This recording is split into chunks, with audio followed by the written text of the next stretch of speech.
Welcome to Top 100 Best-Selling Audiobooks, bringing the greatest books of all time to life, in full.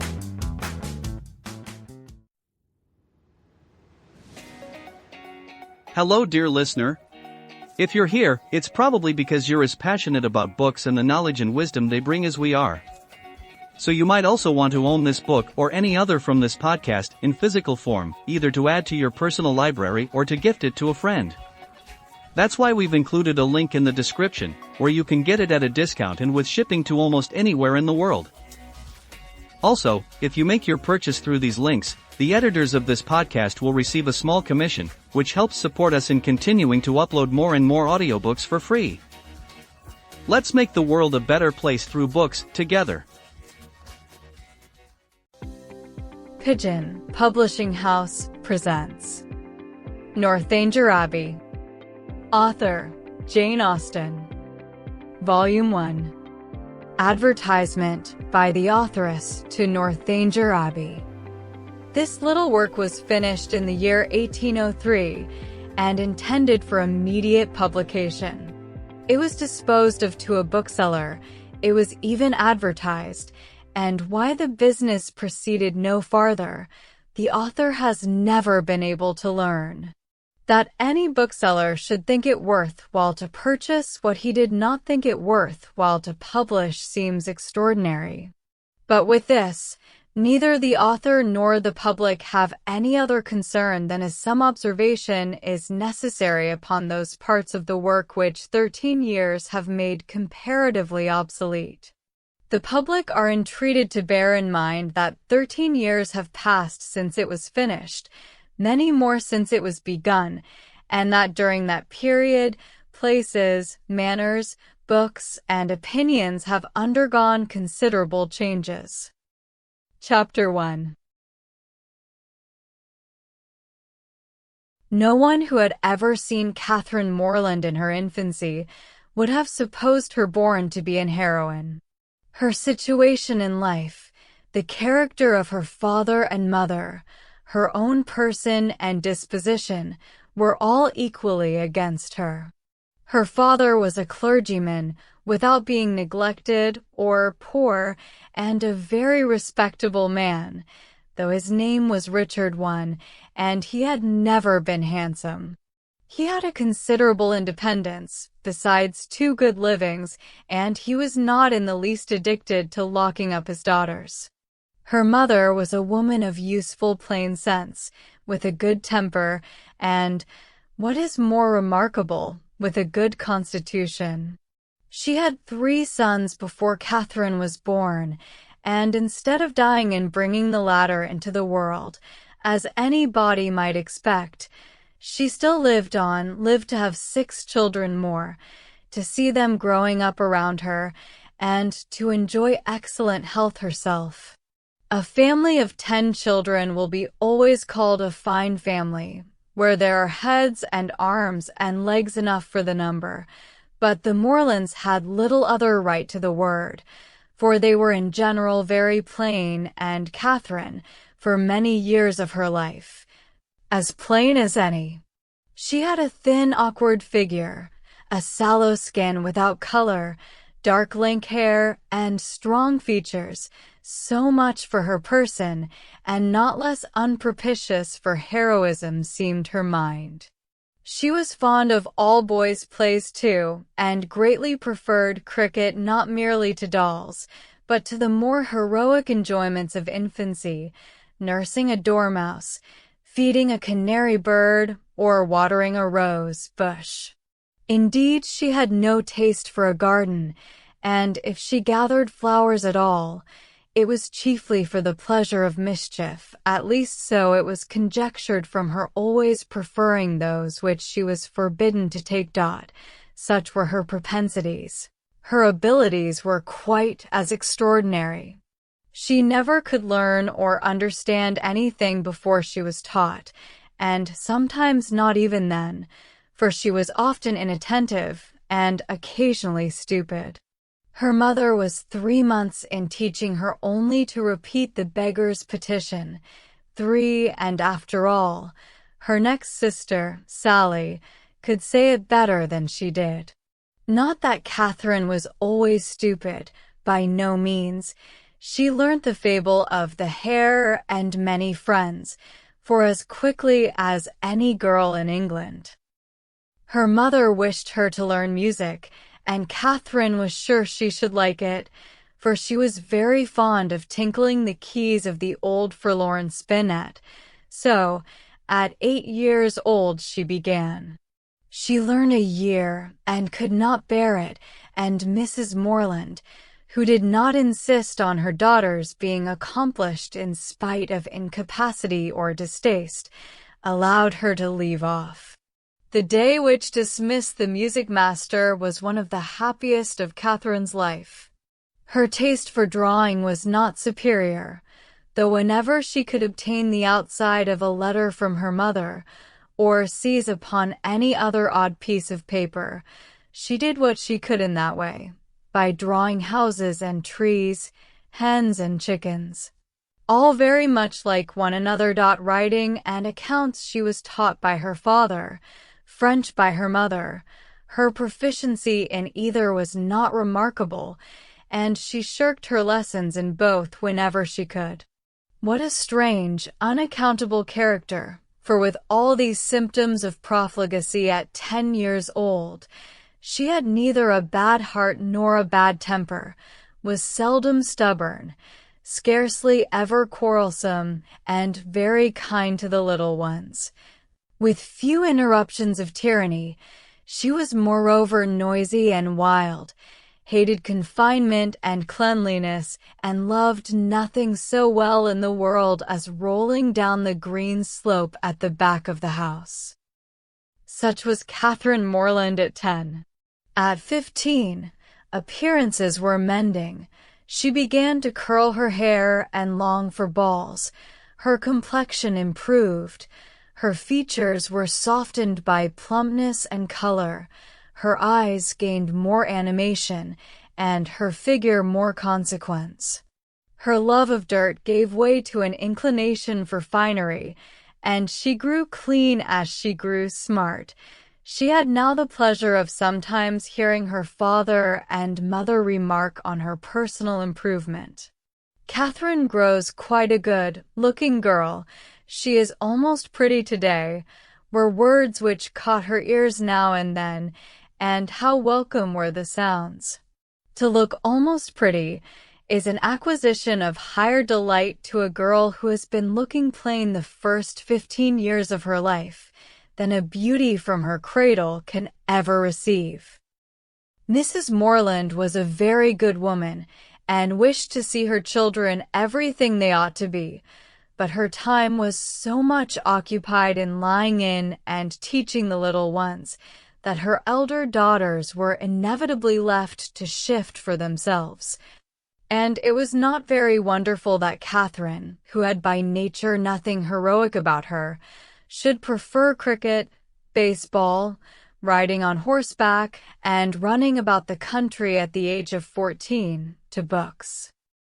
Or at least books of information, for, provided that nothing like useful knowledge could be gained from them, provided they were all story and no reflection, she had never any objection to books at all. But from 15 to 17 she was in training for a heroine. She read all such works as heroines must read to supply their memories with those quotations which are so serviceable and so soothing in the vicissitudes of their eventful lives. From Pope, she learned to censure those who bear about the mockery of woe. 5. From Gray that many a flower is born to blush unseen and waste its fragrance on the desert air. 6. From Thomson that it is a delightful task to teach the young idea how to shoot. 7. And from Shakespeare she gained a great store of information, amongst the rest, that trifles light as air are, to the jealous, confirmation strong, as proofs of Holy Writ. 8. That the poor beetle which we tread upon in corporal sufferance feels a pang as great as when a giant dies. 9. and that a young woman in love always looks like patience on a monument. Smiling at grief. 10. So far her improvement was sufficient, and in many other points she came on exceedingly well, for though she could not write sonnets, she brought herself to read them, and though there seemed no chance of her throwing a whole party into raptures by a prelude on the pianoforte of her own composition, she could listen to other people's performance with very little fatigue. Her greatest deficiency was in the pencil. She had no notion of drawing, not enough even to attempt a sketch of her lover's profile, that she might be detected in the design. There she fell miserably short of the true heroic height. At present she did not know her own poverty, for she had no lover to portray.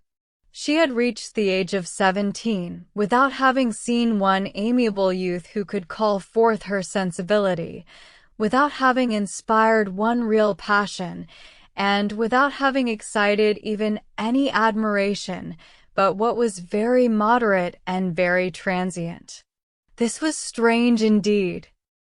But strange things may be generally accounted for if their cause be fairly searched out. There was not one lord in the neighborhood, no, not even a baronet. There was not one family among their acquaintance who had reared and supported a boy accidentally found at their door, not one young man whose origin was unknown. Her father had no ward, and the squire of the parish no children. But when a young lady is to be a heroine, the perverseness of 40 surrounding families cannot prevent her.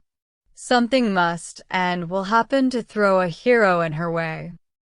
Mr. Allen, who owned the chief of the property about Fullerton, the village in Wiltshire where the Morlands lived, was ordered to Bath for the benefit of a gouty constitution, and his lady, a good-humoured woman, fond of Miss Morland, and probably aware that if adventures will not befall a young lady in her own village, she must seek them abroad, invited her to go with them. Mr. and Mrs. Morland were all compliance, and Catherine all happiness. Chapter 2. In addition to what has been already said of Catherine Morland's personal and mental endowments, when about to be launched into all the difficulties and dangers of a 6 weeks' residence in Bath, it may be stated, for the reader's more certain information, lest the following pages should otherwise fail of giving any idea of what her character is meant to be, that her heart was affectionate, her disposition cheerful and open, without conceit or affectation of any kind, her manners just removed from the awkwardness and shyness of a girl, her person pleasing, and, when in good looks, pretty, and her mind about as ignorant and uninformed as the female mind at 17 usually is. When the hour of departure drew near, the maternal anxiety of Mrs. Morland will be naturally supposed to be most severe. 1,000 alarming presentiments of evil to her beloved Catherine from this terrific separation must oppress her heart with sadness, and drown her in tears for the last day or two of their being together. And advice of the most important and applicable nature must of course flow from her wise lips in their parting conference in her closet.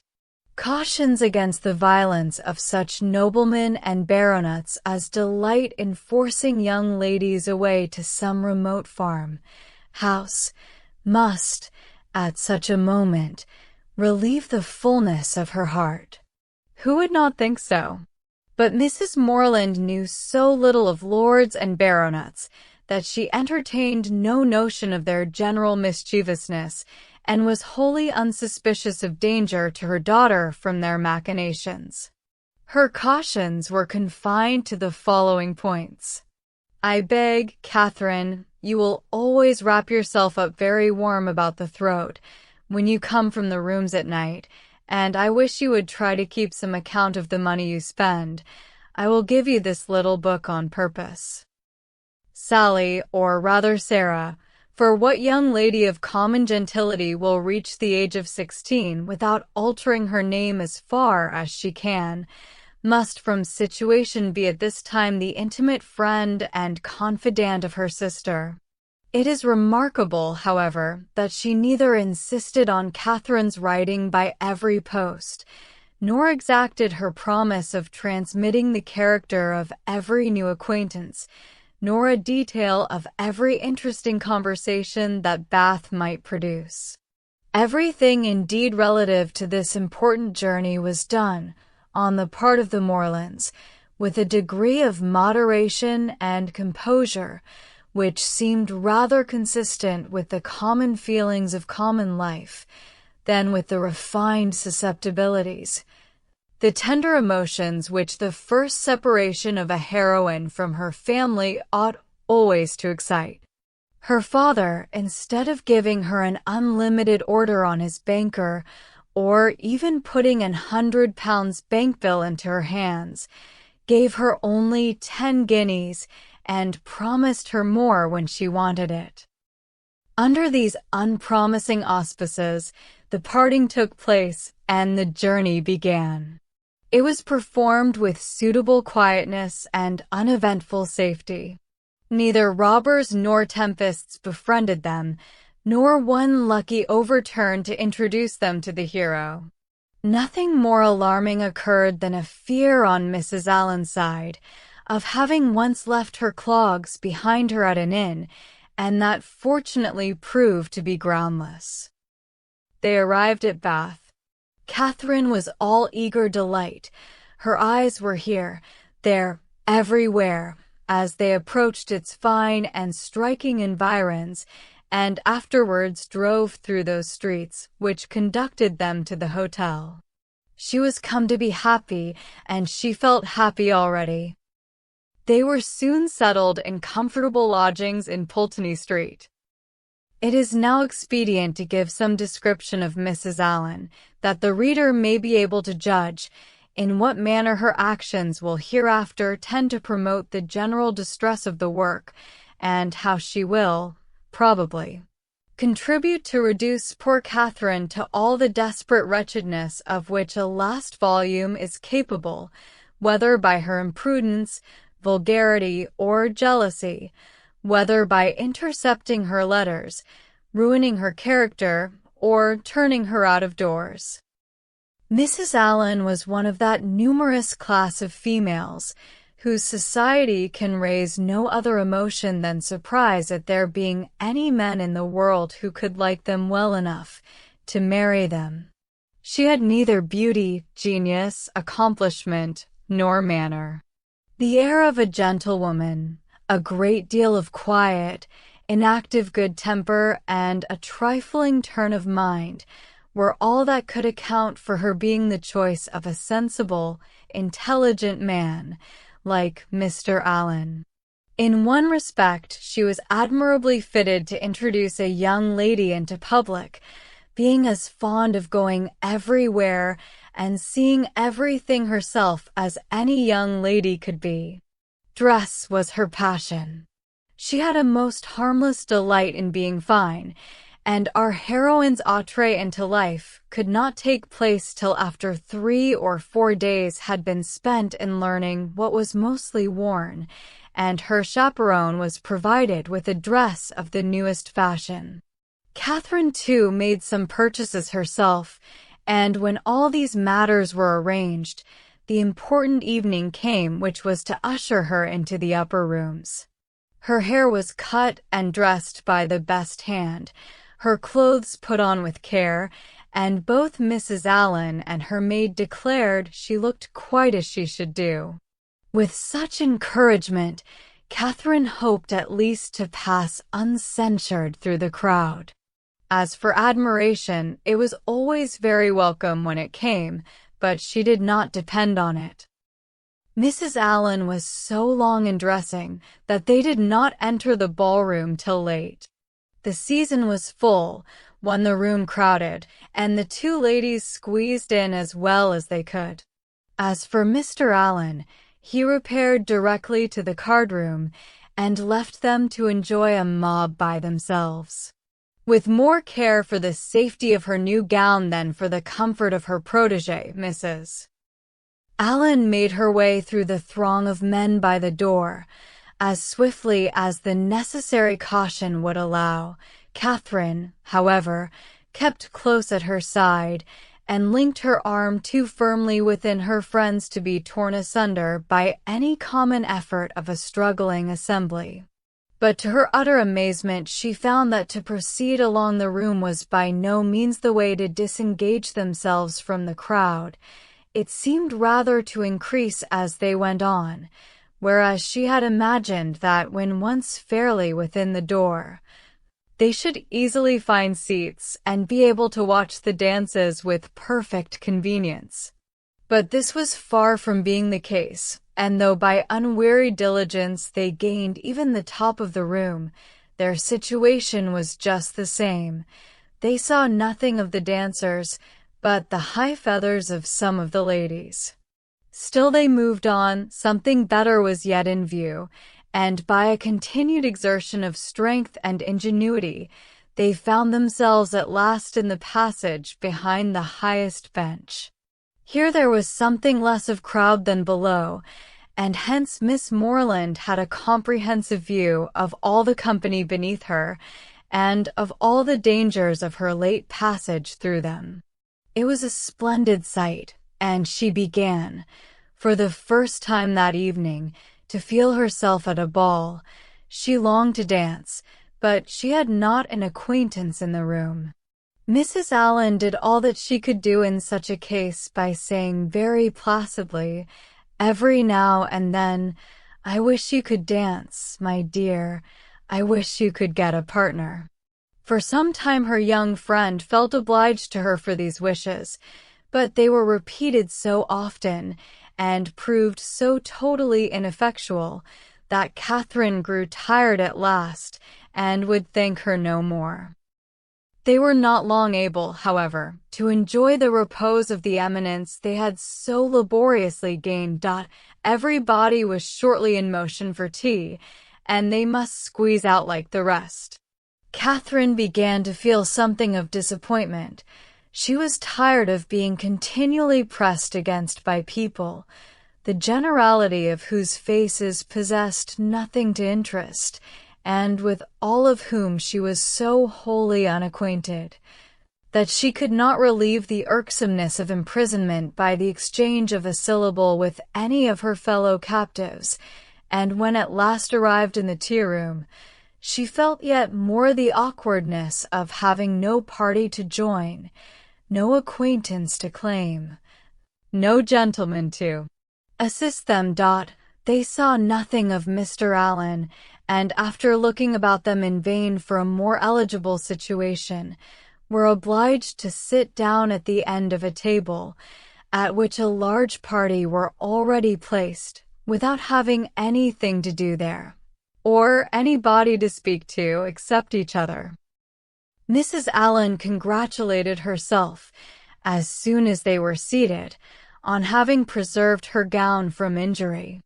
"It would have been very shocking to have it torn," said she, "would not it? It is such a delicate muslin. For my part, one have not seen anything I like so well in the whole room, I assure you." "How uncomfortable it is," whispered Catherine, "not to have a single acquaintance here." "Yes, my dear," replied Mrs. Allen, with perfect serenity, "it is very uncomfortable indeed. What shall we do? The gentlemen and ladies at this table look as if they wondered why we came here. We seem forcing ourselves into their party." "Aye, so we do. That is very disagreeable. I wish we had a large acquaintance here." "I wish we had any. It would be somebody to go to." "Very true, my dear, and if we knew anybody we would join them directly. The Skinners were here last year. I wish they were here now."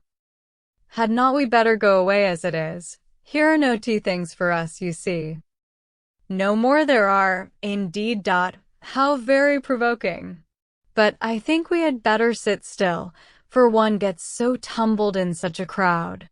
How is my head, my dear? Somebody gave me a push that has hurt it, I am afraid.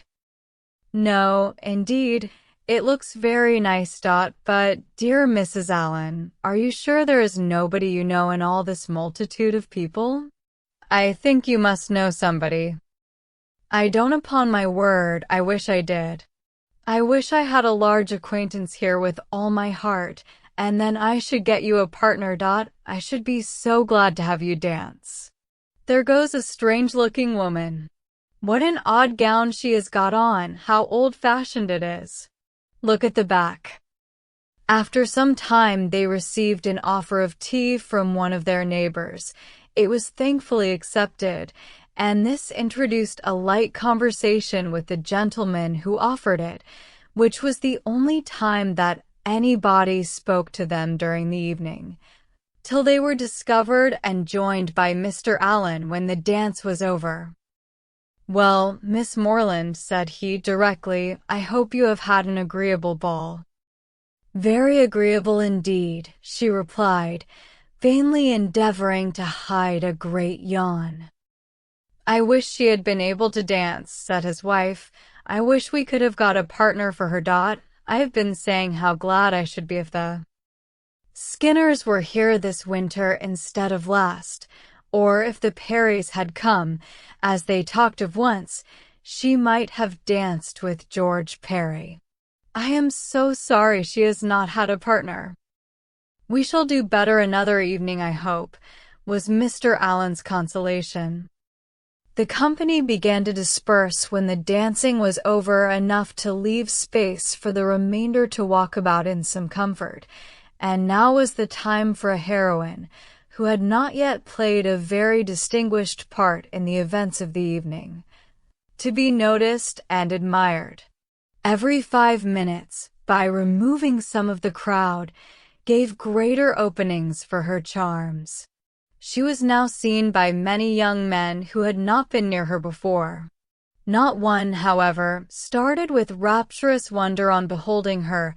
No whisper of eager inquiry ran round the room, nor was she once called a divinity by anybody.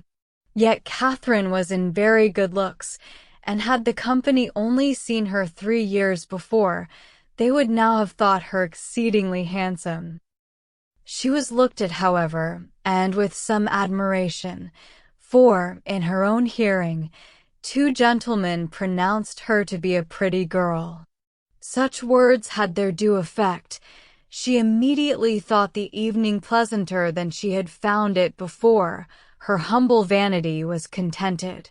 She felt more obliged to the 2 young men for this simple praise than a true quality heroine would have been for 15 sonnets in celebration of her charms, and went to her chair in good humor with everybody, and perfectly satisfied with her share of public attention. Chapter 3. Every morning now brought its regular duties. Shops were to be visited, some new part of the town to be looked at, and the pump room to be attended, where they paraded up and down for an hour, looking at everybody and speaking to no one. The wish of a numerous acquaintance in Bath was still uppermost with Mrs. Allen, and she repeated it after every fresh proof, which every morning brought, of her knowing nobody at all. They made their appearance in the lower rooms too, and here fortune was more favorable to our heroine. The master of the ceremonies introduced to her a very gentlemanlike young man as a partner. His name was Tilney. He seemed to be about 4 or 25, was rather tall, had a pleasing countenance, a very intelligent and lively eye, and, if not quite handsome, was very near it. His address was good, and Catherine felt herself in high luck. There was little leisure for speaking while they danced, but when they were seated at tea, she found him as agreeable as she had already given him credit for being. He talked with fluency and spirit, and there was an archness and pleasantry in his manner which interested, though it was hardly understood by her. After chatting some time on such matters as naturally arose from the objects around them, he suddenly addressed her with, "I have hitherto been very remiss, madam, in the proper attentions of a partner here. I have not yet asked you how long you have been in Bath, whether you were ever here before, whether you have been at the upper rooms, the theatre, and the concert, and how you like the place altogether. I have been very negligent, but are you now at leisure to satisfy me in these particulars? If you are, I will begin directly." "You need not give yourself that trouble, sir." "No trouble, I assure you, madam." Then, forming his features into a set smile, and affectedly softening his voice, he added, with a simpering air, "Have you been long in Bath, madam?" "About a week, sir," replied Catherine, trying not to laugh. "Really," with affected astonishment.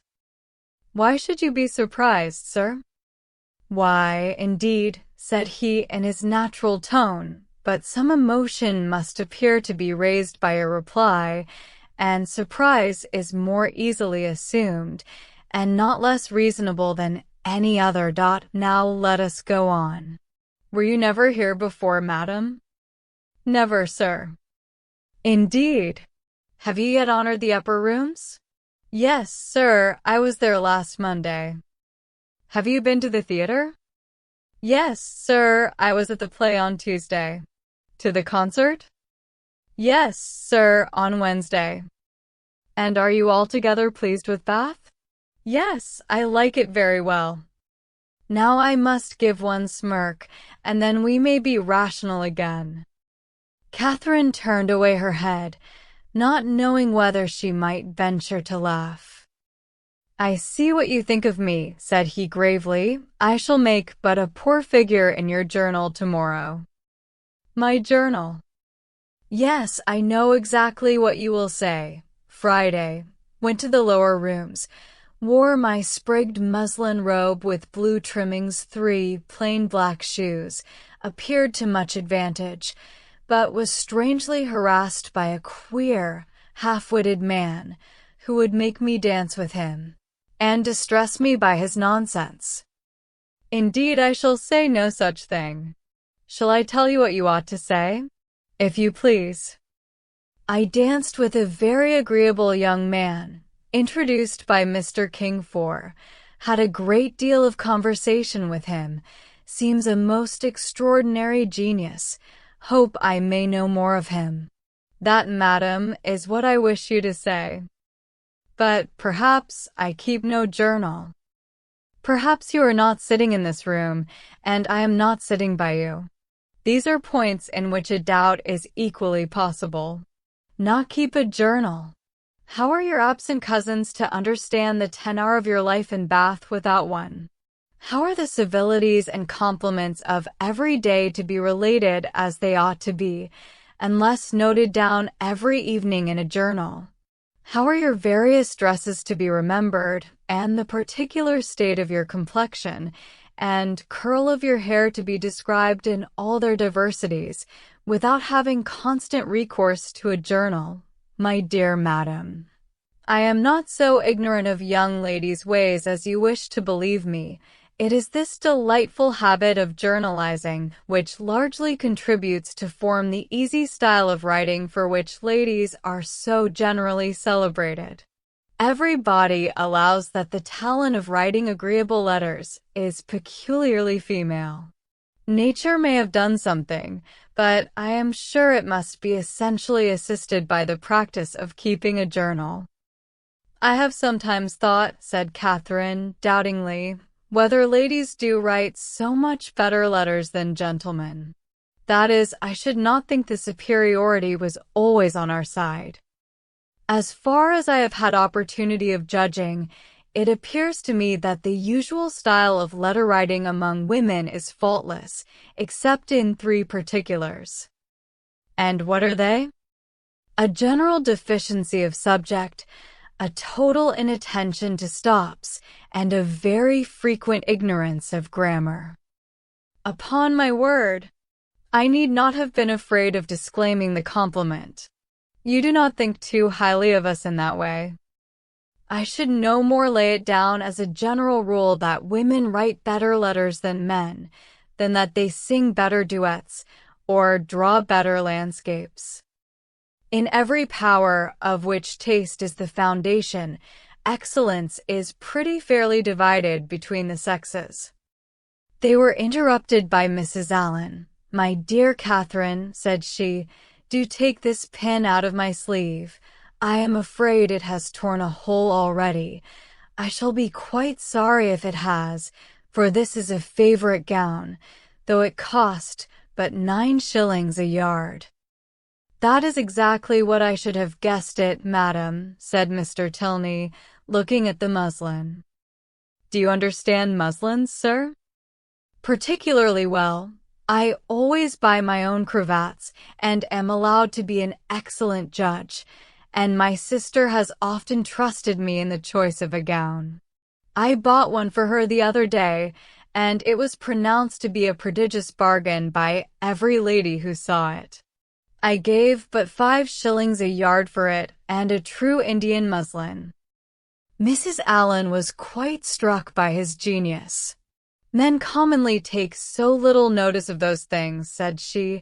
"I can never get Mr. Allen to know one of my gowns from another. You must be a great comfort to your sister, sir." "I hope I am, madam." "And pray, sir, what do you think of Miss Morland's gown?"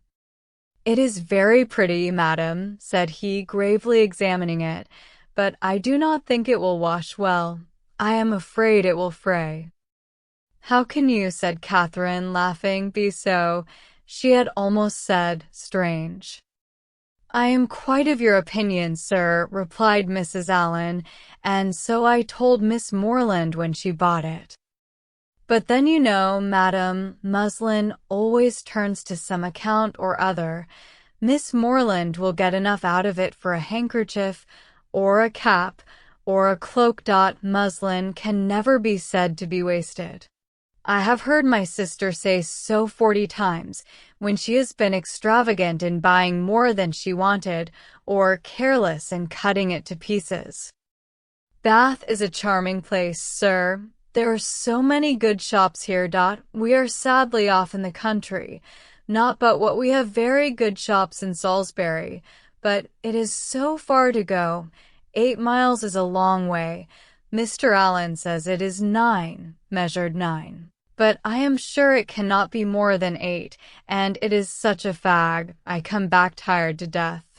Now here one can step out of doors and get a thing in 5 minutes. Mr. Tilney was polite enough to seem interested in what she said, and she kept him on the subject of muslins till the dancing recommenced. Catherine feared, as she listened to their discourse, that he indulged himself a little too much with the foibles of others. "What are you thinking of so earnestly?" said he, as they walked back to the ballroom. "Not of your partner, I hope, for, by that shake of the head, your meditations are not satisfactory." Catherine colored and said, "I was not thinking of anything." "That is artful and deep, to be sure, but I had rather be told at once that you will not tell me." "Well then, I will not." "Thank you, for now we shall soon be acquainted, as I am authorized to tease you on this subject whenever we meet, and nothing in the world advances intimacy so much." They danced again, and, when the assembly closed, parted, on the ladies' side at least, with a strong inclination for continuing the acquaintance. Whether she thought of him so much, while she drank her warm wine and water, and prepared herself for bed, as to dream of him when there, cannot be ascertained, but I hope it was no more than in a slight slumber, or a morning doze at most, for if it be true, as a celebrated writer has maintained, that no young lady can be justified in falling in love before the gentleman's love is declared 5, It must be very improper that a young lady should dream of a gentleman before the gentleman is first known to have dreamt of her.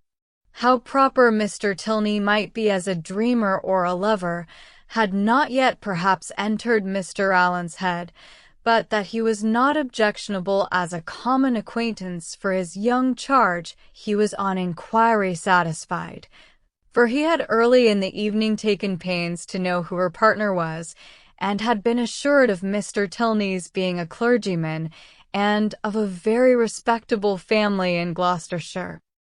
Chapter 4. With more than usual eagerness did Catherine hasten to the pump room the next day, secure within herself of seeing Mr. Tilney there before the morning were over, and ready to meet him with a smile. But no smile was demanded. Mr. Tilney did not appear. Every creature in Bath, except himself, was to be seen in the room at different periods of the fashionable hours. Crowds of people were every moment passing in and out, up the steps and down, people whom nobody cared about and nobody wanted to see, and he only was absent. "What a delightful place Bath is," said Mrs. Allen, as they sat down near the great clock, after parading the room till they were tired, "and how pleasant it would be if we had any acquaintance here." This sentiment had been uttered so often in vain that Mrs. Allen had no particular reason to hope it would be followed with more advantage now, but we are told to despair of nothing we would attain, as unwearied diligence our point would gain.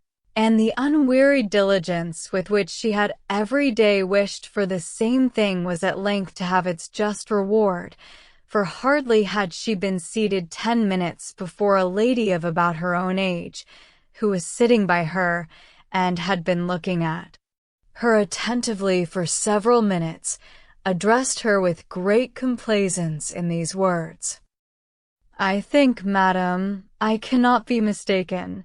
It is a long time since I had the pleasure of seeing you, but is not your name Allen?" This question answered, as it readily was, the stranger pronounced hers to be Thorpe, and Mrs. Allen immediately recognized the features of a former schoolfellow and intimate, whom she had seen only once since their respective marriages, and that many years ago.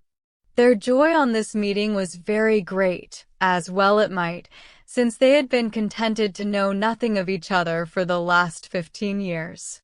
Compliments on good looks now passed, and, after observing how time had slipped away since they were last together, how little they had thought of meeting in Bath, and what a pleasure it was to see an old friend, they proceeded to make inquiries and give intelligence as to their families, sisters and cousins, talking both together, far more ready to give than to receive information, and each hearing very little of what the other said. Mrs. Thorpe, however, had one great advantage as a talker over Mrs. Allen, in a family of children, and when she expatiated on the talents of her sons and the beauty of her daughters, when she related their different situations and views. That John was at Oxford, Edward at Merchant Taylor's, one and William at sea, and all of them more beloved and respected in their different station than any other three beings ever were, Mrs. Allen had no similar information to give. No similar triumphs, too, press on the unwilling and unbelieving ear of her friend, and was forced to sit and appear to listen to all these maternal effusions, consoling herself, however, with the discovery, which her keen eye soon made, that the lace on Mrs. Thorpe's pelisse too was not half so handsome as that on her own. "Here come my dear girls," cried Mrs. Thorpe, pointing at 3 smart-looking females, who, arm in arm, were then moving towards her. "My dear Mrs. Allen, I long to introduce them. They will be so delighted to see you. The tallest is Isabella, my eldest. Is not she a fine young woman?" The others are very much admired too, but I believe Isabella is the handsomest. The Miss Thorpes were introduced, and Miss Morland, who had been for a short time forgotten, was introduced likewise. The name seemed to strike them all, and after speaking to her with great civility, the eldest young lady observed aloud to the rest how excessively like her brother Miss Morland is. "The very picture of him indeed," cried the mother, and "I should have known her anywhere for his sister," was repeated by them all 2 or 3 times over. For a moment Catherine was surprised, but Mrs. Thorpe and her daughters had scarcely begun the history of their acquaintance with Mr. James Morland before she remembered that her eldest brother had lately formed an intimacy with a young man of his own college, of the name of Thorpe, and that he had spent the last week of the Christmas vacation with his family near London. The whole being explained, many obliging things were said by the Miss Thorpes of their wish of being better acquainted with her, of being considered as already friends, through the friendship of their brothers, and which Catherine heard with pleasure, and answered with all the pretty expressions she could command, and, as the first proof of amity, she was soon invited to accept an arm of the eldest Miss Thorpe, and take a turn with her about the room. Catherine was delighted with this extension of her Bath acquaintance, and almost forgot Mr. Tilney while she talked to Miss Thorpe. Friendship is certainly the finest balm for the pangs of disappointed love. Their conversation turned upon those subjects of which the free discussion has generally much to do in perfecting a sudden intimacy between 2 young ladies, such as dress, balls, flirtations, and quizzes. 3 Miss Thorpe, however, being 4 years older than Miss Morland, and at least 4 years better informed, had a very decided advantage in discussing such points. She could compare the balls of Bath with those of Tunbridge, its fashions with the fashions of London, could rectify the opinions of her new friend in many articles of tasteful attire, could discover a flirtation between any gentleman and lady who only smiled on each other, and point out a quiz through the thickness of a crowd. These powers received due admiration from Catherine, to whom they were entirely new, and the respect which they naturally inspired might have been too great for familiarity, had not the easy gaiety of Miss Thorpe's manners, and her frequent expressions of delight on this acquaintance with her, softened down every feeling of awe, and left nothing but tender affection. Their increasing attachment was not to be satisfied with half a dozen turns in the pump-room, but required, when they all quitted it together, that Miss Thorpe should accompany Miss Morland to the very door of Mr. Allen's house, and that they should there part with a most affectionate and lengthened shake of hands, after learning, to their mutual relief, that they should see each other across the theatre at night, and say their prayers in the same chapel the next morning. Catherine then ran directly upstairs, and watched Miss Thorpe's progress down the street from the drawing-room window, admired the graceful spirit of her walk, the fashionable air of her figure and dress, and felt grateful, as well she might, for the chance which had procured her such a friend. Mrs. Thorpe was a widow, and not a very rich one. She was a good, humored, well-meaning woman, and a very indulgent mother. Her eldest daughter had great personal beauty, and the younger ones, by pretending to be as handsome as their sister, imitating her air, and dressing in the same style, did very well. This brief account of the family is intended to supersede the necessity of a long and minute detail from Mrs. Thorpe herself, of her past adventures and sufferings, which might otherwise be expected to occupy the 3 or 4 following chapters, in which the worthlessness of lords and attorneys might be set forth, and conversations, which had passed 20 years before, be minutely repeated. Chapter 5.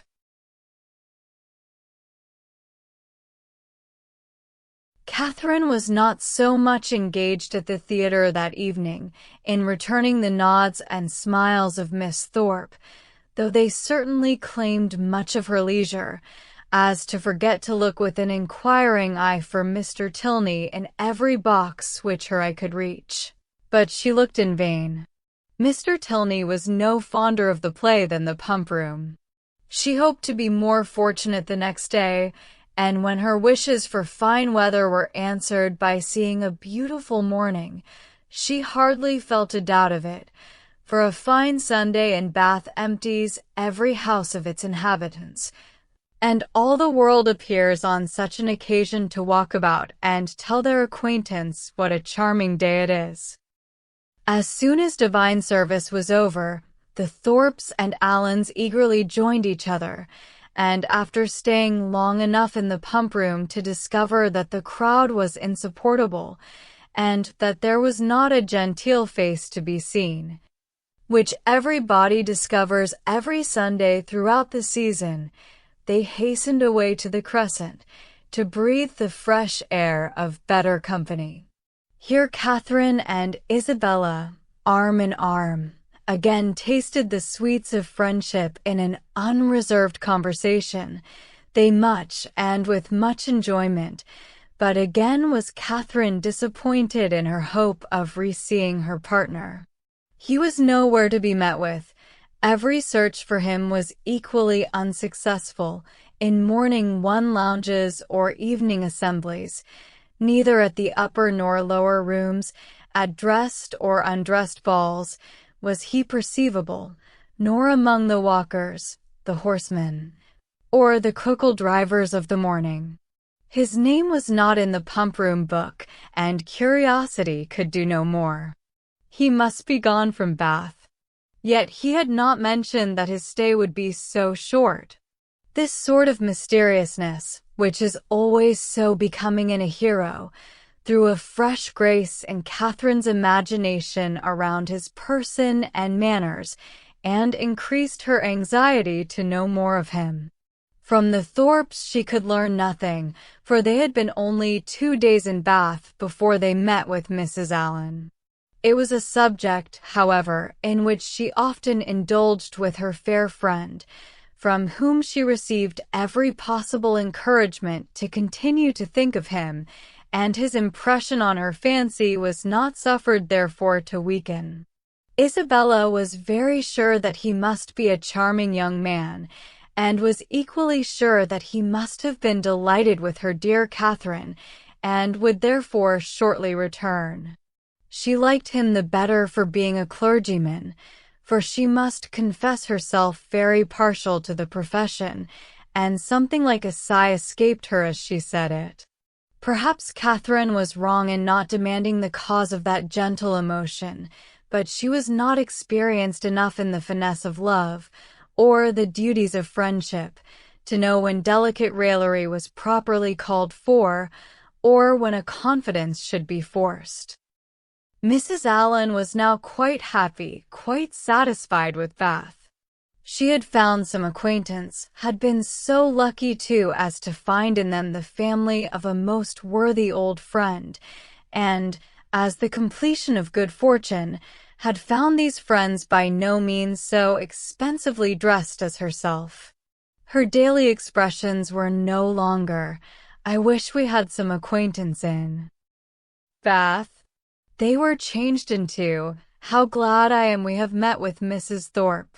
And she was as eager in promoting the intercourse of the two families as her young charge and Isabella themselves could be, never satisfied with the day unless she spent the chief of it by the side of Mrs.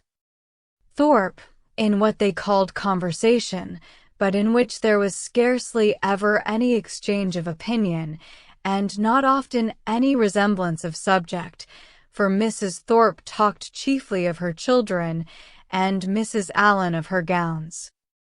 The progress of the friendship between Catherine and Isabella was quick as its beginning had been warm, and they passed so rapidly through every gradation of increasing tenderness that there was shortly no fresh proof of it to be given to their friends or themselves. They called each other by their Christian name, were always arm in arm when they walked, pinned up each other's train for the dance, and were not to be divided in the set, and if a rainy morning deprived them of other enjoyments, they were still resolute in meeting in defiance of wet and dirt, and shut themselves up to read novels together. Yes, novels, for I will not adopt that ungenerous and impolitic custom so common with novel writers, of degrading by their contemptuous censure the very performances, to the number of which they are themselves adding, joining with their greatest enemies in bestowing the harshest epithets on such works, and scarcely ever permitting them to be read by their own heroine, who, if she accidentally take up a novel, is sure to turn over its insipid pages with disgust. Alas! If the heroine of one novel be not patronized by the heroine of another, from whom can she expect protection and regard? I cannot approve of it.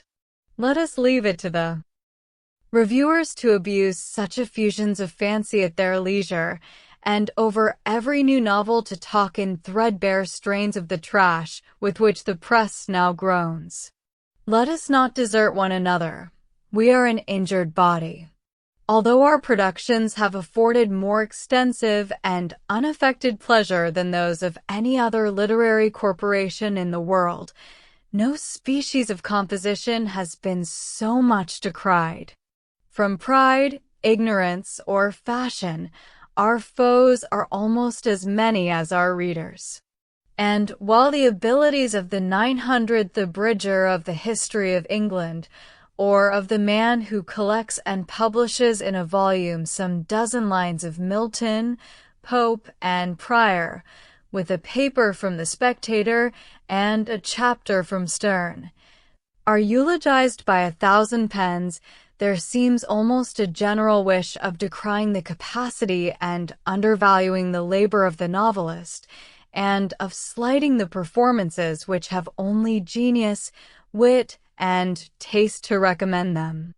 I am no novel reader. I seldom look into novels. Do not imagine that I often read novels. It is really very well for a novel, such as The Common Cant. And what are you reading, miss?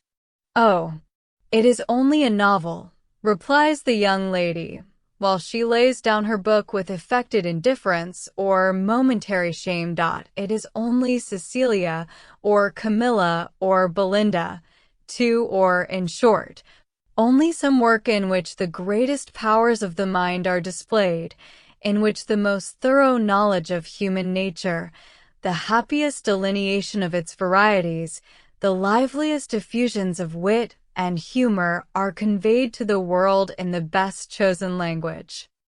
Now, had the same young lady been engaged with a volume of the Spectator, instead of such a work, how proudly would she have produced the book, and told its name, though the chances must be against her being occupied by any part of that voluminous publication, of which either the matter or manner would not disgust a young person of taste, the substance of its papers so often consisting in the statement of improbable circumstances, unnatural characters, and topics of conversation, which no longer concern any one living, and their language, too frequently, so coarse as to give no very favorable idea of the age that could endure it. Chapter 6. The following conversation, which took place between the two friends in the pump room one morning, after an acquaintance of 8 or 9 days, is given as a specimen of their very warm attachment, and of the delicacy, discretion, originality of thought, and literary taste which marked the reasonableness of that attachment. They met by appointment, and as Isabella had arrived nearly 5 minutes before her friend, her first address naturally was, "My dearest creature, what can have made you so late? I have been waiting for you at least this age." "Have you, indeed? I am very sorry for it, but really I thought I was in very good time. It is but just 1. I hope you have not been here long." "Oh, these 10 ages at least. I am sure I have been here this half hour. But now let us go and sit down at the other end of the room and enjoy ourselves. I have 100 things to say to you. In the first place, I was so afraid it would rain this morning, just as I wanted to set off. It looked very showery, and that would have thrown me into agonies. Do you know, I saw the prettiest hat you can imagine in a shop window in Milsom Street just now, very like yours, only with coquelicot one ribbons instead of green. I quite longed for it. But, my dearest Catherine, what have you been doing with yourself all this morning? Have you gone on with Udolpho, too?" "Yes, I have been reading it ever since I woke, and I am got to the Black Veil." "Are you indeed? How delightful." "Oh, I would not tell you what is behind the Black Veil for the world. Are not you wild to know?" "Oh, yes, quite. What can it be? But do not tell me. I would not be told upon any account. I know it must be a skeleton. I am sure it is Laurentina's skeleton .30. I am delighted with the book. I should like to spend my whole life in reading it. I assure you, if it had not been to meet you, I would not have come away from it for all the world." "Dear creature, how much I am obliged to you, and when you have finished Udolpho, we will read the Italian for together, and I have made out a list of 10 or 12 more of the same kind for you." "Have you indeed? How glad I am. What are they all?" "I will read you their names directly. Here they are in my pocketbook. Castle of Wolfenbach, Claremont, Mysterious Warnings, Necromancer of the Black Forest, Midnight Bell, Orphan of the Rhine, and Horrid Mysteries. .5 Those will last us some time." "Yes, pretty well. But are they all horrid? Are you sure they are all horrid?" "Yes, quite sure. For a particular friend of mine, a Miss Andrews, a sweet girl, one of the sweetest creatures in the world, has read every one of them. I wish you knew Miss Andrews. You would be delighted with her. She is netting herself the sweetest cloak you can conceive. I think her as beautiful as an angel, and I am so vexed with the men for not admiring her. I scold them all amazingly about it." "Scold them? Do you scold them for not admiring her?" "Yes, that I do. There is nothing I would not do for those who are really my friends. I have no notion of loving people by halves. It is not my nature. My attachments are always excessively strong. I told Captain Hunt at one of our assemblies this winter that if he was to tease me all night, I would not dance with him unless he would allow Miss Andrews to be as beautiful as an angel. The men think us incapable of real friendship, you know, and I am determined to shew them the difference. Now, if I were to hear anybody speak slightingly of you, I should fire up in a moment, but that is not at all likely, for you are just the kind of girl to be a great favorite with the men." "Oh, dear," cried Catherine, coloring, "how can you say so?" "I know you very well. You have so much animation, which is exactly what Miss Andrews wants, for I must confess there is something amazingly insipid about her. Oh, I must tell you that just after we parted yesterday, I saw a young man looking at you so earnestly. I am sure he is in love with you." Catherine colored and disclaimed again. Isabella laughed. It is very true, upon my honor, but I see how it is. You are indifferent to everybody's admiration, except that of one gentleman, who shall be nameless. Nay, I cannot blame you. Speaking more seriously, your feelings are easily understood. Where the heart is really attached, I know very well how little one can be pleased with the attention of anybody else. Everything is so insipid, so uninteresting, that does not relate to the beloved object. I can perfectly comprehend your feelings. But you should not persuade me that I think so very much about Mr. Tilney, for perhaps I may never see him again. Not see him again. My dearest creature, do not talk of it. I am sure you would be miserable if you thought so. No, indeed, I should not. I do not pretend to say that I was not very much pleased with him, but while I have Udolpho to read, I feel as if nobody could make me miserable. Oh, the dreadful black veil. 6, my dear Isabella, I am sure there must be Laurentina's skeleton behind it. It is so odd to me that you should never have read Udolpho before, but I suppose Mrs. Morland objects to novels. No, she does not. She very often reads Sir Charles Grandison's 7 herself, but new books do not fall in our way. Sir Charles Grandison. That is an amazing horrid book, is it not? I remember Miss Andrews could not get through the first volume. It is not like Udolpho at all, but yet I think it is very entertaining. Do you indeed? You surprise me. I thought it had not been readable. But, my dearest Catherine, have you settled what to wear on your head tonight? I am determined at all events to be dressed exactly like you. The men take notice of that sometimes, you know.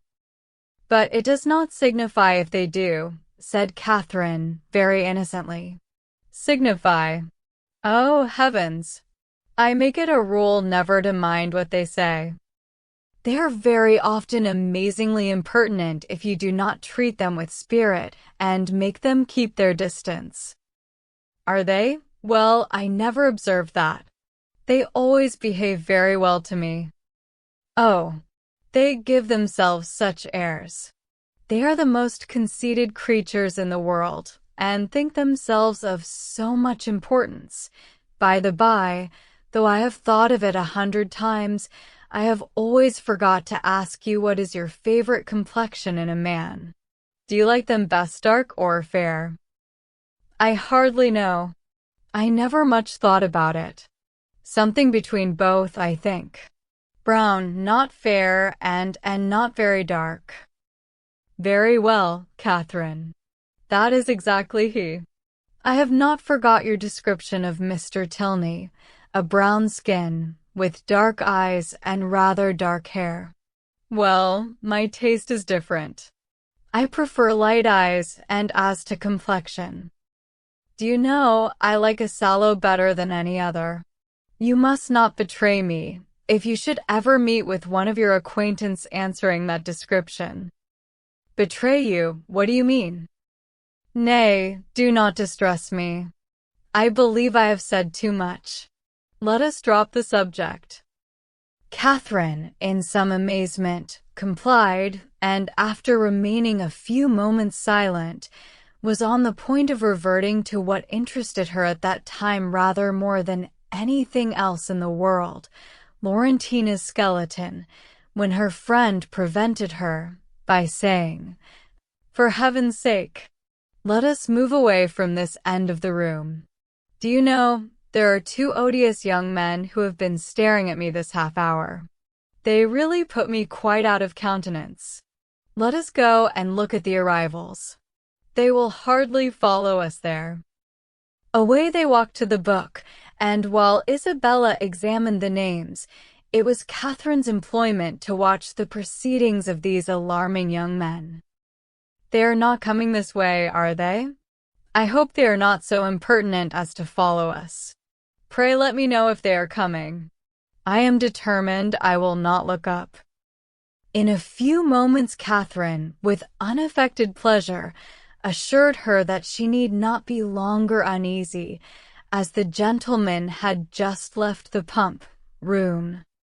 "And which way are they gone?" said Isabella, turning hastily round. One was a very good-looking young man. "They went towards the churchyard."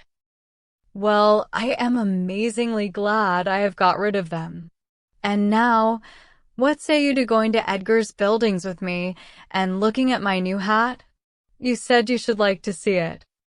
Catherine readily agreed. "Only," she added, "perhaps we may overtake the two young men." "Oh, never mind that. If we make haste, we shall pass by them presently, and I am dying to show you my hat. But if we only wait a few minutes, there will be no danger of our seeing them at all." "I shall not pay them any such compliment, I assure you. I have no notion of treating men with such respect. That is the way to spoil them."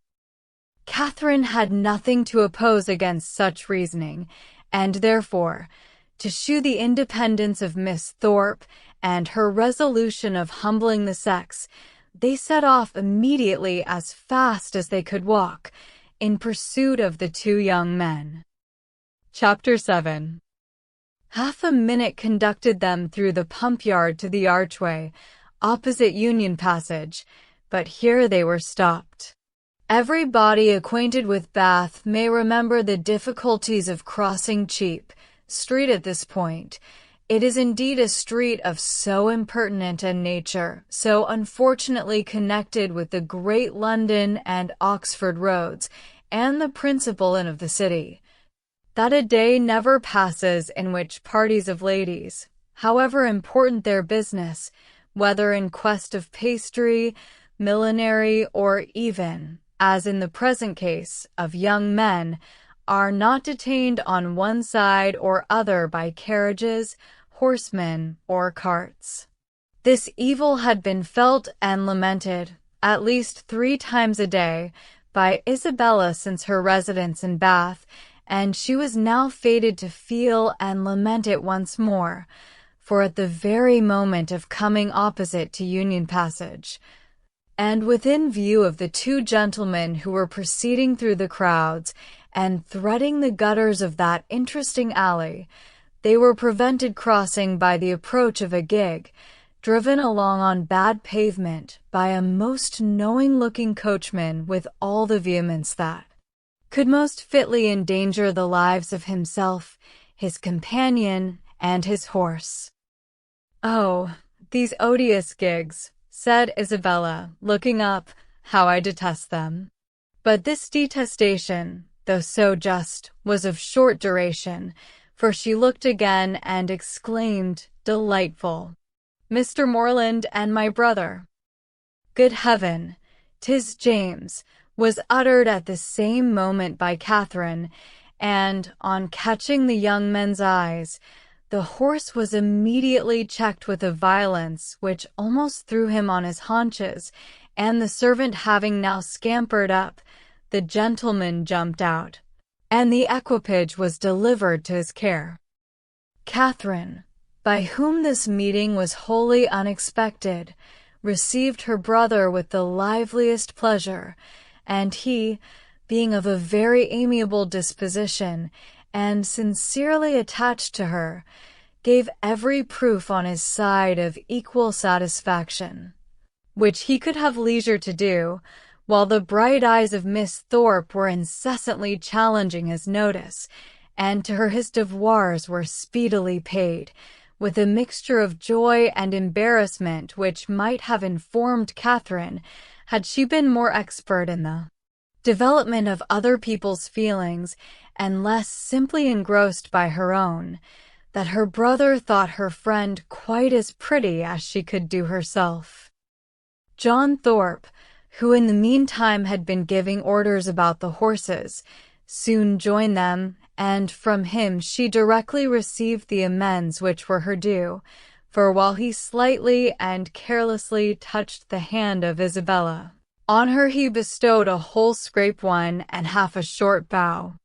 He was a stout young man of middling height, who, with a plain face and ungraceful form, seemed fearful of being too handsome unless he wore the dress of a groom, and too much like a gentleman unless he were easy where he ought to be civil, and impudent where he might be allowed to be easy. He took out his watch. "How long do you think we have been running it from Tetbury, Miss Morland?" "I do not know the distance." Her brother told her that it was 23 miles. "3 and 20, cried Thorpe. 5 and 20 if it is an inch." Morland remonstrated, pleaded the authority of road books, innkeepers, and milestones, but his friend disregarded them all. He had a surer test of distance. "I know it must be 5 and 20, said he, "by the time we have been doing it. It is now 1:30. We drove out of the inn yard at Tetbury as the town clock struck 11, and I defy any man in England to make my horse go less than 10 miles an hour in harness. That makes it exactly 25. "You have lost an hour," said Morland. "It was only 10 o'clock when we came from Tetbury." 10 o'clock. It was 11, upon my soul. I counted every stroke. This brother of yours would persuade me out of my senses, Miss Morland. Do but look at my horse. Did you ever see an animal so made for speed in your life? The servant had just mounted the carriage and was driving off. Such true blood. 3 hours and a half indeed, coming only 3 and 20 miles. Look at that creature, and suppose it possible if you can. He does look very hot, to be sure." Hot. He had not turned a hair till we came to Walcot Church, but look at his forehand, look at his loins, only see how he moves. That horse cannot go less than 10 miles an hour. Tie his legs, and he will get on. What do you think of my gig, Miss Morland? A neat one, is not it? Well hung, town-built. I have not had it a month. It was built for a Christchurch man, a friend of mine, a very good sort of fellow. He ran it a few weeks, till, I believe, it was convenient to have done with it.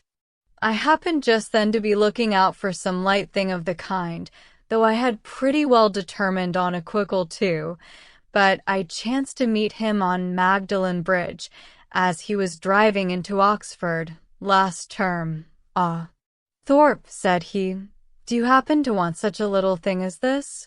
It is a capital one of the kind, but I am cursed tired of it." "Oh, D," said I am your man. What do you ask? And how much do you think he did, Miss Morland? I am sure I cannot guess at all. Quickle hung, you see, seat, trunk, sword case, splashing board, lamps, silver molding, all you see complete, the ironwork as good as new or better. He asked 50 guineas. I closed with him directly, threw down the money, and the carriage was mine. And I am sure, said Catherine, I know so little of such things that I cannot judge whether it was cheap or dear. Neither one nor t'other. I might have got it for less, I dare say, but I hate haggling, and poor Freeman wanted cash. That was very good-natured of you, said Catherine, quite pleased. Oh, it, when one has the means of doing a kind thing by a friend, I hate to be pitiful. An inquiry now took place into the intended movements of the young ladies, and, on finding whither they were going, it was decided that the gentlemen should accompany them to Edgar's Buildings and pay their respects to Mrs. Thorpe. James and Isabella led the way, and so well satisfied was the latter with her lot, so contentedly was she endeavoring to ensure a pleasant walk to him who brought the double recommendation of being her brother's friend and her friend's brother. So pure and uncoquettish were her feelings that, though they overtook and passed the two offending young men in Milsom Street, She was so far from seeking to attract their notice that she looked back at them only 3 times. John Thorpe kept of course with Catherine and, after a few minutes' silence, renewed the conversation about his gig. "You will find, however, Miss Morland, it would be reckoned a cheap thing by some people, for I might have sold it for 10 guineas more the next day. Jackson of Oriel bid me 60 at once. Morland was with me at the time." "Yes," said Morland, who overheard this, "but you forget that your horse was included." "My horse? Oh, it. I would not sell my horse for 100. Are you fond of an open carriage, Miss Morland?" "Yes, very. I have hardly ever an opportunity of being in one, but I am particularly fond of it." "I am glad of it. I will drive you out in mine every day." "Thank you," said Catherine, in some distress, from a doubt of the propriety of accepting such an offer. "I will drive you up Lansdowne Hill tomorrow." "Thank you, but will not your horse want rest?" "Rest? He has only come 23 miles today. All nonsense. Nothing ruins horses so much as rest. Nothing knocks them up so soon. No, I shall exercise mine at the average of 4 hours every day while I am here." "Shall you indeed?" said Catherine very seriously. "That will be 40 miles a day." 40. 50 for what I care. "Well, I will drive you up Lansdowne tomorrow. Mind, I am engaged." "How delightful that will be!" cried Isabella, turning round. "My dearest Catherine, I quite envy you, but I am afraid, brother, you will not have room for a third." "A third indeed. No, I did not come to Bath to drive my sisters about. That would be a good joke, faith. Morland must take care of you." This brought on a dialogue of civilities between the other two, but Catherine heard neither the particulars nor the result. Her companion's discourse now sunk from its hitherto animated pitch to nothing more than a short decisive sentence of praise or condemnation on the face of every woman they met, and Catherine, after listening and agreeing as long as she could, with all the civility and deference of the youthful female mind, fearful of hazarding an opinion of its own in opposition to that of a self-assured man, especially where the beauty of her own sex is concerned, ventured at length to vary the subject by a question which had been long uppermost in her thoughts. It was, "Have you ever read Udolpho, Mr. Thorpe?" Udolpho. "Oh, Lord. Not I. I never read novels. I have something else to do." Catherine, humbled and ashamed, was going to apologize for her question, but he prevented her by saying, "Novels are all so full of nonsense and stuff. There has not been a tolerably decent one come out since Tom Jones, except The Monk too. I read that t'other day, but as for all the others, they are the stupidest things in creation." "I think you must like Udolpho if you were to read it. It is so very interesting." "Not I, faith. No, if I read any it shall be Mrs. Radcliffe's. Her novels are amusing enough. They are worth reading. Some fun and nature in them."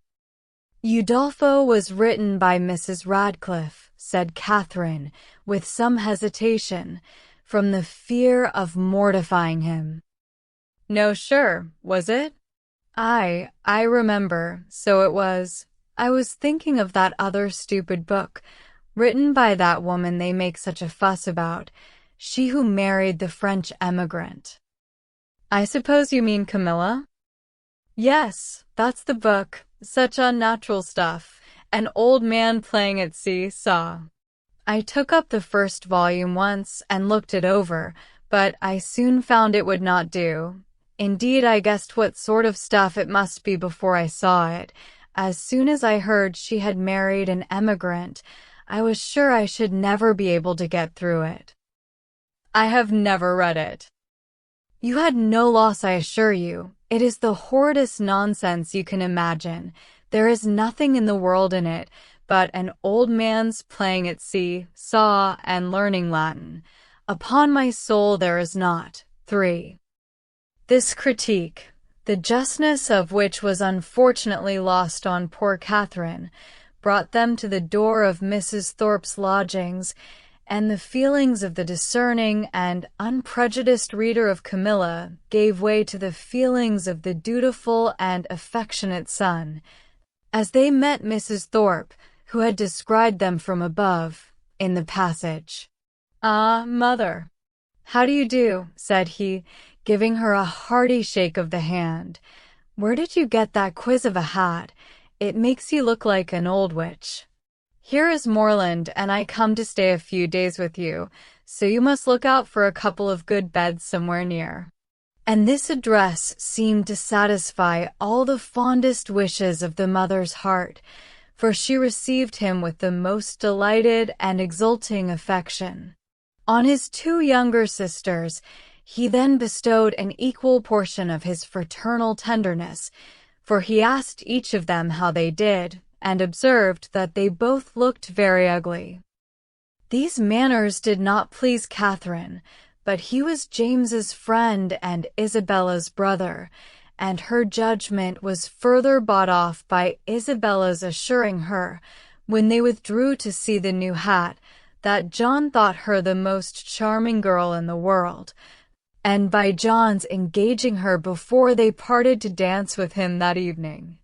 Had she been older or vainer, such attacks might have done little, but where youth and diffidence are united, it requires uncommon steadiness of reason to resist the attraction of being called the most charming girl in the world, and of being so very early engaged as a partner, and the consequence was that, when the 2 Morlands, after sitting an hour with the Thorpes, set off to walk together to Mr. Allen's, and James, as the door was closed on them, said, "Well, Catherine, how do you like my friend Thorpe?" instead of answering, as she probably would have done, had there been no friendship and no flattery in the case, "I do not like him at all." She directly replied, "I like him very much. He seems very agreeable. He is as good-natured a fellow as ever lived, a little of a rattle, but that will recommend him to your sex, I believe. And how do you like the rest of the family?" "Very, very much indeed. Isabella particularly." "I am very glad to hear you say so. She is just the kind of young woman I could wish to see you attached to. She has so much good sense, and is so thoroughly unaffected and amiable. I always wanted you to know her, and she seems very fond of you. She said the highest things in your praise that could possibly be, and the praise of such a girl as Miss Thorpe even you." Catherine, taking her hand with affection, may be proud of. "Indeed I am," she replied. "I love her exceedingly, and am delighted to find that you like her too. You hardly mentioned anything of her when you wrote to me after your visit there, because I thought I should soon see you myself. I hope you will be a great deal together while you are in Bath. She is a most amiable girl, such a superior understanding. How fond all the family are of her. She is evidently the general favorite, and how much she must be admired in such a place as this, is not she?" "Yes, very much indeed, I fancy. Mr. Allen thinks her the prettiest girl in Bath." "I dare say he does, and I do not know any man who is a better judge of beauty than Mr. Allen. I need not ask you whether you are happy here, my dear Catherine, with such a companion and friend as Isabella Thorpe. It would be impossible for you to be otherwise, and the Allens, I am sure, are very kind to you." "Yes, very kind. I never was so happy before, and now you are come, it will be more delightful than ever. How good it is of you to come so far on purpose to see me." James accepted this tribute of gratitude and qualified his conscience for accepting it too, by saying with perfect sincerity, "Indeed, Catherine, I love you dearly." Inquiries and communications concerning brothers and sisters, the situation of some, the growth of the rest, and other family matters, now passed between them and continued, with only one small digression on James's part, in praise of Miss Thorpe, till they reached Pulteney Street, where he was welcomed with great kindness by Mr. and Mrs. Allen, invited by the former to dine with them, and summoned by the latter to guess the price and weigh the merits of a new muff and tippet. A pre-engagement in Edgar's buildings prevented his accepting the invitation of one friend, and obliged him to hurry away as soon as he had satisfied the demands of the other. The time of the two parties uniting in the octagon room being correctly adjusted, Catherine was then left to the luxury of a raised, restless, and frightened imagination over the pages of Udolpho, lost from all worldly concerns of dressing and dinner. Incapable of soothing Mrs. Allen's fears on the delay of an expected dressmaker, and having only 1 minute in 60 to bestow even on the reflection of her own felicity, in being already engaged for the evening. Chapter 8. In spite of Udolpho and the dressmaker, however, the party from Pulteney Street reached the upper rooms in very good time. The Thorpes and James Morland were there only 2 minutes before them, and Isabella, having gone through the usual ceremonial of meeting her friend with the most smiling and affectionate haste, of admiring the set of her gown, and envying the curl of her hair, they followed their chaperones, arm in arm, into the ball-room, whispering to each other whenever a thought occurred, and supplying the place of many ideas by a squeeze of the hand or a smile of affection. The dancing began within a few minutes after they were seated, and James, who had been engaged quite as long as his sister, was very importunate with Isabella to stand up, but John was gone into the card-room to speak to a friend, and nothing, she declared, should induce her to join the set before her dear Catherine could join it too. "I assure you," said she, "I would not stand up without your dear sister for all the world, for if I did we should certainly be separated the whole evening." Catherine accepted this kindness with gratitude, and they continued as they were for 3 minutes longer, when Isabella, who had been talking to James on the other side of her, turned again to his sister and whispered, "My dear creature, I am afraid I must leave you. Your brother is so amazingly impatient to begin. I know you will not mind my going away, and I dare say John will be back in a moment, and then you may easily find me out." Catherine, though a little disappointed, had too much good nature to make any opposition, and the others rising up, Isabella had only time to press her friend's hand and say, "Good-bye, my dear love," before they hurried off. The younger Miss Thorpes being also dancing, Catherine was left to the mercy of Mrs. Thorpe and Mrs. Allen, between whom she now remained. She could not help being vexed at the non-appearance of Mr. Thorpe, for she not only longed to be dancing, but was likewise aware that, as the real dignity of her situation could not be known, she was sharing with the scores of other young ladies still sitting down all the discredit of wanting a partner. To be disgraced in the eye of the world, to wear the appearance of infamy while her heart is all purity, her actions all innocence, and the misconduct of another the true source of her debasement. is one of those circumstances which peculiarly belong to the heroine's life, and her fortitude under it what particularly dignifies her character.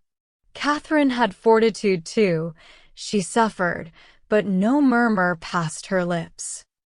From this state of humiliation, she was roused, at the end of 10 minutes, to a pleasanter feeling by seeing, not Mr. Thorpe, but Mr. Tilney, within 3 yards of the place where they sat.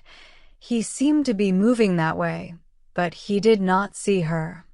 And therefore the smile and the blush, which his sudden reappearance raised in Catherine, passed away without sullying her heroic importance. He looked as handsome and as lively as ever, and was talking with interest to a fashionable and pleasing-looking young woman, who leant on his arm, and whom Catherine immediately guessed to be his sister, thus unthinkingly throwing away a fair opportunity of considering him lost to her forever by being married already. But guided only by what was simple and probable, it had never entered her head that Mr. Tilney could be married. He had not behaved, he had not talked, like the married men to whom she had been used. He had never mentioned a wife, and he had acknowledged a sister. From these circumstances sprang the instant conclusion of his sister's now being by his side, and therefore, instead of turning of a death-like paleness, and falling in a fit on Mrs. Allen's bosom, Catherine sat erect, in the perfect use of her senses, and with cheeks only a little redder than usual. Mr. Tilney and his companion, who continued, though slowly, to approach, were immediately preceded by a lady, an acquaintance of Mrs. Thorpe, and this lady stopping to speak to her, they, as belonging to her, stopped likewise, and Catherine, catching Mr. Tilney's eye, instantly received from him the smiling tribute of recognition. She returned it with pleasure, and then advancing still nearer, he spoke both to her and Mrs. Allen, by whom he was very civilly acknowledged. "I am very happy to see you again, sir, indeed. I was afraid you had left Bath." He thanked her for her fears, and said that he had quitted it for a week, on the very morning after his having had the pleasure of seeing her. "Well, sir, and I dare say you are not sorry to be back again, for it is just the place for young people, and indeed for everybody else too. I tell Mr. Allen, when he talks of being sick of it, that I am sure he should not complain, for it is so very agreeable a place, that it is much better to be here than at home at this dull time of year. I tell him he is quite in luck to be sent here for his health. And I hope, madam, that Mr. Allen will be obliged to like the place, from finding it of service to him." "Thank you, sir. I have no doubt that he will dot. A neighbor of ours, Dr. Skinner, was here for his health last winter, and came away quite stout. That circumstance must give great encouragement." "Yes, sir, and Dr. Skinner and his family were here 3 months, so I tell Mr. Allen he must not be in a hurry to get away." Here they were interrupted by a request from Mrs. Thorpe to Mrs. Allen, that she would move a little to accommodate Mrs. Hughes and Miss Tilney with seats, as they had agreed to join their party. This was accordingly done, Mr. Tilney still continuing standing before them, and after a few minutes' consideration, he asked Catherine to dance with him. This compliment, delightful as it was, produced severe mortification to the lady, and in giving her denial, she expressed her sorrow on the occasion so very much as if she really felt it, that had Thorpe, who joined her just afterwards, been half a minute earlier, he might have thought her sufferings rather too acute. The very easy manner in which he then told her that he had kept her waiting did not by any means reconcile her more to her lot, nor did the particulars which he entered into while they were standing up, of the horses and dogs of the friend whom he had just left, and of a proposed exchange of terriers between them, interest her so much as to prevent her looking very often towards that part of the room where she had left Mr. Tilney. Of her dear Isabella, to whom she particularly longed to point out that gentleman, she could see nothing. They were in different sets. She was separated from all her party and away from all her acquaintance. One mortification succeeded another, and from the whole she deduced this useful lesson, that to go previously engaged to a ball does not necessarily increase either the dignity or enjoyment of a young lady. From such a moralizing strain as this, she was suddenly roused by a touch on the shoulder, and turning round, perceived Mrs. Hughes directly behind her, attended by Miss Tilney and a gentleman. "I beg your pardon, Miss Morland," said she, "for this liberty, but I cannot anyhow get to Miss Thorpe, and Mrs. Thorpe said she was sure you would not have the least objection to letting in this young lady by you." Mrs. Hughes could not have applied to any creature in the room more happy to oblige her than Catherine. The young ladies were introduced to each other, Miss Tilney expressing a proper sense of such goodness, Miss Morland with the real delicacy of a generous mind making light of the obligation, and Mrs. Hughes, satisfied with having so respectably settled her young charge, returned to her party. Miss Tilney had a good figure, a pretty face, and a very agreeable countenance, and her air, though it had not all the decided pretension, the resolute stylishness of Miss Thorpe's, had more real elegance. Her manners shewed good sense and good breeding. They were neither shy nor affectedly open, and she seemed capable of being young, attractive, and at a ball, without wanting to fix the attention of every man near her, and without exaggerated feelings of ecstatic delight or inconceivable vexation on every little trifling occurrence. Catherine, interested at once by her appearance and her relationship to Mr. Tilney, was desirous of being acquainted with her, and readily talked therefore whenever she could think of anything to say, and had courage and leisure for saying it.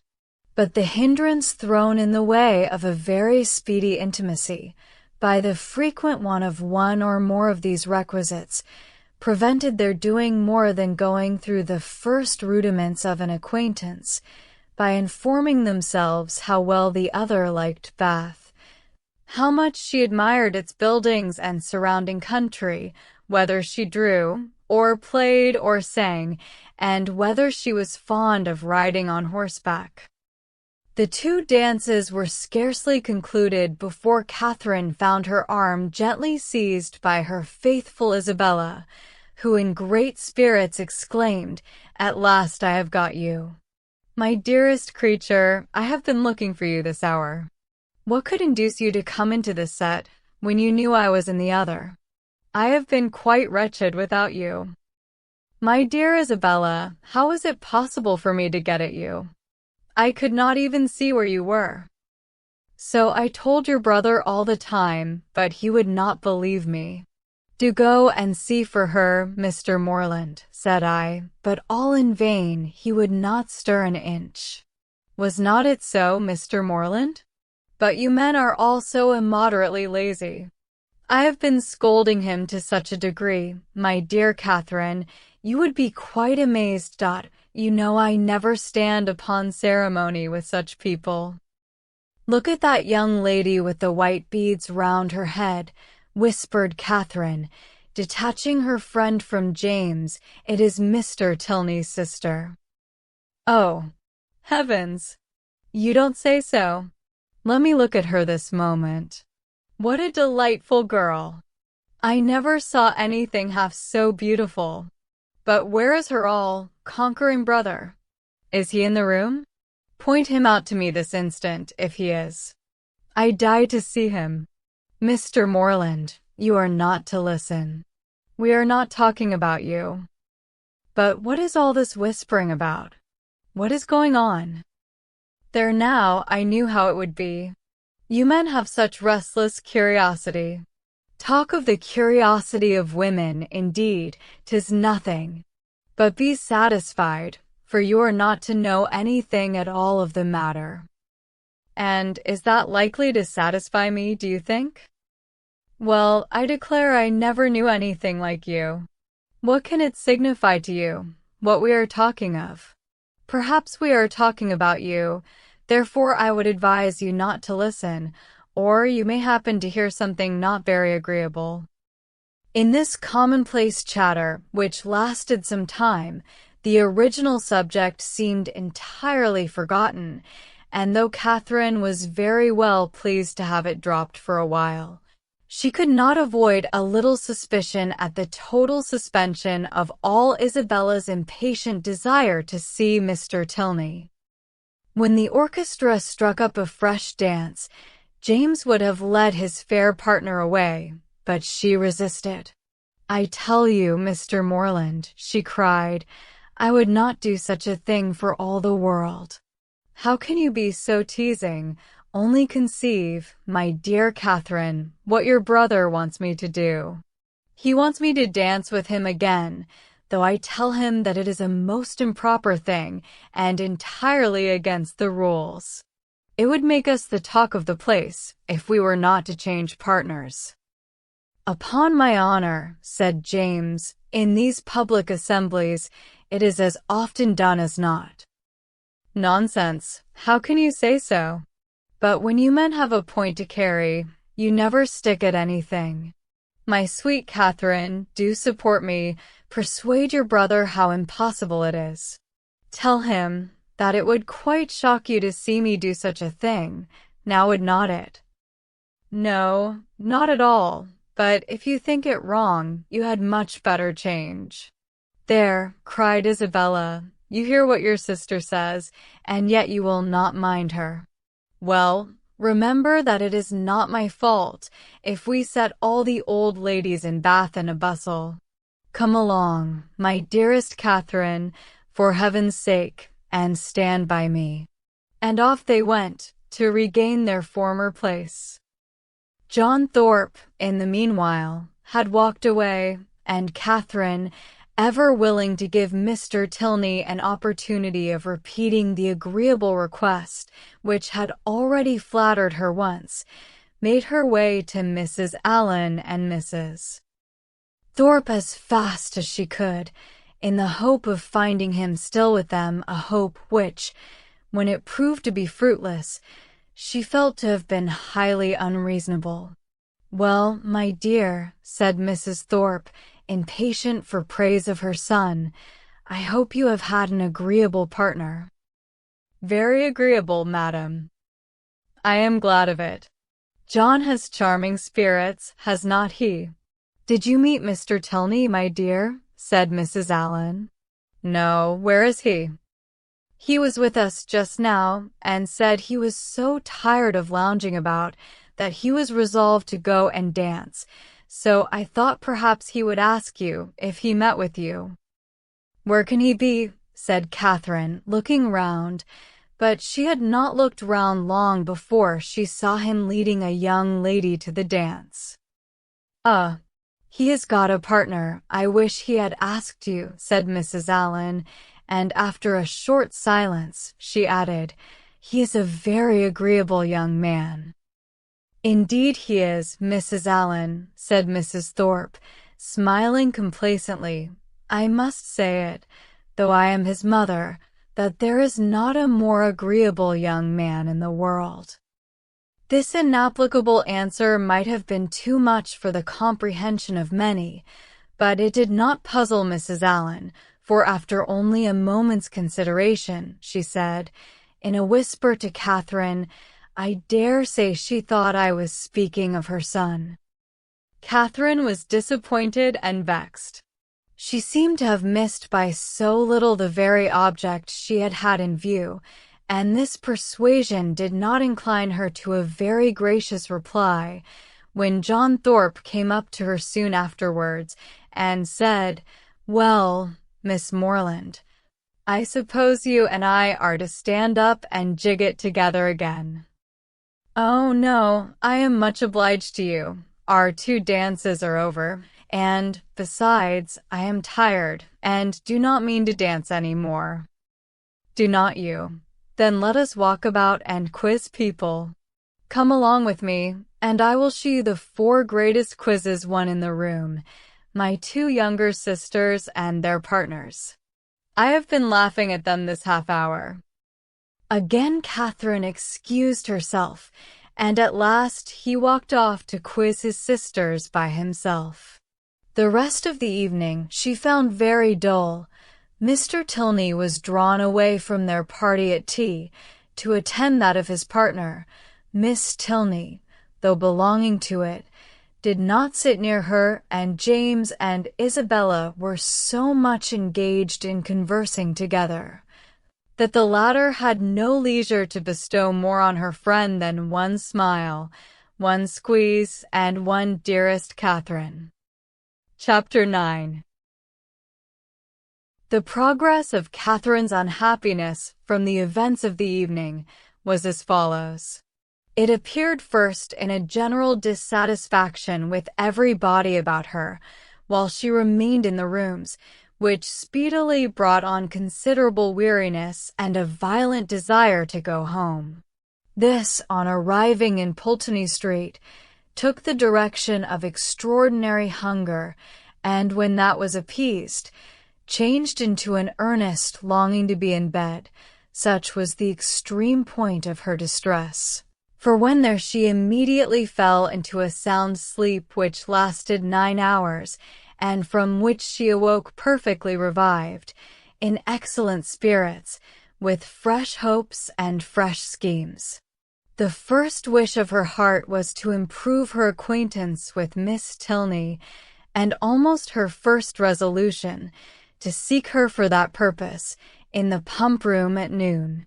In the pump room, one so newly arrived in Bath must be met with, and that building she had already found so favorable for the discovery of female excellence and the completion of female intimacy, so admirably adapted for secret discourses and unlimited confidence, that she was most reasonably encouraged to expect another friend from within its walls.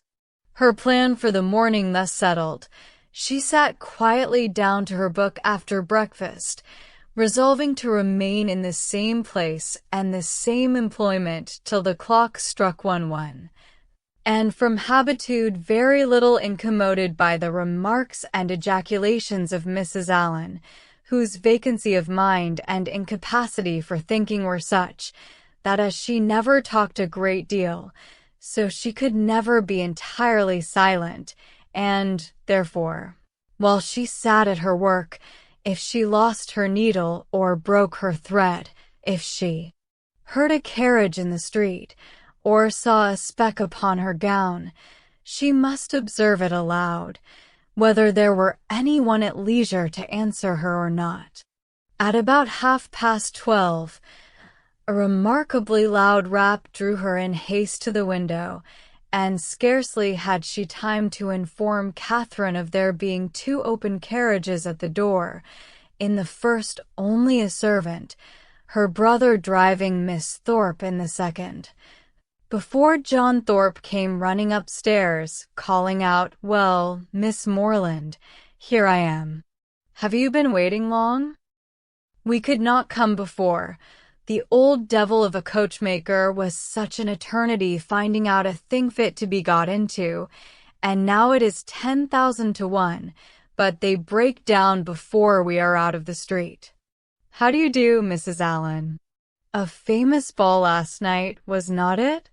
Come, Miss Morland, be quick, for the others are in a confounded hurry to be off." They want to get their tumble over. What do you mean? Said Catherine. Where are you all going to? Going to? Why, you have not forgot our engagement. Did not we agree together to take a drive this morning? What a head you have. We are going up Claverton Down, too. Something was said about it, I remember, said Catherine, looking at Mrs. Allen for her opinion, but really I did not expect you. Not expect me. That's a good one. And what a dust you would have made if I had not come.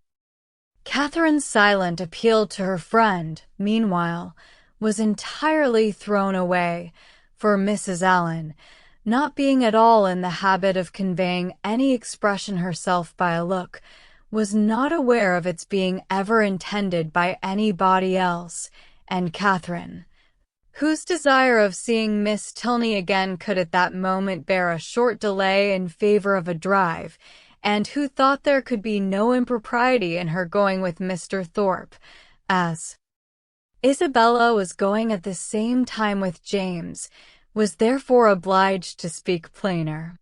Well, ma'am, what do you say to it? Can you spare me for an hour or two? Shall I go? Do just as you please, my dear, replied Mrs. Allen, with the most placid indifference. Catherine took the advice and ran off to get ready. In a very few minutes she reappeared, having scarcely allowed the two others time enough to get through a few short sentences in her praise, after Thorpe had procured Mrs. Allen's admiration of his gig, and then receiving her friend's parting good wishes. They both hurried downstairs. My dearest creature, cried Isabella, to whom the duty of friendship immediately called her before she could get into the carriage, you have been at least 3 hours getting ready. I was afraid you were ill.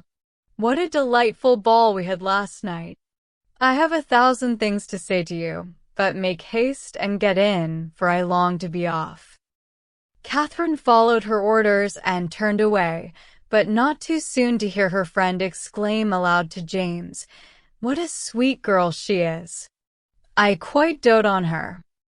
"You will not be frightened, Miss Morland," said Thorpe, as he handed her in, "if my horse should dance about a little at first setting off. He will, most likely, give a plunge or two, and perhaps take the rest for a minute 3, but he will soon know his master.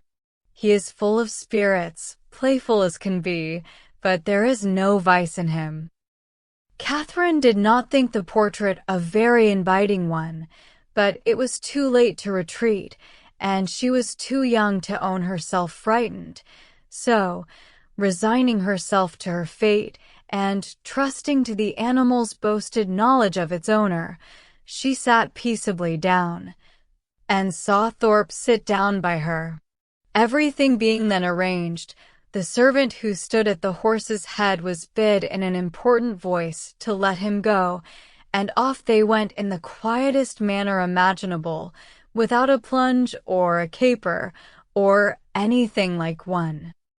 Catherine, delighted at so happy an escape, spoke her pleasure aloud with grateful surprise, and her companion immediately made the matter perfectly simple by assuring her that it was entirely owing to the peculiarly judicious manner in which he had then held the reins, and the singular discernment and dexterity with which he had directed his whip.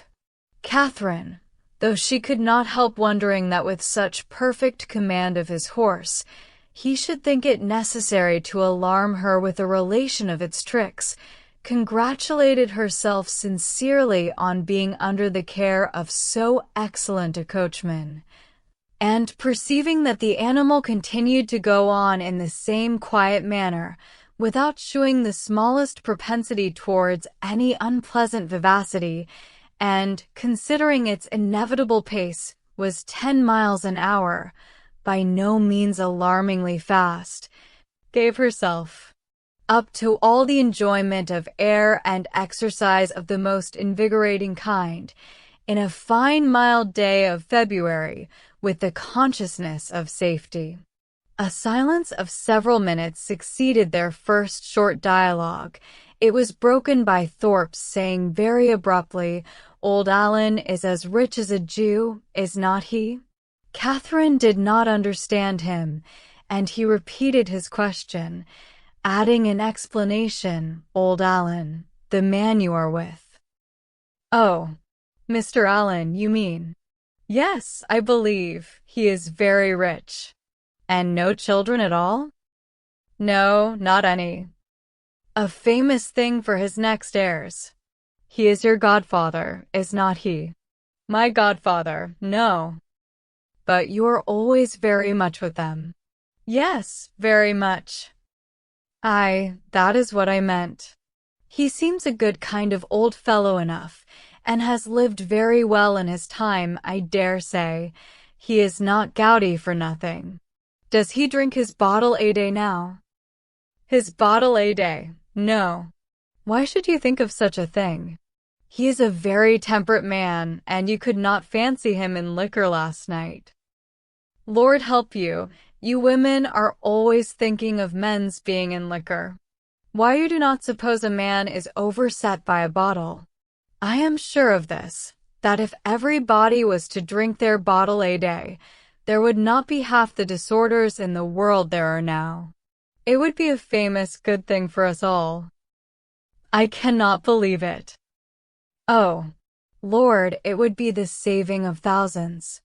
There is not the 100th part of the wine consumed in this kingdom that there ought to be. Our foggy climate wants help. And yet I have heard that there is a great deal of wine drank in Oxford." "Oxford?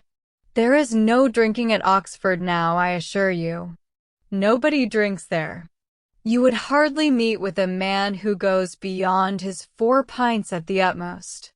Now, for instance, it was reckoned a remarkable thing at the last party in my rooms that upon an average we cleared about 5 pints a head. It was looked upon as something out of the common way. Mine is famous good stuff, to be sure. You would not often meet with anything like it in Oxford, and that may account for it. But this will just give you a notion of the general rate of drinking there." "Yes, it does give a notion," said Catherine warmly, "and that is, that you all drink a great deal more wine than I thought you did. However, I am sure James does not drink so much." This declaration brought on a loud and overpowering reply, of which no part was very distinct, except the frequent exclamations, amounting almost to oaths, which adorned it, and Catherine was left, when it ended, with rather a strengthened belief of there being a great deal of wine drank in Oxford, and the same happy conviction of her brother's comparative sobriety.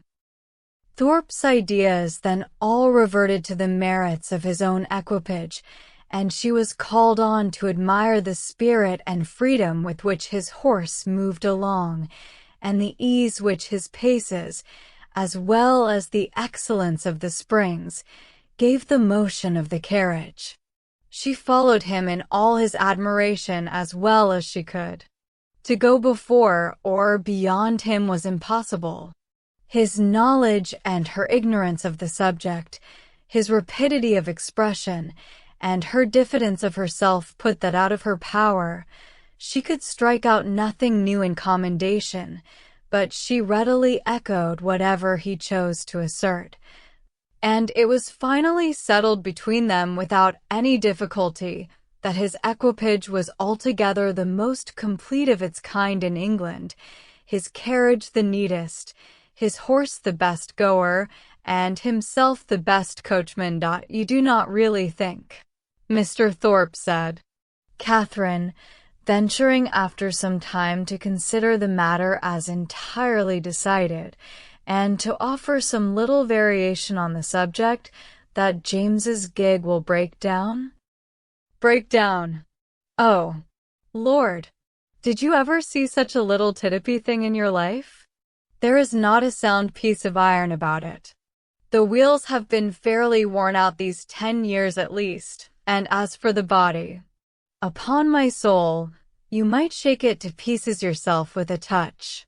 It is the most devilish little rickety business I ever beheld, thank God. We have got it better. I would not be bound to go 2 miles in it for £50,000. Good heavens, cried Catherine, quite frightened. Then pray let us turn back. They will certainly meet with an accident if we go on. Do let us turn back, Mr. Thorpe. Stop and speak to my brother, and tell him how very unsafe it is. Unsafe? Oh, Lord! What is there in that? They will only get a roll if it does break down, and there is plenty of dirt. It will be excellent falling. Oh, curse it! The carriage is safe enough if a man knows how to drive it. A thing of that sort in good hands will last above 20 years after it is fairly worn out. Lord bless you! I would undertake for £5 to drive it to York and back again, without losing a nail. Catherine listened with astonishment. She knew not how to reconcile two such very different accounts of the same thing, for she had not been brought up to understand the propensities of a rattle, nor to know to how many idle assertions and impudent falsehoods the excess of vanity will lead. Her own family were plain matter-of-fact people, who seldom aimed at wit of any kind, her father, at the utmost, being contented with a pun, and her mother with a proverb. They were not in the habit, therefore, of telling lies to increase their importance, or of asserting at one moment what they would contradict the next.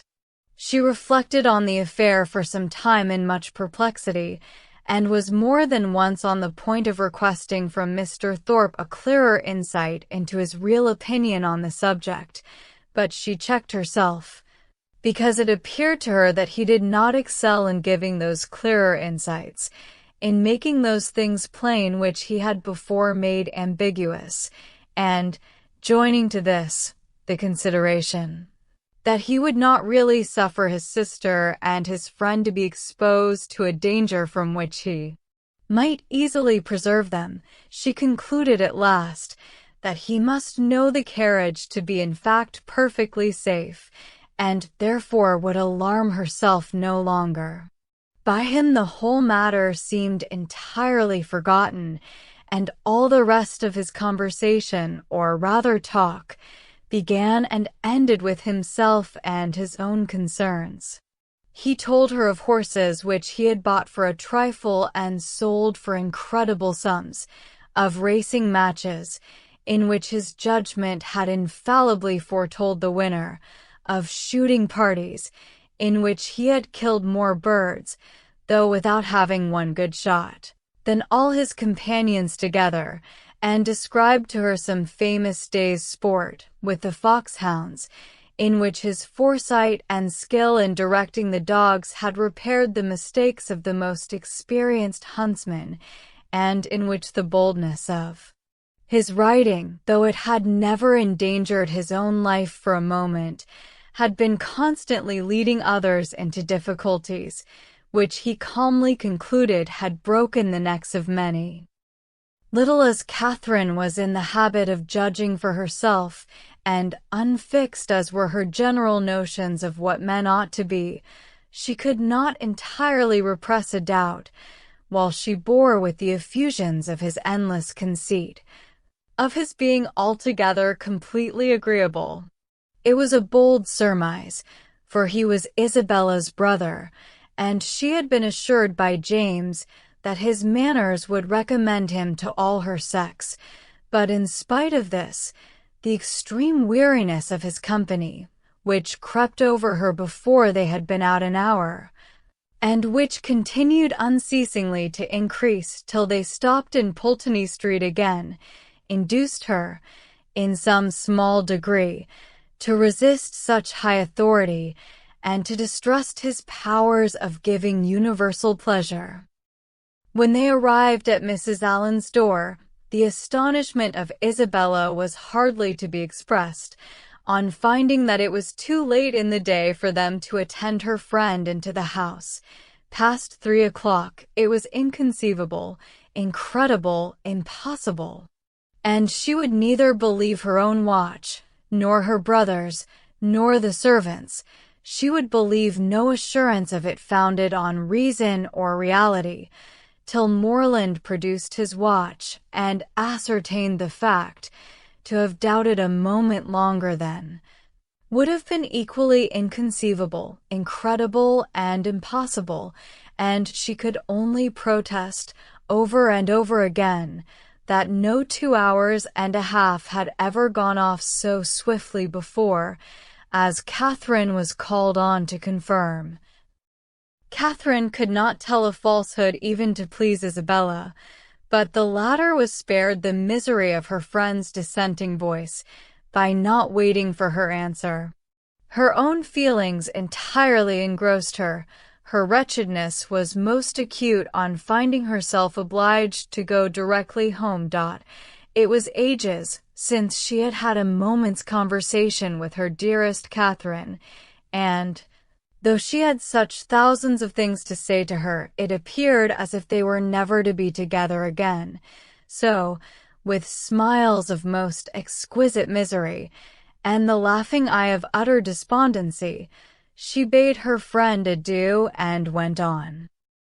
Catherine found Mrs. Allen just returned from all the busy idleness of the morning, and was immediately greeted with, "Well, my dear, here you are," a truth which she had no greater inclination than power to dispute.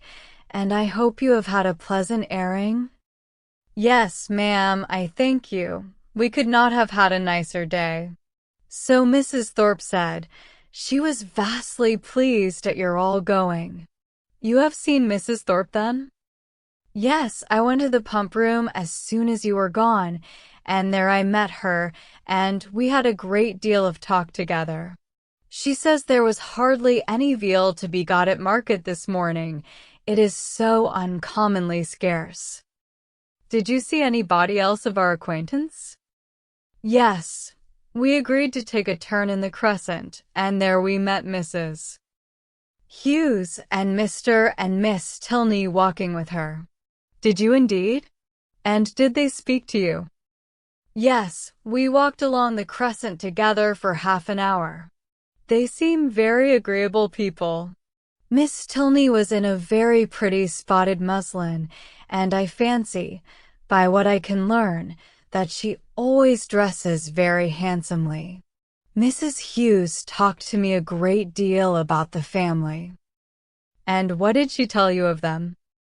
"Oh, a vast deal indeed. She hardly talked of anything else." "Did she tell you what part of Gloucestershire they come from?" "Yes, she did, but I cannot recollect now." "But they're very good kind of people and very rich." Mrs. Tilney was a Miss Drummond, and she and Mrs. Hughes were schoolfellows, and Miss Drummond had a very large fortune, and, when she married, her father gave her £20,000 and 500 to buy wedding clothes. Mrs. Hughes saw all the clothes after they came from the warehouse. "And are Mr. and Mrs. Tilney in Bath?" "Yes, I fancy they are, but I am not quite certain. Upon recollection, however, I have a notion they are both dead, at least the mother is. Yes, I am sure Mrs. Tilney is dead, because Mrs. Hughes told me there was a very beautiful set of pearls that Mr. Drummond gave his daughter on her wedding day, and that Miss Tilney has got now, for they were put by for her when her mother died." "And is Mr. Tilney my partner, the only son?" "I cannot be quite positive about that, my dear.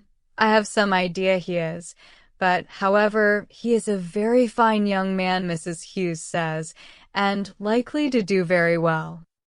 Catherine inquired no further. She had heard enough to feel that Mrs.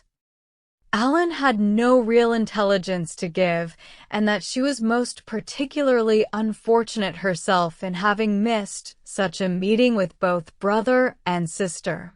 Could she have foreseen such a circumstance, nothing should have persuaded her to go out with the others, and, as it was, she could only lament her ill luck and think over what she had lost, till it was clear to her that the drive had by no means been very pleasant, and that John Thorpe himself was quite disagreeable. Chapter 10.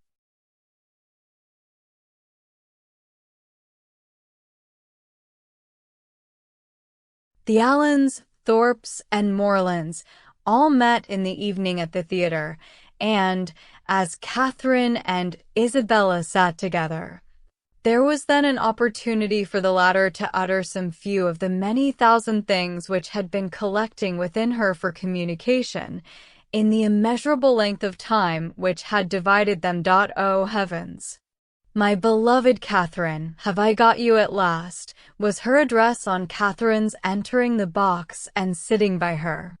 "Now, Mr. Morland," for he was close to her on the other side, "I shall not speak another word to you all the rest of the evening, so I charge you not to expect it." "My sweetest Catherine, how have you been this long age? But I need not ask you, for you look delightfully. You really have done your hair in a more heavenly style than ever.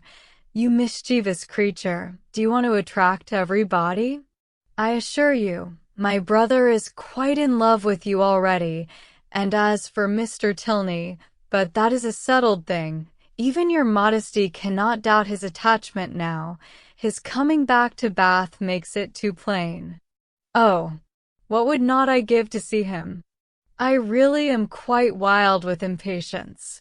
My mother says he is the most delightful young man in the world. She saw him this morning, you know. You must introduce him to me. Is he in the house now? Look about for heaven's sake. I assure you, I can hardly exist till I see him." "No," said Catherine, "he is not here. I cannot see him anywhere." "Oh, horrid! Am I never to be acquainted with him? How do you like my gown? I think it does not look amiss. The sleeves were entirely my own thought. Do you know I get so immoderately sick of Bath? Your brother and I were agreeing this morning that, though it is vastly well to be here for a few weeks, we would not live here for millions. We soon found out that our tastes were exactly alike in preferring the country to every other place. Really, our opinions were so exactly the same, it was quite ridiculous. There was not a single point in which we differed. I would not have had you by for the world. You are such a sly thing. I am sure you would have made some droll remark or other about it. No, indeed I should not. Oh, yes, you would indeed. I know you better than you know yourself. You would have told us that we seemed born for each other, or some nonsense of that kind, which would have distressed me beyond conception. My cheeks would have been as red as your roses. I would not have had you by for the world. Indeed, you do me injustice. I would not have made so improper a remark upon any account, and, besides, I am sure it would never have entered my head." Isabella smiled incredulously and talked the rest of the evening to James. Catherine's resolution of endeavoring to meet Miss Tilney again continued in full force the next morning, and till the usual moment of going to the pump room, she felt some alarm from the dread of a second prevention. But nothing of that kind occurred. No visitors appeared to delay them, and they all three set off in good time for the pump room, where the ordinary course of events and conversation took place. Mr. Allen, after drinking his glass of water, joined some gentlemen to talk over the politics of the day and compare the accounts of their newspapers, and the ladies walked about together, noticing every new face and almost every new bonnet in the room. The female part of the Thorpe family, attended by James Morland, appeared among the crowd in less than a quarter of an hour, and Catherine immediately took her usual place by the side of her friend. James, who was now in constant attendance, maintained a similar position, and separating themselves from the rest of their party, they walked in that manner for some time, till Catherine began to doubt the happiness of a situation which, confining her entirely to her friend and brother, gave her very little share in the notice of either. They were always engaged in some sentimental discussion or lively dispute, but their sentiment was conveyed in such whispering voices, and their vivacity attended with so much laughter, that though Catherine's supporting opinion was not unfrequently called for by one or the other, she was never able to give any, from not having heard a word of the subject. At length, however, she was empowered to disengage herself from her friend by the avowed necessity of speaking to Miss Tilney, whom she most joyfully saw just entering the room with Mrs. Hughes, and whom she instantly joined, with a firmer determination to be acquainted than she might have had courage to command, had she not been urged by the disappointment of the day before. Miss Tilney met her with great civility, returned her advances with equal goodwill, and they continued talking together as long as both parties remained in the room, and though in all probability not an observation was made, nor an expression used by either which had not been made and used some thousands of times before, under that roof, in every Bath season, yet the merit of their being spoken with simplicity and truth, and without personal conceit, might be something uncommon. "How well your brother dances," was an artless exclamation of Catherine's towards the close of their conversation, which at once surprised and amused her companion. "Henry," she replied with a smile. "Yes, he does dance very well. He must have thought it very odd to hear me say I was engaged the other evening when he saw me sitting down. But I really had been engaged the whole day to Mr. Thorpe." Miss Tilney could only bow. "You cannot think," added Catherine after a moment's silence, "how surprised I was to see him again. I felt so sure of his being quite gone away. When Henry had the pleasure of seeing you before, he was in Bath but for a couple of days. He came only to engage lodgings for us. That never occurred to me, and of course, not seeing him anywhere, I thought he must be gone. Was not the young lady he danced with on Monday a Miss Smith?" "Yes, an acquaintance of Mrs. Hughes." "I dare say she was very glad to dance. Do you think her pretty?" "Not very." "He never comes to the pump room, I suppose?" "Yes, sometimes, but he has rid out this morning with my father." Mrs. Hughes now joined them, and asked Miss Tilney if she was ready to go. "I hope I shall have the pleasure of seeing you again soon," said Catherine. "Shall you be at the cotillion ball tomorrow?" "Perhaps yes, I think we certainly shall." "I am glad of it, for we shall all be there." This civility was duly returned, and they parted on Miss Tilney's side with some knowledge of her new acquaintance's feelings, and on Catherine's, without the smallest consciousness of having explained them. She went home very happy. The morning had answered all her hopes, and the evening of the following day was now the object of expectation, the future good.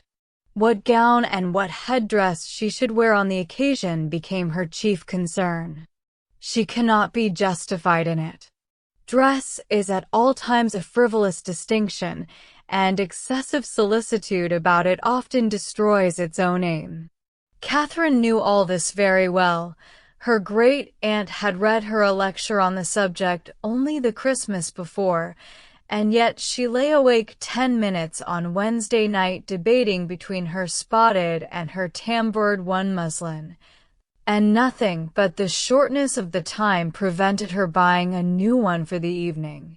This would have been an error in judgment, great though not uncommon, from which one of the other sex rather than her own, A brother rather than a great aunt might have warned her, for man only can be aware of the insensibility of man towards a new gown.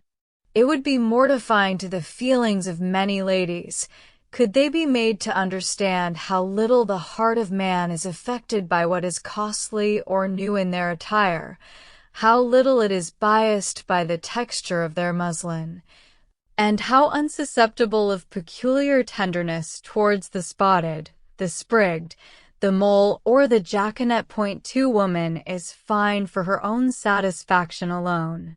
No man will admire her the more, no woman will like her the better for it. Neatness and fashion are enough for the former, and a something of shabbiness or impropriety will be most endearing to the latter. But not one of these grave reflections troubled the tranquillity of Catherine. She entered the rooms on Thursday evening with feelings very different from what had attended her thither the Monday before.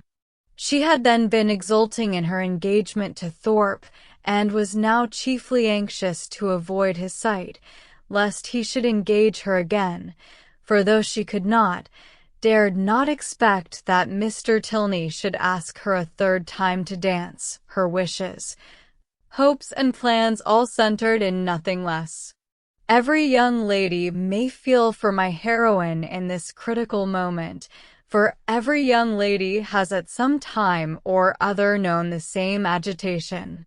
All have been, or at least all have believed themselves to be, in danger from the pursuit of someone whom they wished to avoid, and all have been anxious for the attentions of someone whom they wished to please. As soon as they were joined by the Thorpes, Catherine's agony began. She fidgeted about if John Thorpe came towards her, hid herself as much as possible from his view, and when he spoke to her pretended not to hear him.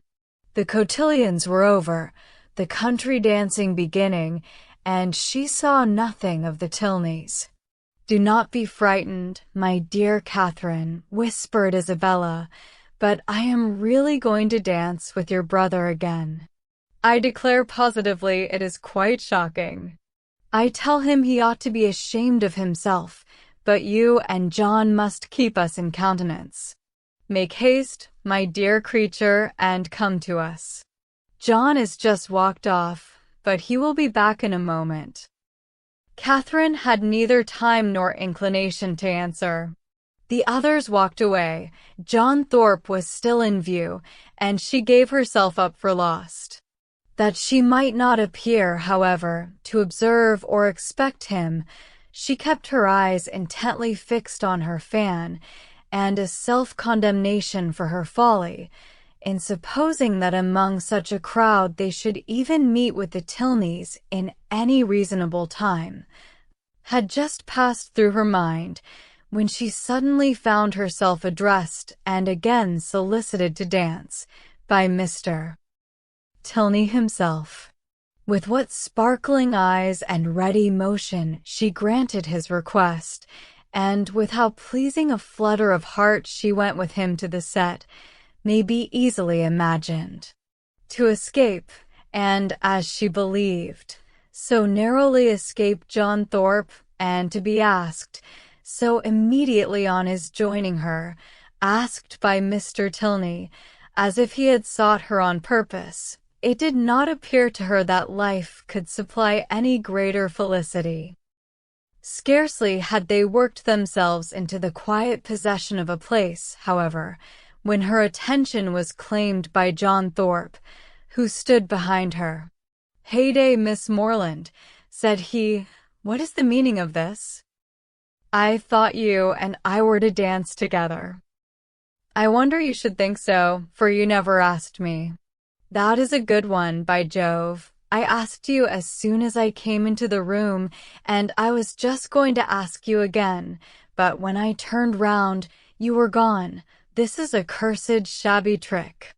I only came for the sake of dancing with you, and I firmly believe you were engaged to me ever since Monday. Yes, I remember, I asked you while you were waiting in the lobby for your cloak. And here have I been telling all my acquaintance that I was going to dance with the prettiest girl in the room, and when they see you standing up with somebody else, they will quiz me famously. Oh no, they will never think of me after such a description as that. By heavens, if they do not, I will kick them out of the room for blockheads. What chap have you there? Catherine satisfied his curiosity. Tilney, he repeated. I do not know him. A good figure of a man. Well put together. Does he want a horse? Here's a friend of mine, Sam Fletcher, has got one to sell that would suit anybody. A famous clever animal for the road, only 40 guineas. I had 50 minds to buy it myself, for it is one of my maxims always to buy a good horse when I meet with one, but it would not answer my purpose, it would not do for the field. I would give any money for a real good hunter. I have 3 now, the best that ever were backed. I would not take 800 guineas for them. Fletcher and I mean to get a house in Leicestershire against the next season. It is so uncomfortable living at an inn. This was the last sentence by which he could weary Catherine's attention, for he was just then borne off by the resistless pressure of a long string of passing ladies. Her partner now drew near, and said, "That gentleman would have put me out of patience, had he stayed with you half a minute longer. He has no business to withdraw the attention of my partner from me.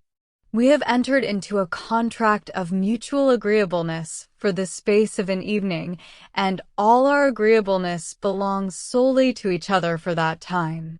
Nobody can fasten themselves on the notice of one without injuring the rights of the other. I consider a country dance as an emblem of marriage.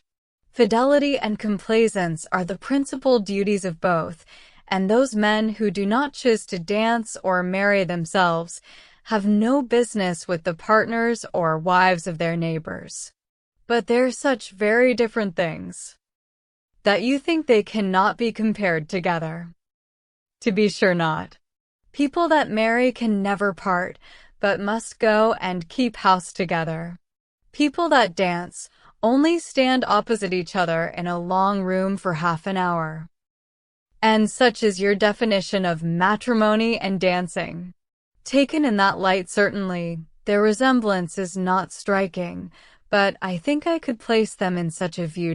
You will allow that in both, man has the advantage of choice, woman only the power of refusal, that in both, it is an engagement between man and woman, formed for the advantage of each, and that when once entered into, they belong exclusively to each other till the moment of its dissolution, that it is their duty, each to endeavor to give the other no cause for wishing that he or she had bestowed themselves elsewhere, and their best interest to keep their own imaginations from wandering towards the perfections of their neighbors, or fancying that they should have been better off with anyone else. You will allow all this? Yes, to be sure, as you state it, all this sounds very well, but still they are so very different. I cannot look upon them at all in the same light, nor think the same duties belong to them. In one respect, there certainly is a difference. In marriage, the man is supposed to provide for the support of the woman to make the home agreeable to the man. He is to purvey, and she is to smile. But in dancing, their duties are exactly changed. The agreeableness, the compliance are expected from him, while she furnishes the fan and the lavender water. That, I suppose, was the difference of duties which struck you, as rendering the conditions incapable of comparison. No, indeed, I never thought of that. Then I am quite at a loss. One thing, however, I must observe. This disposition on your side is rather alarming. You totally disallow any similarity in the obligations, and may I not thence infer that your notions of the duties of the dancing state are not so strict as your partner might wish? Have I not reason to fear that if the gentleman who spoke to you just now were to return, or if any other gentleman were to address you, there would be nothing to restrain you from conversing with him as long as you chose? Mr. Thorpe is such a very particular friend of my brother's that if he talks to me, I must talk to him again, but there are hardly 3 young men in the room besides him that I have any acquaintance with. And is that to be my only security? Alas, alas! Nay, I am sure you cannot have a better, for if I do not know anybody, it is impossible for me to talk to them, and, besides, I do not want to talk to anybody. Now you have given me a security worth having, and I shall proceed with courage. Do you find Bath as agreeable as when I had the honor of making the inquiry before? Yes, quite more so indeed. More so. Take care, or you will forget to be tired of it at the proper time. You ought to be tired at the end of 6 weeks. I do not think I should be tired if I were to stay here 6 months. Bath, compared with London, has little variety, and so everybody finds out every year. For 6 weeks, I allow Bath is pleasant enough, but beyond that, it is the most tiresome place in the world. You would be told so by people of all descriptions, who come regularly every winter, lengthen their 6 weeks into 10 or 12, and go away at last because they can afford to stay no longer. Well, other people must judge for themselves, and those who go to London may think nothing of Bath. But I, who live in a small retired village in the country, can never find greater sameness in such a place as this than in my own home, for here are a variety of amusements, a variety of things to be seen and done all day long, which I can know nothing of there. You are not fond of the country? Yes, I am. I have always lived there and always been very happy. But certainly there is much more sameness in a country life than in a Bath life. One day in the country is exactly like another. But then you spend your time so much more rationally in the country. Do I? Do you not? I do not believe there is much difference. Here you are in pursuit only of amusement all day long. And so I am at home, only I do not find so much of it. I walk about here, and so I do there, but here I see a variety of people in every street, and there I can only go and call on Mrs. Allen. Mr. Tilney was very much amused. Only go and call on Mrs. Allen, he repeated. What a picture of intellectual poverty. However, when you sink into this abyss again, you will have more to say. You will be able to talk of Bath and of all that you did here. Oh, yes. I shall never be in want of something to talk of again to Mrs. Allen or anybody else. I really believe I shall always be talking of Bath when I am at home again. I do like it so very much. If I could but have Papa and Mama and the rest of them here, I suppose I should be too happy. James is coming, my eldest brother, is quite delightful, and especially as it turns out that the very family we are just got so intimate with are his intimate friends already. Oh, who can ever be tired of Bath? Not those who bring such fresh feelings of every sort to it, as you do. But papas and mammas and brothers and intimate friends are a good deal gone by to most of the frequenters of Bath, and the honest relish of balls and plays and everyday sights is past with them. Here their conversation closed, the demands of the dance becoming now too importunate for a divided attention. Soon after their reaching the bottom of the set, Catherine perceived herself to be earnestly regarded by a gentleman who stood among the lookers-on, immediately behind her partner. He was a very handsome man, of a commanding aspect, past the bloom, but not past the vigor of life, and with his eyes still directed towards her, she saw him presently address Mr. Tilney in a familiar whisper. Confused by his notice and blushing from the fear of its being excited by something wrong in her appearance, she turned away her head. But while she did so, the gentleman retreated, and her partner, coming nearer, said, "I see that you guess what I have just been asked. That gentleman knows your name, and you have a right to know his. It is General Tilney, my father." Catherine's answer was only "Oh." But it was an "oh" expressing everything needful, attention to his words, and perfect reliance on their truth. With real interest and strong admiration did her eye now follow the general as he moved through the crowd, and "how handsome a family they are" was her secret remark. In chatting with Miss Tilney before the evening concluded, a new source of felicity arose to her. She had never taken a country walk since her arrival in Bath. Miss Tilney, to whom all the commonly frequented environs were familiar, spoke of them in terms which made her all eagerness to know them too, and on her openly fearing that she might find nobody to go with her, it was proposed by the brother and sister that they should join in a walk, some morning or other. "I shall like it," she cried, "beyond anything in the world, and do not let us put it off. Let us go tomorrow." This was readily agreed to, with only a proviso of Miss Tilney's, that it did not rain, which Catherine was sure it would not. At 12 o'clock they were to call for her in Pulteney Street, and remember, 12 o'clock was her parting speech to her new friend. Of her other, her older, her more established friend, Isabella, of whose fidelity and worth she had enjoyed a fortnight's experience, she scarcely saw anything during the evening.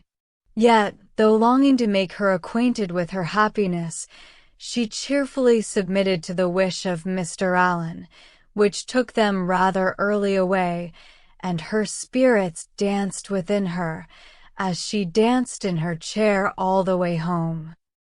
Chapter 11. The morrow brought a very sober-looking morning, the sun making only a few efforts to appear, and Catherine augured from it everything most favorable to her wishes. A bright morning so early in the year, she allowed would generally turn to rain, but a cloudy one foretold improvement as the day advanced. She applied to Mr. Allen for confirmation of her hopes, but Mr. Allen, not having his own skies and barometer about him, declined giving any absolute promise of sunshine. She applied to Mrs. Allen, and Mrs. Allen's opinion was more positive. She had no doubt in the world of its being a very fine day, if the clouds would only go off, and the sun keep out. At about 11 o'clock, however, a few specks of small rain upon the windows caught Catherine's watchful eye, and "Oh, dear, I do believe it will be wet," broke from her in a most desponding tone. "I thought how it would be," said Mrs. Allen. "No walk for me today," sighed Catherine, "but perhaps it may come to nothing, or it may hold up before 12. "Perhaps it may, but then, my dear, it will be so dirty." "Oh, that will not signify. I never mind dirt." "No," replied her friend very placidly, "I know you never mind dirt." After a short pause, "It comes on faster and faster," said Catherine, as she stood watching at a window. "So it does indeed. If it keeps raining, the streets will be very wet. There are 4 umbrellas up already. How I hate the sight of an umbrella. They are disagreeable things to carry. I would much rather take a chair at any time. It was such a nice-looking morning. I felt so convinced it would be dry. Anybody would have thought so indeed. There will be very few people in the pump room if it rains all the morning. I hope Mr. Allen will put on his great coat when he goes, but I dare say he will not, for he had rather do anything in the world than walk out in a great coat. I wonder he should dislike it. It must be so comfortable. The rain continued fast, though not heavy. Catherine went every 5 minuets to the clock, threatening on each return that, if it still kept on raining another 5 minutes, she would give up the matter as hopeless. The clock struck 12, and it still rained. You will not be able to go, my dear. I do not quite despair yet. I shall not give it up till 12:15. This is just the time of day for it to clear up, and I do think it looks a little lighter. There, it is 20 minutes after 12, and now I shall give it up entirely. Oh, that we had such weather here as they had at Udolpho, or at least in Tuscany and the south of France, the night that poor Saint Aubin one died. Such beautiful weather. At 12:30, when Catherine's anxious attention to the weather was over, and she could no longer claim any merit from its amendment, the sky began voluntarily to clear. A gleam of sunshine took her quite by surprise. She looked round. The clouds were parting, and she instantly returned to the window to watch over and encourage the happy appearance. 10 minutes more made it certain that a bright afternoon would succeed, and justified the opinion of Mrs. Allen, who had always thought it would clear up. But whether Catherine might still expect her friends, whether there had not been too much rain for Miss Tilney to venture, must yet be a question. It was too dirty for Mrs. Allen to accompany her husband to the pump room.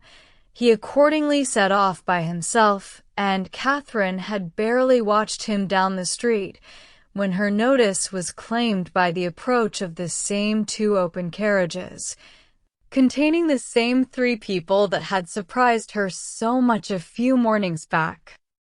Isabella, my brother, and Mr. Thorpe, I declare. They are coming for me perhaps, but I shall not go. I cannot go indeed, for you know Miss Tilney may still call. Mrs. Allen agreed to it. John Thorpe was soon with them, and his voice was with them yet sooner, for on the stairs he was calling out to Miss Moreland to be quick. Make haste, as he threw open the door. Put on your hat this moment. There is no time to be lost. We are going to Bristol. How d'ye do, Mrs. Allen? To Bristol. Is not that a great way off? But, however, I cannot go with you today, because I am engaged. I expect some friends every moment. This was of course vehemently talked down as no reason at all. Mrs. Allen was called on to second him, and the 2 others walked in to give their assistance. My sweetest Catherine, is not this delightful? We shall have a most heavenly drive. You are to thank your brother and me for the scheme. It darted into our heads at breakfast time, I verily believe at the same instant, and we should have been off 2 hours ago if it had not been for this detestable rain. But it does not signify. The nights are moonlight, and we shall do delightfully. Oh, I am in such ecstasies at the thoughts of a little country air and quiet, so much better than going to the lower rooms. We shall drive directly to Clifton and dine there, and, as soon as dinner is over, if there is time for it, go on to King's Weston. I doubt our being able to do so much, said Moreland. You croaking fellow, cried Thorpe, we shall be able to do 10 times more. King's Weston. Aye, and Blaise Castle too, and anything else we can hear of, but here is your sister says she will not go. Blaise Castle, cried Catherine. What is that? The finest place in England, worth going 50 miles at any time to see. What, Is it really a castle, an old castle?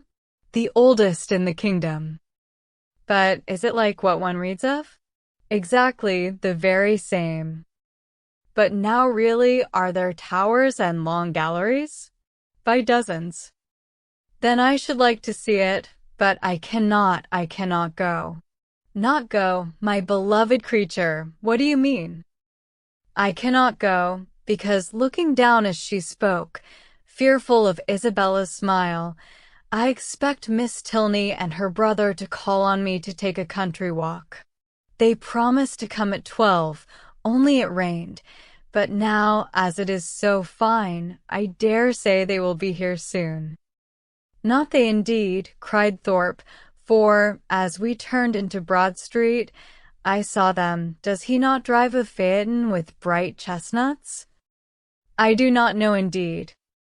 Yes, I know he does. I saw him. You are talking of the man you danced with last night, are not you? Yes. Well, I saw him at that moment turn up the Lansdowne Road, driving a smart-looking girl. Did you indeed? Did upon my soul, knew him again directly, and he seemed to have got some very pretty cattle too. It is very odd, but I suppose they thought it would be too dirty for a walk. And well they might, for I never saw so much dirt in my life. Walk. You could no more walk than you could fly. It has not been so dirty the whole winter. It is ankle-deep everywhere. Isabella corroborated it. My dearest Catherine, you cannot form an idea of the dirt. Come, you must go. You cannot refuse going now. I should like to see the castle, but may we go all over it? May we go up every staircase and into every suite of rooms? Yes, yes, every hole and corner. But then, if they should only be gone out for an hour till it is drier, and call by and by?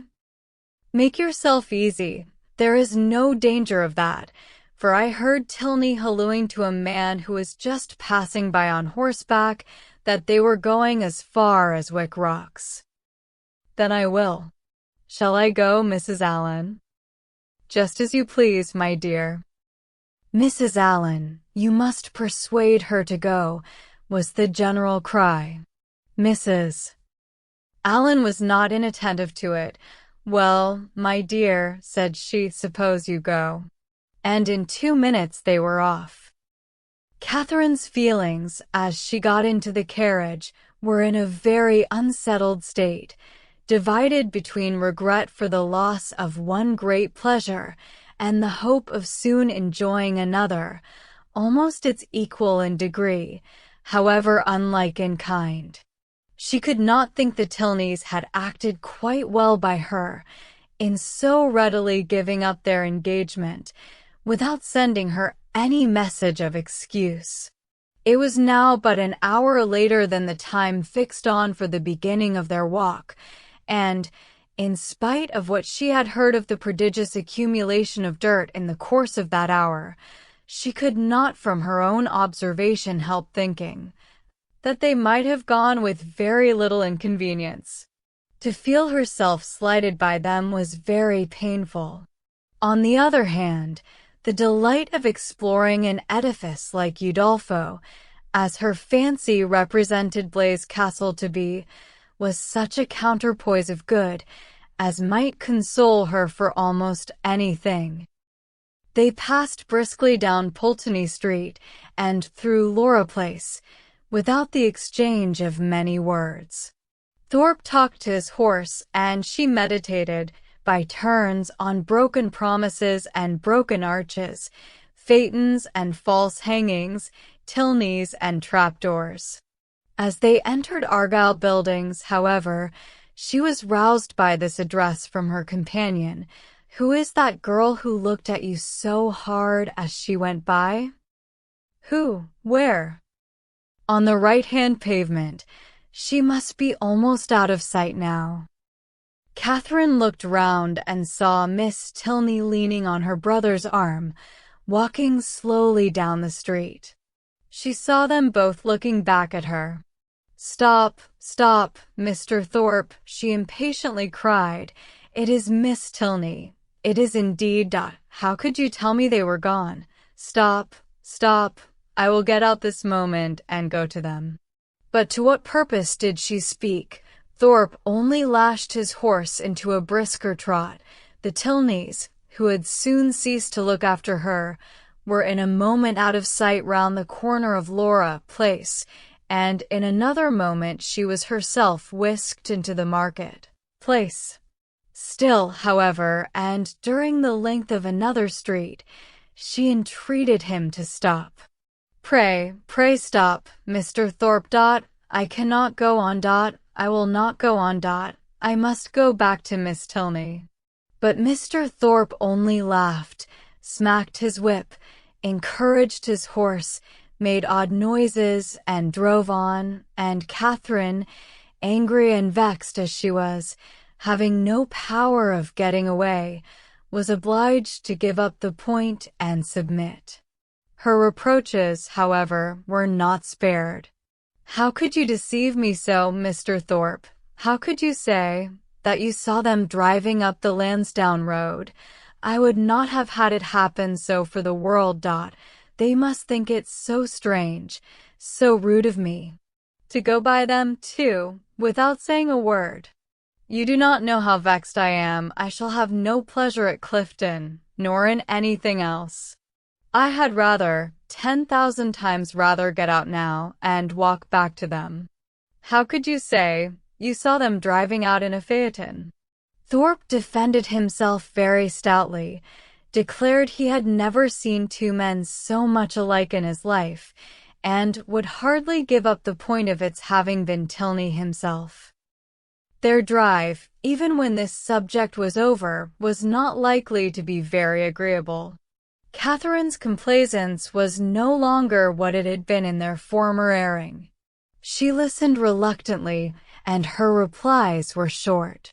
Blaze Castle remained her only comfort.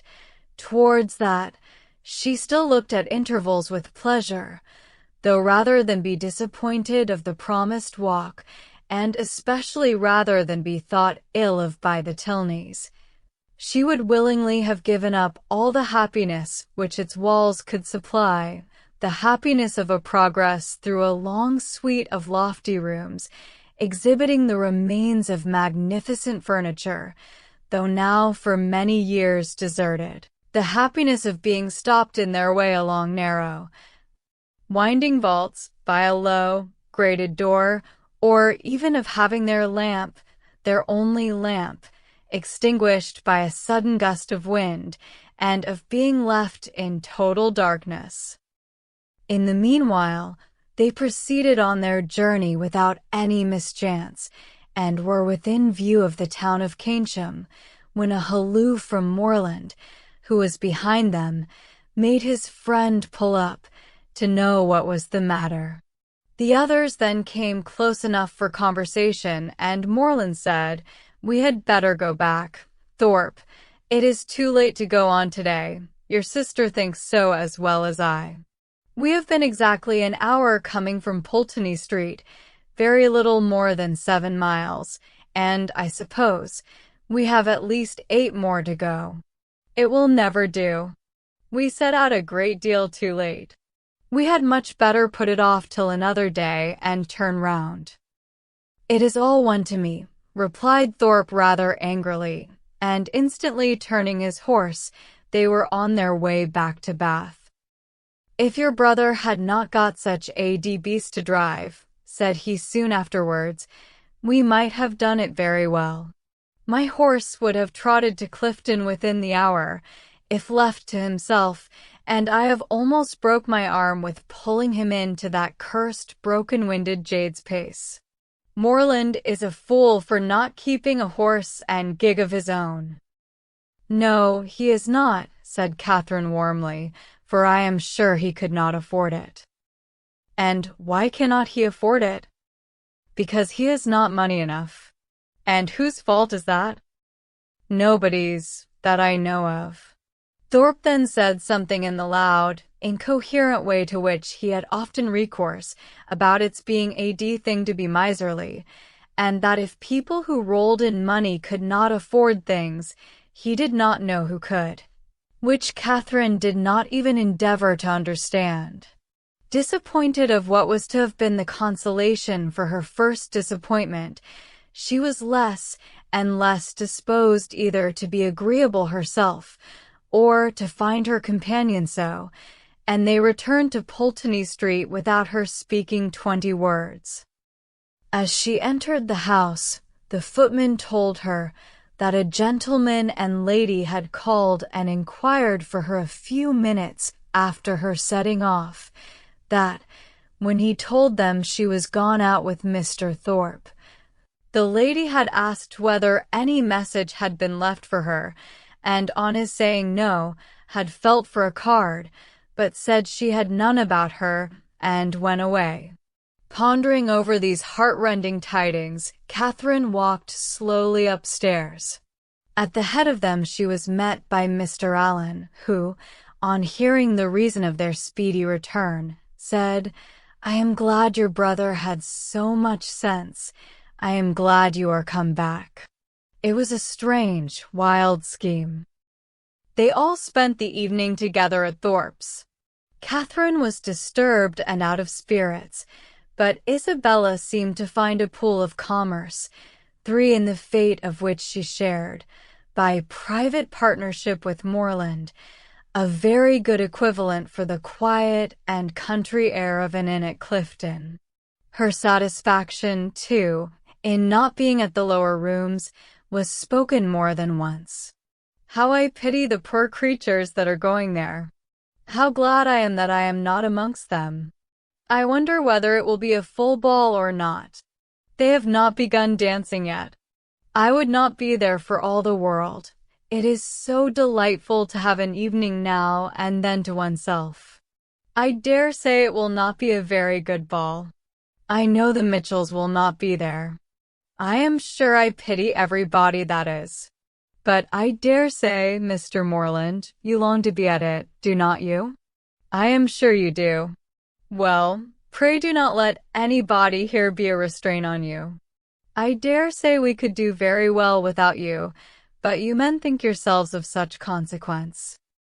Catherine could almost have accused Isabella of being wanting in tenderness towards herself and her sorrows, so very little did they appear to dwell on her mind, and so very inadequate was the comfort she offered.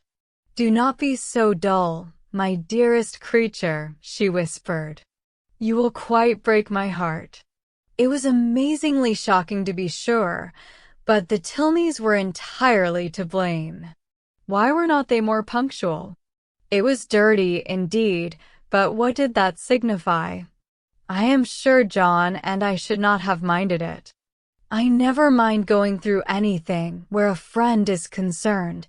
That is my disposition, and John is just the same.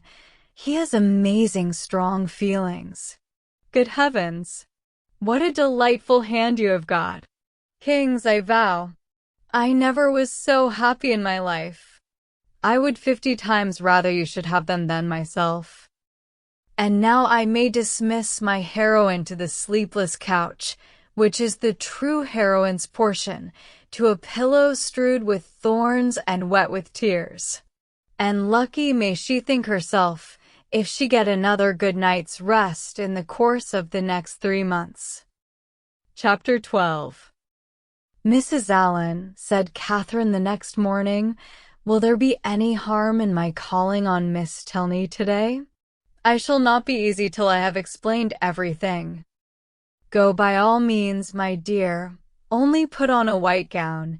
Miss Tilney always wears white."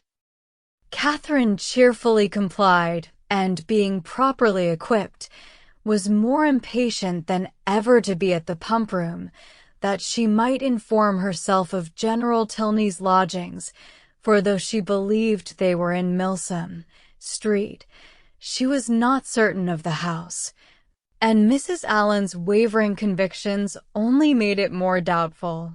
To Milsom Street she was directed, and having made herself perfect in the number, hastened away with eager steps and a beating heart to pay her visit, explain her conduct, and be forgiven, tripping lightly through the churchyard, and resolutely turning away her eyes, that she might not be obliged to see her beloved Isabella and her dear family, who, she had reason to believe, were in a shop hard by.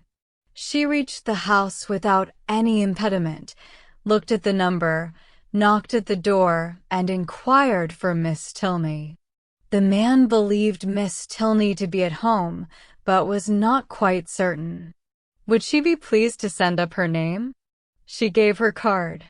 In a few minutes the servant returned, and with a look which did not quite confirm his words, said he had been mistaken, for that Miss Tilney was walked out. Catherine, with a blush of mortification, left the house. She felt almost persuaded that Miss Tilney was at home, and too much offended to admit her, and as she retired down the street, could not withhold one glance at the drawing-room windows, in expectation of seeing her there, but no one appeared at them. At the bottom of the street, however, she looked back again, and then, not at a window, but issuing from the door, she saw Miss Tilney herself. She was followed by a gentleman, whom Catherine believed to be her father, and they turned up towards Edgar's buildings. Catherine, in deep mortification, proceeded on her way. She could almost be angry herself at such angry incivility, but she checked the resentful sensation. She remembered her own ignorance. She knew not how such an offense as hers might be classed by the laws of worldly politeness, to what a degree of unforgivingness it might with property lead, nor to what rigors of rudeness in return it might justly make her amenable. Dejected and humbled, she had even some thoughts of not going with the others to the theatre that night, but it must be confessed that they were not of long continuance, for she soon recollected, in the first place, that she was without any excuse for staying at home, and, in the second, that it was a play she wanted very much to see. To the theatre accordingly they all went. No Tilneys appeared to plague or please her. She feared that, amongst the many perfections of the family, a fondness for plays was not to be ranked. But perhaps it was because they were habituated to the finer performances of the London stage, which she knew, on Isabella's authority, rendered everything else of the kind quite horrid. She was not deceived in her own expectation of pleasure. The comedy so well suspended her care that no one, observing her during the first 4 acts, would have supposed she had any wretchedness about her. On the beginning of the 5th, however, the sudden view of Mr. Henry Tilney and his father, joining a party in the opposite box, recalled her to anxiety and distress. The stage could no longer excite genuine merriment, no longer keep her whole attention. Every other look upon an average was directed towards the opposite box, and, for the space of 2 entire scenes, did she thus watch Henry Tilney, without being once able to catch his eye. No longer could he be suspected of indifference for a play. His notice was never withdrawn from the stage during 2 whole scenes. At length, however, he did look towards her, and he bowed, but such a bow! No smile, no continued observance attended it. His eyes were immediately returned to their former direction. Catherine was restlessly miserable. She could almost have run round to the box in which he sat, and forced him to hear her explanation. Feelings rather natural than heroic possessed her. Instead of considering her own dignity injured by this ready condemnation, instead of proudly resolving, in conscious innocence, to shew her resentment towards him who could harbor a doubt of it, to leave to him all the trouble of seeking an explanation, and to enlighten him on the past only by avoiding his sight or flirting with somebody else, she took to herself all the shame of misconduct, or at least of its appearance, and was only eager for an opportunity of explaining its cause. The play concluded, the curtain fell, Henry Tilney was no longer to be seen where he had hitherto sat, but his father remained, and perhaps he might be now coming round to their box. She was right. In a few minutes he appeared, and, making his way through the then thinning rows, spoke with like calm politeness to Mrs. Allen and her friend. Not with such calmness was he answered by the latter. "Oh, Mr. Tilney, I have been quite wild to speak to you, and make my apologies. You must have thought me so rude, but indeed it was not my own fault. Was it, Mrs. Allen? Did not they tell me that Mr. Tilney and his sister were gone out in a phaeton together? And then what could I do? But I had 10,000 times rather have been with you. Now had not I, Mrs. Allen?" "My dear, you tumble my gown," was Mrs. Allen's reply. Her assurance, however, standing sole as it did, was not thrown away. It brought a more cordial, more natural smile into his countenance, and he replied in a tone which retained only a little affected reserve. "We were much obliged to you at any rate for wishing us a pleasant walk after our passing you in Argyle Street. You were so kind as to look back on purpose." "But indeed I did not wish you a pleasant walk. I never thought of such a thing, but I begged Mr. Thorpe so earnestly to stop. I called out to him as soon as ever I saw you. Now, Mrs. Allen, did not you were not there, but indeed I did, and if Mr. Thorpe would only have stopped, I would have jumped out and run after you." Is there a Henry in the world who could be insensible to such a declaration? Henry Tilney at least was not. With a yet sweeter smile, he said everything that need be said of his sister's concern, regret, and dependence on Catherine's honor. "Do not say Miss Tilney was not angry," cried Catherine, "because I know she was, for she would not see me this morning when I called. I saw her walk out of the house the next minute after my leaving it. I was hurt, but I was not affronted." "Perhaps you did not know I had been there." "I was not within at the time, but I heard of it from Eleanor, and she has been wishing ever since to see you, to explain the reason of such incivility, but perhaps I can do it as well. It was nothing more than that my father, they were just preparing to walk out, and he being hurried for time, and not caring to have it put off, made a point of her being denied. That was all, I do assure you. She was very much vexed, and meant to make her apology as soon as possible." Catherine's mind was greatly eased by this information, yet a something of solicitude remained, from which sprang the following question, thoroughly artless in itself, though rather distressing to the gentleman. "But, Mr. Tilney, why were you less generous than your sister? If she felt such confidence in my good intentions, and could suppose it to be only a mistake, why should you be so ready to take offense?" "Me, I take offense? Nay, I am sure by your look, when you came into the box, you were angry." "I angry? I could have no right." "Well, nobody would have thought you had no right who saw your face." He replied by asking her to make room for him, and talking of the play. He remained with them some time, and was only too agreeable for Catherine to be contented when he went away. Before they parted, however, it was agreed that the projected walk should be taken as soon as possible, and, setting aside the misery of his quitting their box, she was, upon the whole, left one of the happiest creatures in the world. While talking to each other, she had observed with some surprise that John Thorpe, who was never in the same part of the house for 10 minutes together, was engaged in conversation with General Tilney, and she felt something more than surprise when she thought she could perceive herself the object of their attention and discourse. What could they have to say of her? She feared General Tilney did not like her appearance. She found it was implied in his preventing her admittance to his daughter, rather than postpone his own walk a few minutes. "How came Mr. Thorpe to know your father?" was her anxious inquiry, as she pointed them out to her companion.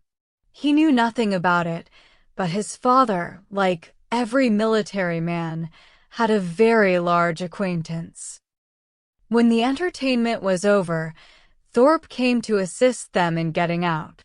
Catherine was the immediate object of his gallantry, and, while they waited in the lobby for a chair, he prevented the inquiry which had traveled from her heart almost to the tip of her tongue, by asking, in a consequential manner, whether she had seen him talking with General Tilney. "He is a fine old fellow, upon my soul, stout, active, looks as young as his son. I have a great regard for him, I assure you, a gentlemanlike, good sort of fellow as ever lived." "But how came you to know him?" "Know him? There are few people much about town that I do not know.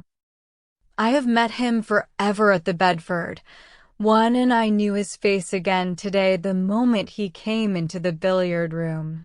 One of the best players we have, by the by, and we had a little touch together, though I was almost afraid of him at first.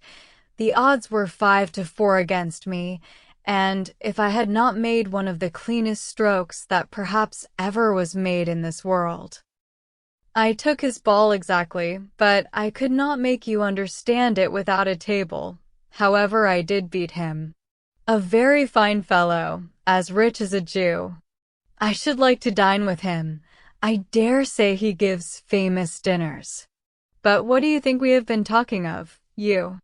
"Yes, by heavens, and the General thinks you the finest girl in Bath." "Oh, nonsense. How can you say so?" "And what do you think I said?"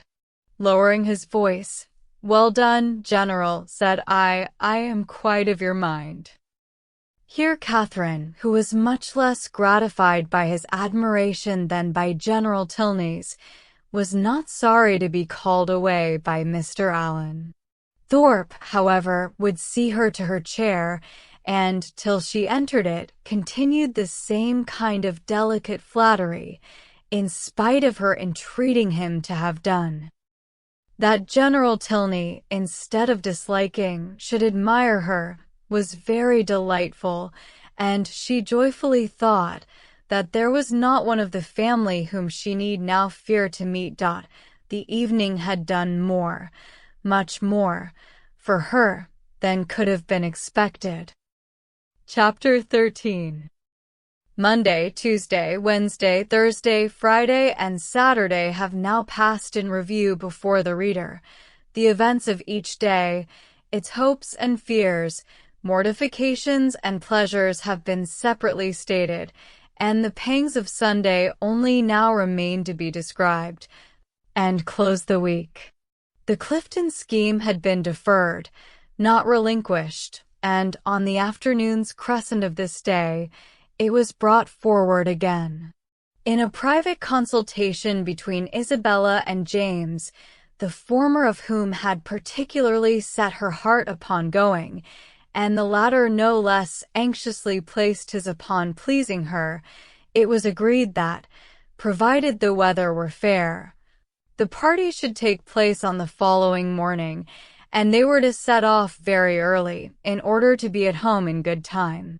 The affair thus determined, and Thorpe's approbation secured, Catherine only remained to be apprised of it. She had left them for a few minutes to speak to Miss Tilney. In that interval the plan was completed, and as soon as she came again, her agreement was demanded, but instead of the gay acquiescence expected by Isabella. Catherine looked grave, was very sorry, but could not go. The engagement which ought to have kept her from joining in the former attempt would make it impossible for her to accompany them now. She had that moment settled with Miss Tilney to take their promised walk tomorrow. It was quite determined, and she would not, upon any account, retract. But that she must and should retract was instantly the eager cry of both the Thorpes. They must go to Clifton tomorrow. They would not go without her. It would be nothing to put off a mere walk for one day longer, and they would not hear of a refusal. Catherine was distressed, but not subdued. "Do not urge me, Isabella. I am engaged to Miss Tilney. I cannot go." This availed nothing.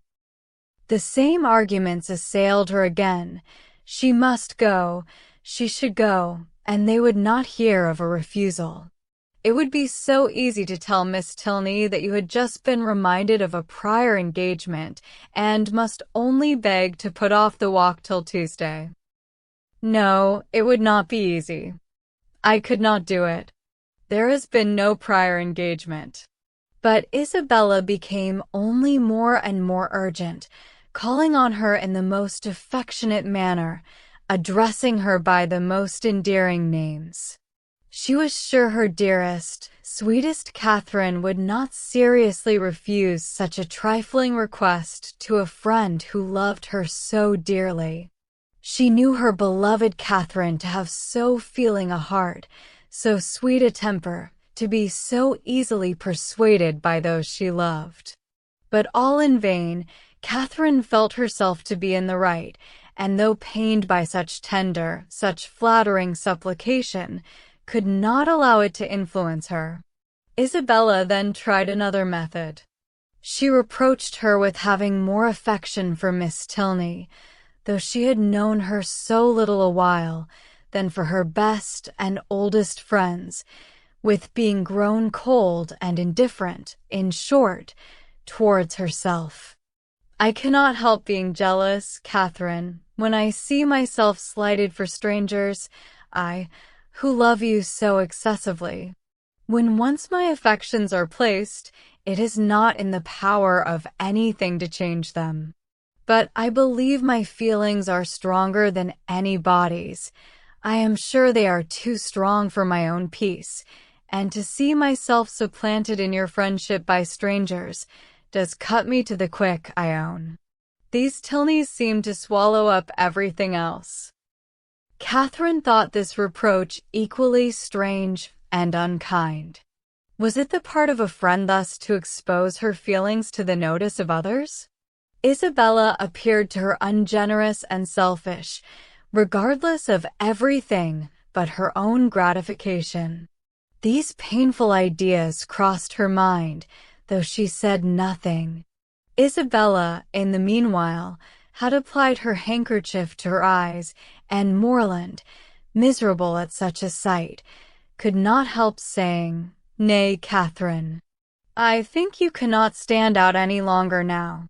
The sacrifice is not much, and to oblige such a friend I shall think you quite unkind if you still refuse." This was the first time of her brothers openly siding against her, and anxious to avoid his displeasure, she proposed a compromise. If they would only put off their scheme till Tuesday, which they might easily do, as it depended only on themselves, she could go with them, and everybody might then be satisfied. But no, no, no, was the immediate answer. That could not be, for Thorpe did not know that he might not go to town on Tuesday. Catherine was sorry, but could do no more, and a short silence ensued, which was broken by Isabella, who in a voice of cold resentment said, "Very well, then there is an end of the party. If Catherine does not go, I cannot. I cannot be the only woman. I would not, upon any account in the world, do so improper a thing." "Catherine, you must go," said James. But why cannot Mr. Thorpe drive one of his other sisters? I dare say either of them would like to go. Thank ye, cried Thorpe, but I did not come to Bath to drive my sisters about and look like a fool. No, if you do not go, d me if I do. I only go for the sake of driving you. That is a compliment which gives me no pleasure. But her words were lost on Thorpe, who had turned abruptly away.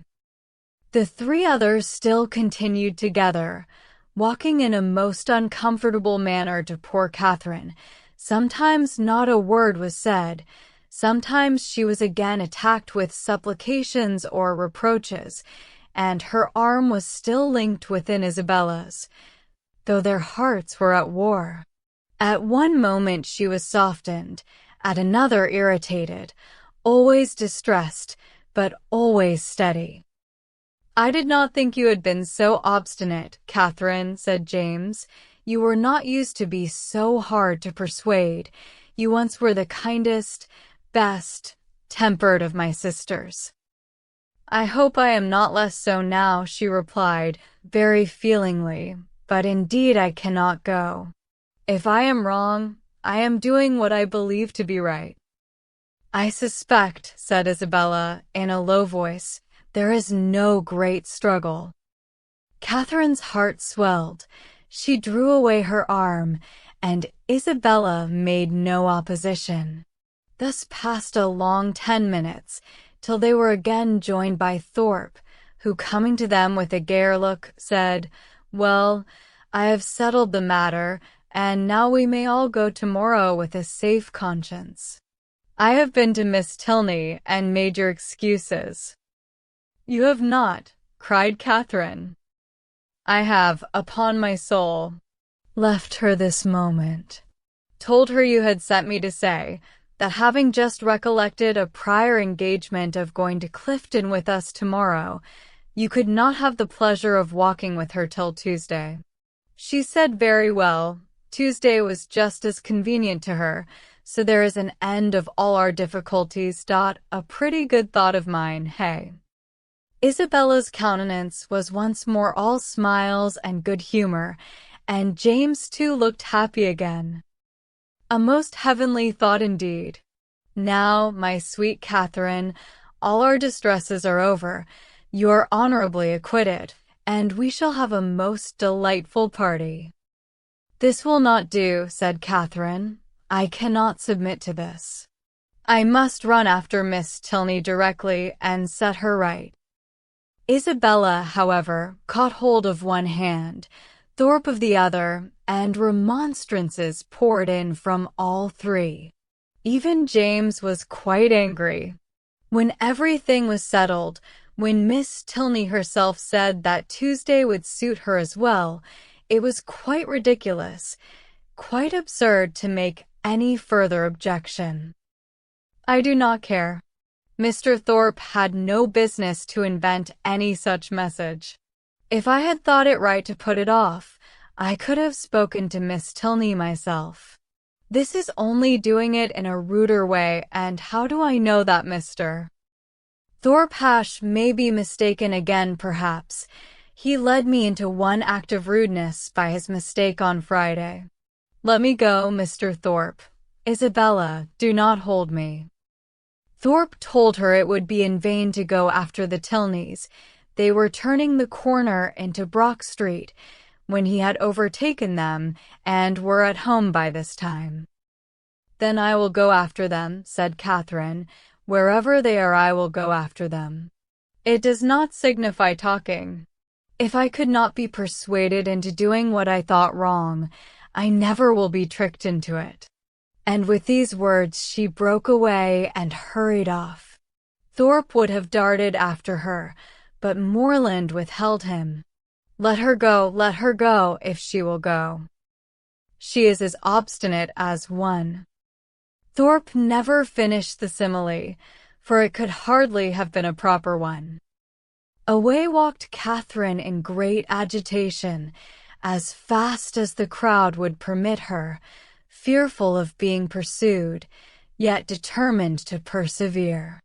As she walked, She reflected on what had passed. It was painful to her to disappoint and displease them, particularly to displease her brother, but she could not repent her resistance. Setting her own inclination apart, to have failed a second time in her engagement to Miss Tilney, to have retracted a promise voluntarily made only 5 minutes before, and on a false pretense too, must have been wrong. She had not been withstanding them on selfish principles alone. She had not consulted merely her own gratification, that might have been ensured in some degree by the excursion itself, by seeing Blaise Castle. No, she had attended to what was due to others, and to her own character in their opinion. Her conviction of being right, however, was not enough to restore her composure. Till she had spoken to Miss Tilney, she could not be at ease, and quickening her pace, when she got clear of the crescent, she almost ran over the remaining ground till she gained the top of Milsom Street. So rapid had been her movements, that in spite of the Tilneys' advantage in the outset, they were but just turning into their lodgings as she came within view of them, and the servant still remaining at the open door. She used only the ceremony of saying that she must speak with Miss Tilney that moment, and hurrying by him proceeded upstairs.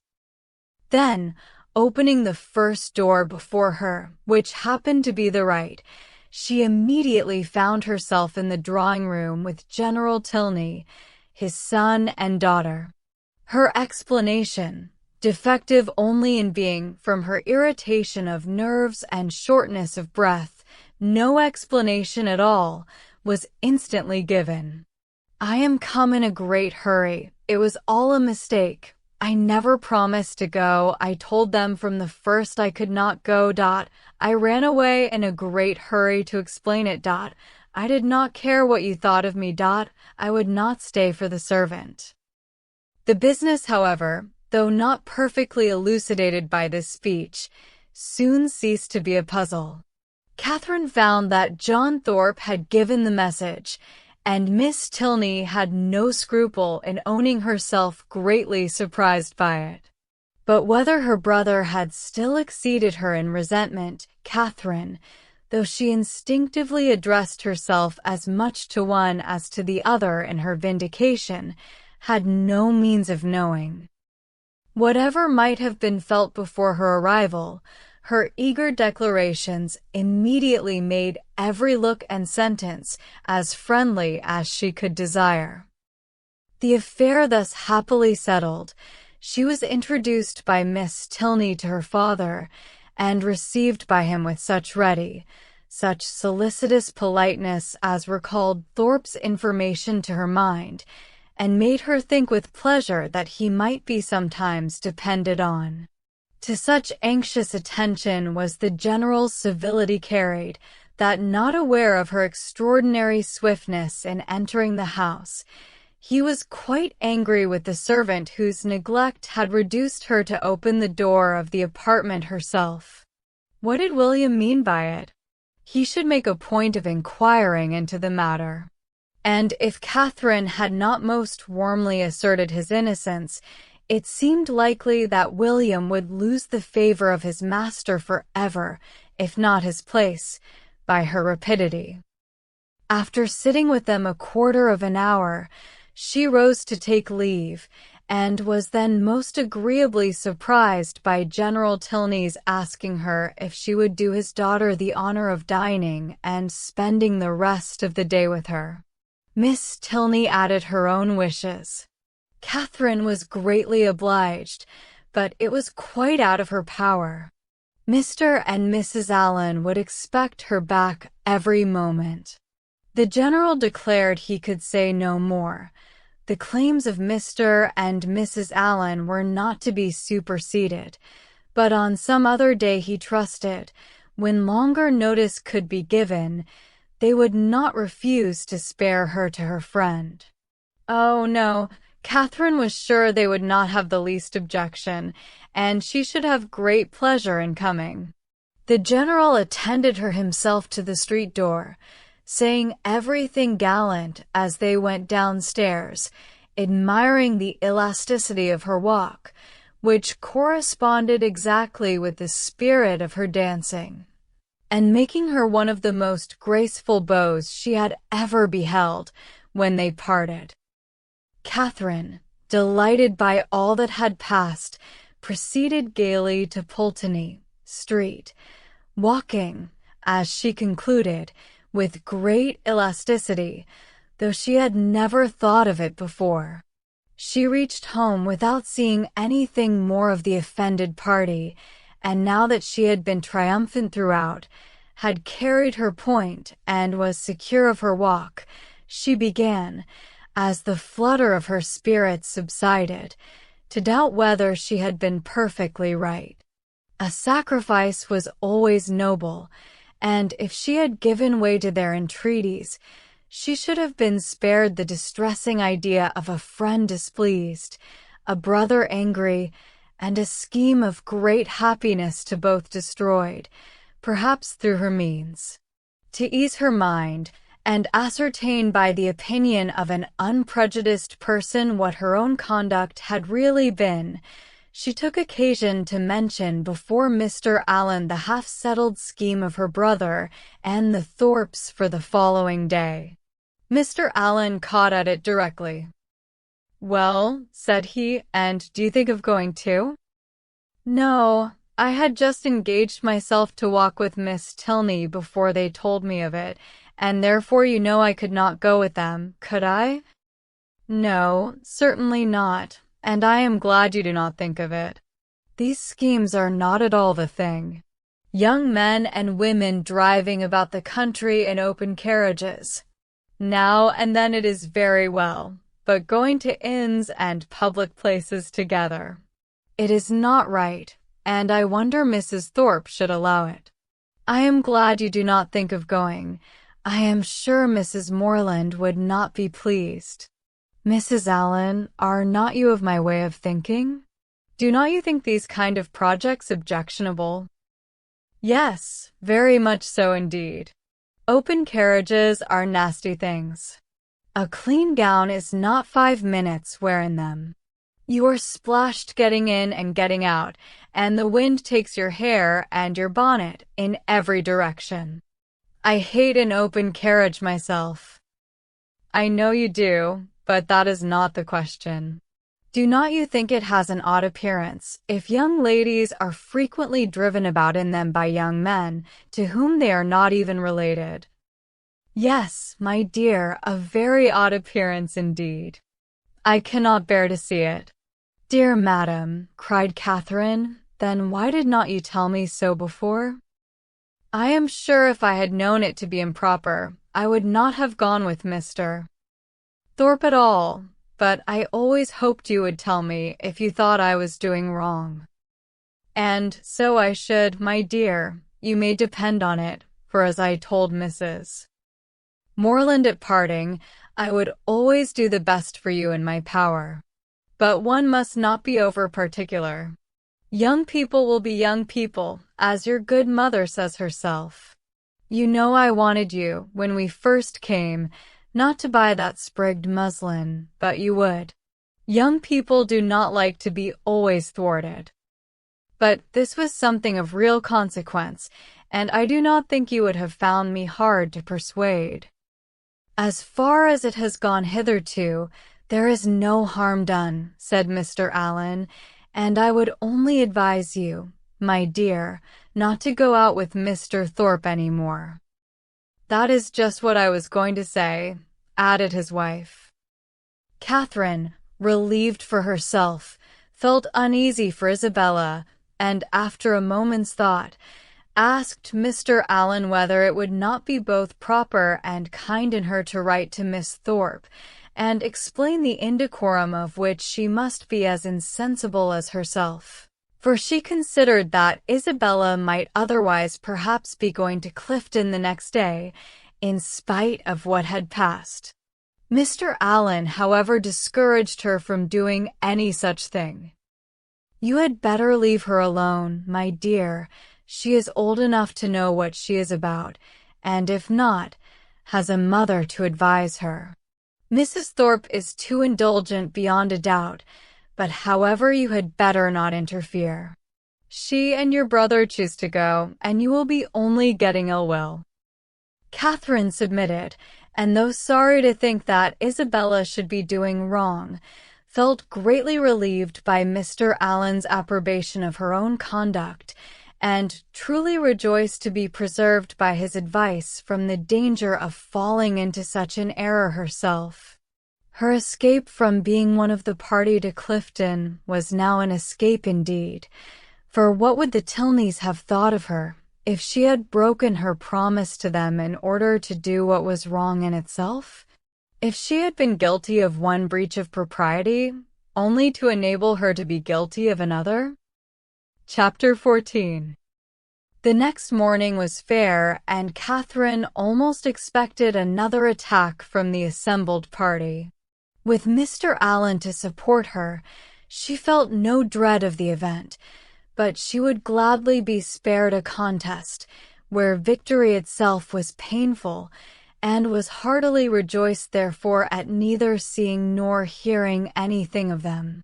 The Tilneys called for her at the appointed time, and no new difficulty arising, no sudden recollection, no unexpected summons, no impertinent intrusion to disconcert their measures, my heroine was most unnaturally able to fulfill her engagement, though it was made with the hero himself. They determined on walking round Beechen Cliff, that noble hill, whose beautiful verdure and hanging coppice render it so striking an object from almost every opening in Bath. "I never look at it," said Catherine, as they walked along the side of the river, "without thinking of the south of France." "You have been abroad, then?" said Henry, a little surprised. "Oh, no, I only mean what I have read about. It always puts me in mind of the country that Emily and her father traveled through in the Mysteries of Udolpho.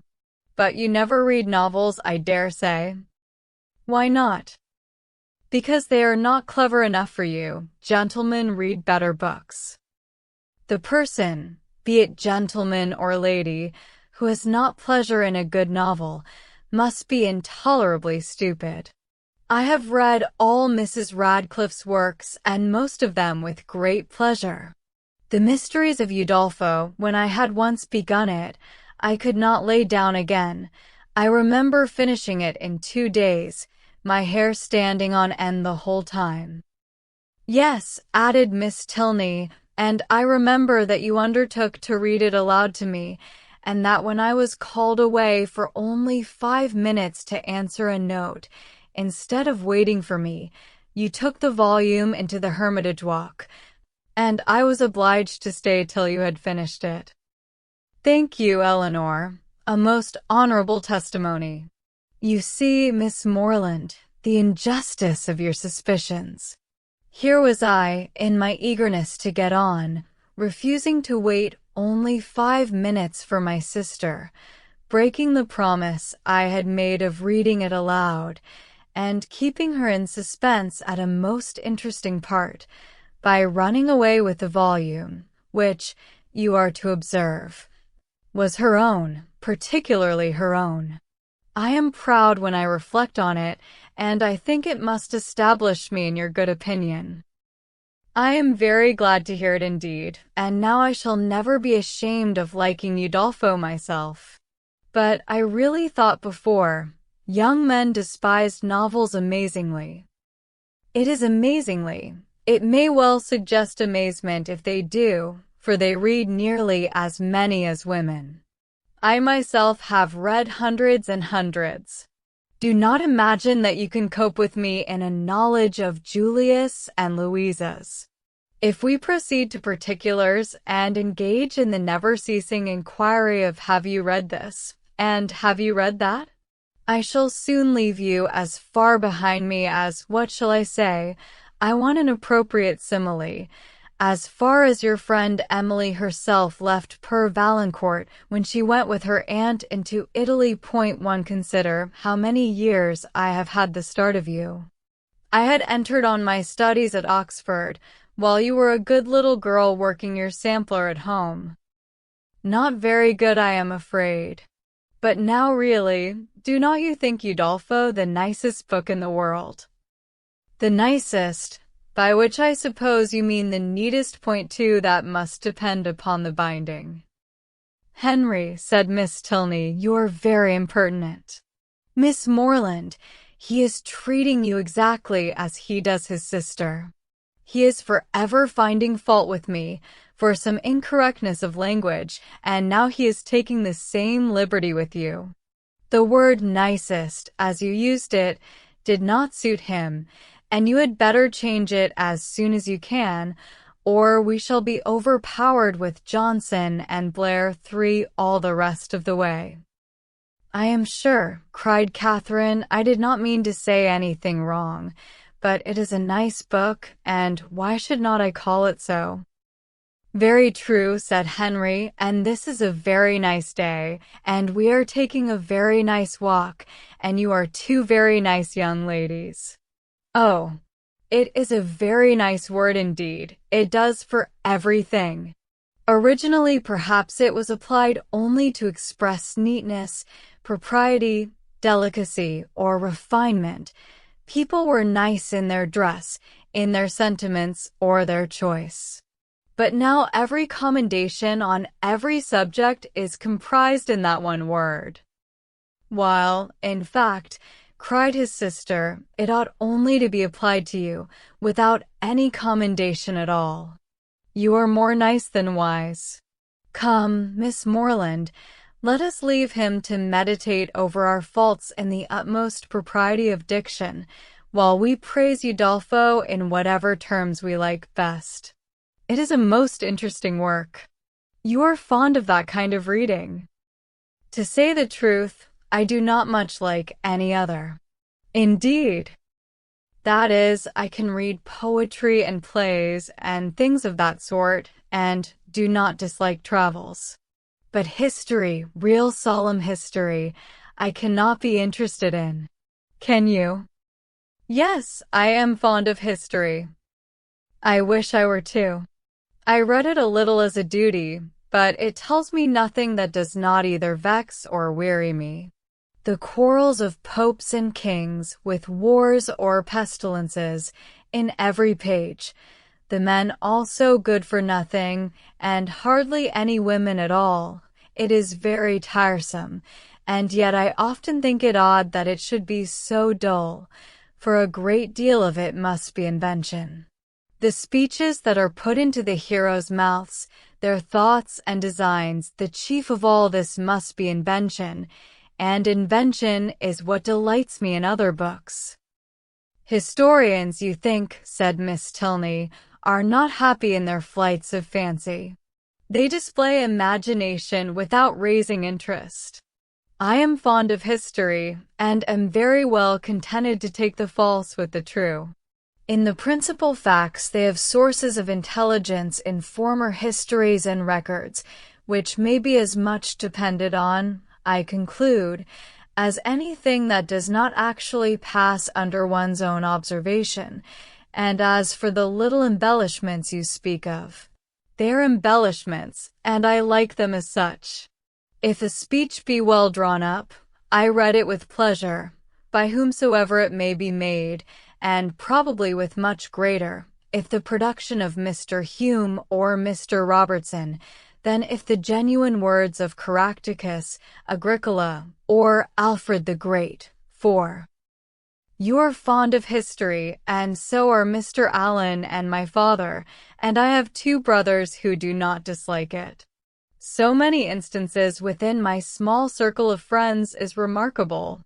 At this rate, I shall not pity the writers of history any longer. If people like to read their books, it is all very well, but to be at so much trouble in filling great volumes, which, as I used to think, nobody would willingly ever look into, to be laboring only for the torment of little boys and girls always struck me as a hard fate, and though I know it is all very right and necessary, I have often wondered at the person's courage that could sit down on purpose to do it. That little boys and girls should be tormented, said Henry, is what no one at all acquainted with human nature in a civilized state can deny. But in behalf of our most distinguished historians, I must observe that they might well be offended at being supposed to have no higher aim, and that by their method and style, they are perfectly well qualified to torment readers of the most advanced reason and mature time of life. I use the verb to torment, as I observe to be your own method, instead of to instruct, supposing them to be now admitted as synonymous.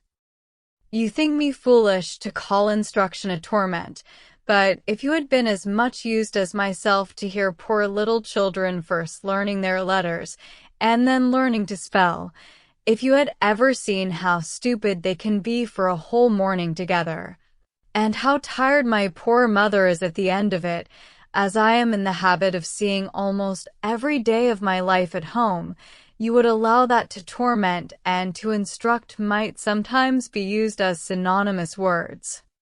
Very probably.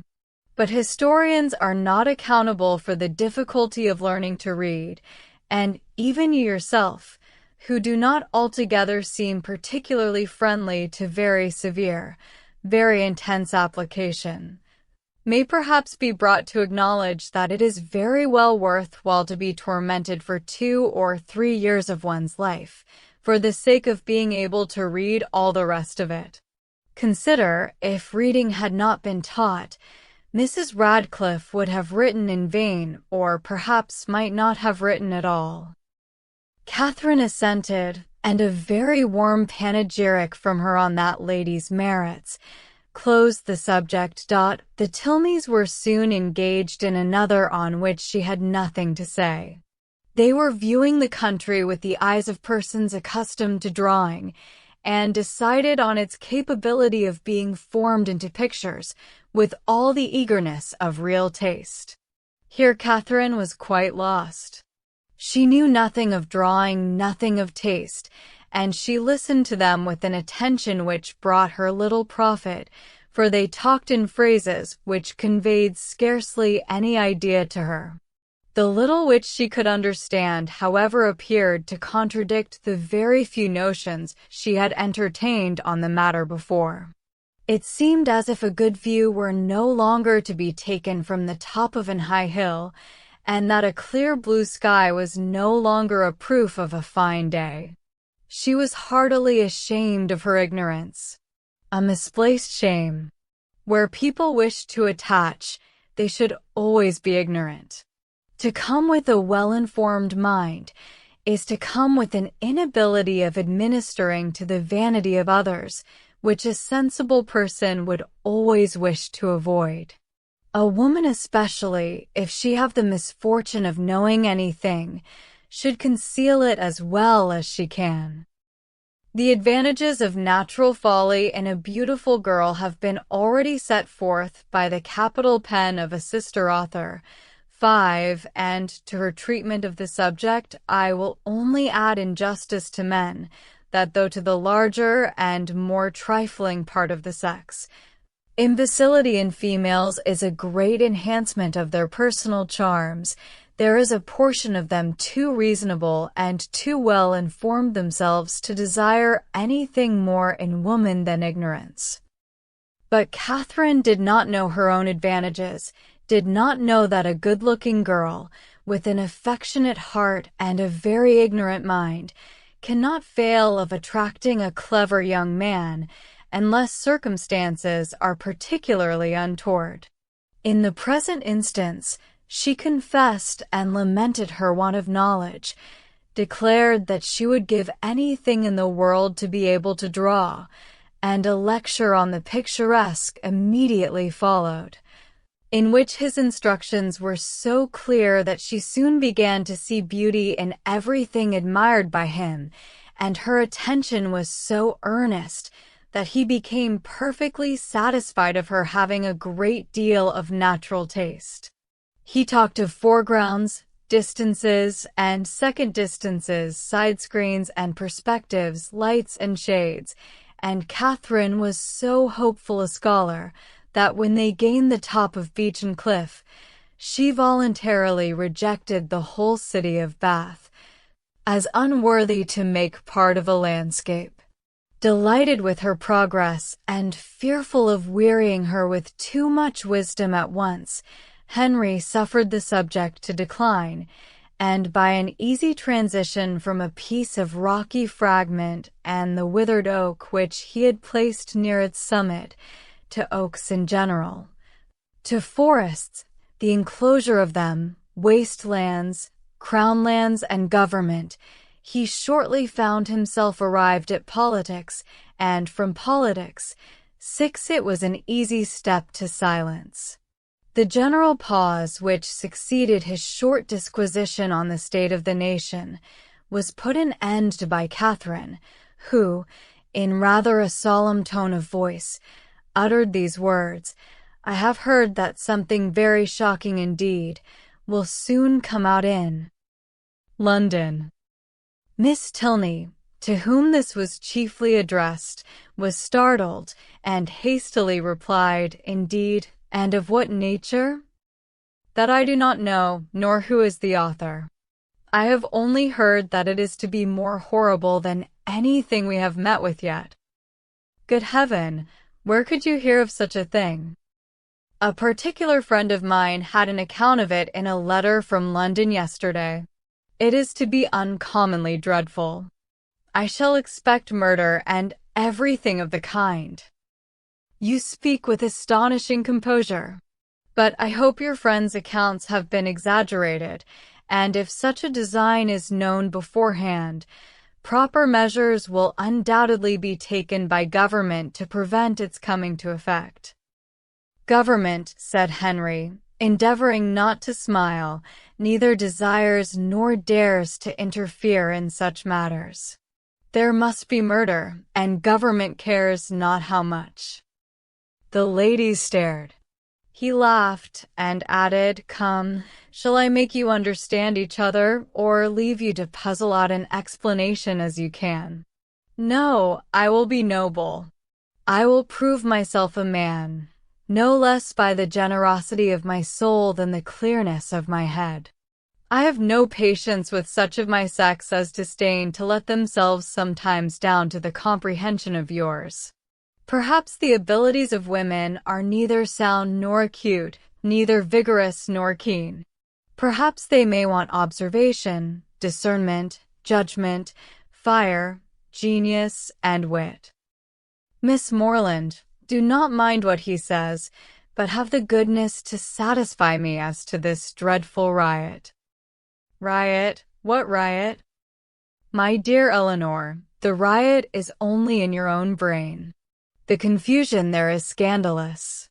Miss Morland has been talking of nothing more dreadful than a new publication which is shortly to come out, in 3/12 volumes, 276 pages in each, with a frontispiece to the first, of 2 tombstones and a lantern. Do you understand? And you, Miss Morland, my stupid sister has mistaken all your clearest expressions.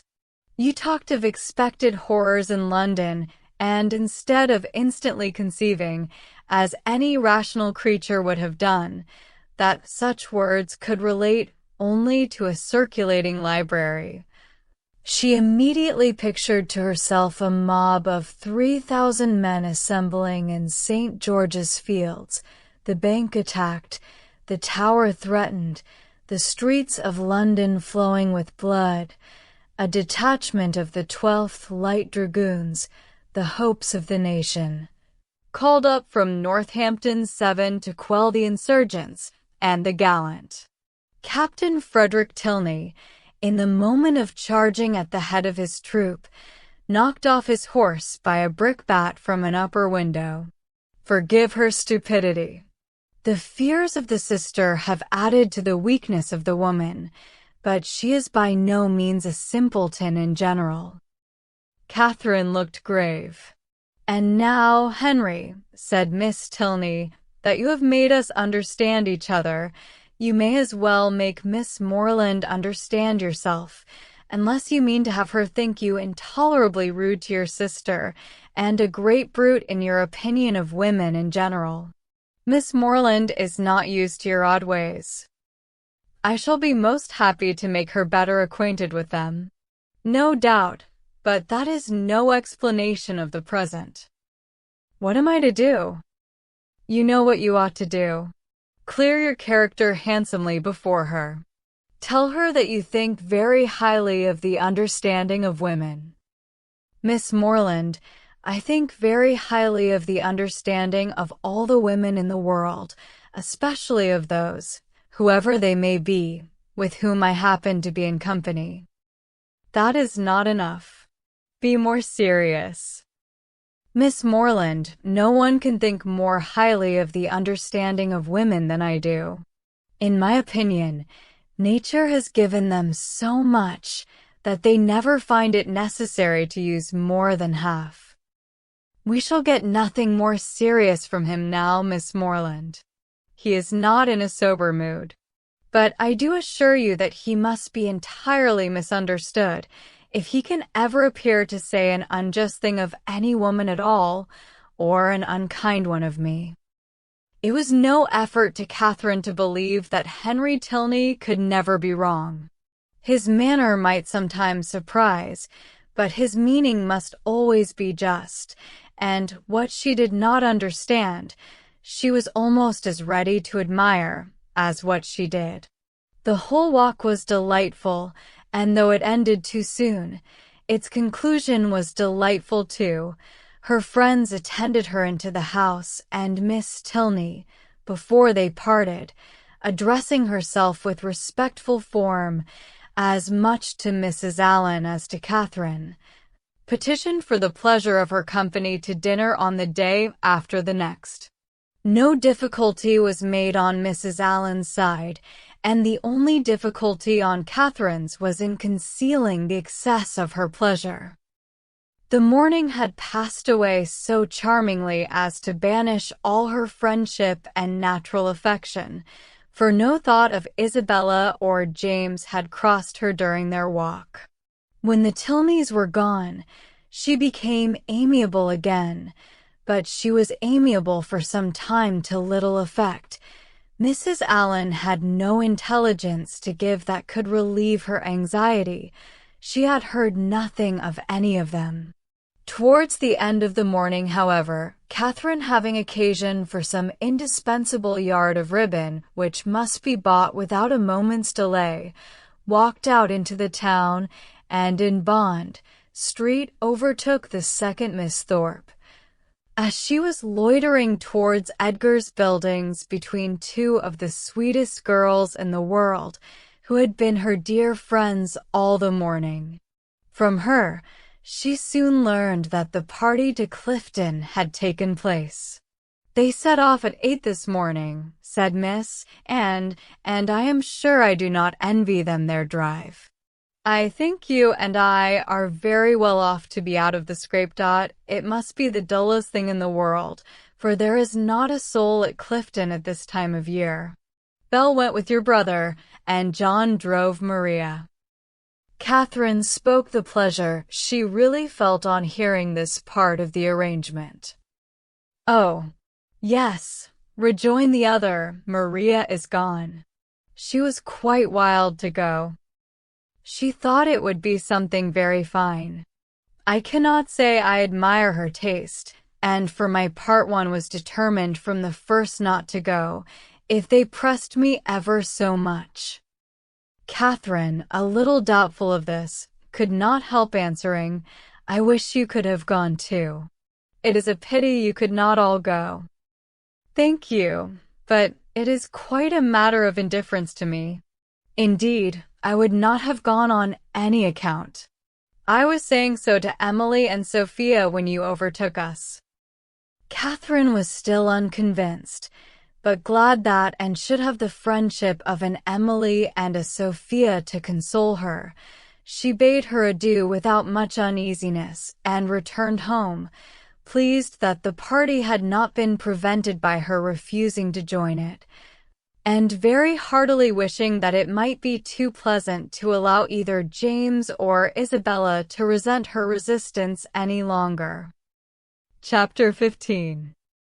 Early the next day, a note from Isabella, speaking peace and tenderness in every line, and entreating the immediate presence of her friend on a matter of the utmost importance, hastened Catherine, in the happiest state of confidence and curiosity, to Edgar's Buildings. The two youngest Miss Thorpes were by themselves in the parlor, and, on Anne's quitting it to call her sister, Catherine took the opportunity of asking the other for some particulars of their yesterday's party. Maria desired no greater pleasure than to speak of it, and Catherine immediately learned that it had been altogether the most delightful scheme in the world, that nobody could imagine how charming it had been, and that it had been more delightful than anybody could conceive. Such was the information of the first 5 minutes. The second unfolded thus much in detail, that they had driven directly to the York Hotel, ate some soup, and bespoke an early dinner, walked down to the pump room, tasted the water, and laid out some shillings in purses and spars, then sojourned to eat ice at a pastry cook's, and hurrying back to the hotel, swallowed their dinner in haste, to prevent being in the dark, and then had a delightful drive back, only the moon was not up, and it rained a little, and Mr. Morland's horse was so tired he could hardly get it along. Catherine listened with heartfelt satisfaction. It appeared that Blaise Castle had never been thought of, and, as for all the rest, there was nothing to regret for half an instant. Maria's intelligence concluded with a tender effusion of pity for her sister Anne, whom she represented as insupportably cross from being excluded the party. She will never forgive me, I am sure, but, you know, how could I help it? John would have me go, for he vowed he would not drive her, because she had such thick ankles. I dare say she will not be in good humor again this month, but I am determined I will not be cross.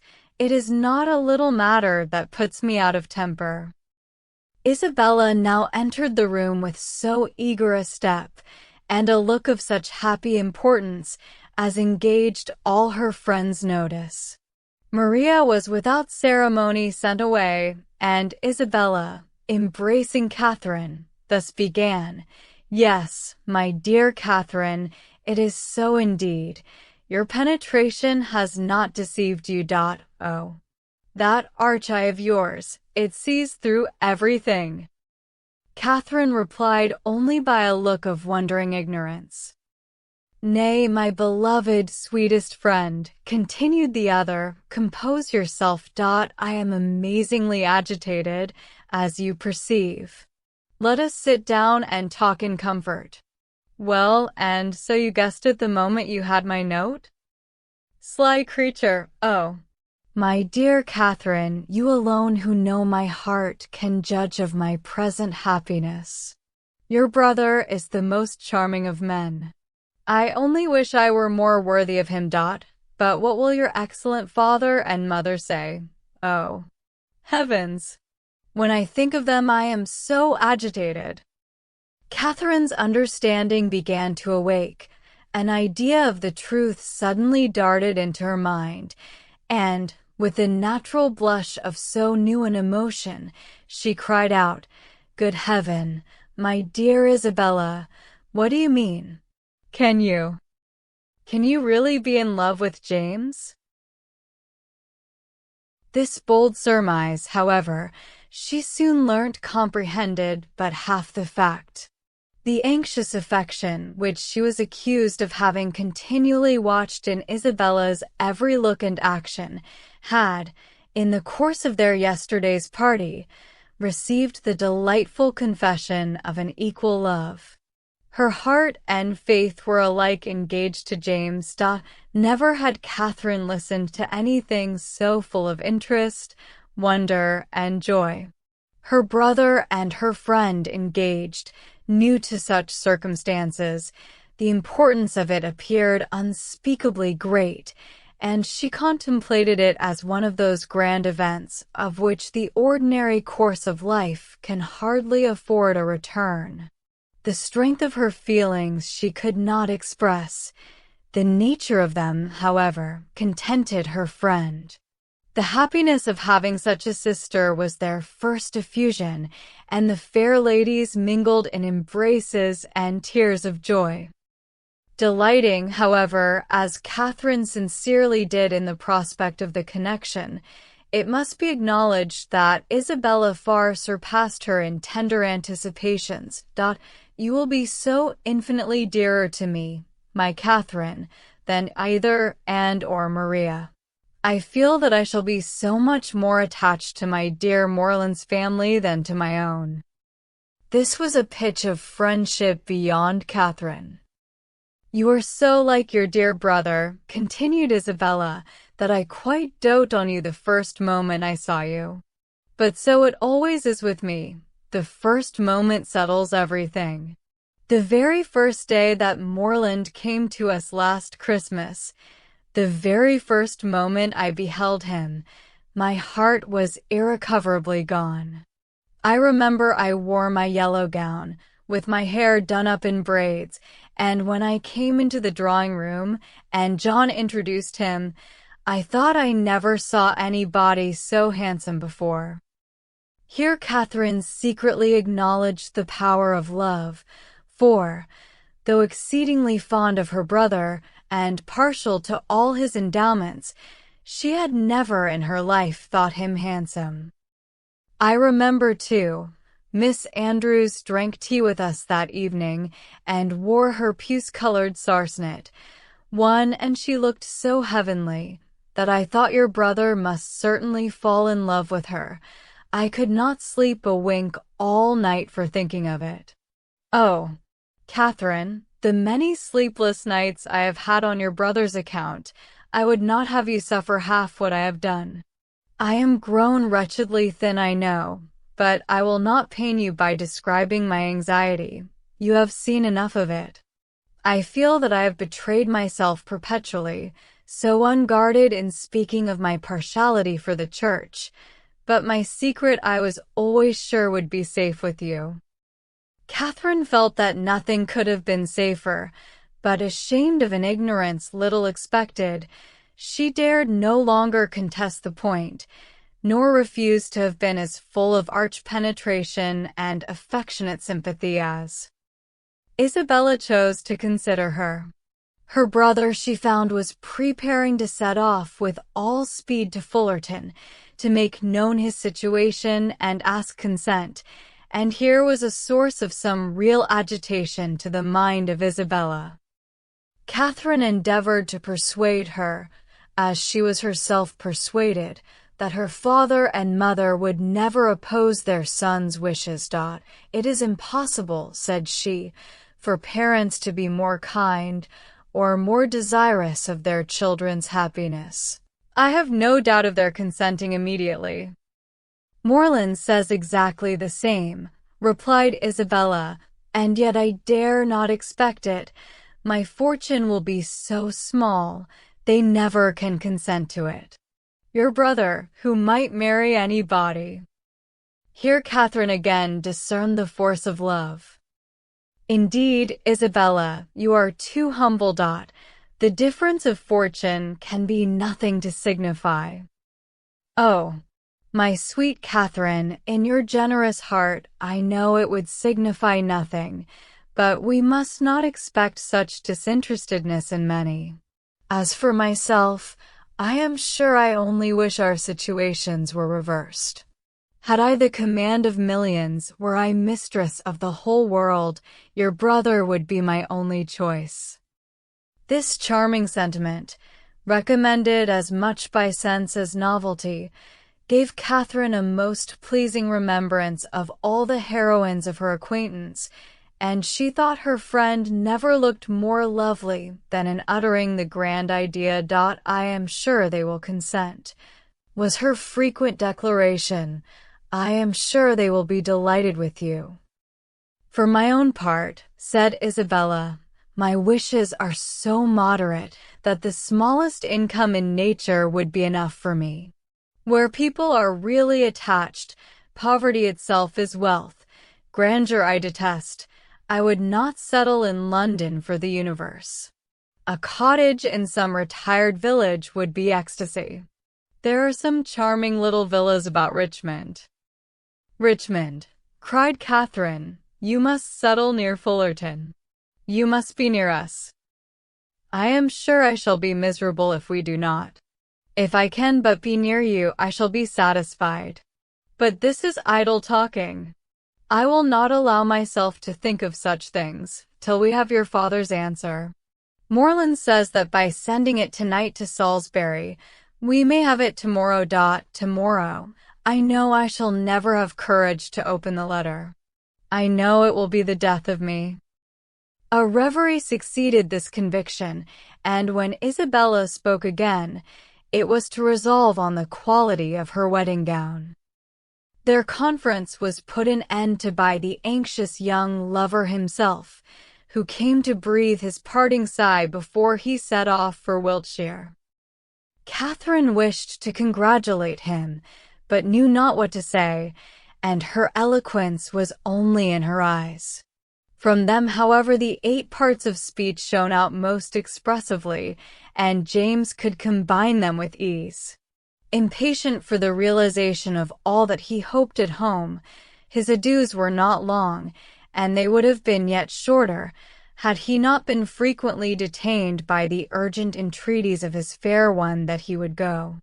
Twice was he called almost from the door by her eagerness to have him gone. "Indeed, Morland, I must drive you away. Consider how far you have to ride. I cannot bear to see you linger so. For heaven's sake, waste no more time. There, go, go, I insisted on it." The two friends, with hearts now more united than ever, were inseparable for the day, and in schemes of sisterly happiness the hours flew along. Mrs. Thorpe and her son, who were acquainted with everything, and who seemed only to want Mr. Morland's consent, to consider Isabella's engagement as the most fortunate circumstance imaginable for their family, were allowed to join their counsels, and add their quota of significant looks and mysterious expressions to fill up the measure of curiosity to be raised in the unprivileged younger sisters. To Catherine's simple feelings, this odd sort of reserve seemed neither kindly meant nor consistently supported, and its unkindness she would hardly have forborne pointing out, had its inconsistency been less their friend. But and Maria soon set her heart at ease by the sagacity of their I know what, and the evening was spent in a sort of war of wit, a display of family ingenuity, on one side in the mystery of an affected secret, on the other of undefined discovery, all equally acute. Catherine was with her friend again the next day, endeavoring to support her spirits and while away the many tedious hours before the delivery of the letters, a needful exertion, for as the time of reasonable expectation drew near, Isabella became more and more desponding, and before the letter arrived, had worked herself into a state of real distress. But when it did come, where could distress be found? I have had no difficulty in gaining the consent of my kind parents, and am promised that everything in their power shall be done to forward my happiness, were the first 3 lines, and in one moment all was joyful security. The brightest glow was instantly spread over Isabella's features. All care and anxiety seemed removed. Her spirits became almost too high for control, and she called herself without scruple the happiest of mortals. Mrs. Thorpe, with tears of joy, embraced her daughter, her son, her visitor, and could have embraced half the inhabitants of Bath with satisfaction. Her heart was overflowing with tenderness. It was dear John and dear Catherine at every word. Dear and dear Maria must immediately be made sharers in their felicity, and two dears at once before the name of Isabella were not more than that beloved child had now well earned. John himself was no skulker in joy. He not only bestowed on Mr. Morland the high commendation of being one of the finest fellows in the world, but swore off many sentences in his praise. The letter, whence sprang all this felicity, was short, containing little more than this assurance of success, and every particular was deferred till James could write again. But for particulars Isabella could well afford to wait. The needful was comprised in Mr. Morland's promise. His honor was pledged to make everything easy, and by what means their income was to be formed, whether landed property were to be resigned, or funded money made over, was a matter in which her disinterested spirit took no concern. She knew enough to feel secure of an honorable and speedy establishment, and her imagination took a rapid flight over its attendant felicities. She saw herself at the end of a few weeks, the gaze and admiration of every new acquaintance at Fullerton, the envy of every valued old friend in Putney, with a carriage at her command, a new name on her tickets, and a brilliant exhibition of hoop rings too on her finger. When the contents of the letter were ascertained, John Thorpe, who had only waited its arrival to begin his journey to London, prepared to set off. "Well, Miss Morland," said he, on finding her alone in the parlor, "I am come to bid you good-bye." Catherine wished him a good journey. Without appearing to hear her, he walked to the window, fidgeted about, hummed a tune, and seemed wholly self-occupied. "Shall not you be late at Devizes?" said Catherine. He made no answer, but after a minute's silence burst out with, "A famous good thing this marrying scheme, upon my soul. A clever fancy of Morland's and Bell's. What do you think of it, Miss Morland? I say it is no bad notion." "I am sure I think it a very good one." "Do you? That's honest, by heavens. I am glad you are no enemy to matrimony, however. Did you ever hear the old song, 'Going to one wedding brings on another'? I say, you will come to Belle's wedding, I hope." "Yes, I have promised your sister to be with her, if possible." And then, you know, twisting himself about and forcing a foolish laugh, "I say, then, you know, we may try the truth of this same old song." "May we? But I never sing." "Well, I wish you a good journey. I dine with Miss Tilney today, and must now be going home." "Nay, but there is no such confounded hurry. Who knows when we may be together again?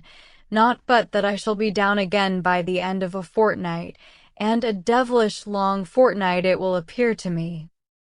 "Then why do you stay away so long?" replied Catherine, finding that he waited for an answer.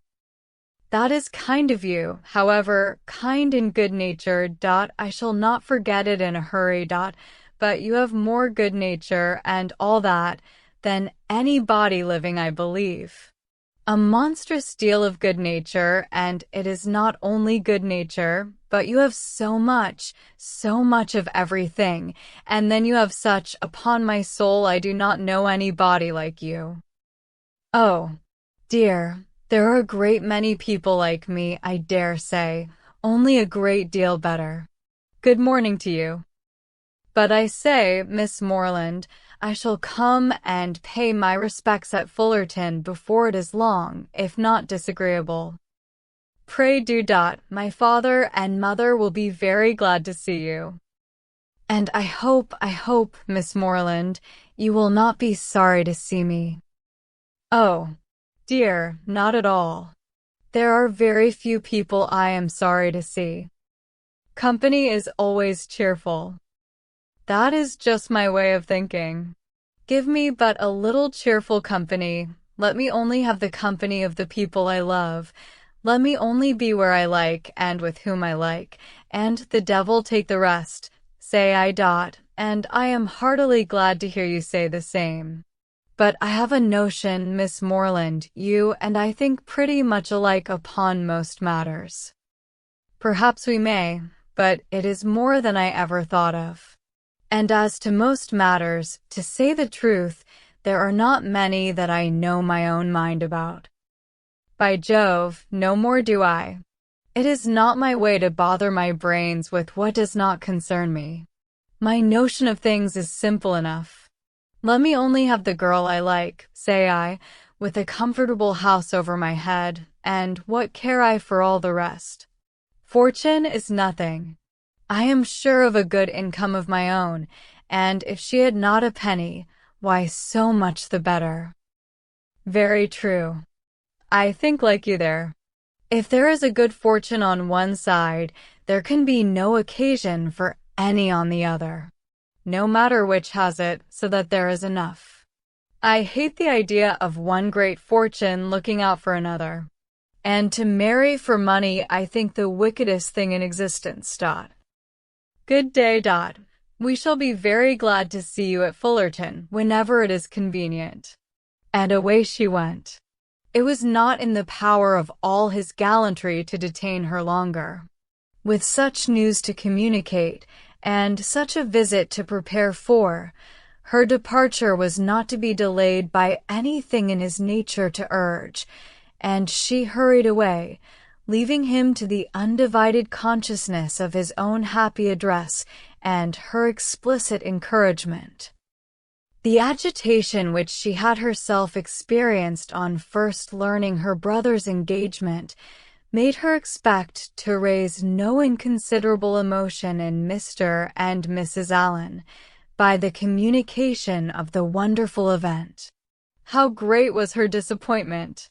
The important affair, which many words of preparation ushered in, had been foreseen by them both ever since her brother's arrival, and all that they felt on the occasion was comprehended in a wish for the young people's happiness, with a remark, on the gentleman's side, in favor of Isabella's beauty, and on the lady's, of her great good luck. It was to Catherine the most surprising insensibility. The disclosure, however, of the great secret of James's going to Fullerton the day before, did raise some emotion in Mrs. Allen. She could not listen to that with perfect calmness, but repeatedly regretted the necessity of its concealment, wished she could have known his intention, wished she could have seen him before he went, as she should certainly have troubled him with her best regards to his father and mother, and her kind compliments to all the Skinners. End of Volume 1. Volume 2. Chapter 1. Catherine's expectations of pleasure from her visit in Milsom Street were so very high that disappointment was inevitable, and accordingly, though she was most politely received by General Tilney and kindly welcomed by his daughter, though Henry was at home and no one else of the party, she found, on her return, without spending many hours in the examination of her feelings, that she had gone to her appointment preparing for happiness which it had not afforded. Instead of finding herself improved in acquaintance with Miss Tilney, from the intercourse of the day, she seemed hardly so intimate with her as before, instead of seeing Henry Tilney to greater advantage than ever in the ease of a family party. He had never said so little, nor been so little agreeable, and, in spite of their father's great civilities to her, in spite of his thanks, invitations, and compliments, it had been a release to get away from him. It puzzled her to account for all this. It could not be General Tilney's fault. That he was perfectly agreeable and good-natured, and altogether a very charming man, did not admit of a doubt, for he was tall and handsome, and Henry's father. He could not be accountable for his children's want of spirits, or for her want of enjoyment in his company. The former she hoped at last might have been accidental, and the latter she could only attribute to her own stupidity. Isabella, on hearing the particulars of the visit, gave a different explanation. It was all pride, insufferable haughtiness and pride. She had long suspected the family to be very high, and this made it certain. Such insolence of behavior as Miss Tilney's she had never heard of in her life. Not to do the honors of her house with common good breeding, to behave to her guest with such superciliousness, hardly even to speak to her. But it was not so bad as that, Isabella. There was no superciliousness. She was very civil. Oh, don't defend her. And then the brother, he, who had appeared so attached to you. Good heavens! Well, some people's feelings are incomprehensible. And so he hardly looked once at you the whole day. I do not say so, but he did not seem in good spirits. How contemptible! Of all things in the world, inconstancy is my aversion. Let me entreat you never to think of him again, my dear Catherine. Indeed, he is unworthy of you. Unworthy? I do not suppose he ever thinks of me. That is exactly what I say. He never thinks of you. Such fickleness. Oh, how different to your brother and to mine. I really believe John has the most constant heart. But as for General Tilney, I assure you it would be impossible for anybody to behave to me with greater civility and attention. It seemed to be his only care to entertain and make me happy. Oh, I know no harm of him. I do not suspect him of pride. I believe he is a very gentlemanlike man. John thinks very well of him, and John's judgment. Well, I shall see how they behave to me this evening. We shall meet them at the rooms. And must I go? Do not you intend it? I thought it was all settled. Nay, since you make such a point of it, I can refuse you nothing. But do not insist upon my being very agreeable, for my heart, you know, will be some 40 miles off. And as for dancing, do not mention it, I beg. That is quite out of the question. Charles Hodges will plague me to death, I dare say, but I shall cut him very short. 10 to 1, but he guesses the reason, and that is exactly what I want to avoid, so I shall insist on his keeping his conjecture to himself. Isabella's opinion of the Tilneys did not influence her friend. She was sure there had been no insolence in the manners either of brother or sister, and she did not credit there being any pride in their hearts. The evening rewarded her confidence. She was met by one with the same kindness, and by the other with the same attention as heretofore. Miss Tilney took pains to be near her, and Henry asked her to dance. Having heard the day before in Milsom Street that their elder brother, Captain Tilney, was expected almost every hour, she was at no loss for the name of a very fashionable-looking, handsome young man, whom she had never seen before, and who now evidently belonged to their party.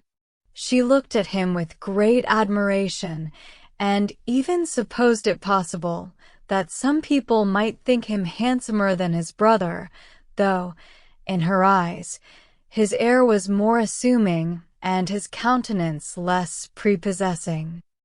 His taste and manners were beyond a doubt decidedly inferior, for, within her hearing, he not only protested against every thought of dancing himself, but even laughed openly at Henry for finding it possible.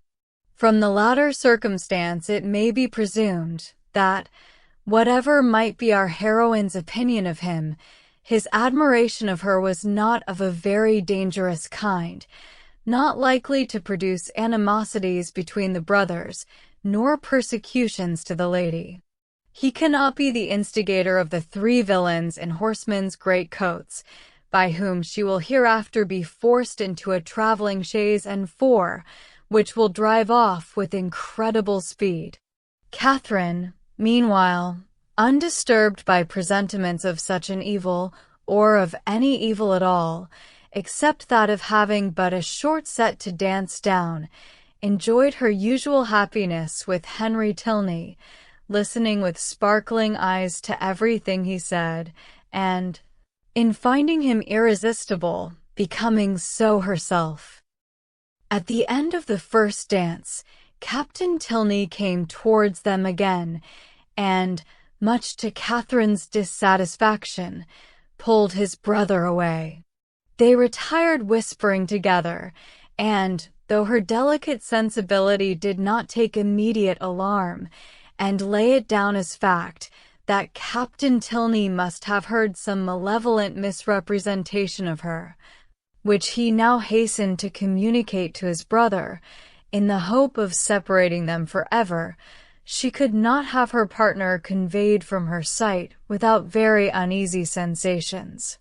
Her suspense was of full 5 minutes' duration, and she was beginning to think it a very long quarter of an hour, when they both returned, and an explanation was given, by Henry's requesting to know if she thought her friend, Miss Thorpe, would have any objection to dancing, as his brother would be most happy to be introduced to her. Catherine, without hesitation, replied that she was very sure Miss Thorpe did not mean to dance at all. The cruel reply was passed on to the other, and he immediately walked away. "Your brother will not mind it, I know," said she, "because I heard him say before that he hated dancing, but it was very good-natured in him to think of it. I suppose he saw Isabella sitting down, and fancied she might wish for a partner, but he is quite mistaken, for she would not dance upon any account in the world." Henry smiled and said, "How very little trouble it can give you to understand the motive of other people's actions." "Why, what do you mean?" "With you, it is not. How is such a one likely to be influenced? What is the inducement most likely to act upon such a person's feelings, age, situation, and probable habits of life considered? But how should I be influenced?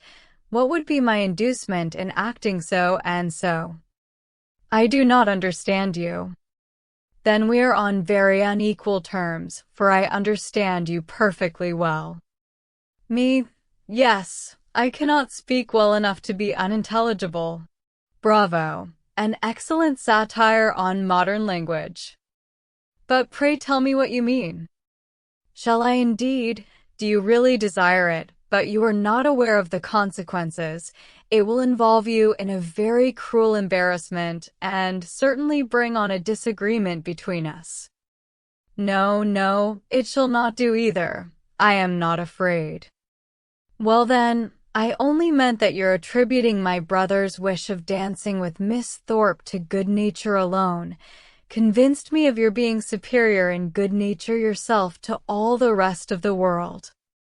Catherine blushed and disclaimed, and the gentleman's predictions were verified. There was a something, however, in his words which repaid her for the pain of confusion, and that something occupied her mind so much that she drew back for some time, forgetting to speak or to listen, and almost forgetting where she was. Till, roused by the voice of Isabella, she looked up and saw her with Captain Tilney preparing to give them hands across. Isabella shrugged her shoulders and smiled, the only explanation of this extraordinary change which could at that time be given. But as it was not quite enough for Catherine's comprehension, she spoke her astonishment in very plain terms to her partner. "I cannot think how it could happen." Isabella was so determined not to dance. And did Isabella never change her mind before? Oh, but because, and your brother, after what you told him from me, how could he think of going to ask her? I cannot take surprise to myself on that head. You bid me be surprised on your friend's account, and therefore I am. But as for my brother, his conduct in the business, I must own, has been no more than I believed him perfectly equal to. The fairness of your friend was an open attraction. Her firmness, you know, could only be understood by yourself. You are laughing, but I assure you, Isabella is very firm in general. It is as much as should be said of anyone. To be always firm must be to be often obstinate. When properly to relax is the trial of judgment, and, without reference to my brother, I really think Miss Thorpe has by no means chosen ill in fixing on the present hour. The friends were not able to get together for any confidential discourse till all the dancing was over, but then, as they walked about the room arm in arm, Isabella thus explained herself. I do not wonder at your surprise, and I am really fatigued to death. He is such a rattle, amusing enough if my mind had been disengaged, but I would have given the world to sit still. Then why did not you? Oh, my dear, it would have looked so particular, and you know how I abhorred doing that. I refused him as long as I possibly could, but he would take no denial. You have no idea how he pressed me. I begged him to excuse me and get some other partner, but no, not he. After aspiring to my hand, there was nobody else in the room he could bear to think of, and it was not that he wanted merely to dance, he wanted to be with me.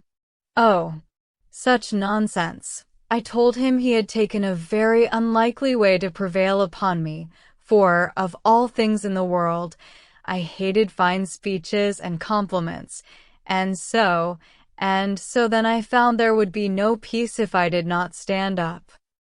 Besides, I thought Mrs. Hughes, who introduced him, might take it ill if I did not, and your dear brother, I am sure he would have been miserable if I had sat down the whole evening. I am so glad it is over. My spirits are quite jaded with listening to his nonsense, and then, being such a smart young fellow, I saw every eye was upon us. He is very handsome indeed. Handsome, yes, I suppose he may. I dare say people would admire him in general, but he is not at all in my style of beauty. I hate a florid complexion and dark eyes in a man. However, he is very well. Amazingly conceited, I am sure. I took him down several times, you know, in my way. When the young ladies next met, they had a far more interesting subject to discuss. James Morland's second letter was then received, and the kind intentions of his father fully explained. A living of which Mr. Morland was himself patron and incumbent, of about £400 yearly value, was to be resigned to his son as soon as he should be old enough to take it, no trifling deduction from the family income, no niggardly assignment to one of 10 children. And estate of at least equal value, moreover, was assured as his future inheritance. James expressed himself on the occasion with becoming gratitude, and the necessity of waiting between 2 and 3 years before they could marry, being, however unwelcome, no more than he had expected, was borne by him without discontent. Catherine, whose expectations had been as unfixed as her ideas of her father's income, and whose judgment was now entirely led by her brother, felt equally well satisfied, and heartily congratulated Isabella on having everything so pleasantly settled. "It is very charming indeed," said Isabella, with a grave face. "Mr. Morland has behaved vastly handsome indeed," said the gentle Mrs. Thorpe, looking anxiously at her daughter. "I only wish I could do as much. One could not expect more from him, you know. If he finds he can do more by and by, I dare say he will, for I am sure he must be an excellent good-hearted man. 400 is but a small income to begin on indeed, but your wishes, my dear Isabella, are so moderate, you do not consider how little you ever want, my dear. It is not on my own account I wish for more, but I cannot bear to be the means of injuring my dear Morland, making him sit down upon an income hardly enough to find one in the common necessaries of life. For myself, it is nothing. I never think of myself." "I know you never do, my dear, and you will always find your reward in the affection it makes everybody feel for you. There never was a young woman so beloved as you are by everybody that knows you, and I dare say when Mr. Morland sees you, my dear child, but do not let us distress our dear Catherine by talking of such things. Mr. Morland has behaved so very handsome, you know. I always heard he was a most excellent man, and you know, my dear, we are not to suppose but what, if you had had a suitable fortune, he would have come down with something more, for I am sure he must be a most liberal-minded man. Nobody can think better of Mr. Morland than I do, I am sure. But everybody has their failing, you know, and everybody has a right to do what they like with their own money." Catherine was hurt by these insinuations.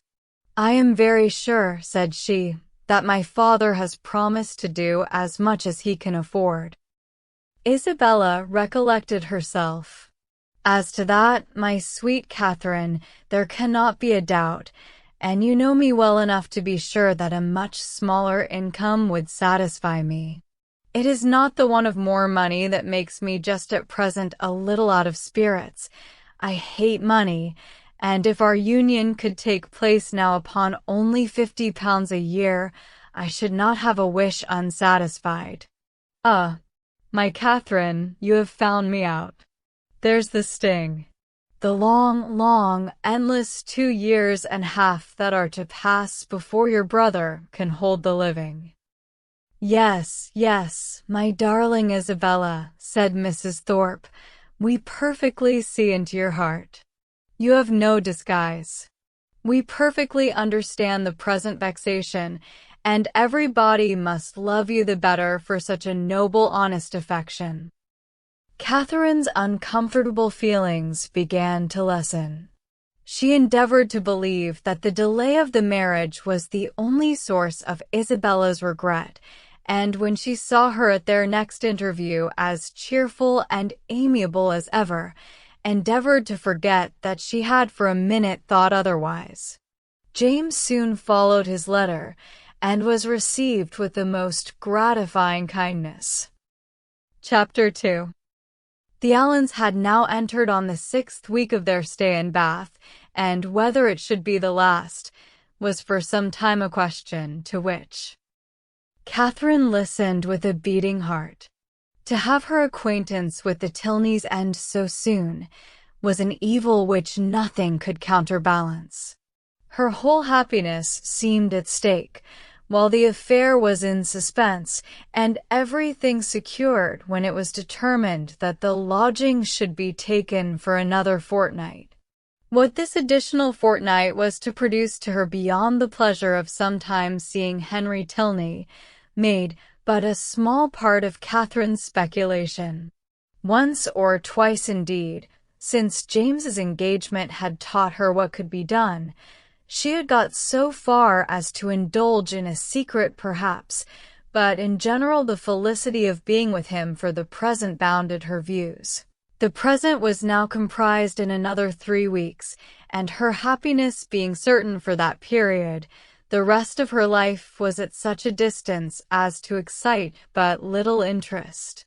In the course of the morning which saw this business arranged, she visited Miss Tilney and poured forth her joyful feelings.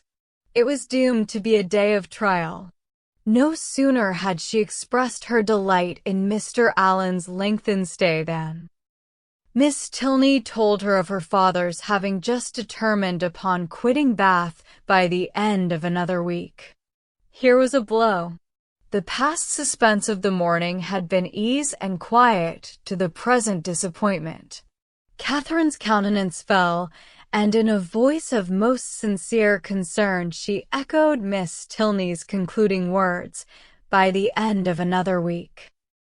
"Yes, my father can seldom be prevailed on to give the waters what I think a fair trial.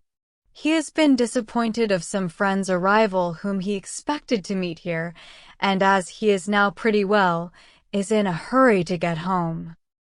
"I am very sorry for it," said Catherine dejectedly, "if I had known this before." "Perhaps," said Miss Tilney in an embarrassed manner, "you would be so good. It would make me very happy if—" The entrance of her father put a stop to the civility, which Catherine was beginning to hope might introduce a desire of their corresponding. After addressing her with his usual politeness, he turned to his daughter and said, "Well, Eleanor, may I congratulate you on being successful in your application to your fair friend? I was just beginning to make the request, sir, as you came in." "Well, proceed by all means. I know how much your heart is in it." "My daughter, Miss Morland," he continued, without leaving his daughter time to speak, "has been forming a very bold wish. We leave Bath, as she has perhaps told you, on Saturday night. A letter from my steward tells me that my presence is wanted at home, and, being disappointed in my hope of seeing the Marquis of Longtown and General Courtenay here, some of my very old friends, there is nothing to detain me longer in Bath. And could we carry our selfish point with you, we should leave it without a single regret. Can you, in short, be prevailed on to quit the scene of public triumph and oblige your friend Eleanor with your company in Gloucestershire? I am almost ashamed to make the request, though its presumption would certainly appear greater to every creature in Bath than yourself. Modesty such as yours, but not for the world would I pain it by open praise. If you can be induced to honor us with a visit, you will make us happy beyond expression. 'Tis true, we can offer you nothing like the gaieties of this lively place. We can tempt you neither by amusement nor splendor, for our mode of living, as you see, is plain and unpretending. Yet no endeavor shall be wanting on our side to make Northanger Abbey not wholly disagreeable." Northanger Abbey! These were thrilling words, and wound up Catherine's feelings to the highest point of ecstasy. Her grateful and gratified heart could hardly restrain its expressions within the language of tolerable calmness. To receive so flattering an invitation, to have her company so warmly solicited, everything honorable and soothing, every present enjoyment, and every future hope was contained in it, and her acceptance, with only the saving clause of Papa and Mamma's approbation, was eagerly given. "I will write home directly," said she, "and if they do not object, as I dare say they will not."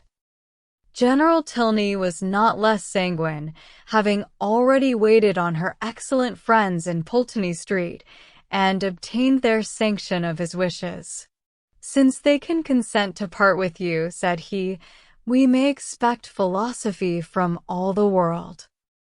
Miss Tilney was earnest, though gentle, in her secondary civilities, and the affair became in a few minutes as nearly settled as this necessary reference to Fullerton would allow. The circumstances of the morning had led Catherine's feelings through the varieties of suspense, security, and disappointment, but they were now safely lodged in perfect bliss, and with spirits elated to rapture, with Henry at her heart, and Northanger Abbey on her lips, she hurried home to write her letter. Mr. and Mrs. Morland, relying on the discretion of the friends to whom they had already entrusted their daughter, felt no doubt of the propriety of an acquaintance which had been formed under their eye, and sent therefore by return of post their ready consent to her visit in Gloucestershire. This indulgence, though not more than Catherine had hoped for, completed her conviction of being favored beyond every other human creature in friends and fortune, circumstance and chance. Everything seemed to cooperate for her advantage. By the kindness of her first friends the Allens, she had been introduced into scenes where pleasures of every kind had met her. Her feelings, her preferences had each known the happiness of a return. Wherever she felt attachment, she had been able to create it. The affection of Isabella was to be secured to her in a sister. The Tilneys, they by whom above all she desired to be favorably thought of, outstripped even her wishes in the flattering measures by which their intimacy was to be continued. She was to be their chosen visitor. She was to be for weeks under the same roof with the person whose society she mostly prized, and, in addition to all the rest, this roof was to be the roof of an abbey. Her passion for ancient edifices was next in degree to her passion for Henry Tilney, and castles and abbeys made usually the charm of those reveries which his image did not fill. To see and explore either the ramparts and keep of the one, or the cloisters of the other, had been for many weeks a darling wish, though to be more than the visitor of an hour had seemed too nearly impossible for desire. And yet this was to happen. With all the chances against her of house, hall, place, park, court, and cottage, Northanger turned up an abbey, and she was to be its inhabitant. Its long, damp passages, its narrow cells and ruined chapel were to be within her daily reach, and she could not entirely subdue the hope of some traditional legends, some awful memorials of an injured and ill-fated nun. It was wonderful that her friends should seem so little elated by the possession of such a home, that the consciousness of it should be so meekly borne. The power of early habit only could account for it. A distinction to which they had been born gave no pride. Their superiority of abode was no more to them than their superiority of person. Many were the inquiries she was eager to make of Miss Tilney, but so active were her thoughts that when these inquiries were answered, she was hardly more assured than before of Northanger Abbey having been a richly endowed convent at the time of the Reformation, of its having fallen into the hands of an ancestor of the Tilneys on its dissolution, of a large portion of the ancient building still making a part of the present dwelling, although the rest was decayed, or of its standing low in a valley, sheltered from the north and east by rising woods of oak.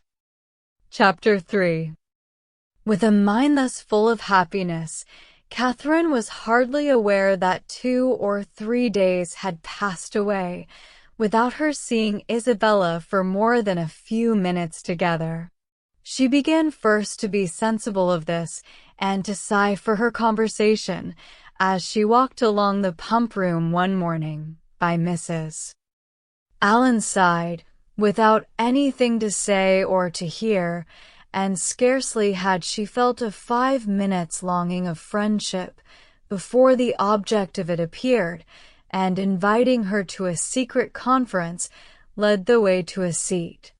"This is my favorite place," said she, as they sat down on a bench between the doors, which commanded a tolerable view of everybody entering it either. "It is so out of the way."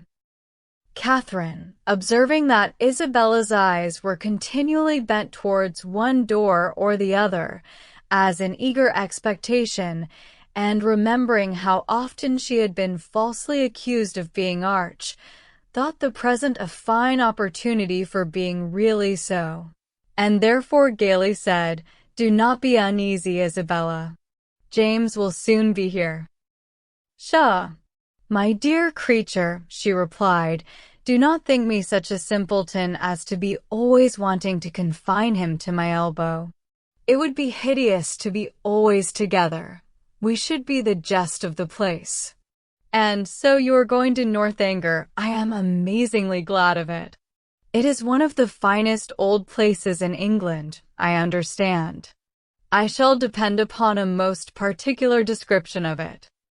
You shall certainly have the best in my power to give. But who are you looking for? Are your sisters coming?" "I am not looking for anybody. One's eyes must be somewhere, and you know what a foolish trick I have of fixing mine when my thoughts are 100 miles off. I am amazingly absent.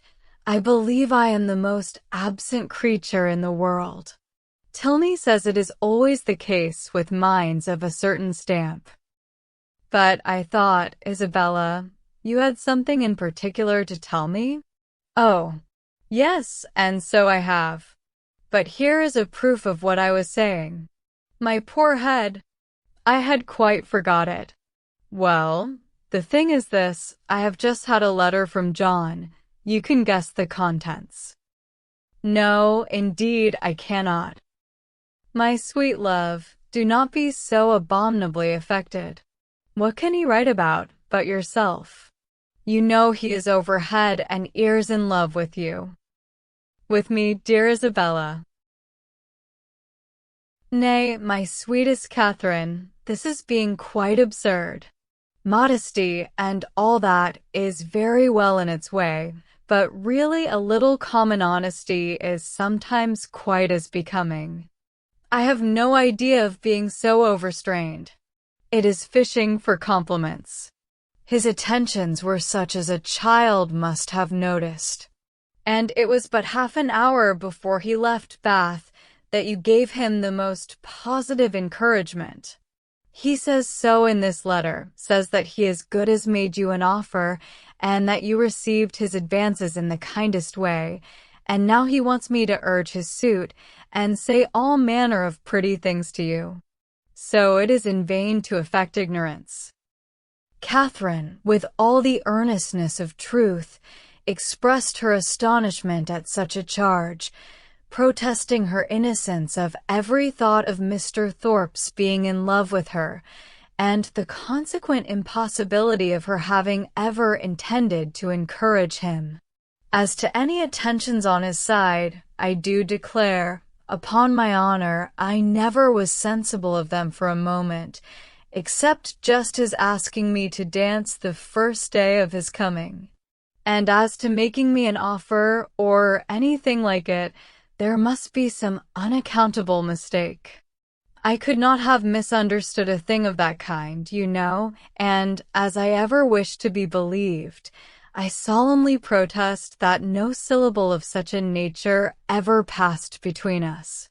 The last half hour before he went away, it must be all and completely a mistake, for I did not see him once that whole morning.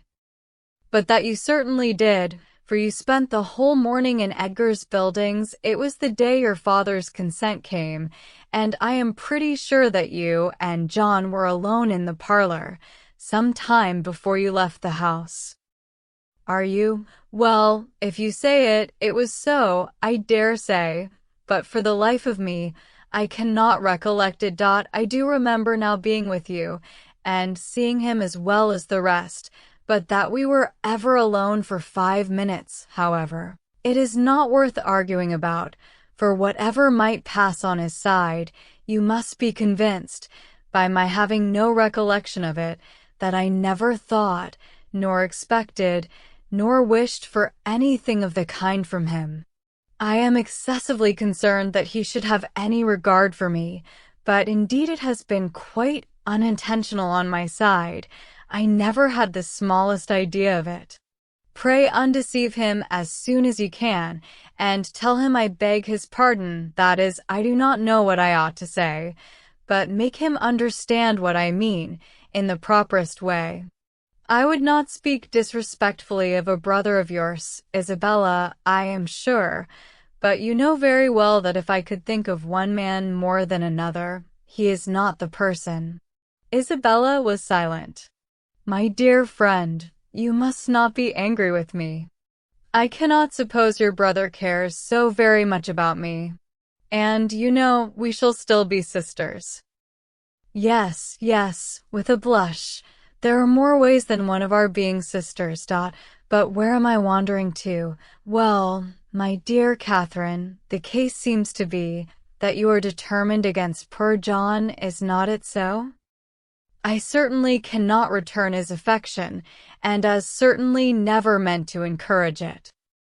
Since that is the case, I am sure I shall not tease you any further. John desired me to speak to you on the subject, and therefore I have. But I confess, as soon as I read his letter, I thought it a very foolish, imprudent business, and not likely to promote the good of either. For what were you to live upon, supposing you came together? You have both of you something, to be sure, but it is not a trifle that will support a family nowadays, and after all that romancers may say, there is no doing without money. I only wonder John could think of it. He could not have received my last. You do acquit me then of anything wrong.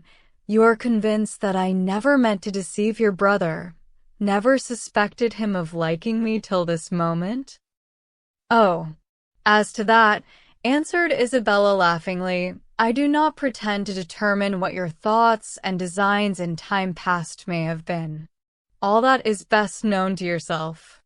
A little harmless flirtation or so will occur, and one is often drawn on to give more encouragement than one wishes to stand by. But you may be assured that I am the last person in the world to judge you severely.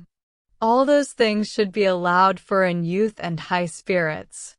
What one means one day, you know, one may not mean the next. Circumstances change, opinions alter. But my opinion of your brother never did alter. It was always the same. You are describing what never happened. My dearest Catherine, continued the other without at all listening to her, I would not for all the world be the means of hurrying you into an engagement before you knew what you were about. I do not think anything would justify me in wishing you to sacrifice all your happiness merely to oblige my brother, because he is my brother, and who perhaps after all, you know, might be just as happy without you, for people seldom know what they would be at. Young men especially, they are so amazingly changeable and inconstant. What I say is, why should a brother's happiness be dearer to me than a friend's? You know I carry my notions of friendship pretty high. But, above all things, my dear Catherine, do not be in a hurry. Take my word for it, that if you are in too great a hurry, you will certainly live to repent it. Tilney says, there is nothing people are so often deceived in as the state of their own affections, and I believe he is very right. Here he comes. Never mind, he will not see us, I am sure. Catherine, looking up, perceived Captain Tilney, and Isabella, earnestly fixing her eye on him as she spoke, soon caught his notice. He approached immediately, and took the seat to which her movements invited him. His first address made Catherine start. Though spoken low, she could distinguish what always to be watched, in person or by proxy. "Pshaw, nonsense," was Isabella's answer in the same half-whisper. "Why do you put such things into my head? If I could believe it, my spirit, you know, is pretty independent." "I wish your heart were independent. That would be enough for me." "My heart, indeed. What can you have to do with hearts? You men have none of you any hearts. If we have not hearts, we have eyes, and they give us torment enough." "Do they? I am sorry for it. I am sorry they find anything so disagreeable in me. I will look another way. I hope this pleases you."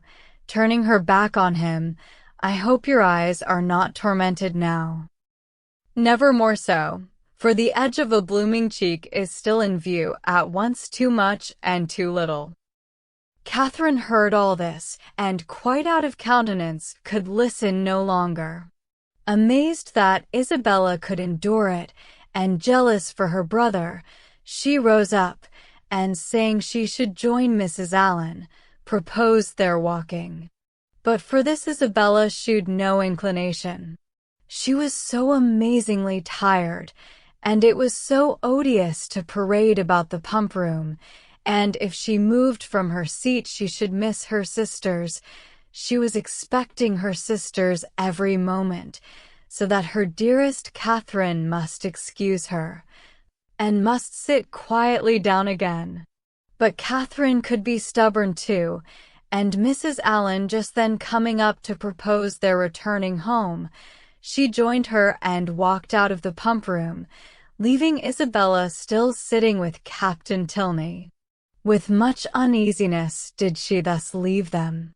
It seemed to her that Captain Tilney was falling in love with Isabella, and Isabella unconsciously encouraging him, unconsciously it must be, for Isabella's attachment to James was as certain and well acknowledged as her engagement. To doubt her truth or good intentions was impossible, and yet, during the whole of their conversation her manner had been odd. She wished Isabella had talked more like her usual self, and not so much about money, and had not looked so well pleased at the sight of Captain Tilney. How strange that she should not perceive his admiration. Catherine longed to give her a hint of it, to put her on her guard, and prevent all the pain which her too lively behavior might otherwise create both for him and her brother. The compliment of John Thorpe's affection did not make amends for this thoughtlessness in his sister. She was almost as far from believing as from wishing it to be sincere, for she had not forgotten that he could mistake, and his assertion of the offer and of her encouragement convinced her that his mistakes could sometimes be very egregious. In vanity, therefore, she gained but little. Her chief profit was in wonder. That he should think it worth his while to fancy himself in love with her was a matter of lively astonishment. Isabella talked of his attentions. She had never been sensible of any, but Isabella had said many things which she hoped had been spoken in haste, and would never be said again, and upon this she was glad to rest altogether for present ease and comfort. Chapter 4. A few days passed away, and Catherine, though not allowing herself to suspect her friend, could not help watching her closely. The result of her observations was not agreeable. Isabella seemed an altered creature. When she saw her indeed surrounded only by their immediate friends in Edgar's Buildings or Pulteney Street, her change of manners was so trifling that, had it gone no farther, it might have passed unnoticed. A something of languid indifference, or of that boasted absence of mind which Catherine had never heard of before, would occasionally come across her, but had nothing worse appeared, that might only have spread a new grace and inspired a warmer interest. But when Catherine saw her in public, admitting Captain Tilney's attentions as readily as they were offered, and allowing him almost an equal share with James in her notice and smiles, the alteration became too positive to be passed over. What could be meant by such unsteady conduct, what her friend could be at, was beyond her comprehension. Isabella could not be aware of the pain she was inflicting, but it was a degree of willful thoughtlessness which Catherine could not but resent. James was the sufferer. She saw him grave and uneasy, and however careless of his present comfort the woman might be who had given him her heart, to her it was always an object. For poor Captain Tilney, too, she was greatly concerned. Though his looks did not please her, his name was a passport to her goodwill, and she thought with sincere compassion of his approaching disappointment, for, in spite of what she had believed herself to overhear in the pump-room, his behavior was so incompatible with the knowledge of Isabella's engagement that she could not, upon reflection, imagine him aware of it. He might be jealous of her brother as a rival, but if more had seemed implied, the fault must have been in her misapprehension. She wished, by a gentle remonstrance, to remind Isabella of her situation and make her aware of this double unkindness, but for remonstrance, either opportunity or comprehension was always against her. If able to suggest a hint, Isabella could never understand it. In this distress, the intended departure of the Tilney family became her chief consolation. Their journey into Gloucestershire was to take place within a few days, and Captain Tilney's removal would at least restore peace to every heart but his own. But Captain Tilney had at present no intention of removing. He was not to be of the party to Northanger. He was to continue at Bath. When Catherine knew this, her resolution was directly made. She spoke to Henry Tilney on the subject, regretting his brother's evident partiality for Miss Thorpe, and entreating him to make known her prior engagement. "My brother does know it," was Henry's answer. "Does he? Then why does he stay here?" He made no reply, and was beginning to talk of something else, but she eagerly continued, "Why do not you persuade him to go away? The longer he stays, the worse it will be for him at last. Pray advise him for his own sake, and for everybody's sake, to leave Bath directly. Absence will in time make him comfortable again, but he can have no hope here, and it is only staying to be miserable." Henry smiled and said, "I am sure my brother would not wish to do that." "Then you will persuade him to go away?"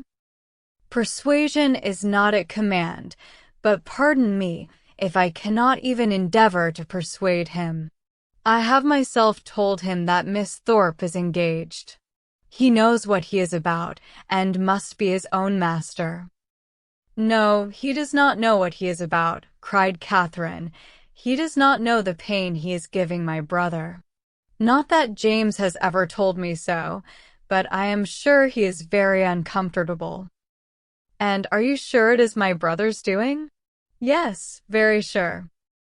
"Is it my brother's attentions to Miss Thorpe, or Miss Thorpe's admission of them, that gives the pain? Is not it the same thing? I think Mr. Morland would acknowledge a difference. No man is offended by another man's admiration of the woman he loves. It is the woman only who can make it a torment." Catherine blushed for her friend, and said, "Isabella is wrong. But I am sure she cannot mean to torment, for she is very much attached to my brother. She has been in love with him ever since they first met, and while my father's consent was uncertain, she fretted herself almost into a fever. You know she must be attached to him." "I understand. She is in love with James and flirts with Frederick." "Oh, no, not flirts." A woman in love with one man cannot flirt with another. It is probable that she will neither love so well nor flirt so well as she might do either singly. The gentlemen must each give up a little. After a short pause, Catherine resumed with, "Then you do not believe Isabella so very much attached to my brother?" "I can have no opinion on that subject." "But what can your brother mean? If he knows her engagement, what can he mean by his behavior?" "You are a very close questioner." "Am I? I only ask what I want to be told." "But do you only ask what I can be expected to tell?" "Yes, I think so, for you must know your brother's heart." "My brother's heart, as you term it, on the present occasion, I assure you I can only guess at." Well, nay, if it is to be guesswork, let us all guess for ourselves. To be guided by second-hand conjecture is pitiful. The premises are before you. My brother is a lively, and perhaps sometimes a thoughtless young man.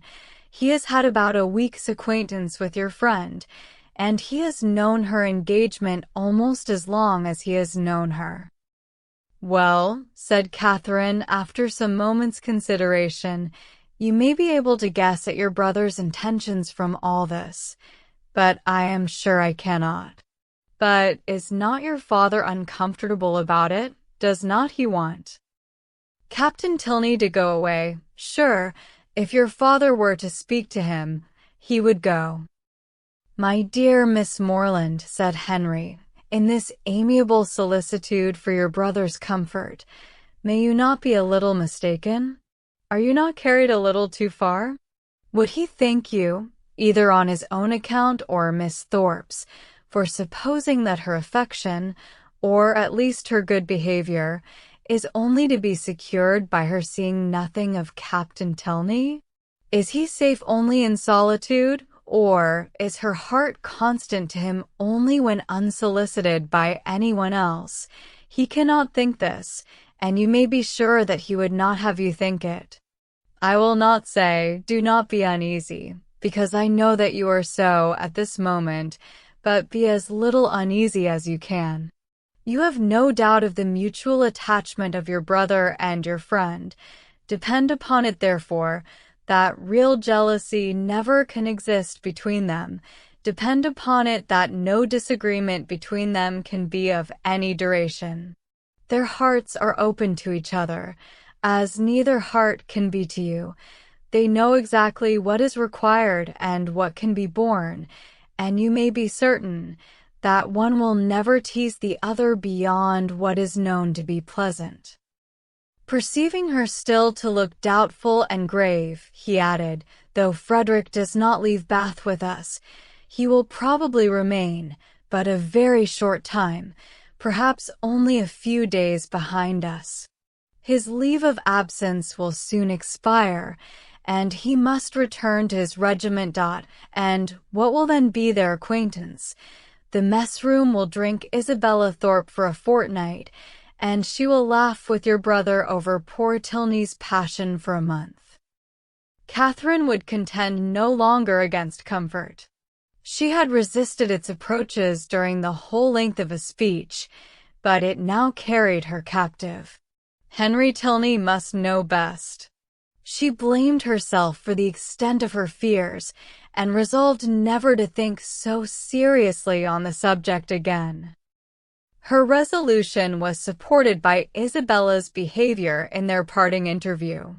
The Thorpes spent the last evening of Catherine's stay in Pulteney Street, and nothing passed between the lovers to excite her uneasiness or make her quit them in apprehension.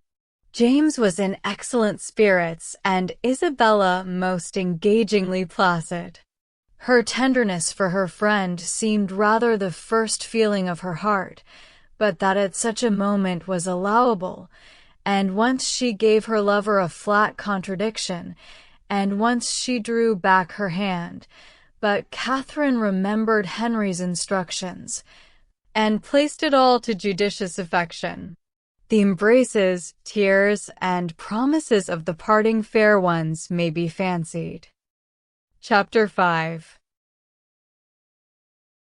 Mr. and Mrs. Allen were sorry to lose their young friend, whose good humor and cheerfulness had made her a valuable companion, and in the promotion of whose enjoyment their own had been gently increased. Her happiness in going with Miss Tilney, however, prevented their wishing it otherwise, and as they were to remain only one more week in Bath themselves, her quitting them now would not long be felt. Mr. Allen attended her to Milsom Street, where she was to breakfast, and saw her seated with the kindest welcome among her new friends, but so great was her agitation in finding herself as one of the family, and so fearful was she of not doing exactly what was right, and of not being able to preserve their good opinion, that, in the embarrassment of the first 5 minutes, she could almost have wished to return with him to Pulteney Street. Miss Tilney's manners and Henry's smile soon did away some of her unpleasant feelings, but still she was far from being at ease, nor could the incessant attentions of the General himself entirely reassure her. Nay, perverse as it seemed, she doubted whether she might not have felt less, had she been less attended to. His anxiety for her comfort, his continual solicitations that she would eat, and his often expressed fears of her seeing nothing to her taste, though never in her life before had she beheld half such variety on a breakfast table, made it impossible for her to forget for a moment that she was a visitor. She felt utterly unworthy of such respect, and knew not how to reply to it. Her tranquillity was not improved by the General's impatience for the appearance of his eldest son, nor by the displeasure he expressed at his laziness when Captain Tilney at last came down. She was quite pained by the severity of his father's reproof, which seemed disproportionate to the offense, and much was her concern increased when she found herself the principal cause of the lecture, and that his tardiness was chiefly resented from being disrespectful to her. This was placing her in a very uncomfortable situation, and she felt great compassion for Captain Tilney without being able to hope for his good will. He listened to his father in silence and attempted not any defense, which confirmed her in fearing that the inquietude of his mind, on Isabella's account, might, by keeping him long sleepless, have been the real cause of his rising late. It was the first time of her being decidedly in his company, and she had hoped to be now able to form her opinion of him, but she scarcely heard his voice while his father remained in the room, and even afterwards, so much were his spirits affected. She could distinguish nothing but these words, in a whisper to Eleanor, "How glad I shall be when you are all off." The bustle of going was not pleasant. The clock struck 10 while the trunks were carrying down, and the General had fixed to be out of Milsom Street by that hour. His great coat, instead of being brought for him to put on directly, was spread out in the cubicle in which he was to accompany his son. The middle seat of the chaise was not drawn out, though there were 3 people to go in it, and his daughter's maid had so crowded it with parcels that Miss Morland would not have room to sit, and so much was he influenced by this apprehension when he handed her in, that she had some difficulty in saving her own new writing desk from being thrown out into the street. At last, however, the door was closed upon the 3 females, and they set off at the sober pace in which the handsome, highly fed 4 horses of a gentleman usually perform a journey of 30 miles. Such was the distance of Northanger from Bath, to be now divided into 2 equal stages. Catherine's spirits revived as they drove from the door, For with Miss Tilney she felt no restraint, and, with the interest of a road entirely new to her, of an abbey before, and a cuicle behind, she caught the last view of Bath without any regret, and met with every milestone before she expected it. The tediousness of a 2 hours' bait one at Petit, France, in which there was nothing to be done but to eat without being hungry, and loiter about without anything to see, next followed, and her admiration of the style in which they traveled, of the fashionable chaise, and four postilions handsomely liveried, rising so regularly in their stirrups, and numerous outriders properly mounted, sunk a little under this consequent inconvenience. Had their party been perfectly agreeable, the delay would have been nothing, but General Tilney, though so charming a man, seemed always a check upon his children's spirits, and scarcely anything was said but by himself, the observation of which, with his discontent at whatever the inn afforded, and his angry impatience at the waiters, made Catherine grow every moment more in awe of him, and appeared to lengthen the 2 hours into 4. At last, however, the order of release was given, and much was Catherine then surprised by the General's proposal of her taking his place in his son's cuicle for the rest of the journey. The day was fine, and he was anxious for her seeing as much of the country as possible. The remembrance of Mr. Allen's opinion respecting young men's open carriages made her blush at the mention of such a plan, and her first thought was to decline it, but her second was of greater deference for General Tilney's judgment. He could not propose anything improper for her, and, in the course of a few minutes, she found herself with Henry in the cuicle, as happy a being as ever existed. A very short trial convinced her that a cuicle was the prettiest equipage in the world. The chaise and four wheeled off with some grandeur, to be sure, but it was a heavy and troublesome business, and she could not easily forget its having stopped 2 hours at Petit, France. Half the time would have been enough for the cuicle, and so nimbly were the light horses disposed to move, that, had not the General chosen to have his own carriage lead the way, they could have passed it with ease in half a minute. But the merit of the cuicle did not all belong to the horses. Henry drove so well, so quietly, without making any disturbance, without parading to her, or swearing at them. So different from the only gentleman coachman whom it was in her power to compare him with, and then his hat sat so well, and the innumerable capes of his great coat looked so becomingly important. To be driven by him, next to dancing too with him, was certainly the greatest happiness in the world. In addition to every other delight, she had now that of listening to her own praise, of being thanked at least, on his sister's account, for her kindness in thus becoming her visitor, of hearing it ranked as real friendship, and described as creating real gratitude. His sister, he said, was uncomfortably circumstanced. She had no female companion, and, in the frequent absence of her father, was sometimes without any companion at all. "But how can that be?" said Catherine. "Are not you with her?" "Northanger is not more than half my home. I have an establishment at my own house in Woodston, which is nearly 20 miles from my father's, and some of my time is necessarily spent there." "How sorry you must be for that." "I am always sorry to leave Eleanor."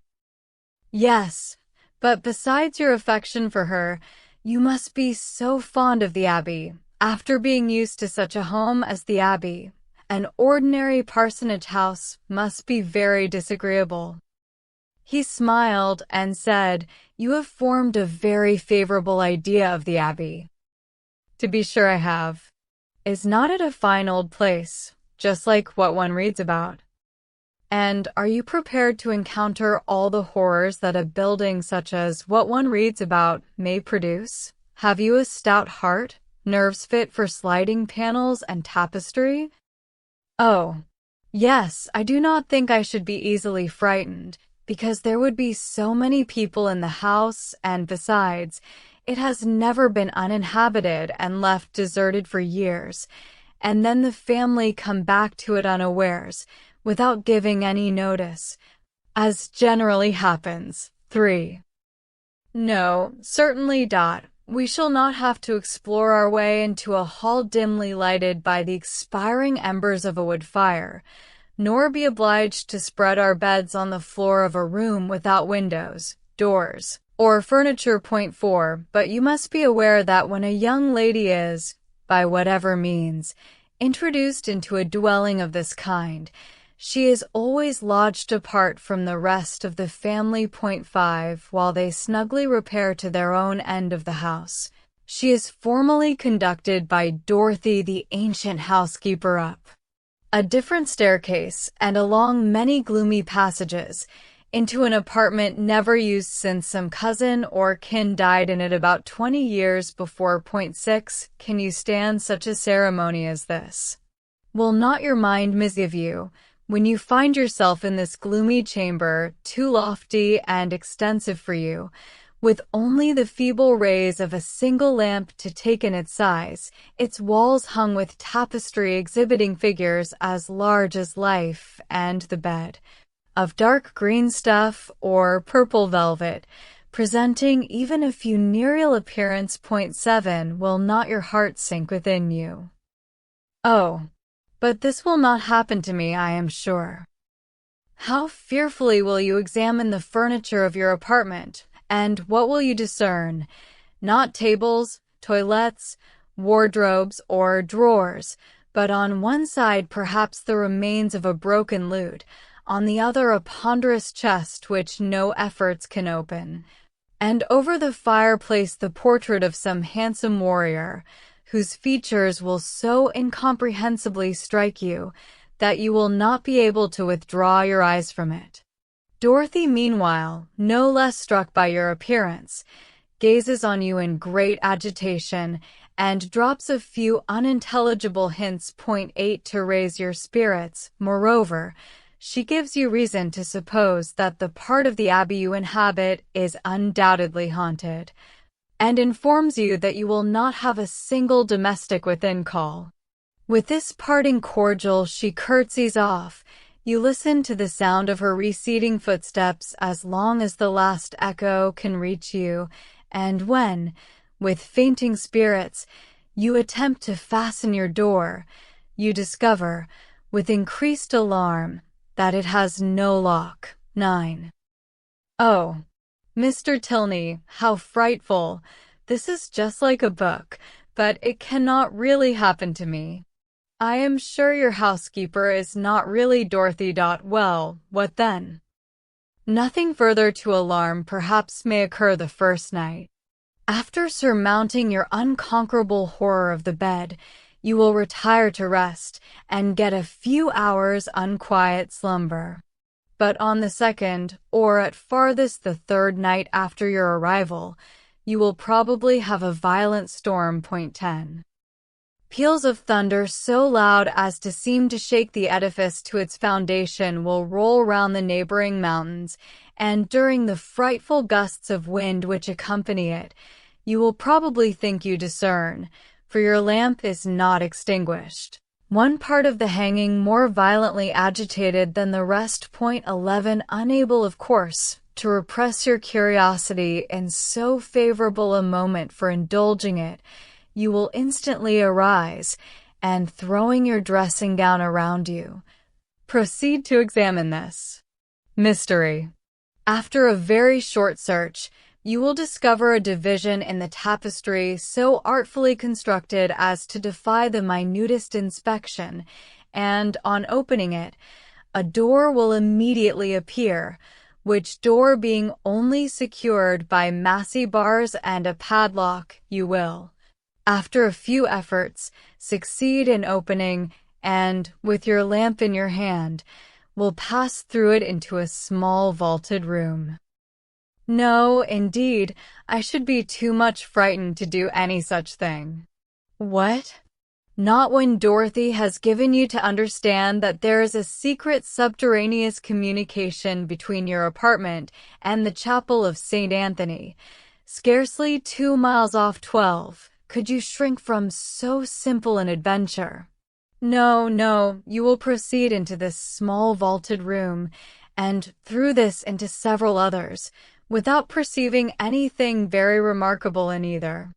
In one perhaps there may be a dagger, 13 in another a few drops of blood, and in a third the remains of some instrument of torture, but there being nothing in all this out of the common way, and your lamp being nearly exhausted, you will return towards your own apartment. In repassing through this small vaulted room, however, your eyes will be attracted towards a large, old-fashioned cabinet of ebony and gold, which, though narrowly examining the furniture before, you had passed unnoticed. Impelled by an irresistible presentiment, you will eagerly advance to it, unlock its folding doors, and search into every drawer, but for some time without discovering anything of importance, perhaps nothing but a considerable hoard of diamonds. At last, however, by touching a secret spring, an inner compartment will open, a roll of paper appears. 14, you seize it. It contains many sheets of manuscript. You hasten with the precious treasure into your own chamber.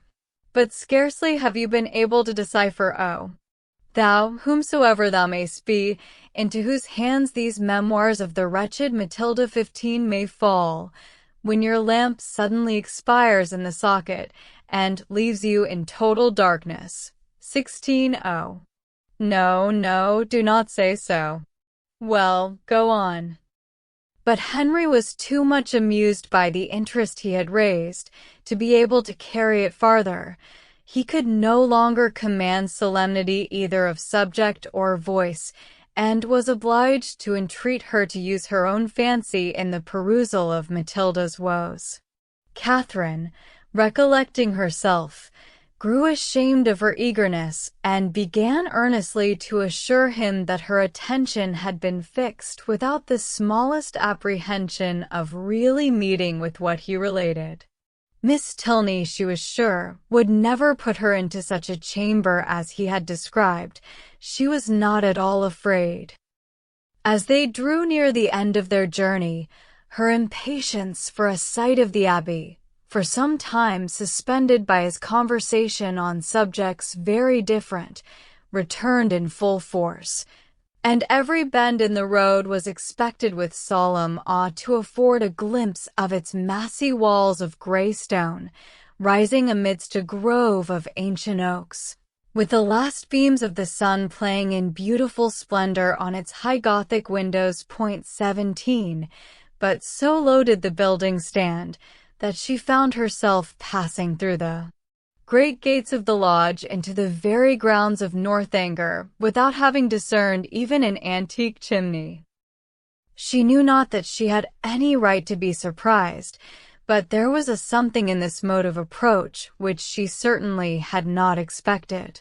To pass between lodges of a modern appearance, to find herself with such ease in the very precincts of the Abbey, and driven so rapidly along a smooth, level road of fine gravel, without obstacle, alarm, or solemnity of any kind, struck her as odd and inconsistent. She was not long at leisure, however, for such considerations.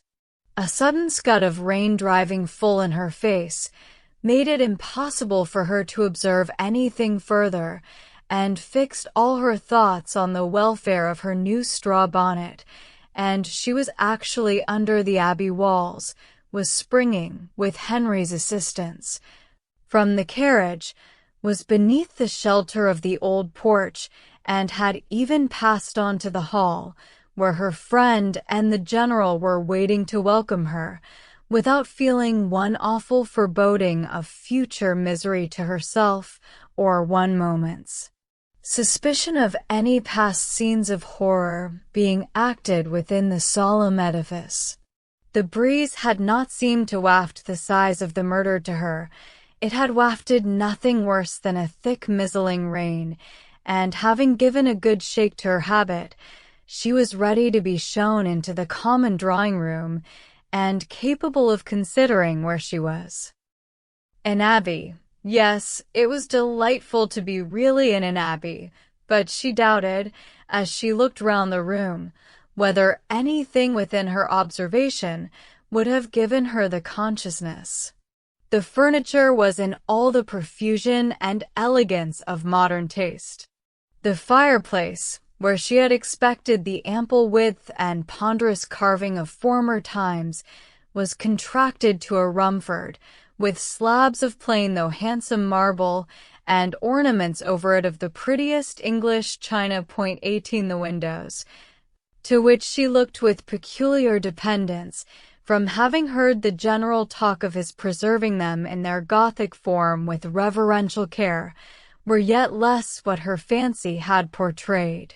To be sure, the pointed arch was preserved, the form of them was Gothic, they might be even casements, but every pane was so large, so clear, so light. To an imagination which had hoped for the smallest divisions and the heaviest stonework, for painted glass, dirt, and cobwebs, the difference was very distressing. The general, perceiving how her eye was employed, began to talk of the smallness of the room and simplicity of the furniture, where everything being for daily use, pretended only to comfort and see. Flattering himself, however, that there were some apartments in the abbey not unworthy her notice, and was proceeding to mention the costly gilding of one in particular, when taking out his watch, he stopped short to pronounce it. With surprise, within 20 minutes of 5:19 this seemed the word of separation, and Catherine found herself hurried away by Miss Tilney in such a manner as convinced her that the strictest punctuality to the family hours would be expected at Northanger. Returning through the large and lofty hall, they ascended a broad staircase of shining oak, which, after many flights and many landing places, brought them upon a long, wide gallery. On one side it had a range of doors, and it was lighted on the other by windows which Catherine had only time to discover looked into a quadrangle, before Miss Tilney led the way into a chamber, and scarcely staying to hope she would find it comfortable, left her with an anxious entreaty that she would make as little alteration as possible in her dress. Chapter 6. A moment's glance was enough to satisfy Catherine that her apartment was very unlike the one which Henry had endeavored to alarm her by the description of. It was by no means unreasonably large, and contained neither tapestry nor velvet. The walls were papered, the floor was carpeted, the windows were neither less perfect nor more dim than those of the drawing-room below. The furniture, though not of the latest fashion, was handsome and comfortable, and the air of the room altogether far from uncheerful. Her heart instantaneously at ease on this point, she resolved to lose no time in particular examination of anything, as she greatly dreaded disobliging the general by any delay. Her habit, therefore, was thrown off with all possible haste, and she was preparing to unpin the linen package, which the chaise seat had conveyed for her immediate accommodation, when her eye suddenly fell on a large high chest. Standing back in a deep recess on one side of the fireplace. The sight of it made her start, and, forgetting everything else, she stood gazing on it in motionless wonder, while these thoughts crossed her. "This is strange indeed. I did not expect such a sight as this. An immense heavy chest. What can it hold? Why should it be placed here? Pushed back too, as if meant to be out of sight. I will look into it. Cost me what it may, I will look into it, and directly too, by daylight. If I stay till evening, my candle may go out. She advanced and examined it closely. It was of cedar, curiously inlaid with some darker wood, and raised, about a foot from the ground, on a carved stand of the same. The lock was silver, though tarnished from age. At each end were the imperfect remains of handles, also of silver, broken perhaps prematurely by some strange violence, and, on the center of the lid, was a mysterious cipher in the same metal. Catherine bent over it intently, but without being able to distinguish anything with certainty. She could not, in whatever direction she took it, believe the last letter to be a T, and yet that it should be anything else in that house was a circumstance to raise no common degree of astonishment. If not originally theirs, by what strange events could it have fallen into the Tilney family? Her fearful curiosity was every moment growing greater, and seizing with trembling hands the hasp of the lock, she resolved at all hazards to satisfy herself at least as to its contents. With difficulty, for something seemed to resist her efforts, she raised the lid a few inches, but at that moment a sudden knocking at the door of the room made her, starting, quit her hold, and the lid closed with alarming violence. This ill-timed intruder was Miss Tilney's maid, sent by her mistress to be of use to Miss Morland, and though Catherine immediately dismissed her, it recalled her to the sense of what she ought to be doing, and forced her, in spite of her anxious desire to penetrate this mystery, to proceed in her dressing without further delay. Her progress was not quick, for her thoughts and her eyes were still bent on the object so well calculated to interest and alarm, and though she dared not waste a moment upon a second attempt, she could not remain many paces from the chest. At length, however, having slipped one arm into her gown, her toilette seemed so nearly finished that the impatience of her curiosity might safely be indulged. One moment surely might be spared, and so desperate should be the exertion of her strength that, unless secured by supernatural means, the lid in one moment should be thrown back.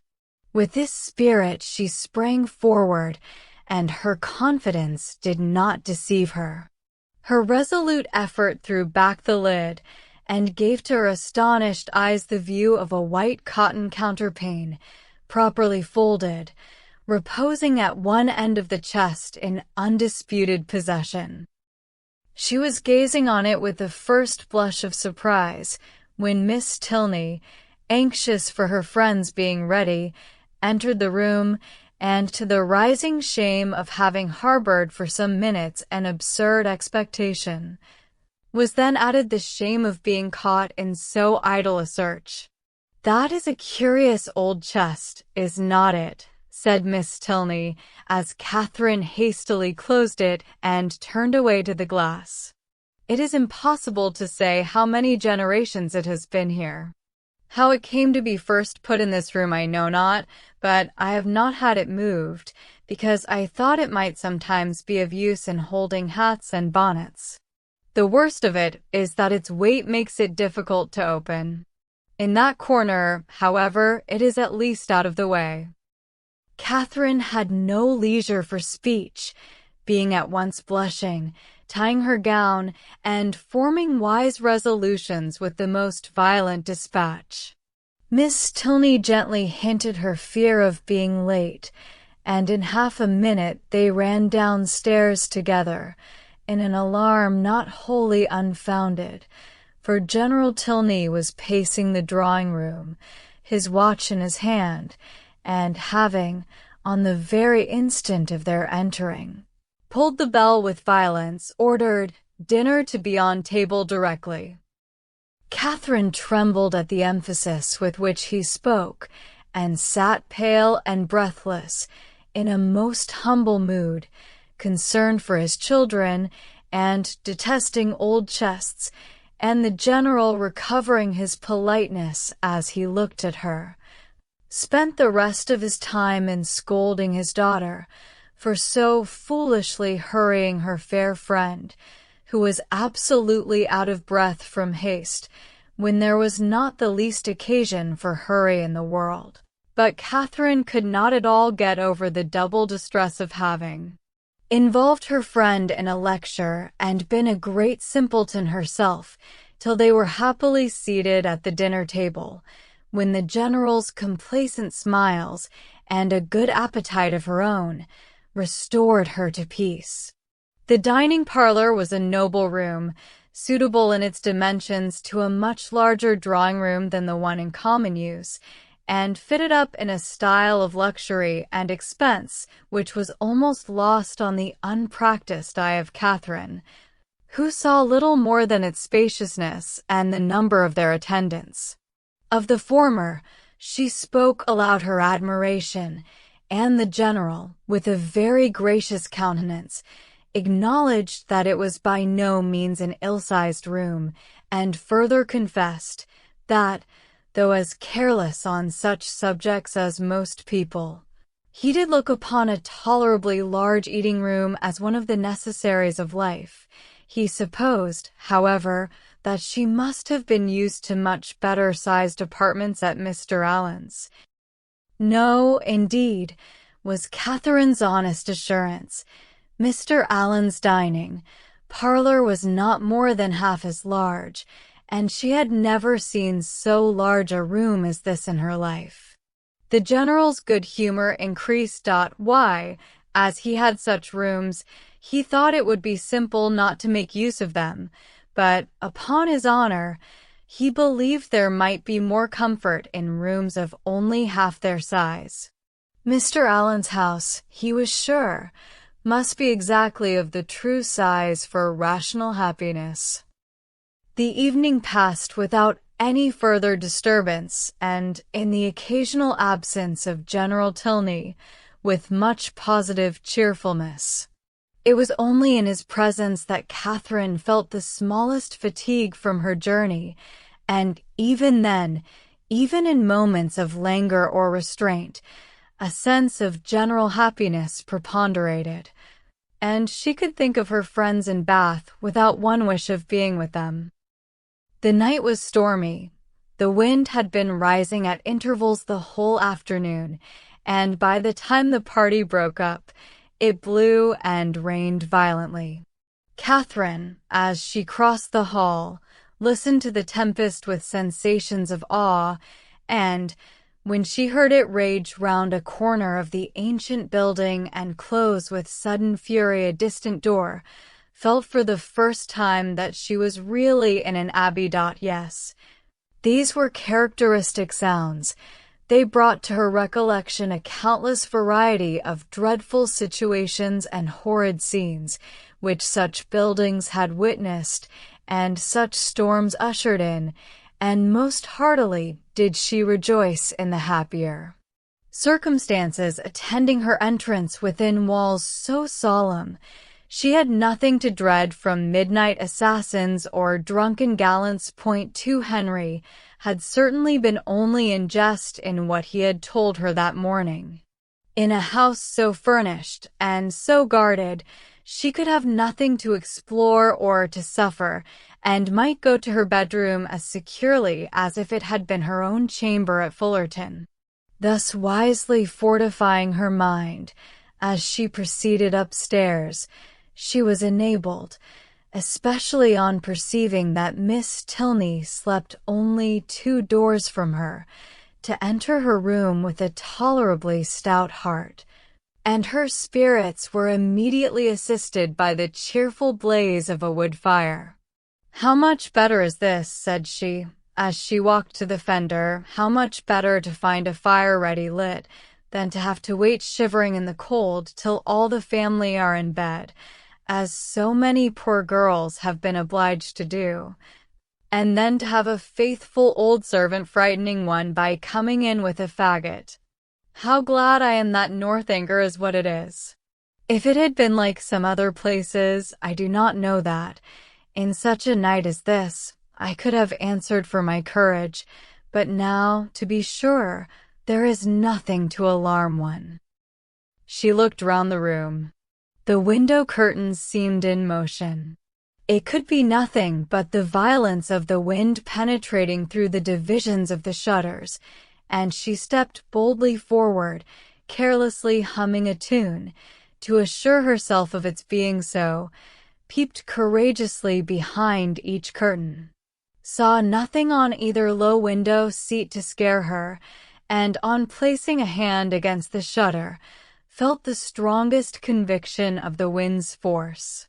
A glance at the old chest, as she turned away from this examination, was not without its use. She scorned the causeless fears of an idle fancy, and began with a most happy indifference to prepare herself for bed. She should take her time. She should not hurry herself. She did not care if she were the last person up in the house. But she would not make up her fire. That would seem cowardly, as if she wished for the protection of light after she were in bed. The fire therefore died away, and Catherine, having spent the best part of an hour in her arrangements, was beginning to think of stepping into bed, when, on giving a parting glance round the room, she was struck by the appearance of a high, old-fashioned black cabinet, which, though in a situation conspicuous enough, had never caught her notice before. Henry's words, his description of the ebony cabinet which was to escape her observation at first, immediately rushed across her, and though there could be nothing really in it, there was something whimsical. It was certainly a very remarkable coincidence. She took her candle and looked closely at the cabinet.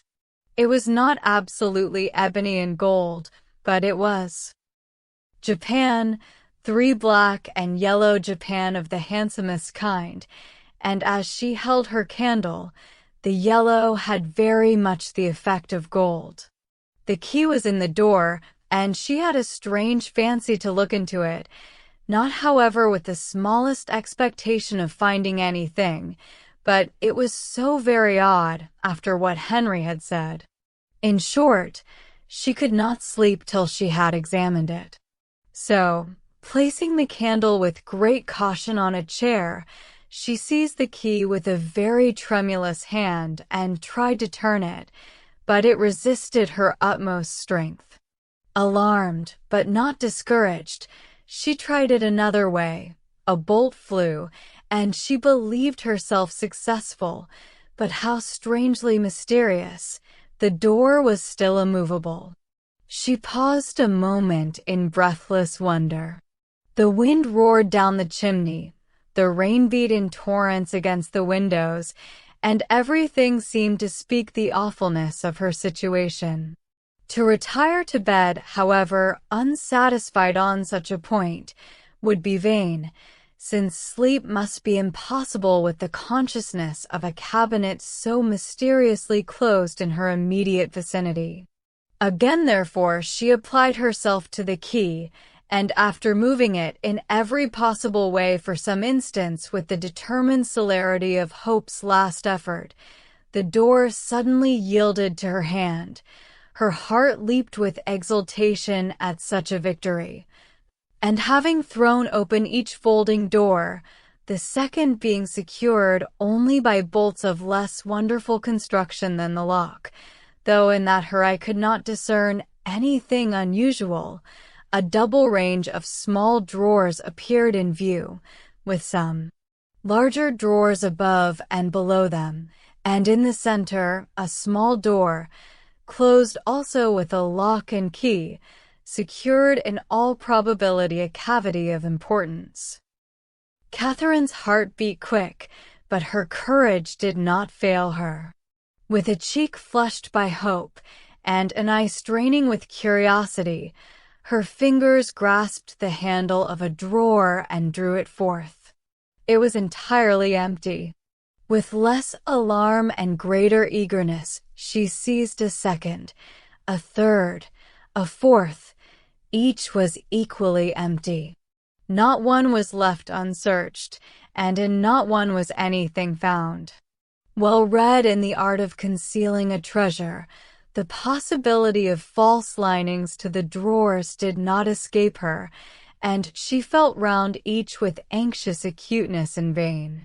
The place in the middle alone remained now unexplored, and though she had never from the first had the smallest idea of finding anything in any part of the cabinet, and was not in the least disappointed at her ill success thus far, it would be foolish not to examine it thoroughly while she was about it. It was some time, however, before she could unfasten the door, the same difficulty occurring in the management of this inner lock as of the outer, but at length it did open, and not vain, as hitherto, was her search. Her quick eyes directly fell on a roll of paper pushed back into the further part of the cavity, apparently for concealment, and her feelings at that moment were indescribable. Her heart fluttered, her knees trembled, and her cheeks grew pale. She seized, with an unsteady hand, the precious manuscript.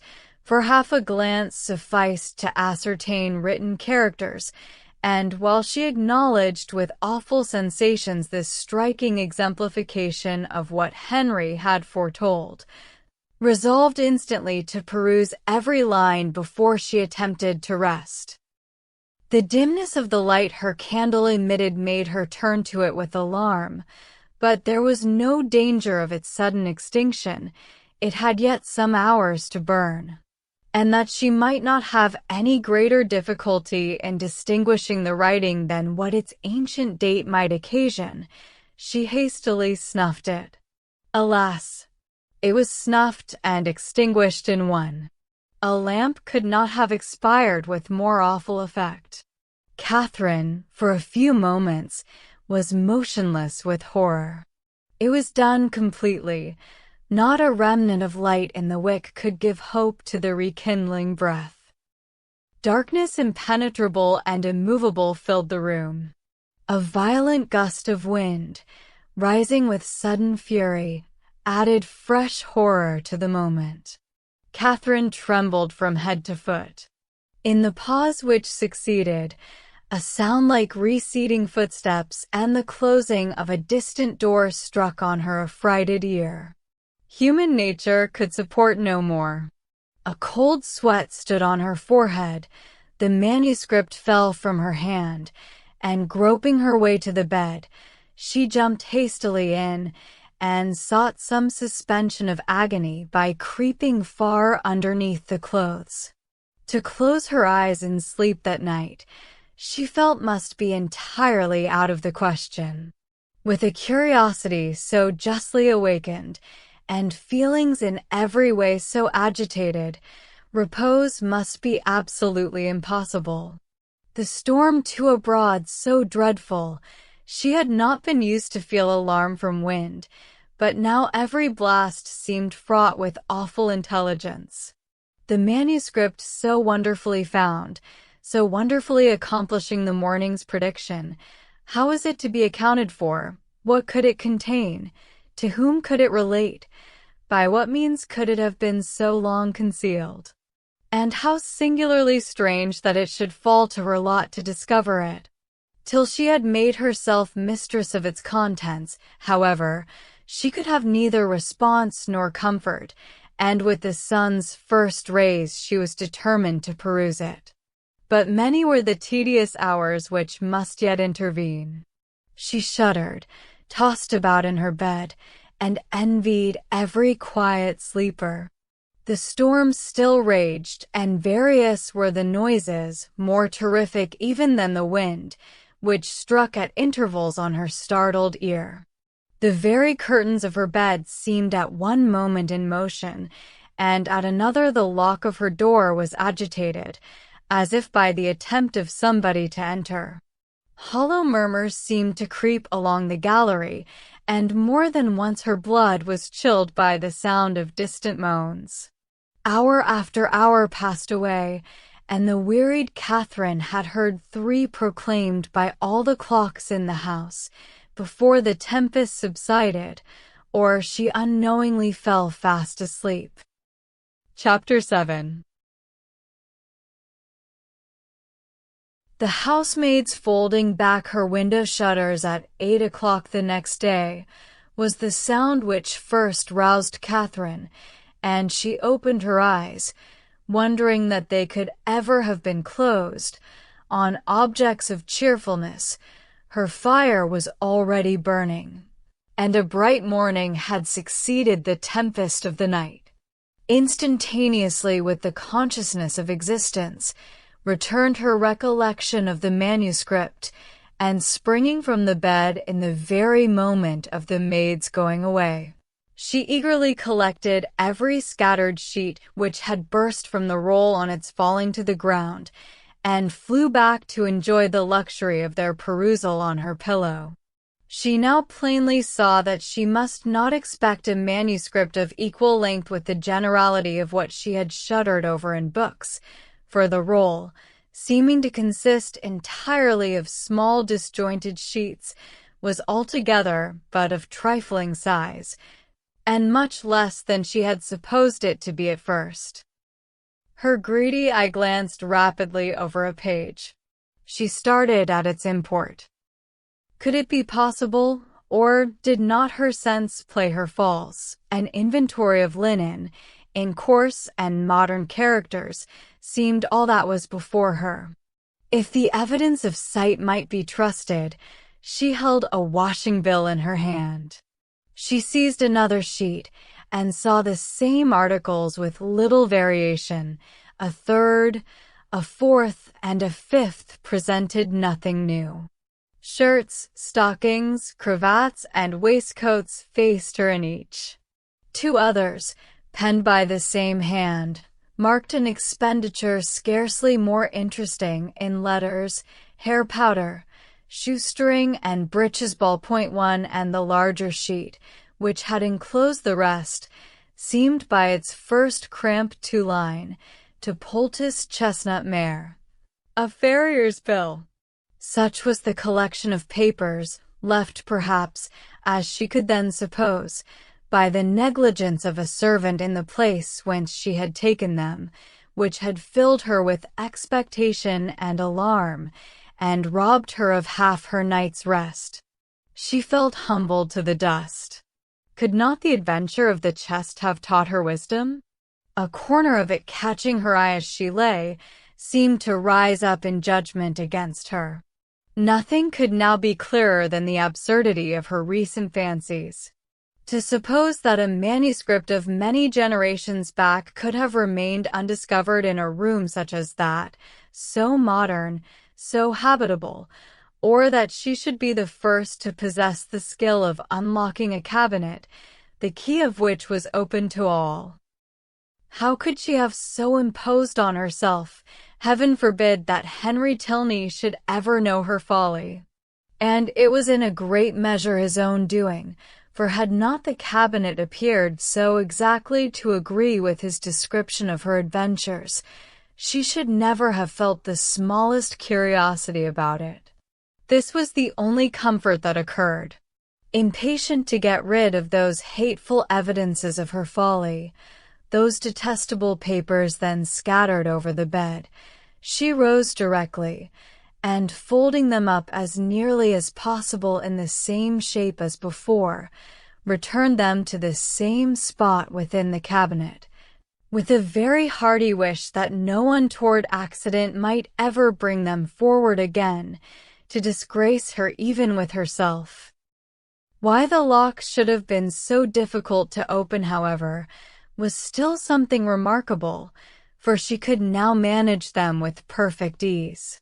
In this there was surely something mysterious, and she indulged in the flattering suggestion for half a minute, till the possibility of the doors having been at first unlocked and of being herself its fastener darted into her head, and cost her another blush.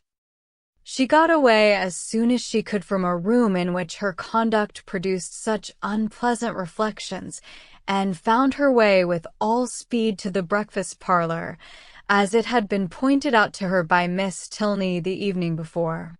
Henry was alone in it, and his immediate hope of her having been undisturbed by the tempest, with an arch reference to the character of the building they inhabited, was rather distressing. For the world would she not have her weakness suspected, and yet, unequal to an absolute falsehood, was constrained to acknowledge that the wind had kept her awake a little. "But we have a charming morning after it," she added, desiring to get rid of the subject, "and storms and sleeplessness are nothing when they are over. What beautiful hyacinths! I have just learned to love a hyacinth." "And how might you learn? By accident or argument?" "Your sister taught me. I cannot tell how. Mrs. Allen used to take pains, year after year, to make me like them, but I never could, till I saw them the other day in Milsom Street. I am naturally indifferent about flowers." "But now you love a hyacinth." "So much the better. You have gained a new source of enjoyment, and it is well to have as many holds upon happiness as possible. Besides, a taste for flowers is always desirable in your sex, as a means of getting you out of doors, and tempting you to more frequent exercise than you would otherwise take.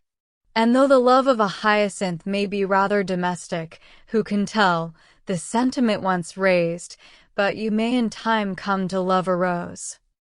But I do not want any such pursuit to get me out of doors. The pleasure of walking and breathing fresh air is enough for me, and in fine weather I am out more than half my time. Mamma says I am never within. At any rate, however, I am pleased that you have learned to love a hyacinth. The mere habit of learning to love is the thing, and a teachableness of disposition in a young lady is a great blessing. Has my sister a pleasant mode of instruction?" Catherine was saved the embarrassment of attempting an answer by the entrance of the general, whose smiling compliments announced a happy state of mind, but whose gentle hint of sympathetic early rising did not advance her composure. The elegance of the breakfast set forced itself on Catherine's notice when they were seated at table, and, luckily, it had been the general's choice. He was enchanted by her approbation of his taste, confessed it to be neat and simple, thought it right to encourage the manufacture of his country, and, for his part, to his uncritical palate, the tea was as well flavored from the clay of Staffordshire as from that of Dresden or Sèvres. But this was quite an old set, purchased 2 years ago. The manufacture was much improved since that time. He had seen some beautiful specimens when last in town, and had he not been perfectly without vanity of that kind, might have been tempted to order a new set. He trusted, however, that an opportunity might ere long occur of selecting one, though not for himself. Catherine was probably the only one of the party who did not understand him. Shortly after breakfast Henry left them for Woodston, where business required and would keep him 2 or 3 days. They all attended in the hall to see him mount his horse, and immediately on re-entering the breakfast room, Catherine walked to a window in the hope of catching another glimpse of his figure. "This is a somewhat heavy call upon your brother's fortitude," observed the general to Eleanor. "Woodston will make but a sombre appearance today." "Is it a pretty place?" asked Catherine. "What say you, Eleanor? Speak your opinion, for ladies can best tell the taste of ladies in regard to places as well as men. I think it would be acknowledged by the most impartial eye to have many recommendations." The house stands among fine meadows facing the southeast, with an excellent kitchen garden in the same aspect, the walls surrounding which I built and stocked myself about 10 years ago, for the benefit of my son. It is a family living, Miss Morland, and the property in the place being chiefly my own, you may believe I take care that it shall not be a bad one. Did Henry's income depend solely on this living, he would not be ill provided for. Perhaps it may seem odd that with only 2 younger children, I should think any profession necessary for him, and certainly there are moments when we could all wish him disengaged from every tie of business. But though I may not exactly make converts of you young ladies, I am sure your father, Miss Morland, would agree with me in thinking it expedient to give every young man some employment. The money is nothing, it is not an object, but employment is the thing. Even Frederick, my eldest son, you see, who will perhaps inherit as considerable a landed property as any private man in the county, has his profession. The imposing effect of this last argument was equal to his wishes. The silence of the lady proved it to be unanswerable. Something had been said the evening before of her being shown over the house, and he now offered himself as her conductor, and though Catherine had hoped to explore it accompanied only by his daughter, it was a proposal of too much happiness in itself, under any circumstances, not to be gladly accepted, for she had been already 18 hours in the Abbey, and had seen only a few of its rooms. The netting box, just leisurely drawn forth, was closed with joyful haste, and she was ready to attend him in a moment. And when they had gone over the house, he promised himself moreover the pleasure of accompanying her into the shrubberies and garden. She curtsied her acquiescence. But perhaps it might be more agreeable to her to make those her first object. The weather was at present favorable, and at this time of year the uncertainty was very great of its continuing so. Which would she prefer? He was equally at her service. Which did his daughter think would most accord with her fair friend's wishes? But he thought he could discern. Yes, he certainly read in Miss Morland's eyes a judicious desire of making use of the present smiling weather. But when did she judge amiss? The Abbey would be always safe and dry. He yielded implicitly, and would fetch his hat and attend them in a moment. He left the room, and Catherine, with a disappointed, anxious face, began to speak of her unwillingness that he should be taking them out of doors against his own inclination, under a mistaken idea of pleasing her, but she was stopped by Miss Tilney's saying, with a little confusion, "I believe it will be wisest to take the morning while it is so fine, and do not be uneasy on my father's account. He always walks out at this time of day." Catherine did not exactly know how this was to be understood. Why was Miss Tilney embarrassed? Could there be any unwillingness on the General's side to shew her over the Abbey? The proposal was his own. And was not it odd that he should always take his walk so early? Neither her father nor Mr. Allen did so. It was certainly very provoking. She was all impatience to see the house, and had scarcely any curiosity about the grounds. If Henry had been with them indeed, but now she should not know what was picturesque when she saw it. Such were her thoughts, but she kept them to herself, and put on her bonnet in patient discontent.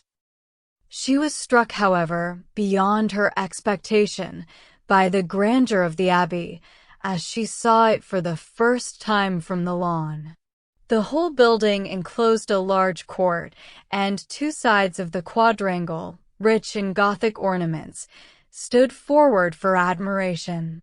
The remainder was shut off by knolls of old trees, or luxuriant plantations, and the steep woody hills rising behind to give it shelter, were beautiful even in the leafless month of March.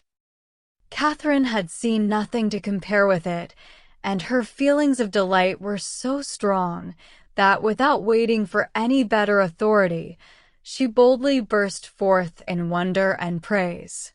The general listened with assenting gratitude, and it seemed as if his own estimation of Northanger had waited unfixed till that hour. The kitchen garden was to be next admired, and he led the way to it across a small portion of the park. The number of acres contained in this garden was such as Catherine could not listen to without dismay, being more than double the extent of all Mr. Allen's, as well as her father's, including churchyard and orchard. The walls seemed countless in number, endless in length. A village of hothouses seemed to arise among them, and a whole parish to be at work within the enclosure. The general was flattered by her looks of surprise, which told him almost as plainly, as he soon forced her to tell him in words, that she had never seen any gardens at all equal to them before, and he then modestly owned that, without any ambition of that sort himself, without any solicitude about it, he did believe them to be unrivaled in the kingdom. If he had a hobby horse, it was that. He loved a garden. Though careless enough in most matters of eating, he loved good fruit, or if he did not, his friends and children did. There were great vexations, however, attending such a garden as his. The utmost care could not always secure the most valuable fruits. The pinery 4 had yielded only 100 in the last year. Mr. Allen, he supposed, must feel these inconveniences as well as himself. No, not at all. Mr. Allen did not care about the garden and never went into it. With a triumphant smile of self-satisfaction, the general wished he could do the same, for he never entered his without being vexed in some way or other by its falling short of his plan. How were Mr. Allen's succession, houses 5 worked, describing the nature of his own as they entered them. Mr. Allen had only one small hothouse, which Mrs. Allen had the use of for her plants in winter, and there was a fire in it now and then. "He is a happy man," said the general, with a look of very happy contempt. Having taken her into every division and led her under every wall, till she was heartily weary of seeing and wondering, he suffered the girls at last to seize the advantage of an outer door, and then, expressing his wish to examine the effect of some recent alterations about the tea-house, proposed it as no unpleasant extension of their walk, if Miss Morland were not tired. "But where are you going, Eleanor? Why do you choose that cold, damp path to it? Miss Morland will get wet. Our best way is across the park." "This is so favorite a walk of mine," said Miss Tilney, "that I always think it the best and nearest way. But perhaps it may be damp." It was a narrow winding path through a thick grove of old Scotch firs, and Catherine, struck by its gloomy aspect, and eager to enter it, could not, even by the general's disapprobation, be kept from stepping forward. He perceived her inclination, and having again urged the plea of health in vain, was too polite to make further opposition. He excused himself, however, from attending them. The rays of the sun were not too cheerful for him, and he would meet them by another course. He turned away, and Catherine was shocked to find how much her spirits were relieved by the separation. The shock, however, being less real than the relief, offered it no injury, and she began to talk with easy gaiety of the delightful melancholy which such a grove inspired. "I am particularly fond of this spot," said her companion, with a sigh. "It was my mother's favorite walk." Catherine had never heard Mrs. Tilney mentioned in the family before, and the interest excited by this tender remembrance shewed itself directly in her altered countenance and in the attentive pause with which she waited for something more. "I used to walk here so often with her," added Eleanor, "though I never loved it then, as I have loved it since. At that time, indeed, I used to wonder at her choice. But her memory endears it now." And ought it not, reflected Catherine, to endear it to her husband? Yet the general would not enter it. Miss Tilney continuing silent, she ventured to say, "Her death must have been a great affliction." "A great and increasing one," replied the other, in a low voice. "I was only 13 when it happened, and though I felt my loss perhaps as strongly as one so young could feel it, I could not then know what a loss it was."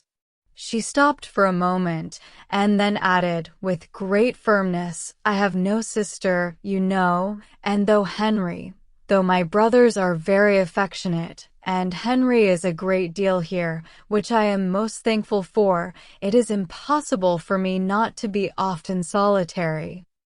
To be sure you must miss him very much. A mother would have been always present. A mother would have been a constant friend. Her influence would have been beyond all other." "Was she a very charming woman? Was she handsome? Was there any picture of her in the Abbey? And why had she been so partial to that grove?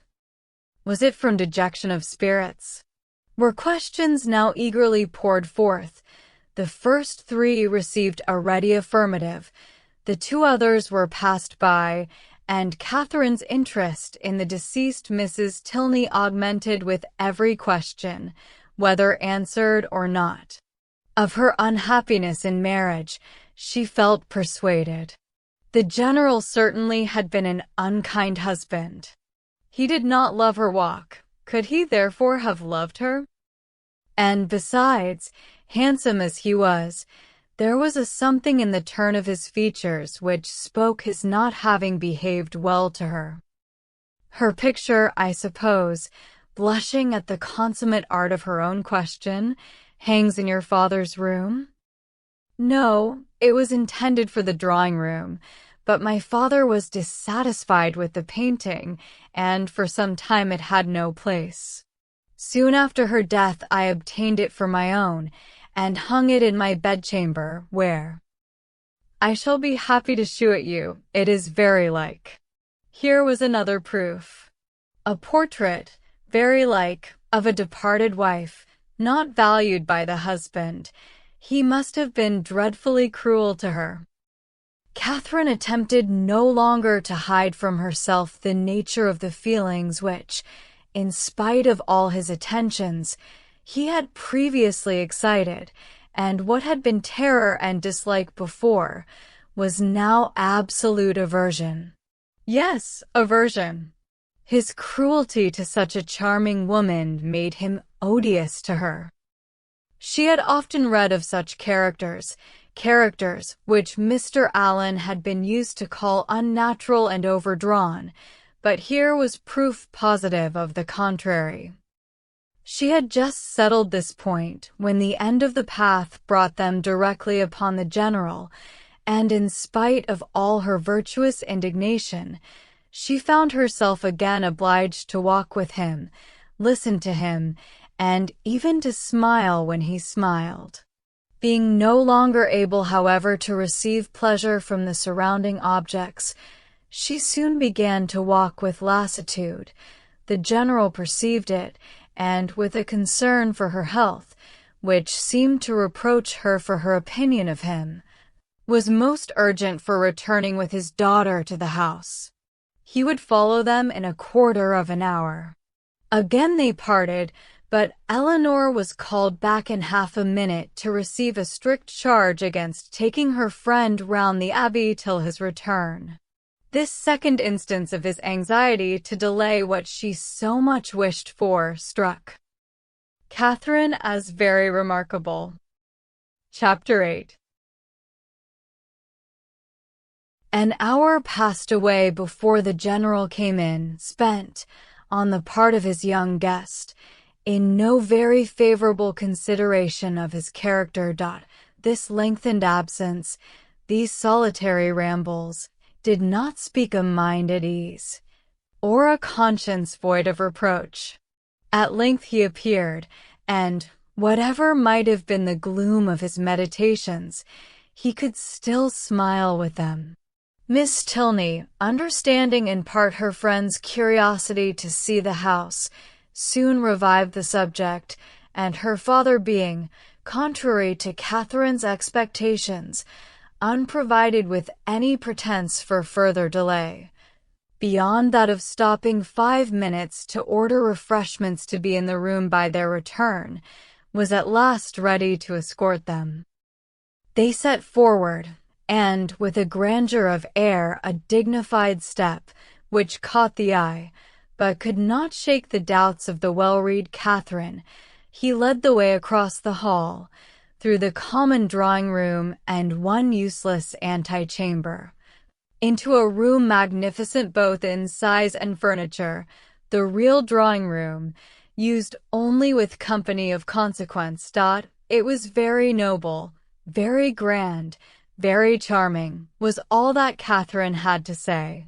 For her indiscriminating eye scarcely discerned the color of the satin, and all minuteness of praise, all praise that had much meaning, was supplied by the general. The costliness or elegance of any room's fitting up could be nothing to her. She cared for no furniture of a more modern date than the 15th century. When the general had satisfied his own curiosity, in a close examination of every well-known ornament, they proceeded into the library, an apartment, in its way, of equal magnificence, exhibiting a collection of books, on which an humble man might have looked with pride. Catherine heard, admired, and wondered with more genuine feeling than before, gathered all that she could from this storehouse of knowledge, by running over the titles of half a shelf, and was ready to proceed. But suites of apartments did not spring up with her wishes. Large as was the building, she had already visited the greatest part, though, on being told that, with the addition of the kitchen, the 6 or 7 rooms she had now seen surrounded 3 sides of the court, she could scarcely believe it, or overcome the suspicion of there being many chambers secreted.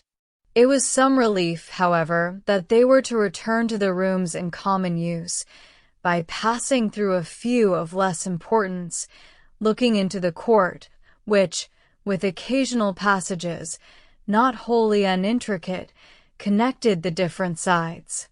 And she was further soothed in her progress, by being told that she was treading what had once been a cloister, having traces of cells pointed out and observing several doors that were neither opened nor explained to her.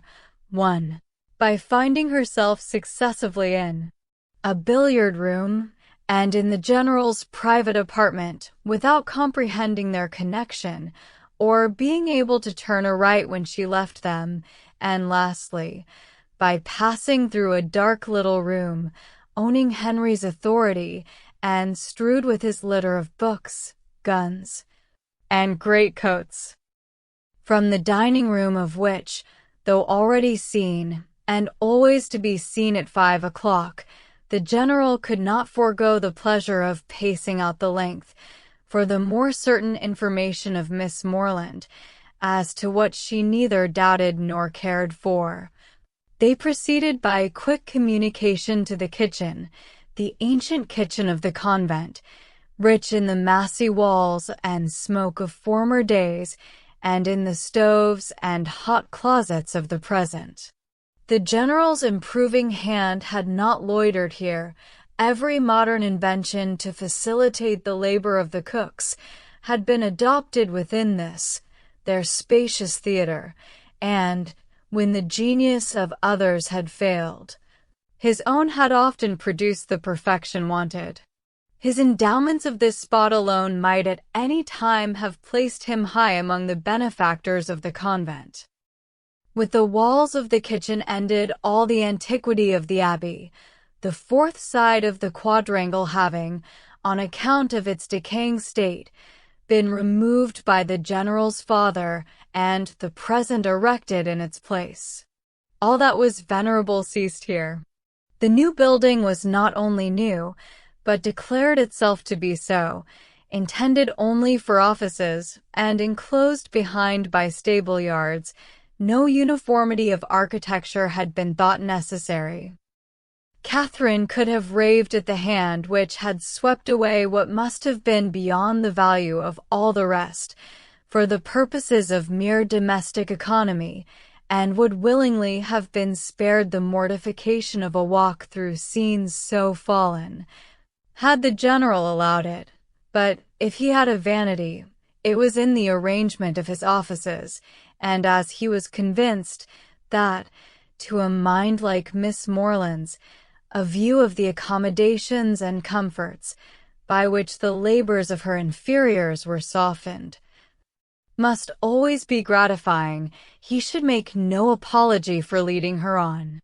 They took a slight survey of all, and Catherine was impressed, beyond her expectation, by their multiplicity and their convenience.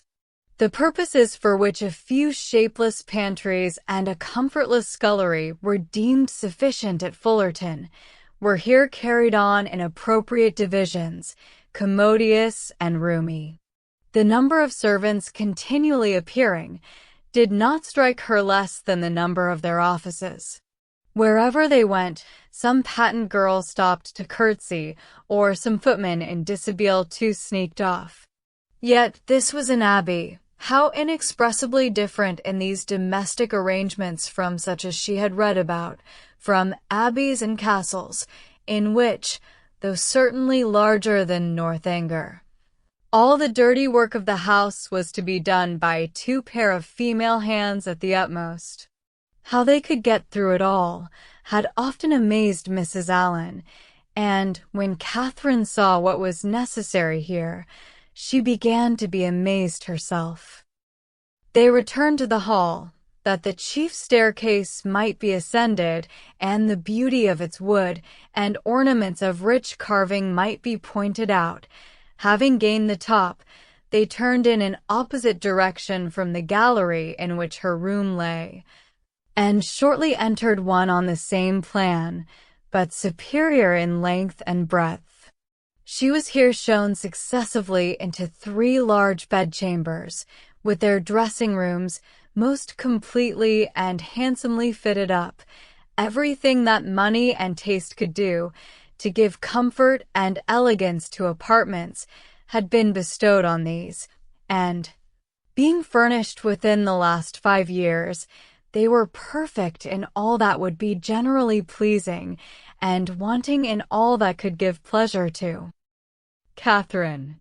As they were surveying the last, the general, after slightly naming a few of the distinguished characters by whom they had at times been honored, turned with a smiling countenance to Catherine and ventured to hope that henceforward some of their earliest tenants might be our friends from Fullerton.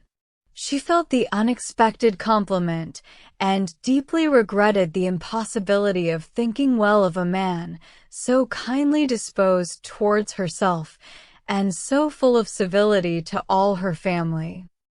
The gallery was terminated by folding doors, which Miss Tilney, advancing, had thrown open and passed through, and seemed on the point of doing the same by the first door to the left, in another long reach of gallery, when the general, coming forwards, called her hastily and, as Catherine thought, rather angrily back, demanding whither she were going? And what was there more to be seen? Had not Miss Morland already seen all that could be worth her notice? And did she not suppose her friend might be glad of some refreshment after so much exercise? Miss Tilney drew back directly, and the heavy doors were closed upon the mortified Catherine, who, having seen, in a momentary glance beyond them, a narrower passage, more numerous openings, and symptoms of a winding staircase, believed herself at last within the reach of something worth her notice, and felt, as she unwillingly paced back the gallery, that she would rather be allowed to examine that end of the house than see all the finery of all the rest. The general's evident desire of preventing such an examination was an additional stimulant. Something was certainly to be concealed. Her fancy, though it had trespassed lately once or twice, could not mislead her here, and what that something was, a short sentence of Miss Tilney's, as they followed the general at some distance downstairs, seemed to point out. I was going to take you into what was my mother's room, the room in which she died, were all her words, but few as they were, they conveyed pages of intelligence to Catherine. It was no wonder that the general should shrink from the sight of such objects as that room must contain, a room in all probability never entered by him since the dreadful scene had passed, which released his suffering wife, and left him to the stings of conscience.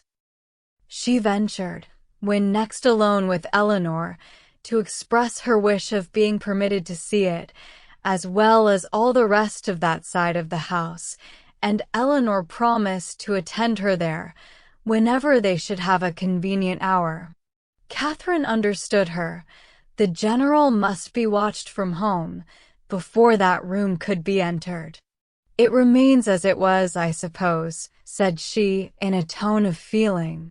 Yes, entirely. And how long ago may it be that your mother died? She has been dead these 9 years. And 9 years, Catherine knew, was a trifle of time, compared with what generally elapsed after the death of an injured wife, before her room was put to rights. You were with her, I suppose, to the last? No, said Miss Tilney, sighing. I was unfortunately from home. Her illness was sudden and short, and before I arrived it was all over. Catherine's blood ran cold with the horrid suggestions which naturally sprang from these words. Could it be possible? Could Henry's father? And yet how many were the examples to justify even the blackest suspicions? And, when she saw him in the evening, while she worked with her friend, slowly pacing the drawing-room for an hour together in silent thoughtfulness, with downcast eyes and contracted brow, she felt secure from all possibility of wronging him. It was the air and attitude of a Montoni. What could more plainly speak the gloomy workings of a mind not wholly dead to every sense of humanity in its fearful review of past scenes of guilt? Unhappy man. 3. And the anxiousness of her spirits directed her eyes towards his figure so repeatedly as to catch Miss Tilney's notice. My father, she whispered, often walks about the room in this way. It is nothing unusual. So much the worse, thought Catherine. Such ill-timed exercise was of a piece with the strange unseasonableness of his morning walks, and boded nothing good. After an evening, the little variety and seeming length of which made her peculiarly sensible of Henry's importance among them, she was heartily glad to be dismissed, though it was a look from the general not designed for her observation which sent his daughter to the bell. When the butler would have lit his master's candle, however, he was forbidden. The latter was not going to retire. I have many pamphlets to finish, said he to Catherine, before I can close my eyes, and perhaps may be poring over the affairs of the nation for hours after you are asleep. Can either of us be more meetly employed? My eyes will be blinding for the good of others, and yours preparing by rest for future mischief. But neither the business alleged, nor the magnificent compliment could win Catherine from thinking that some very different object must occasion so serious a delay of proper repose. To be kept up for hours, after the family were in bed, by stupid pamphlets was not very likely. There must be some deeper cause. Something was to be done which could be done only while the household slept, and the probability that Mrs. Tilney yet lived, shut up for causes unknown, and receiving from the pitiless hands of her husband a nightly supply of coarse food, was the conclusion which necessarily followed. Point 4. Shocking as was the idea, it was at least better than a death unfairly hastened, as, in the natural course of things, she must ere long be released. The suddenness of her reputed illness, the absence of her daughter, and probably of her other children at the time, all favored the supposition of her imprisonment. Its origin, jealousy perhaps, or wanton cruelty, was yet to be unraveled.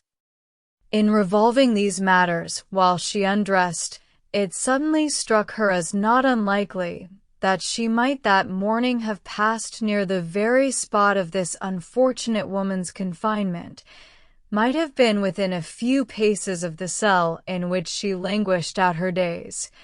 For what part of the abbey could be more fitted for the purpose than that which yet bore the traces of monastic division?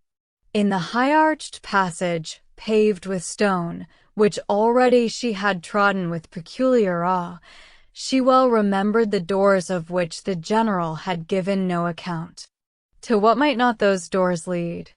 In support of the plausibility of this conjecture, it further occurred to her that the forbidden gallery, in which lay the apartments of the unfortunate Mrs. Tilney, must be, as certainly as her memory could guide her, exactly over this suspected range of cells, and the staircase by the side of those apartments of which she had caught a transient glimpse, communicating by some secret means with those cells, might well have favored the barbarous proceedings of her husband. Down that staircase she had perhaps been conveyed in a state of well-prepared insensibility.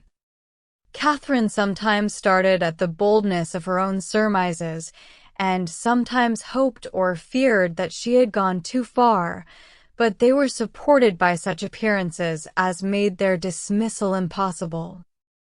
The side of the quadrangle, in which she supposed the guilty scene to be acting, being, according to her belief, just opposite her own, it struck her that, if judiciously watched, some rays of light from the general's lamp might glimmer through the lower windows.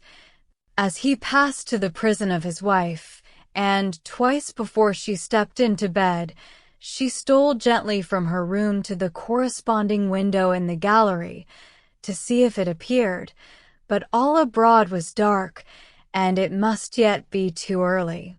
The various ascending noises convinced her that the servants must still be up. Till midnight, she supposed it would be in vain to watch, but then, when the clock had struck 12, and all was quiet, she would, if not quite appalled by darkness, steal out and look once more. 5. The clock struck 12, and Catherine had been half an hour asleep. Chapter 9. The next day afforded no opportunity for the proposed examination of the mysterious apartments. It was Sunday, and the whole time between morning and afternoon service was required by the general in exercise abroad or eating cold meat at home, and great as was Catherine's curiosity, her courage was not equal to a wish of exploring them after dinner, either by the fading light of the sky between 6 and 7 o'clock, or by the yet more partial though stronger illumination of a treacherous lamp. The day was unmarked, therefore, by anything to interest her imagination beyond the sight of a very elegant monument to the memory of Mrs. Tilney, which immediately fronted the family pew. By that her eye was instantly caught and long retained, and the perusal of the highly strained epitaph, in which every virtue was ascribed to her by the inconsolable husband, who must have been in some way or other her destroyer, affected her even to tears.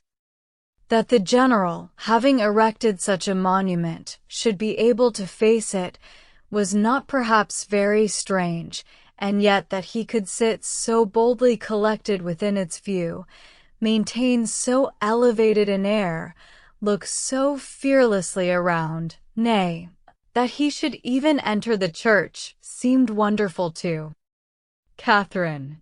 Not, however, that many instances of beings equally hardened in guilt might not be produced. She could remember dozens who had persevered in every possible vice, going on from crime to crime, murdering whomsoever they chose, without any feeling of humanity or remorse, till a violent death or a religious retirement closed their black career. The erection of the monument itself could not in the smallest degree affect her doubts of Mrs. Tilney's actual decease.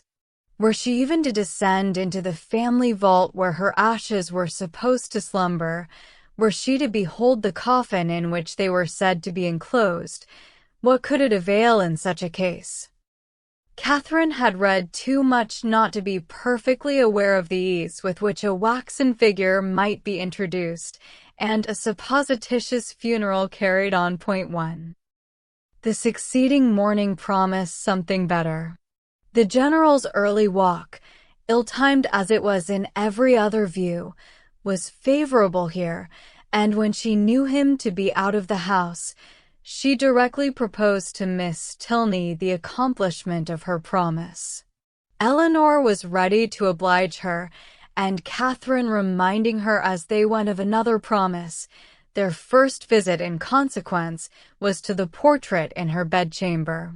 It represented a very lovely woman, with a mild and pensive countenance, justifying, so far, the expectations of its new observer, but they were not in every respect answered, for Catherine had depended upon meeting with features, air, complexion that should be the very counterpart, the very image, if not of Henry's, of Eleanor's, the only portraits of which she had been in the habit of thinking, bearing always an equal resemblance of mother and child.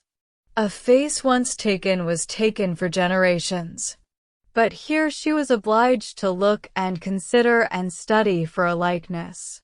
She contemplated it, however, in spite of this drawback, with much emotion, and, but for a yet stronger interest, would have left it unwillingly. Her agitation as they entered the great gallery was too much for any endeavor at discourse. She could only look at her companion. Eleanor's countenance was dejected, yet sedate, and its composure spoke her inured to all the gloomy objects to which they were advancing. Again she passed through the folding doors, again her hand was upon the important lock, and Catherine, hardly able to breathe, was turning to close the former with fearful caution, when the dreaded figure of the general himself at the further end of the gallery, stood before her. The name of Eleanor at the same moment, in his loudest tone, resounded through the building, giving to his daughter the first intimation of his presence, and to Catherine terror upon terror.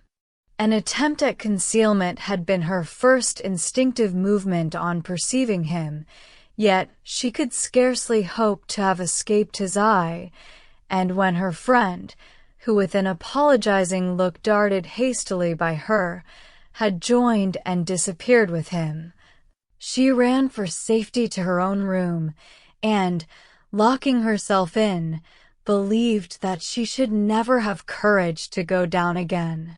She remained there at least an hour, in the greatest agitation, deeply commiserating the state of her poor friend, and expecting a summons herself from the angry general to attend him in his own apartment. No summons, however, arrived, and at last, on seeing a carriage drive up to the Abbey, she was emboldened to descend and meet him under the protection of visitors. The breakfast room was gay with company, and she was named to them by the general as the friend of his daughter, in a complimentary style, which so well concealed his resentful ire as to make her feel secure at least of life for the present. And Eleanor, with a command of countenance which did honor to her concern for his character, taking an early occasion of saying to her, "My father only wanted me to answer a note," she began to hope that she had either been unseen by the general, or that from some consideration of policy she should be allowed to suppose herself so. Upon this trust, she dared still to remain in his presence after the company left them, and nothing occurred to disturb it. In the course of this morning's reflections, she came to a resolution of making her next attempt on the forbidden door alone. It would be much better in every respect that Eleanor should know nothing of the matter. To involve her in the danger of a second detection, to court her into an apartment which must wring her heart, could not be the office of a friend. The general's utmost anger could not be to herself what it might be to a daughter, and, besides, she thought the examination itself would be more satisfactory if made without any companion. It would be impossible to explain to Eleanor the suspicions from which the other had, in all likelihood, been hitherto happily exempt, nor could she therefore, in her presence, search for those proofs of the general's cruelty, which, however they might yet have escaped discovery, she felt confident of somewhere drawing forth, in the shape of some fragmented journal, continued to the last gasp. Of the way to the apartment she was now perfectly mistress, and as she wished to get it over before Henry's return, who was expected on the morrow, there was no time to be lost. The day was bright, her courage high. At 4 o'clock, the sun was now 2 hours above the horizon, and it would be only her retiring to dress half an hour earlier than usual. It was done, and Catherine found herself alone in the gallery before the clocks had ceased to strike. It was no time for thought. She hurried on, slipped with the least possible noise through the folding doors, and without stopping to look or breathe, rushed forward to the one in question. The lock yielded to her hand, and, luckily, with no sullen sound that could alarm a human being. On tiptoe she entered. The room was before her, but it was some minutes before she could advance another step. She beheld what fixed her to the spot and agitated every feature. She saw a large, well-proportioned apartment and handsome dimity bed, arranged as unoccupied with an housemaid's care, a bright bath stove, mahogany wardrobes, and neatly painted chairs, on which the warm beams of a western sun gaily poured through 2 sash windows. Catherine had expected to have her feelings worked, and worked they were. Astonishment and doubt first seized them, and a shortly succeeding ray of common sense added some bitter emotions of shame. She could not be mistaken as to the room, but how grossly mistaken in everything else, in Miss Tilney's meaning, in her own calculation. This apartment, to which she had given a date so ancient, a position so awful, proved to be one end of what the general's father had built. There were 2 other doors in the chamber, leading probably into dressing closets, but she had no inclination to open either. Would the veil in which Mrs. Tilney had last walked, or the volume in which she had last read, remain to tell what nothing else was allowed to whisper? No, Whatever might have been the general's crimes, he had certainly too much wit to let them sue for detection.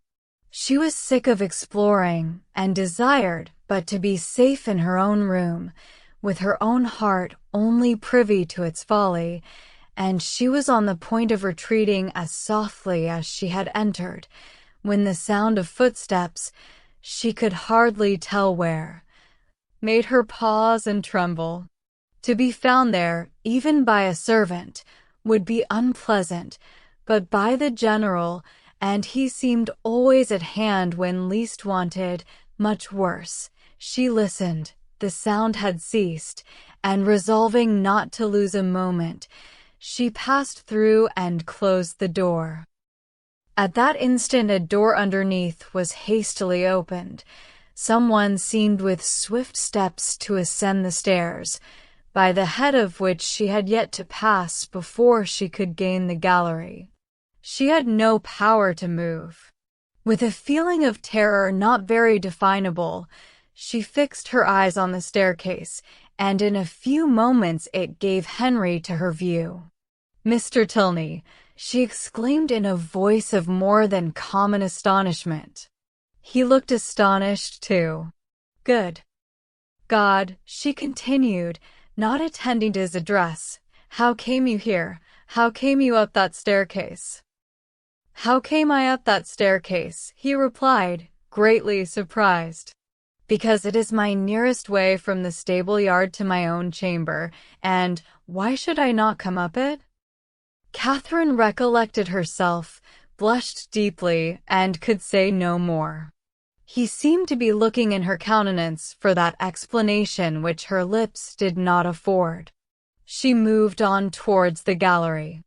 "And may I not, in my turn," said he, as he pushed back the folding doors, "ask how you came here? This passage is at least as extraordinary a road from the breakfast parlor to your apartment as that staircase can be from the stables to mine." "I have been," said Catherine, looking down, "to see your mother's room." "My mother's room? Is there anything extraordinary to be seen there?" "No, nothing at all. I thought you did not mean to come back till to-morrow." "I did not expect to be able to return sooner, when I went away, but 3 hours ago I had the pleasure of finding nothing to detain me. You look pale. I am afraid I alarmed you by running so fast up those stairs. Perhaps you did not know, you were not aware of their leading from the offices in common use." "No, I was not. You have had a very fine day for your ride." "Very. And does Eleanor leave you to find your way into all the rooms in the house by yourself?" "Oh, no. She shooed me over the greatest part on Saturday, and we were coming here to these rooms, but only," dropping her voice, "your father was with us." "And that prevented you," said Henry, earnestly regarding her. "Have you looked into all the rooms in that passage?" "No, I only wanted to see, is not it very late? I must go and dress." "It is only 4:15, showing his watch, and you are not now in Bath. No theatre, no rooms to prepare for. Half an hour at Northanger must be enough." She could not contradict it, and therefore suffered herself to be detained, though her dread of further questions made her, for the first time in their acquaintance, wish to leave him. They walked slowly up the gallery. "Have you had any letter from Bath since I saw you?" "No, and I am very much surprised. Isabella promised so faithfully to write directly." "Promised so faithfully? A faithful promise? That puzzles me. I have heard of a faithful performance. But a faithful promise, the fidelity of promising. It is a power little worth knowing, however, since it can deceive and pain you. My mother's room is very commodious, is it not? Large and cheerful-looking, and the dressing-closets so well disposed. It always strikes me as the most comfortable apartment in the house, and I rather wonder that Eleanor should not take it for her own. She sent you to look at it, I suppose. No. It has been your own doing entirely? Catherine said nothing after a short silence, during which he had closely observed her. He added, "As there is nothing in the room in itself to raise curiosity, this must have proceeded from a sentiment of respect for my mother's character, as described by Eleanor, which does honor to her memory. The world, I believe, never saw a better woman." But it is not often that virtue can boast an interest such as this. The domestic, unpretending merits of a person never known do not often create that kind of fervent, venerating tenderness which would prompt a visit like yours. Eleanor, I suppose, has talked of her a great deal. Yes, a great deal. That is not much, but what she did say was very interesting. Her dying so suddenly, slowly, and with hesitation it was spoken, and you none of you being at home, and your father, I thought, perhaps had not been very fond of her. And from these circumstances, he replied, his quick eye fixed on hers, you infer perhaps the probability of some negligence, some, involuntarily she shook her head, or it may be of something still less pardonable. She raised her eyes towards him more fully than she had ever done before. My mother's illness, he continued, the seizure which ended in her death was sudden. The malady itself, one from which she had often suffered, a bilious fever, its cause therefore constitutional. On the third day, in short as soon as she could be prevailed on, a physician attended her, a very respectable man, and one in whom she had always placed great confidence. Upon his opinion of her danger, 2 others were called in the next day, and remained in almost constant attendance for 24 hours. On the 5th day she died.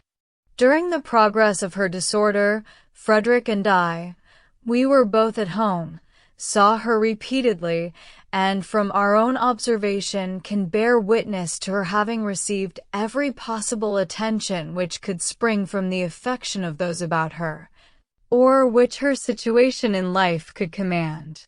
Poor Eleanor was absent, and at such a distance as to return only to see her mother in her coffin.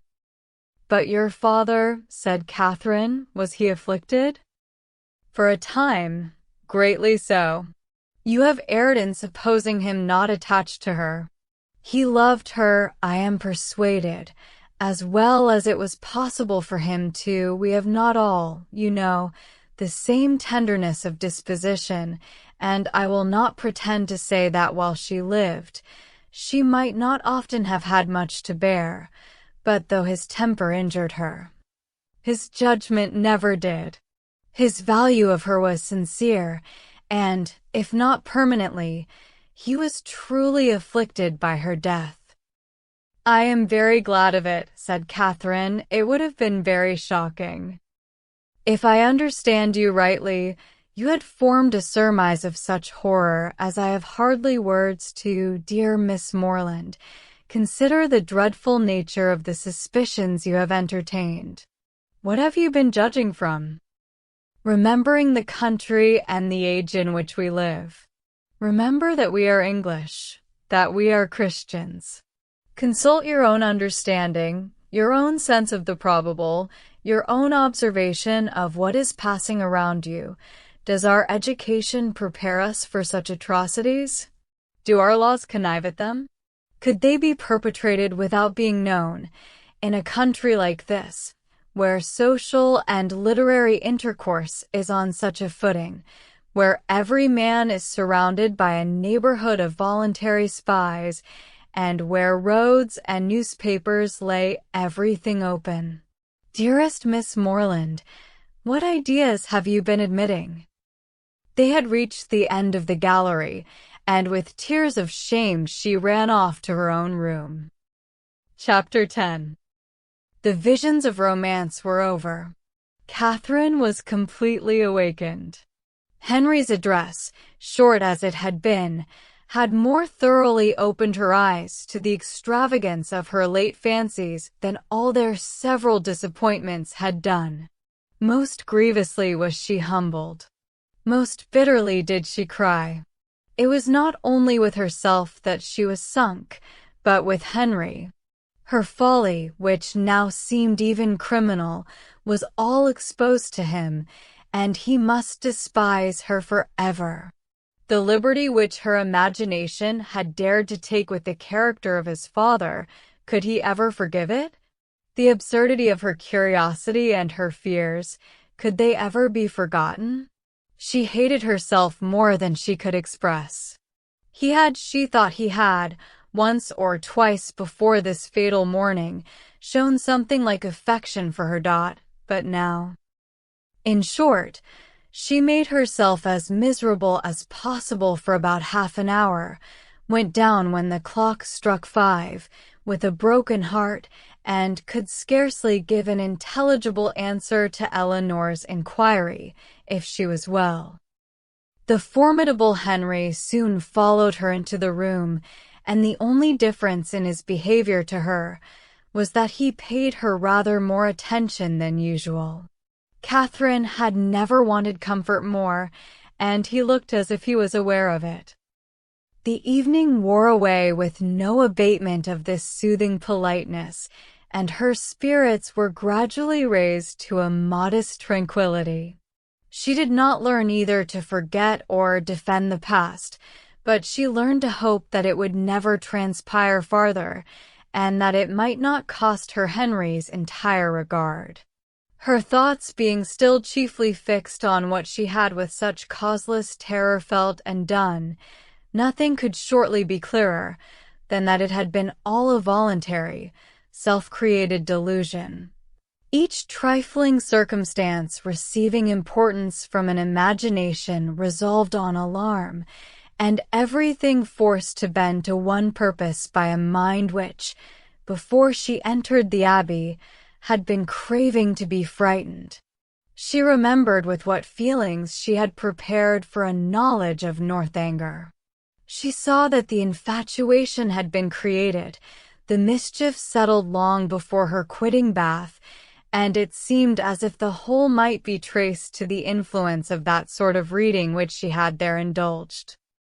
Charming as were all Mrs. Radcliffe's works, and charming even as were the works of all her imitators, it was not in them perhaps that human nature, at least in the Midland counties of England, was to be looked for. Of the Alps and Pyrenees, with their pine forests and their vices, they might give a faithful delineation, and Italy, Switzerland, and the south of France might be as fruitful in horrors as they were there represented. Catherine dared not doubt beyond her own country, and even of that, if hard-pressed, would have yielded the northern and western extremities. But in the central part of England there was surely some security for the existence, even of a wife not beloved, in the laws of the land and the manners of the age. Murder was not tolerated, servants were not slaves, and neither poison nor sleeping potions to be procured, like rhubarb, from every druggist. Among the Alps and Pyrenees, perhaps, there were no mixed characters. There, such as were not as spotless as an angel, might have the dispositions of a fiend. But in England it was not so. Among the English, she believed, in their hearts and habits, there was a general though unequal mixture of good and bad. Upon this conviction, she would not be surprised if even in Henry and Eleanor Tilney some slight imperfection might hereafter appear, and upon this conviction she need not fear to acknowledge some actual specks in the character of their father, who, though cleared from the grossly injurious suspicions which she must ever blush to have entertained, she did believe, upon serious consideration, to be not perfectly amiable. Her mind made up on these several points, and her resolution formed, of always judging and acting in future with the greatest good sense. She had nothing to do but to forgive herself and be happier than ever. And the lenient hand of time did much for her by insensible gradations in the course of another day. Henry's astonishing generosity and nobleness of conduct, in never alluding in the slightest way to what had passed, was of the greatest assistance to her, and sooner than she could have supposed it possible in the beginning of her distress. Her spirits became absolutely comfortable and capable, as heretofore, of continual improvement by anything he said. There were still some subjects indeed, under which she believed they must always tremble, the mention of a chest or a cabinet, for instance, and she did not love the sight of Japan in any shape, but even she could allow that an occasional memento of past folly, however painful, might not be without use. The anxieties of common life began soon to succeed to the alarms of romance. Her desire of hearing from Isabella grew every day greater. She was quite impatient to know how the Bath world went on, and how the rooms were attended, and especially was she anxious to be assured of Isabella's having matched some fine netting cotton, on which she had left her intent, and of her continuing on the best terms with James. Her only dependence for information of any kind was on Isabella. James had protested against writing to her till his return to Oxford, and Mrs. Allen had given her no hopes of a letter till she had got back to Fullerton. But Isabella had promised and promised again, and when she promised a thing, she was so scrupulous in performing it. This made it so particularly strange. For 9 successive mornings, Catherine wondered over the repetition of a disappointment, which each morning became more severe. But on the 10th, when she entered the breakfast-room, her first object was a letter, held out by Henry's willing hand. She thanked him as heartily as if he had written it himself. 'Tis only from James, however, as she looked at the direction. She opened it. It was from Oxford, and to this purpose. Dear Catherine, though, God knows, with little inclination for writing, I think it my duty to tell you that everything is at an end between Miss Thorpe and me. I left her and Bath yesterday, never to see either again. I shall not enter into particulars, they would only pain you more. You will soon hear enough from another quarter to know where lies the blame, and I hope will acquit your brother of everything, but the folly of too easily thinking his affection returned. Thank God, I am undeceived in time. But it is a heavy blow, after my father's consent had been so kindly given, but no more of this. She has made me miserable for ever. Let me soon hear from you, dear Catherine. You are my only friend. Your love I do build upon. I wish your visit at Northanger may be over before Captain Tilney makes his engagement known, or you will be uncomfortably circumstanced. Poor Thorpe is in town. I dread the sight of him. His honest heart would feel so much. I have written to him and my father. Her duplicity hurts me more than all. Till the very last, if I reasoned with her, she declared herself as much attached to me as ever, and laughed at my fears. I am ashamed to think how long I bore with it, but if ever man had reason to believe himself loved, I was that man. I cannot understand even now what she would be at, for there could be no need of my being played off to make her secure of Tilney. We parted at last by mutual consent. Happy for me had we never met. I can never expect to know such another woman. Dearest Catherine, beware how you give your heart. Believe me and see. Catherine had not read 3 lines before her sudden change of countenance and short exclamations of sorrowing wonder declared her to be receiving unpleasant news, and Henry, earnestly watching her through the whole letter, saw plainly that it ended no better than it began. He was prevented, however, from even looking his surprise by his father's entrance. They went to breakfast directly, but Catherine could hardly eat anything. Tears filled her eyes and even ran down her cheeks as she sat. The letter was one moment in her hand, then in her lap, and then in her pocket, and she looked as if she knew not what she did. The general, between his cocoa and his newspaper, had luckily no leisure for noticing her, but to the other 2 her distress was equally visible. As soon as she dared leave the table, she hurried away to her own room, but the housemaids were busy in it, and she was obliged to come down again. She turned into the drawing-room for privacy, but Henry and Eleanor had likewise retreated thither, and were at that moment deep in consultation about her. She drew back, trying to beg their pardon, but was, with gentle violence, forced to return, and the others withdrew, after Eleanor had affectionately expressed a wish of being of use or comfort to her. After half an hour's free indulgence of grief and reflection, Catherine felt equal to encountering her friends, but whether she should make her distress known to them was another consideration. Perhaps, if particularly questioned, she might just give an idea, just distantly hint at it, but not more. To expose a friend, such a friend as Isabella had been to her, and then their own brother so closely concerned in it, she believed she must waive the subject altogether. Henry and Eleanor were by themselves in the breakfast room, and each, as she entered it, looked at her anxiously. Catherine took her place at the table, and, after a short silence, Eleanor said, "No bad news from Fullerton, I hope? Mr. and Mrs. Morland, your brothers and sisters, I hope they are none of them ill."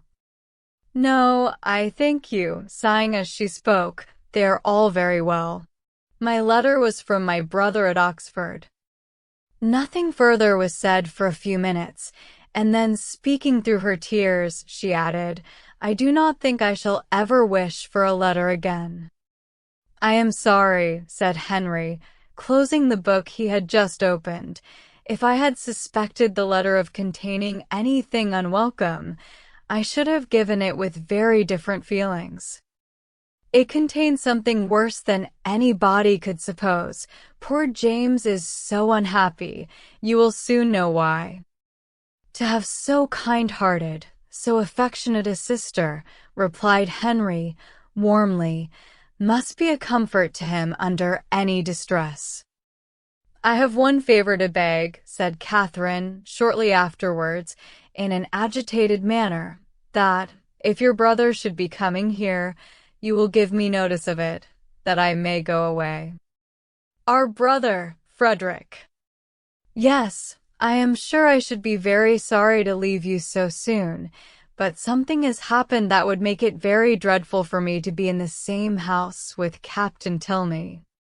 Eleanor's work was suspended while she gazed with increasing astonishment, but Henry began to suspect the truth, and something, in which Miss Thorpe's name was included, passed his lips. "How quick you are!" cried Catherine. "You have guessed it, I declare, and yet, when we talked about it in Bath, you little thought of its ending so. Isabella, no wonder now I have not heard from her. Isabella has deserted my brother, and is to marry yours. Could you have believed there had been such inconstancy and fickleness, and everything that is bad in the world? I hope, so far as concerns my brother, you are misinformed. I hope he has not had any material share in bringing on Mr. Morland's disappointment. His marrying Miss Thorpe is not probable. I think you must be deceived so far. I am very sorry for Mr. Morland, sorry that anyone you love should be unhappy, but my surprise would be greater at Frederick's marrying her than at any other part of the story. It is very true, however. You shall read James's letter yourself. Stay, there is one part, recollecting with a blush the last line. Will you take the trouble of reading to us the passages which concern my brother? No, read it yourself, cried Catherine, whose second thoughts were clearer. I do not know what I was thinking of. Blushing again that she had blushed before, James only means to give me good advice. He gladly received the letter, and, having read it through, with close attention, returned it saying, well, if it is to be so, I can only say that I am sorry for it. Frederick will not be the first man who has chosen a wife with less sense than his family expected. I do not envy his situation, either as a lover or a son. Miss Tilney, at Catherine's invitation, now read the letter likewise, and, having expressed also her concern and surprise, began to inquire into Miss Thorpe's connections and fortune. Her mother is a very good sort of woman, was Catherine's answer. What was her father? A lawyer, I believe. They live at Putney. Are they a wealthy family? No, not very. I do not believe Isabella has any fortune at all, but that will not signify in your family. Your father is so very liberal. He told me the other day that he only valued money as it allowed him to promote the happiness of his children. The brother and sister looked at each other. But, said Eleanor, after a short pause, would it be to promote his happiness, to enable him to marry such a girl? She must be an unprincipled one, or she could not have used your brother so. And how strange an infatuation on Frederick's side. A girl who, before his eyes, is violating an engagement voluntarily entered into with another man. Is not it inconceivable, Henry? Frederick, too, who always wore his heart so proudly, who found no woman good enough to be loved. That is the most unpromising circumstance, the strongest presumption against him. When I think of his past declarations, I give him up. Moreover, I have too good an opinion of Miss Thorpe's prudence to suppose that she would part with one gentleman before the other was secured. It is all over with Frederick indeed. He is a deceased man, defunct in understanding. Prepare for your sister-in-law, Eleanor, and such a sister-in-law as you must delight in, open, candid, artless, guileless, with affection strong but simple, forming no pretensions and knowing no disguise. Such a sister-in-law, Henry, I should delight in, said Eleanor, with a smile. But perhaps, observed Catherine, though she has behaved so ill by our family, she may behave better by yours. Now she has really got the man she likes, she may be constant. Indeed, I am afraid she will, replied Henry. I am afraid she will be very constant, unless a baronet should come in her way. That is Frederick's only chance. I will get the bath paper and look over the arrivals. You think it is all for ambition, then, and, upon my word, there are some things that seem very like it. I cannot forget that, when she first knew what my father would do for them, she seemed quite disappointed that it was not more. I never was so deceived in anyone's character in my life before. Among all the great variety that you have known and studied, my own disappointment and loss in her is very great, but as for poor James, I suppose he will hardly ever recover it. Your brother is certainly very much to be pitied at present, but we must not, in our concern for his sufferings, undervalue yours. You feel, I suppose, that in losing Isabella, you lose half yourself. You feel a void in your heart which nothing else can occupy. Society is becoming irksome, and as for the amusements in which you were wont to share at Bath, the very idea of them without her is abhorrent. You would not, for instance, now go to a ball for the world.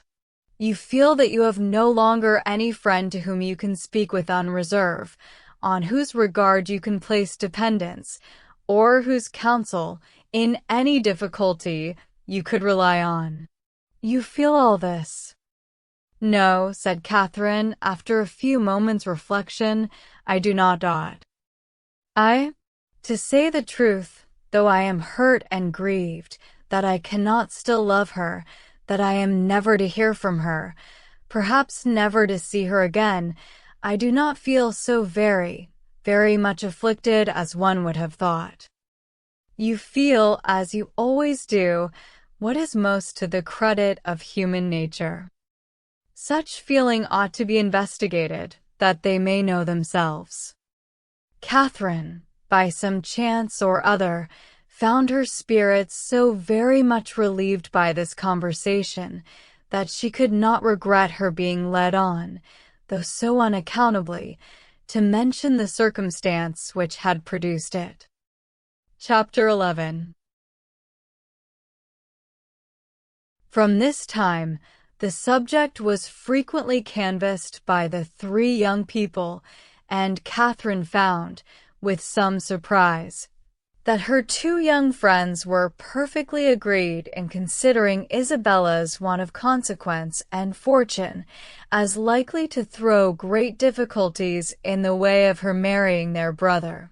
Their persuasion that the general would, upon this ground alone, independent of the objection that might be raised against her character, oppose the connection, turned her feelings moreover with some alarm towards herself.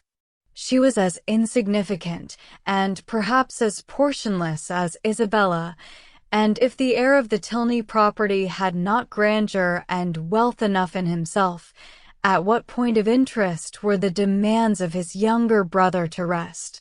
The very painful reflections to which this thought led could only be dispersed by a dependence on the effect of that particular partiality, which, as she was given to understand by his words as well as his actions, she had from the first been so fortunate as to excite in the general, and by a recollection of some most generous and disinterested sentiments on the subject of money, which she had more than once heard him utter, and which tempted her to think his disposition in such matters misunderstood by his children.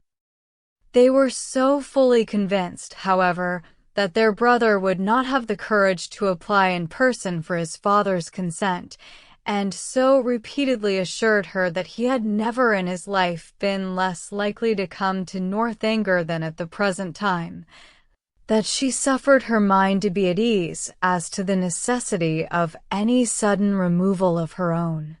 But as it was not to be supposed that Captain Tilney, whenever he made his application, would give his father any just idea of Isabella's conduct, it occurred to her as highly expedient that Henry should lay the whole business before him as it really was, enabling the general by that means to form a cool and impartial opinion and prepare his objections on a fairer ground than inequality of situations.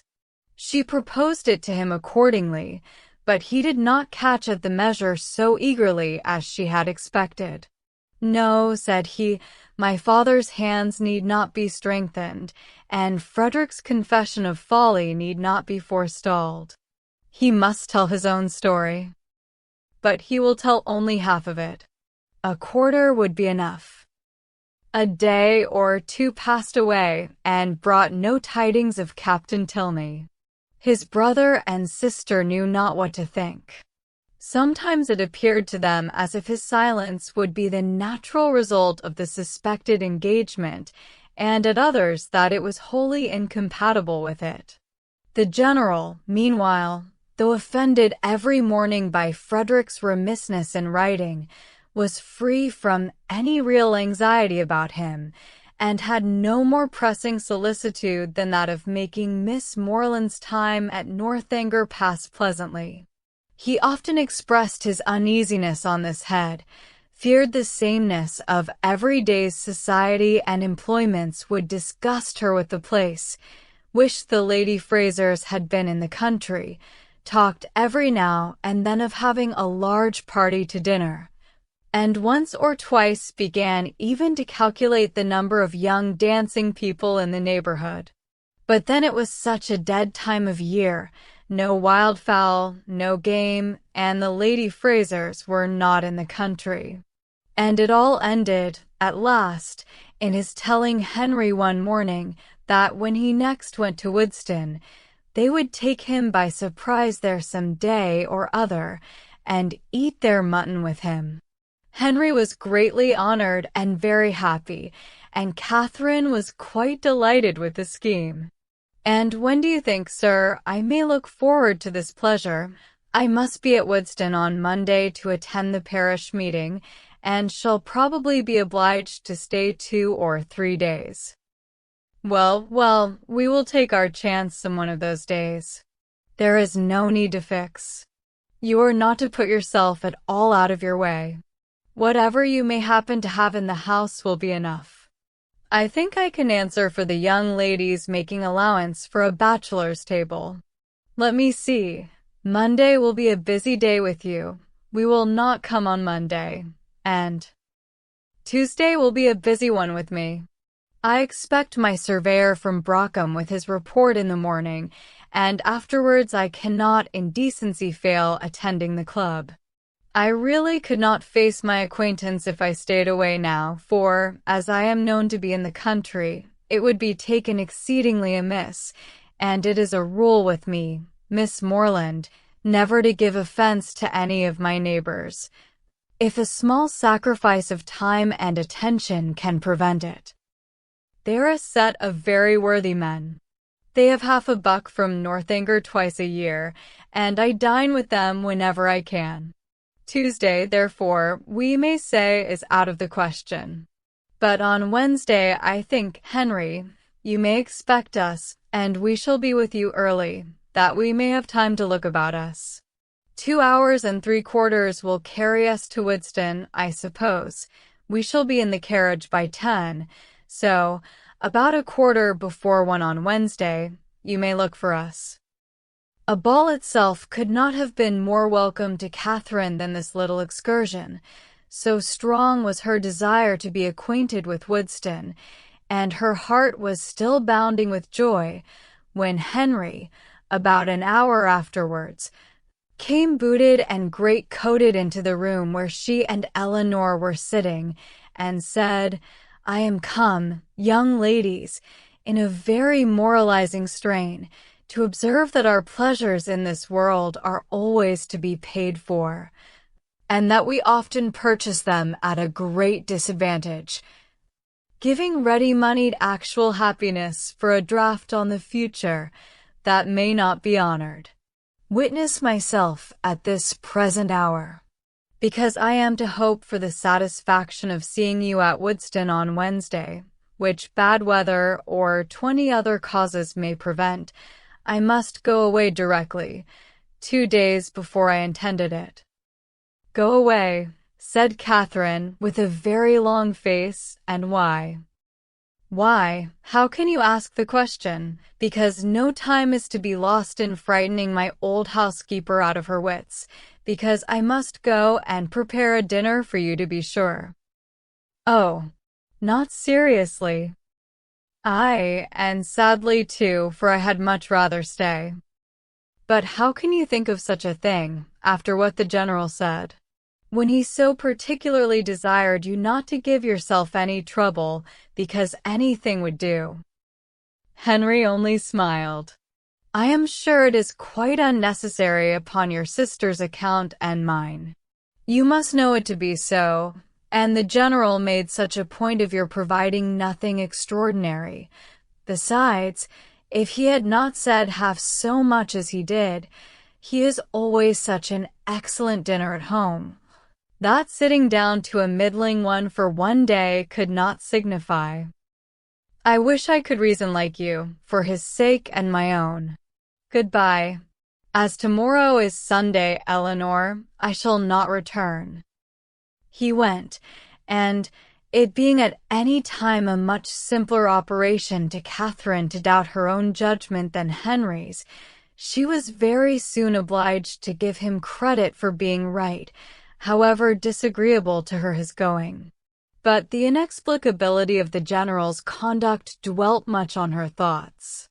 That he was very particular in his eating, she had, by her own unassisted observation, already discovered, but why he should say one thing so positively and mean another all the while was most unaccountable. How were people at that rate to be understood? Who but Henry could have been aware of what his father was at? From Saturday to Wednesday, however, they were now to be without Henry. This was the sad finale of every reflection, and Captain Tilney's letter would certainly come in his absence, and Wednesday she was very sure would be wet. The past, present, and future were all equally in gloom. Her brother so unhappy, and her loss in Isabella so great, and Eleanor's spirits always affected by Henry's absence. What was there to interest or amuse her? She was tired of the woods and the shrubberies, always so smooth and so dry, and the Abbey in itself was no more to her now than any other house. The painful remembrance of the folly it had helped to nourish and perfect was the only emotion which could spring from a consideration of the building. What a revolution in her ideas! She who had so longed to be in an abbey. Now, there was nothing so charming to her imagination as the unpretending comfort of a well-connected one parsonage, something like Fullerton, but better. Fullerton had its faults, but Woodston probably had none. If Wednesday should ever come. It did come, and exactly when it might be reasonably looked for. It came. It was fine, and Catherine trod on air. By 10 o'clock, the chaise and four conveyed the trio from the Abbey, and, after an agreeable drive of almost 20 miles, they entered Woodston, a large and populous village, in a situation not unpleasant. Catherine was ashamed to say how pretty she thought it, as the general seemed to think an apology necessary for the flatness of the country and the size of the village, but in her heart she preferred it to any place she had ever been at, and looked with great admiration at every neat house above the rank of a cottage, and at all the little chandlers' shops which they passed. At the further end of the village, and tolerably disengaged from the rest of it, stood the parsonage, a new, built substantial stone house, with its semicircular sweep and green gates, and, as they drove up to the door, Henry, with the friends of his solitude, a large Newfoundland puppy and 2 or 3 terriers, was ready to receive and make much of them. Catherine's mind was too full, as she entered the house, for her either to observe or to say a great deal, and, till called on by the general for her opinion of it, she had very little idea of the room in which she was sitting. Upon looking round it then, she perceived in a moment that it was the most comfortable room in the world, but she was too guarded to say so, and the coldness of her praise disappointed him. "We are not calling it a good house," said he. "We are not comparing it with Fullerton and Northanger. We are considering it as a mere parsonage, small and confined, we allow, but decent perhaps, and habitable. and altogether not inferior to the generality, or, in other words, I believe there are few country parsonages in England half so good. It may admit of improvement, however. Far be it from me to say otherwise, and anything in reason a bow thrown out. Perhaps, though, between ourselves, if there is one thing more than another my aversion, it is a patched-on bow. Catherine did not hear enough of this speech to understand or be pained by it, and other subjects being studiously brought forward and supported by Henry, at the same time that a tray full of refreshments was introduced by his servant. The general was shortly restored to his complacency, and Catherine to all her usual ease of spirits. The room in question was of a commodious, well-proportioned size, and handsomely fitted up as a dining parlor, and on their quitting it to walk round the grounds, she was shown, first into a smaller apartment, belonging peculiarly to the master of the house, and made unusually tidy on the occasion, and afterwards into what was to be the drawing-room, with the appearance of which, though unfurnished, Catherine was delighted enough even to satisfy the general. It was a prettily shaped room, the windows reaching to the ground, and the view from them pleasant, though only over green meadows, and she expressed her admiration at the moment with all the honest simplicity with which she felt it. "Oh, why do not you fit up this room, Mr. Tilney? What a pity not to have it fitted up. It is the prettiest room I ever saw. It is the prettiest room in the world." "I trust," said the general, with a most satisfied smile, "that it will very speedily be furnished. It waits only for a lady's taste." "Well, if it was my house, I should never sit anywhere else." "Oh, what a sweet little cottage there is among the trees, apple trees too. It is the prettiest cottage. You like it, you approve it as an object, it is enough. Henry, remember that Robinson is spoken to about it. The cottage remains." Such a compliment recalled all Catherine's consciousness and silenced her directly, and, though pointedly applied to by the general for her choice of the prevailing color of the paper and hangings, nothing like an opinion on the subject could be drawn from her. The influence of fresh objects and fresh air, however, was of great use in dissipating these embarrassing associations, and, having reached the ornamental part of the premises, consisting of a walk round two sides of a meadow, on which Henry's genius had begun to act about half a year ago, she was sufficiently recovered to think it prettier than any pleasure ground she had ever been in before, though there was not a shrub in it higher than the green bench in the corner. A saunter into other meadows, and through part of the village, with a visit to the stables to examine some improvements, and a charming game of play with a litter of puppies just able to roll about, brought them to 4 o'clock, when Catherine scarcely thought it could be 3. At 4 they were to dine, and at 6 to set off on their return. Never had any day passed so quickly. She could not but observe that the abundance of the dinner did not seem to create the smallest astonishment in the general, nay, that he was even looking at the side table for cold meat which was not there. His son and daughter's observations were of a different kind. They had seldom seen him eat so heartily at any table but his own, and never before known him so little disconcerted by the melted butters being oiled.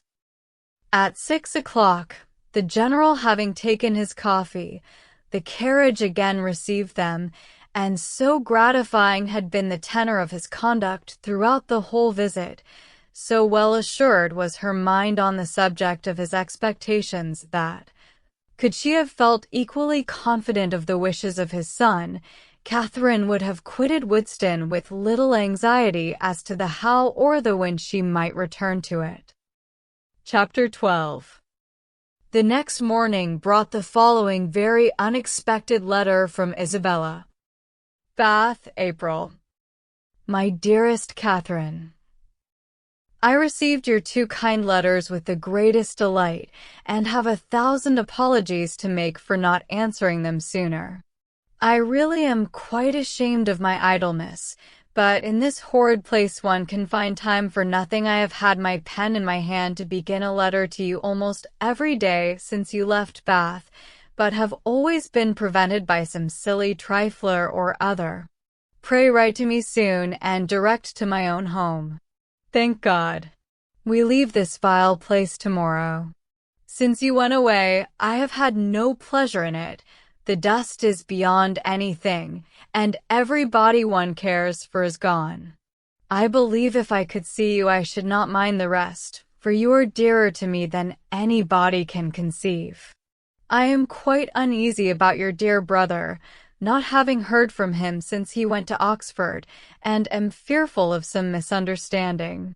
Your kind offices will set all right. He is the only man I ever did or could love, and I trust you will convince him of it. The spring fashions are partly down, and the hats the most frightful you can imagine. I hope you spend your time pleasantly, but am afraid you never think of me. I will not say all that I could of the family you are with, because I would not be ungenerous, or set you against those you esteem, but it is very difficult to know whom to trust, and young men never know their minds 2 days together. I rejoice to say that the young man whom, of all others, I particularly abhor, has left Bath. You will know, from this description, I must mean Captain Tilney, who, as you may remember, was amazingly disposed to follow and tease me before you went away. Afterwards he got worse and became quite my shadow. Many girls might have been taken in, for never were such attentions, but I knew the fickle sex too well. He went away to his regiment 2 days ago, and I trust one shall never be plagued with him again.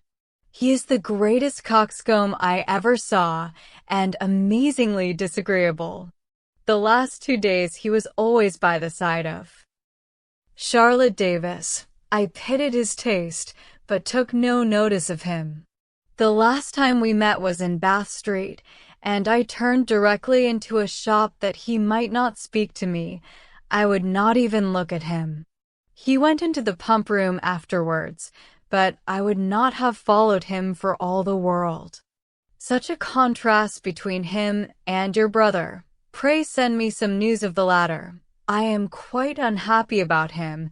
He seemed so uncomfortable when he went away, with a cold, or something that affected his spirits. I would write to him myself, but have mislaid his direction, and, as I hinted above, am afraid he took something in my conduct amiss. Pray explain everything to his satisfaction, or, if he still harbors any doubt, a line from himself to me, or a call at Putney when next in town, might set all to rights. I have not been to the rooms this age, nor to the play, except going in last night with the Hodgeses, for a frolic at half price.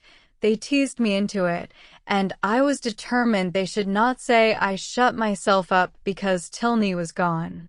We happened to sit by the Mitchells, and they pretended to be quite surprised to see me out. I knew their spite. At one time they could not be civil to me, but now they are all friendship, but I am not such a fool as to be taken in by them. You know I have a pretty good spirit of my own. And Mitchell had tried to put on a turban like mine, as I wore it the week before at the concert, but made wretched work of it. It happened to become my odd face, I believe. At least Tilney told me so at the time, and said every eye was upon me. But he is the last man whose word I would take. I wear nothing but purple now. I know I look hideous in it, but no matter, it is your dear brother's favorite color. Lose no time, my dearest, sweetest Catherine, in writing to him and to me, whoever am and see. Such a strain of shallow artifice could not impose even upon Catherine. Its inconsistencies, contradictions, and falsehood struck her from the very first. She was ashamed of Isabella and ashamed of having ever loved her. Her professions of attachment were now as disgusting as her excuses were empty and her demands impudent. Write to James on her behalf. No. James should never hear Isabella's name mentioned by her again. On Henry's arrival from Woodston, she made known to him and Eleanor their brother's safety, congratulating them with sincerity on it, and reading aloud the most material passages of her letter with strong indignation. When she had finished it, "So much for Isabella," she cried, "and for all our intimacy. She must think me an idiot, or she could not have written so, but perhaps this has served to make her character better known to me than mine is to her. I see what she has been about. She is a vain coquette, and her tricks have not answered. I do not believe she had ever any regard either for James or for me, and I wish I had never known her." "It will soon be as if you never had," said Henry. "There is but one thing that I cannot understand.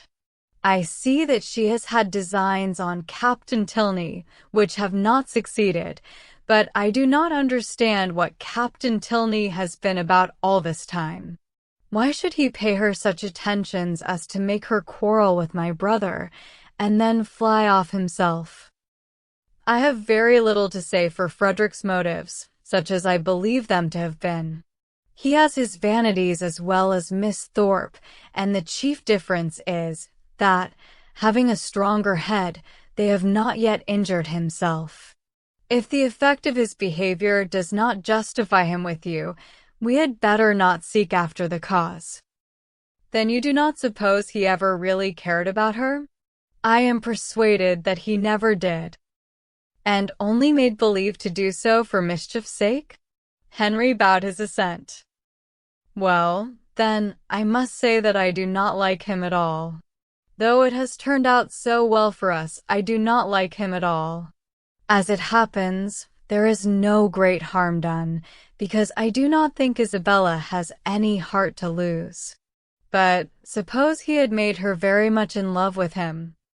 But we must first suppose Isabella to have had a heart to lose, consequently to have been a very different creature, and, in that case, she would have met with very different treatment. It is very right that you should stand by your brother. And if you would stand by yours, you would not be much distressed by the disappointment of Miss Thorpe. But your mind is warped by an innate principle of general integrity, and therefore not accessible to the cool reasonings of family partiality or a desire of revenge." Catherine was complimented out of further bitterness. Frederick could not be unpardonably guilty, while Henry made himself so agreeable. She resolved on not answering Isabella's letter, and tried to think no more of it. Chapter 13. Soon after this, the General found himself obliged to go to London for a week, and he left Northanger earnestly regretting that any necessity should rob him even for an hour of Miss Morland's company, and anxiously recommending the study of her comfort and amusement to his children as their chief object in his absence. His departure gave Catherine the first experimental conviction that a loss may be sometimes a gain. The happiness with which their time now passed, every employment voluntary, every laugh indulged, every meal a scene of ease and good humor, walking where they liked and when they liked, their hours, pleasures, and fatigues at their own command, made her thoroughly sensible of the restraint which the General's presence had imposed, and most thankfully feel their present release from it.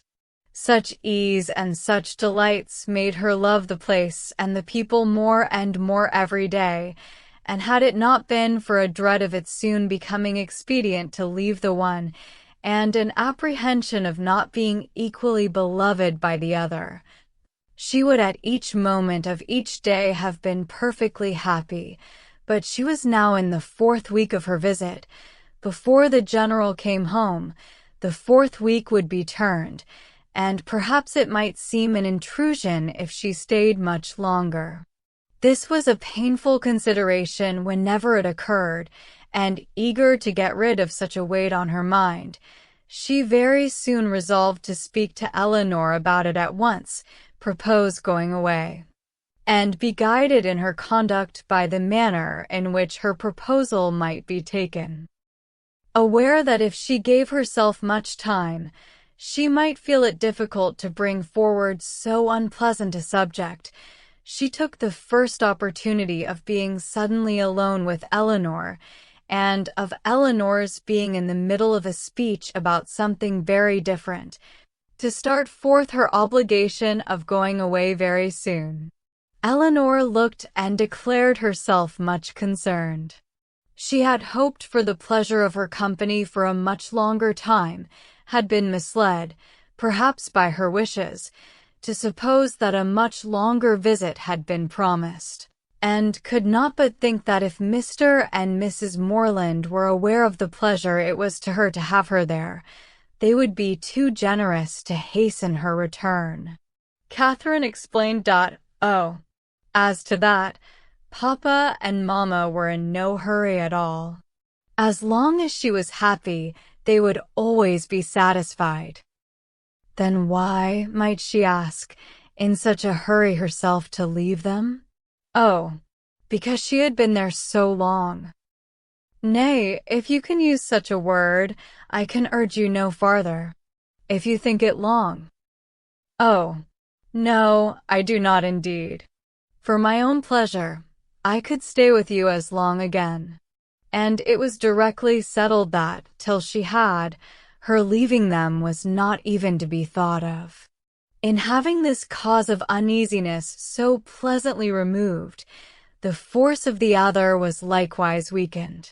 The kindness, the earnestness of Eleanor's manner in pressing her to stay, and Henry's gratified look on being told that her stay was determined, were such sweet proofs of her importance with them, as left her only just so much solicitude as the human mind can never do comfortably without. She did almost always believe that Henry loved her, and quite always that his father and sister loved and even wished her to belong to them, and believing so far, her doubts and anxieties were merely sportive irritations. Henry was not able to obey his father's injunction of remaining wholly at Northanger in attendance on the ladies, during his absence in London, the engagements of his curate at Woodston obliging him to leave them on Saturday for a couple of nights. His loss was not now what it had been while the general was at home. It lessened their gaiety, but did not ruin their comfort, and the two girls agreeing in occupation, and improving in intimacy, found themselves so well sufficient for the time to themselves, that it was 11 o'clock, rather a late hour at the Abbey, before they quitted the supper-room on the day of Henry's departure. They had just reached the head of the stairs, when it seemed, as far as the thickness of the walls would allow them to judge, that a carriage was driving up to the door, and the next moment confirmed the idea by the loud noise of the house bell. After the first perturbation of surprise had passed away, in a good heaven, what can be the matter? It was quickly decided by Eleanor to be her eldest brother, whose arrival was often as sudden, if not quite so unseasonable, and accordingly she hurried down to welcome him. Catherine walked on to her chamber, making up her mind as well as she could to a further acquaintance with Captain Tilney, and comforting herself under the unpleasant impression his conduct had given her, and the persuasion of his being by far too fine a gentleman to approve of her, that at least they should not meet under such circumstances as would make their meeting materially painful. She trusted he would never speak of Miss Thorpe, and indeed, as he must by this time be ashamed of the part he had acted, there could be no danger of it, and as long as all mention of bath scenes were avoided, she thought she could behave to him very civilly. In such considerations time passed away, and it was certainly in his favor that Eleanor should be so glad to see him, and have so much to say, for half an hour was almost gone since his arrival, and Eleanor did not come up. At that moment Catherine thought she heard her step in the gallery, and listened for its continuance, but all was silent. Scarcely, however, had she convicted her fancy of error, when the noise of something moving close to her door made her start. It seemed as if someone was touching the very doorway, and in another moment a slight motion of the lock proved that some hand must be on it. She trembled a little at the idea of anyone's approaching so cautiously, but resolving not to be again overcome by trivial appearances of alarm, or misled by a raised imagination, she stepped quietly forward and opened the door. Eleanor, and only Eleanor, stood there. Catherine's spirits, however, were tranquilized but for an instant, for Eleanor's cheeks were pale, and her manner greatly agitated. Though evidently intending to come in, it seemed an effort to enter the room, and a still greater to speak when there. Catherine, supposing some uneasiness on Captain Tilney's account, could only express her concern by silent attention, obliged her to be seated, rubbed her temples with lavender water, and hung over her with affectionate solicitude. "My dear Catherine, you must not indeed," were Eleanor's first connected words. "I am quite well. This kindness distracts me. I cannot bear it. I come to you on such an errand." "Errand to me? How shall I tell you, oh? How shall I tell you?" A new idea now darted into Catherine's mind, and turning as pale as her friend, she exclaimed, "'Tis a messenger from Woodston." "You are mistaken, indeed," returned Eleanor, looking at her most compassionately. "It is no one from Woodston. It is my father himself." Her voice faltered, and her eyes were turned to the ground as she mentioned his name. His unlooked-for return was enough in itself to make Catherine's heart sink, and for a few moments she hardly supposed there were anything worse to be told. She said nothing, and Eleanor, endeavoring to collect herself and speak with firmness, but with eyes still cast down, soon went on. "You are too good, I am sure, to think the worse of me for the part one am obliged to perform. I am indeed a most unwilling messenger.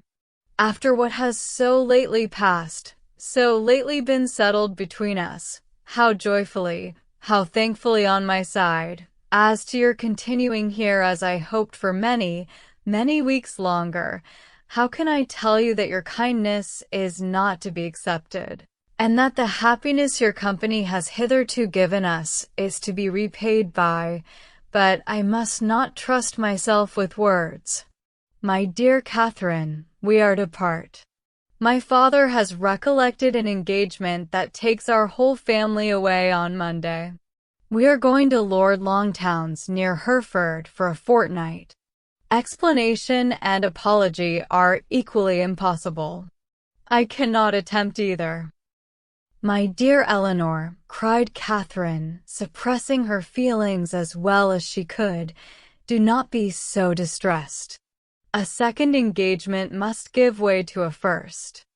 I am very, very sorry we are to part so soon and so suddenly too, but I am not offended, indeed I am not.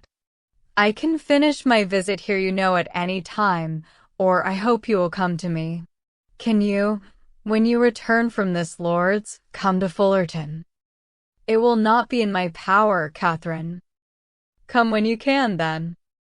Eleanor made no answer, and Catherine's thoughts recurring to something more directly interesting, she added, thinking aloud, Monday, so soon as Monday, and you all go. Well, I am certain I shall be able to take leave, however. I need not go till just before you do, you know. Do not be distressed, Eleanor. I can go on Monday very well. My father and mother's having no notice of it is of very little consequence. The general will send a servant with me, I dare say, half the way, and then I shall soon be at Salisbury, and then I am only 9 miles from home. Ah, Catherine, were it settled so, it would be somewhat less intolerable, though in such common attentions you would have received but half what you ought. But how can I tell you? Tomorrow morning is fixed for your leaving us, and not even the hour is left to your choice. The very carriage is ordered, and will be here at 7 o'clock, and no servant will be offered you. Catherine sat down, breathless and speechless. I could hardly believe my senses when I heard it, and no displeasure, no resentment that you can feel at this moment, however justly great, can be more than I myself, but I must not talk of what I felt. Oh, that I could suggest anything in extenuation. Good God, what will your father and mother say? After courting you from the protection of real friends to this, almost double distance from your home, to have you driven out of the house, without the considerations even of decent civility. Dear, dear Catherine, in being the bearer of such a message, I seem guilty myself of all its insult. Yet, I trust you will acquit me, for you must have been long enough in this house to see that I am but a nominal mistress of it, that my real power is nothing. Have I offended the general? Said Catherine in a faltering voice. Alas, for my feelings as a daughter, all that I know, all that I answer for is, that you can have given him no just cause of offense. He certainly is greatly, very greatly discomposed. I have seldom seen him more so. His temper is not happy, and something has now occurred to ruffle it in an uncommon degree. Some disappointment, some vexation, which just at this moment seems important, but which I can hardly suppose you to have any concern in, for how is it possible? It was with pain that Catherine could speak at all, and it was only for Eleanor's sake that she attempted it. I am sure, said she, I am very sorry if I have offended him. It was the last thing I would willingly have done. But do not be unhappy, Eleanor. An engagement you know must be kept. I am only sorry it was not recollected sooner, that I might have written home. But it is of very little consequence. I earnestly hope that to your real safety it will be of none, but to everything else it is of the greatest consequence, to comfort, appearance, propriety, to your family, to the world. Were your friends, the Allens, still in Bath, you might go to them with comparative ease. A few hours would take you there, but a journey of 70 miles, to be taken post by you, at your age alone unattended. Oh, the journey is nothing. Do not think about that. And if we are to part, a few hours sooner or later, you know, makes no difference. I can be ready by 7. Let me be called in time. Eleanor saw that she wished to be alone, and believing it better for each that they should avoid any further conversation, now left her with I shall see you in the morning. Catherine's swelling heart needed relief. In Eleanor's presence friendship and pride had equally restrained her tears, but no sooner was she gone than they burst forth in torrents. Turned from the house, and in such a way, without any reason that could justify, any apology that could atone for the abruptness, the rudeness, nay, the insolence of it. Henry at a distance, not able even to bid him farewell. Every hope, every expectation from him suspended, at least, and who could say how long, who could say when they might meet again, and all this by such a man as General Tilney, so polite, so well-bred, and heretofore so particularly fond of her. It was as incomprehensible as it was mortifying and grievous. From what it could arise, and where it would end, were considerations of equal perplexity and alarm. The manner in which it was done so grossly uncivil, hurrying her away without any reference to her own convenience, or allowing her even the appearance of choice as to the time or mode of her traveling, of 2 days, the earliest fixed on, and of that almost the earliest hour, as if resolved to have her gone before he was stirring in the morning, that he might not be obliged even to see her. What could all this mean but an intentional affront? By some means or other, she must have had the misfortune to offend him. Eleanor had wished to spare her from so painful a notion, but Catherine could not believe it possible that any injury or any misfortune could provoke such ill will against a person not connected, or, at least, not supposed to be connected with it. Heavily passed the night. Sleep, or repose that deserved the name of sleep, was out of the question. That room, in which her disturbed imagination had tormented her on her first arrival, was again the scene of agitated spirits and unquiet slumbers. Yet how different now the source of her inquietude from what it had been then, how mournfully superior in reality and substance. Her anxiety had foundation in fact, her fears in probability, and with a mind so occupied in the contemplation of actual and natural evil, the solitude of her situation, the darkness of her chamber, the antiquity of the building were felt and considered without the smallest emotion, and though the wind was high, and often produced strange and sudden noises throughout the house, she heard it all as she lay awake, hour after hour, without curiosity or terror. Soon after 6 Eleanor entered her room, eager to show attention or give assistance where it was possible, but very little remained to be done. Catherine had not loitered. She was almost dressed, and her packing almost finished. The possibility of some conciliatory message from the general occurred to her as his daughter appeared. What so natural as that anger should pass away and repentance succeeded? And she only wanted to know how far, after what had passed, an apology might properly be received by her. But the knowledge would have been useless here. It was not called for. Neither clemency nor dignity was put to the trial. Eleanor brought no message. Very little passed between them on meeting. Each found her greatest safety in silence, and few and trivial were the sentences exchanged while they remained upstairs, Catherine in busy agitation completing her dress, and Eleanor with more goodwill than experience intent upon filling the trunk. When everything was done they left the room, Catherine lingering only half a minute behind her friend to throw a parting glance on every well-known cherished object, and went down to the breakfast parlor, where breakfast was prepared. She tried to eat, as well to save herself from the pain of being urged, as to make her friend comfortable, but she had no appetite and could not swallow many mouthfuls. The contrast between this and her last breakfast in that room gave her fresh misery and strengthened her distaste for everything before her.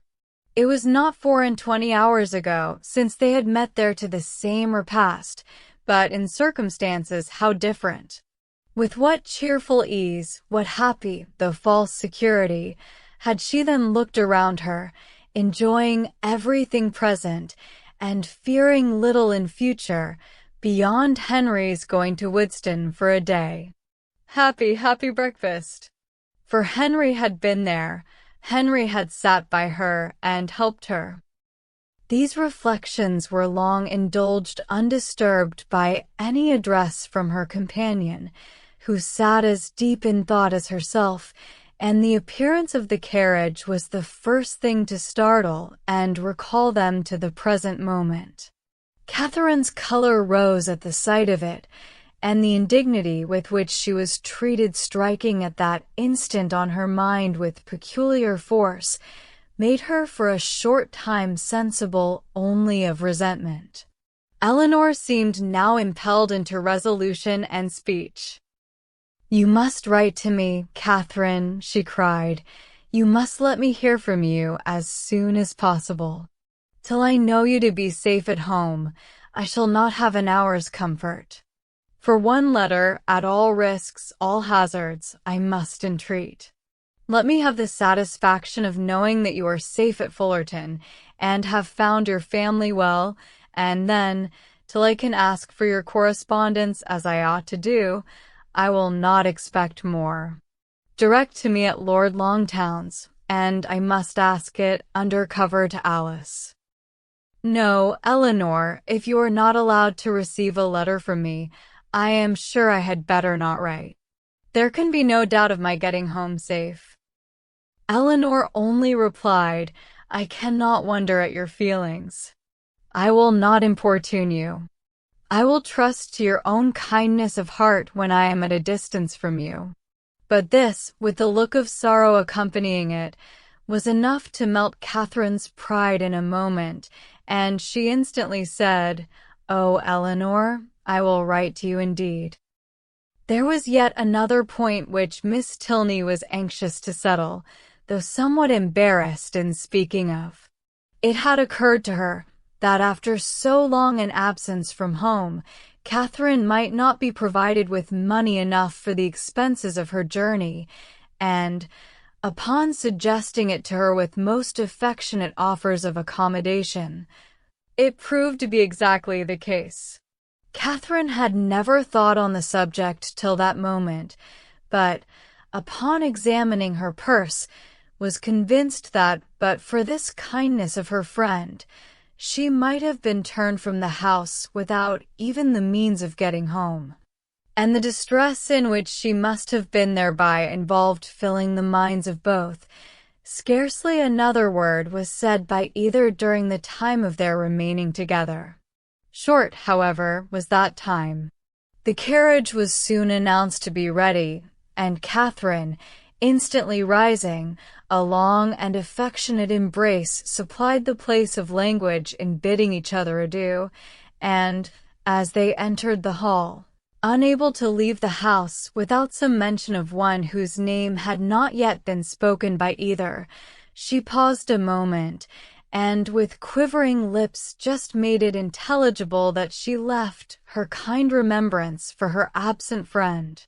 But with this approach to his name ended all possibility of restraining her feelings, and, hiding her face as well as she could with her handkerchief, she darted across the hall, jumped into the chaise, and in a moment was driven from the door. Chapter 14. Catherine was too wretched to be fearful. The journey in itself had no terrors for her, and she began it without either dreading its length or feeling its solitariness. Leaning back in one corner of the carriage, in a violent burst of tears, she was conveyed some miles beyond the walls of the Abbey before she raised her head, and the highest point of ground within the park was almost closed from her view before she was capable of turning her eyes towards it. Unfortunately, the road she now traveled was the same which only 10 days ago she had so happily passed along in going to and from Woodston, and for 14 miles. Every bitter feeling was rendered more severe by the review of objects on which she had first looked under impressions so different. Every mile, as it brought her nearer Woodston, added to her sufferings, and when within the distance of 5, she passed the turning which led to it, and thought of Henry, so near, yet so unconscious. Her grief and agitation were excessive. The day which she had spent at that place had been one of the happiest of her life. It was on that day that the General had made use of such expressions with regard to Henry and herself, had so spoken and so looked as to give her the most positive conviction of his actually wishing their marriage. Yes, only 10 days ago had he elated her by his pointed regard, had he even confused her by his too significant reference. And now, what had she done, or what had she omitted to do, to merit such a change? The only offense against him of which she could accuse herself had been such as was scarcely possible to reach his knowledge. Henry and her own heart only were privy to the shocking suspicions which she had so idly entertained, and equally safe did she believe her secret with each. Designedly, at least, Henry could not have betrayed her. If, indeed, by any strange mischance his father should have gained intelligence of what she had dared to think and look for, of her causeless fancies and injurious examinations, she could not wonder at any degree of his indignation.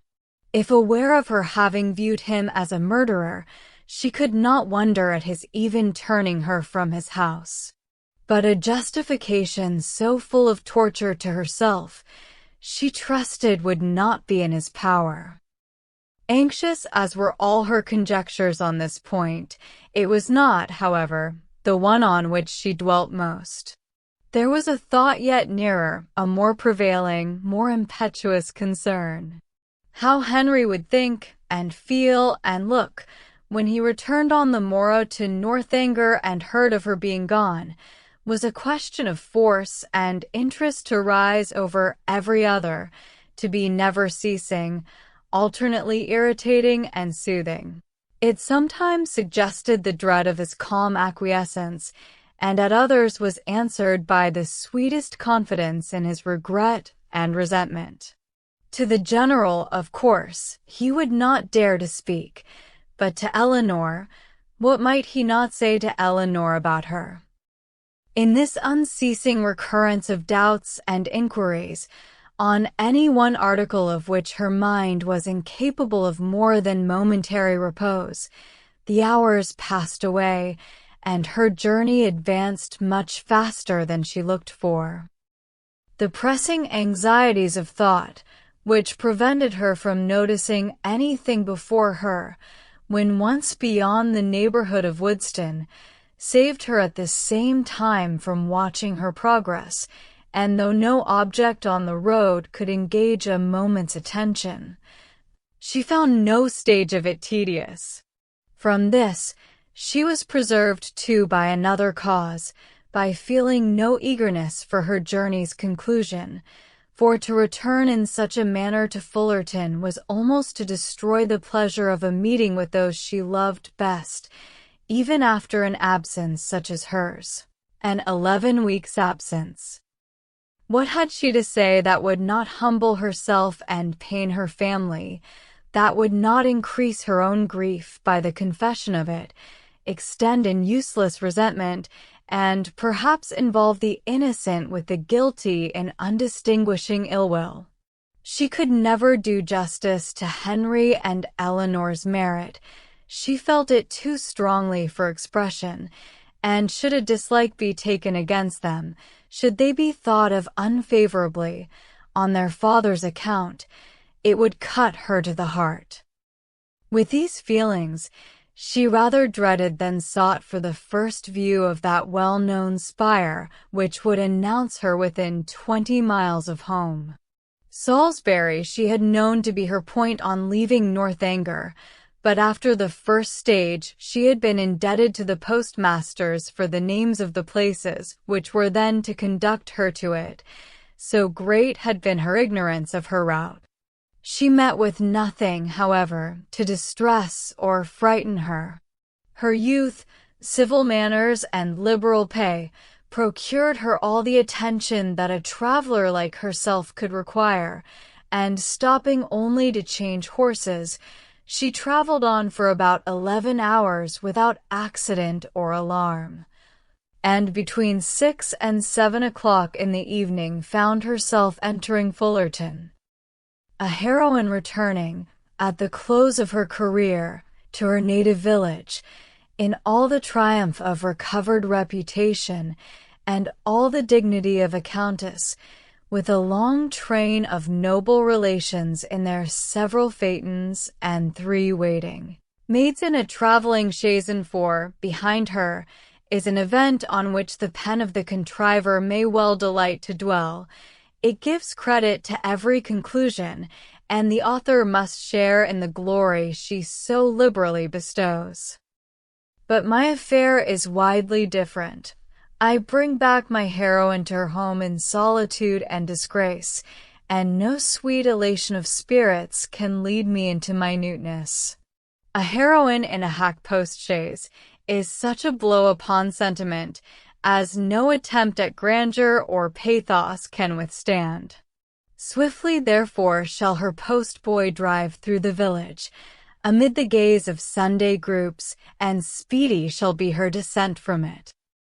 But, whatever might be the distress of Catherine's mind, as she thus advanced towards the parsonage, and whatever the humiliation of her biographer in relating it, she was preparing enjoyment of no everyday nature for those to whom she went.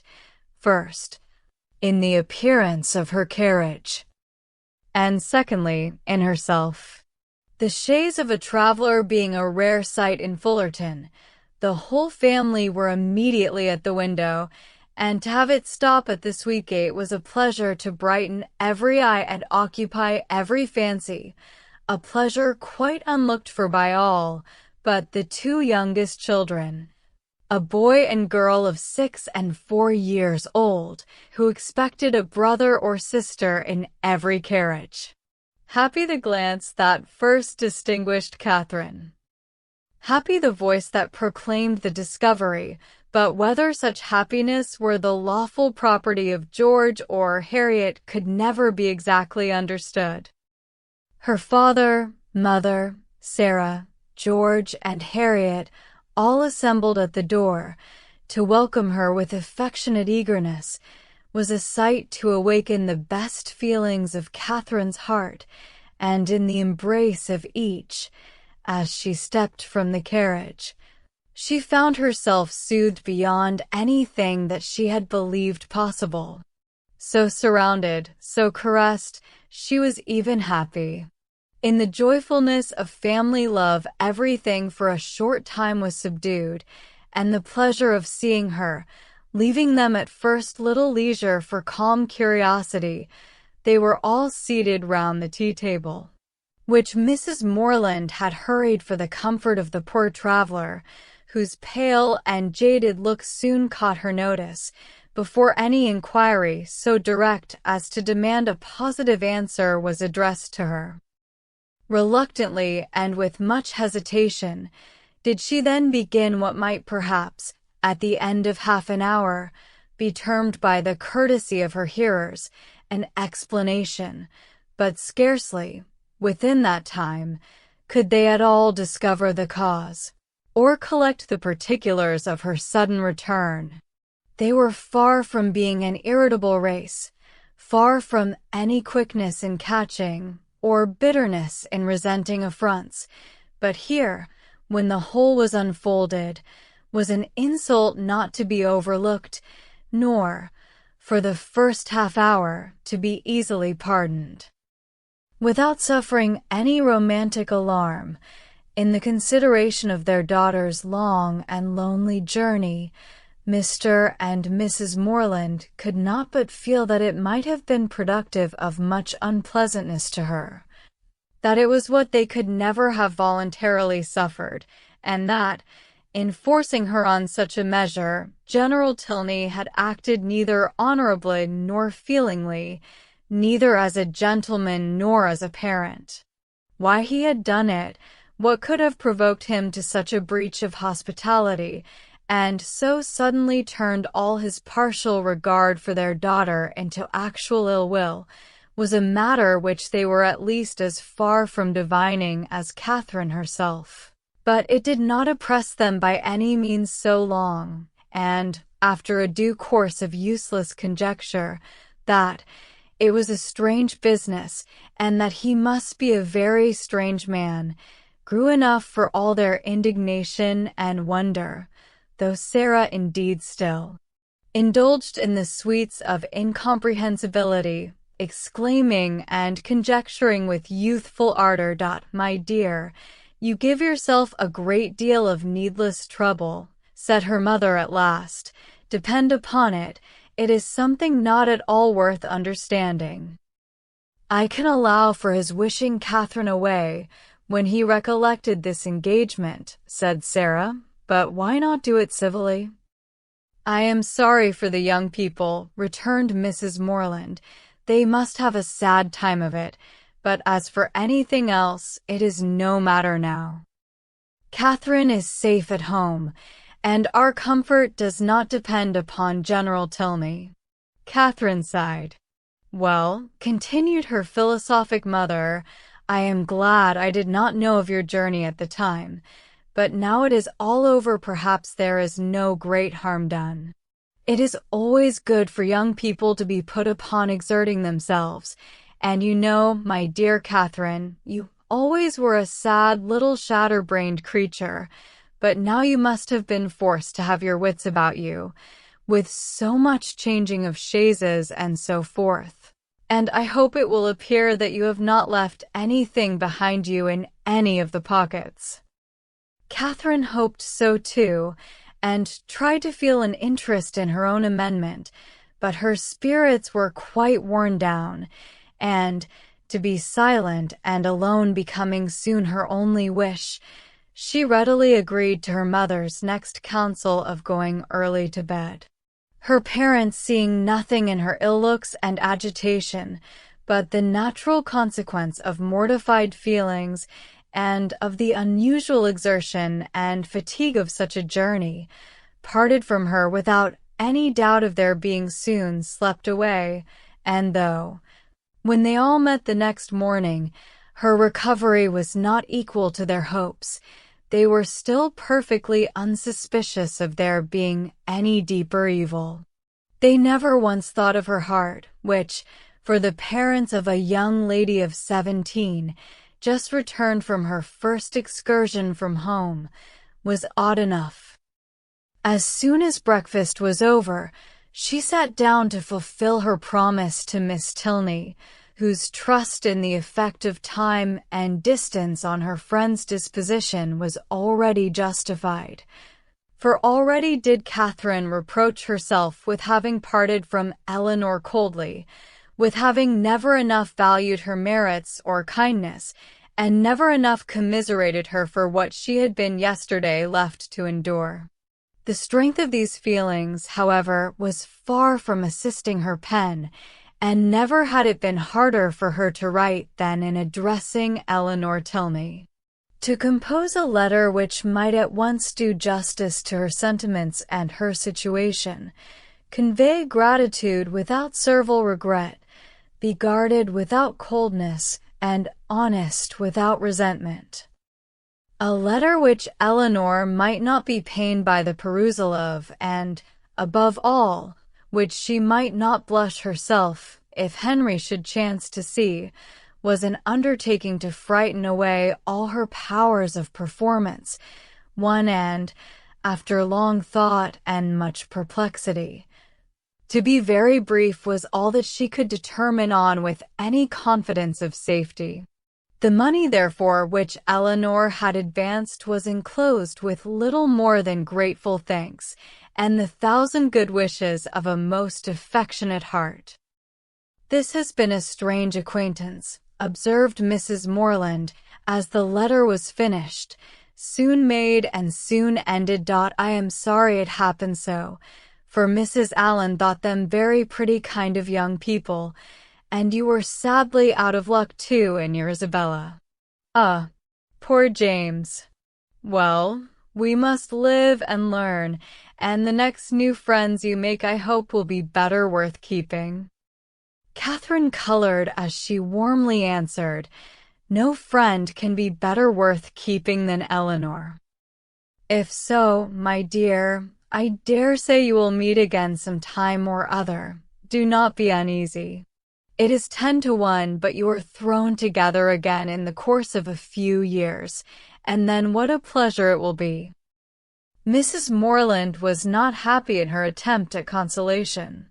The hope of meeting again in the course of a few years could only put into Catherine's head what might happen within that time to make a meeting dreadful to her. She could never forget Henry Tilney, or think of him with less tenderness than she did at that moment, but he might forget her, and in that case to meet. Her eyes filled with tears as she pictured her acquaintance so renewed, and her mother, perceiving her comfortable suggestions to have had no good effect, proposed, as another expedient for restoring her spirits, that they should call on Mrs. Allen. The two houses were only a quarter of a mile apart, and as they walked, Mrs. Morland quickly dispatched all that she felt on the score of James's disappointment. "We are sorry for him," said she, "but otherwise there is no harm done in the match going off, for it could not be a desirable thing to have him engaged to a girl whom we had not the smallest acquaintance with, and who was so entirely without fortune, and now, after such behavior, we cannot think at all well of her. Just at present it comes hard to poor James, but that will not last forever, and I dare say he will be a discreeter man all his life, for the foolishness of his first choice." This was just such a summary view of the affair as Catherine could listen to. Another sentence might have endangered her complaisance and made her reply less rational. For soon were all her thinking powers swallowed up in the reflection of her own change of feelings and spirits since last she had trodden that well-known road. It was not 3 months ago since, wild with joyful expectation, she had there run backwards and forwards some 10 times a day, with an heart light, gay, and independent, looking forward to pleasures untasted and unalloyed, and free from the apprehension of evil as from the knowledge of it. 3 months ago had seen her all this, and now how altered a being did she return. She was received by the Allens with all the kindness which her unlooked, for appearance, acting on a steady affection, would naturally call forth, and great was their surprise, and warm their displeasure, on hearing how she had been treated, though Mrs. Morland's account of it was no inflated representation, no studied appeal to their passions. "Catherine took us quite by surprise yesterday evening," said she. "She traveled all the way post by herself, and knew nothing of coming till Saturday night, for General Tilney, from some odd fancy or other, all of a sudden grew tired of having her there, and almost turned her out of the house. Very unfriendly, certainly, and he must be a very odd man, but we are so glad to have her amongst us again. And it is a great comfort to find that she is not a poor helpless creature, but can shift very well for herself." Mr. Allen expressed himself on the occasion with the reasonable resentment of a sensible friend, and Mrs. Allen thought his expressions quite good enough to be immediately made use of again by herself. His wonder, his conjectures, and his explanations became in succession hers, with the addition of this single remark, "I really have not patience with the General," to fill up every accidental pause. And "I really have not patience with the General" was uttered twice after Mr. Allen left the room, without any relaxation of anger or any material digression of thought. A more considerable degree of wandering attended the third repetition, and, after completing the fourth, she immediately added, "Only think, my dear, of my having got that frightful great rent in my best Mechlin too so charmingly mended. Before I left Bath, that one can hardly see where it was. I must shew it you some day or other. Bath is a nice place, Catherine, after all. I assure you I did not above half like coming away. Mrs. Thorpe's being there was such a comfort to us, was not it? You and I were quite forlorn at first."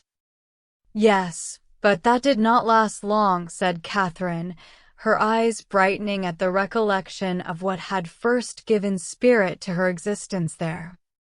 "Very true. We soon met with Mrs. Thorpe, and then we wanted for nothing. My dear, do not you think these silk gloves wear very well? I put them on new the first time of our going to the lower rooms, and I have worn them a great deal since. Do you remember that evening?" "Do I? Oh, perfectly. It was very agreeable, was not it? Mr. Tilney drank tea with us, and I always thought him a great addition. He is so very agreeable. I have a notion you danced with him, but am not quite sure. I remember I had my favorite gown on." Catherine could not answer, and, after a short trial of other subjects, Mrs. Allen again returned to, "I really have not patience with the General. Such an agreeable, worthy man as he seemed to be. I do not suppose, Mrs.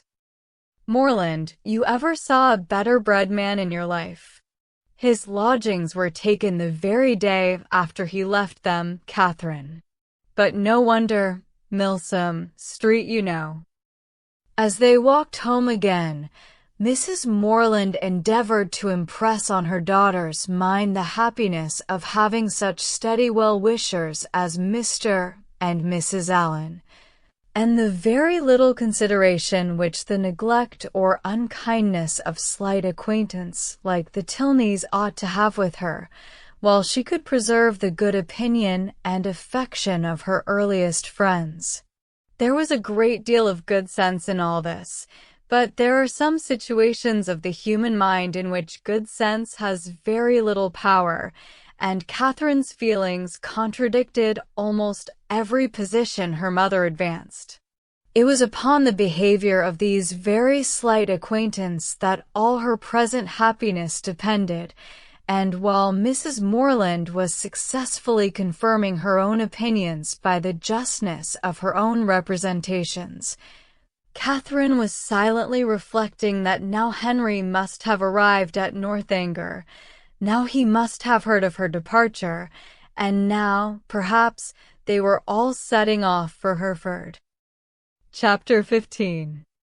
Catherine's disposition was not naturally sedentary, nor had her habits been ever very industrious, but whatever might hitherto have been her defects of that sort, her mother could not but perceive them now to be greatly increased.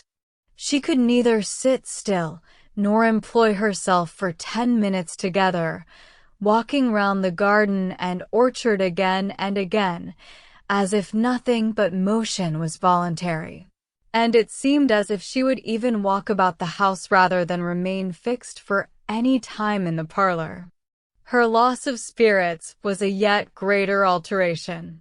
In her rambling and her idleness, she might only be a caricature of herself, but in her silence and sadness, she was the very reverse of all that she had been before.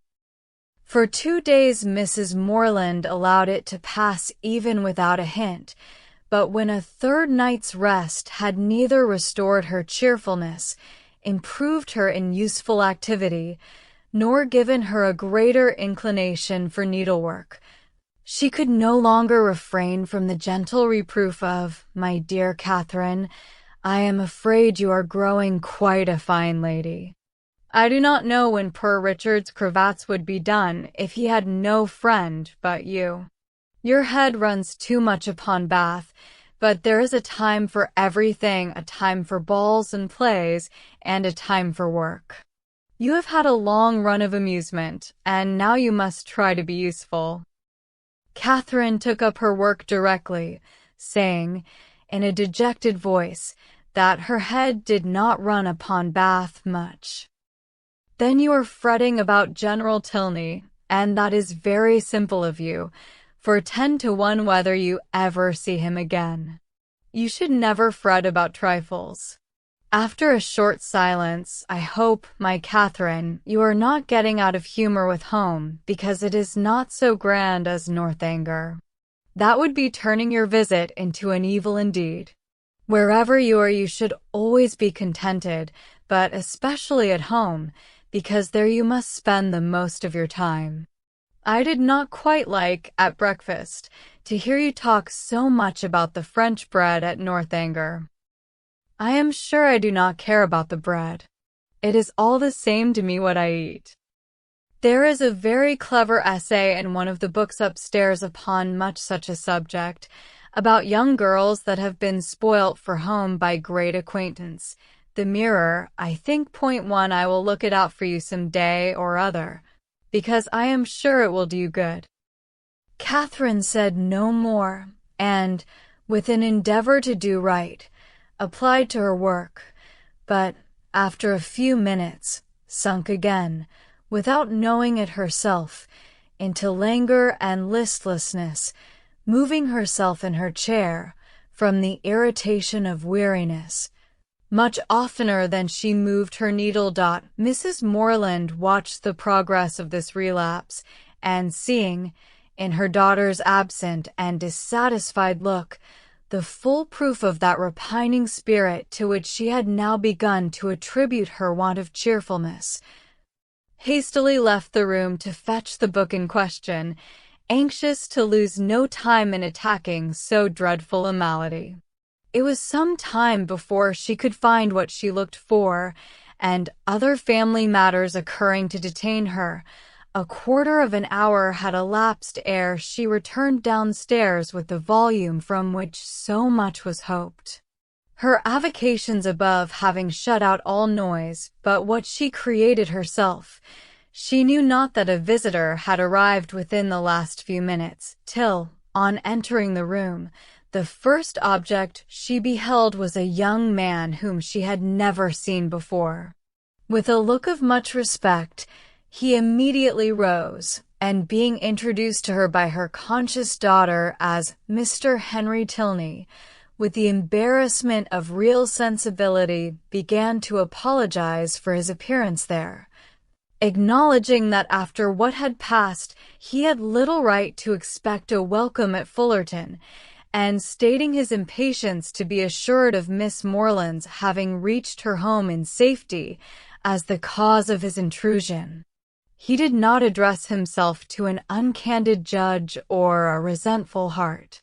Far from comprehending him or his sister in their father's misconduct, Mrs. Morland had been always kindly disposed towards each, and instantly, pleased by his appearance, received him with the simple professions of unaffected benevolence, thanking him for such an attention to her daughter, assuring him that the friends of her children were always welcome there, and entreating him to say not another word of the past. He was not ill-inclined to obey this request, for, though his heart was greatly relieved by such unlooked-for mildness, it was not just at that moment in his power to say anything to the purpose. Returning in silence to his seat, therefore, he remained for some minutes, most civilly answering all Mrs. Morland's common remarks about the weather and roads.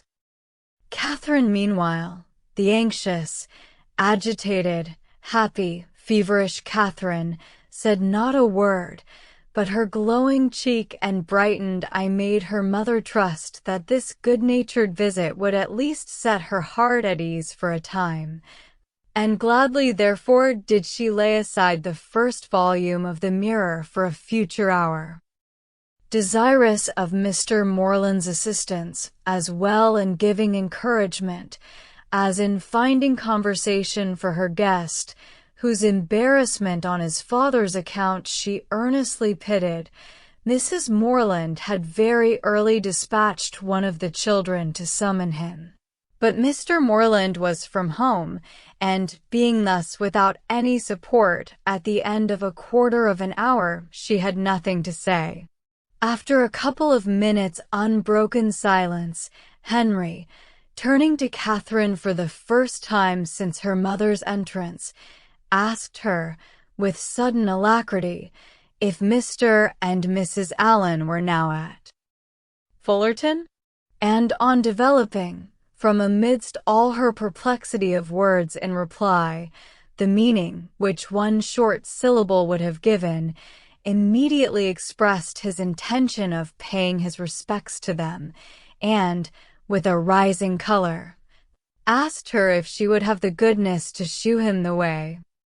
"You may see the house from this window, sir," was information on Sarah's side, which produced only a bow of acknowledgment from the gentleman, and a silencing nod from her mother, for Mrs. Morland, thinking it probable, as a secondary consideration in his wish of waiting on their worthy neighbors, that he might have some explanation to give of his father's behavior, which it must be more pleasant for him to communicate only to Catherine, would not on any account prevent her accompanying him. They began their walk, and Mrs. Morland was not entirely mistaken in his object in wishing it. Some explanation on his father's account he had to give, but his first purpose was to explain himself, and before they reached Mr. Allen's grounds he had done it so well that Catherine did not think it could ever be repeated too often. She was assured of his affection, and that heart in return was solicited, which, perhaps, they pretty equally knew was already entirely his own, for, though Henry was now sincerely attached to her, though he felt and delighted in all the excellencies of her character and truly loved her society, I must confess that his affection originated in nothing better than gratitude, or, in other words, that a persuasion of her partiality for him had been the only cause of giving her a serious thought. It is a new circumstance in romance, I acknowledge, and dreadfully derogatory of an heroine's dignity, but if it be as new in common life, the credit of a wild imagination will at least be all my own.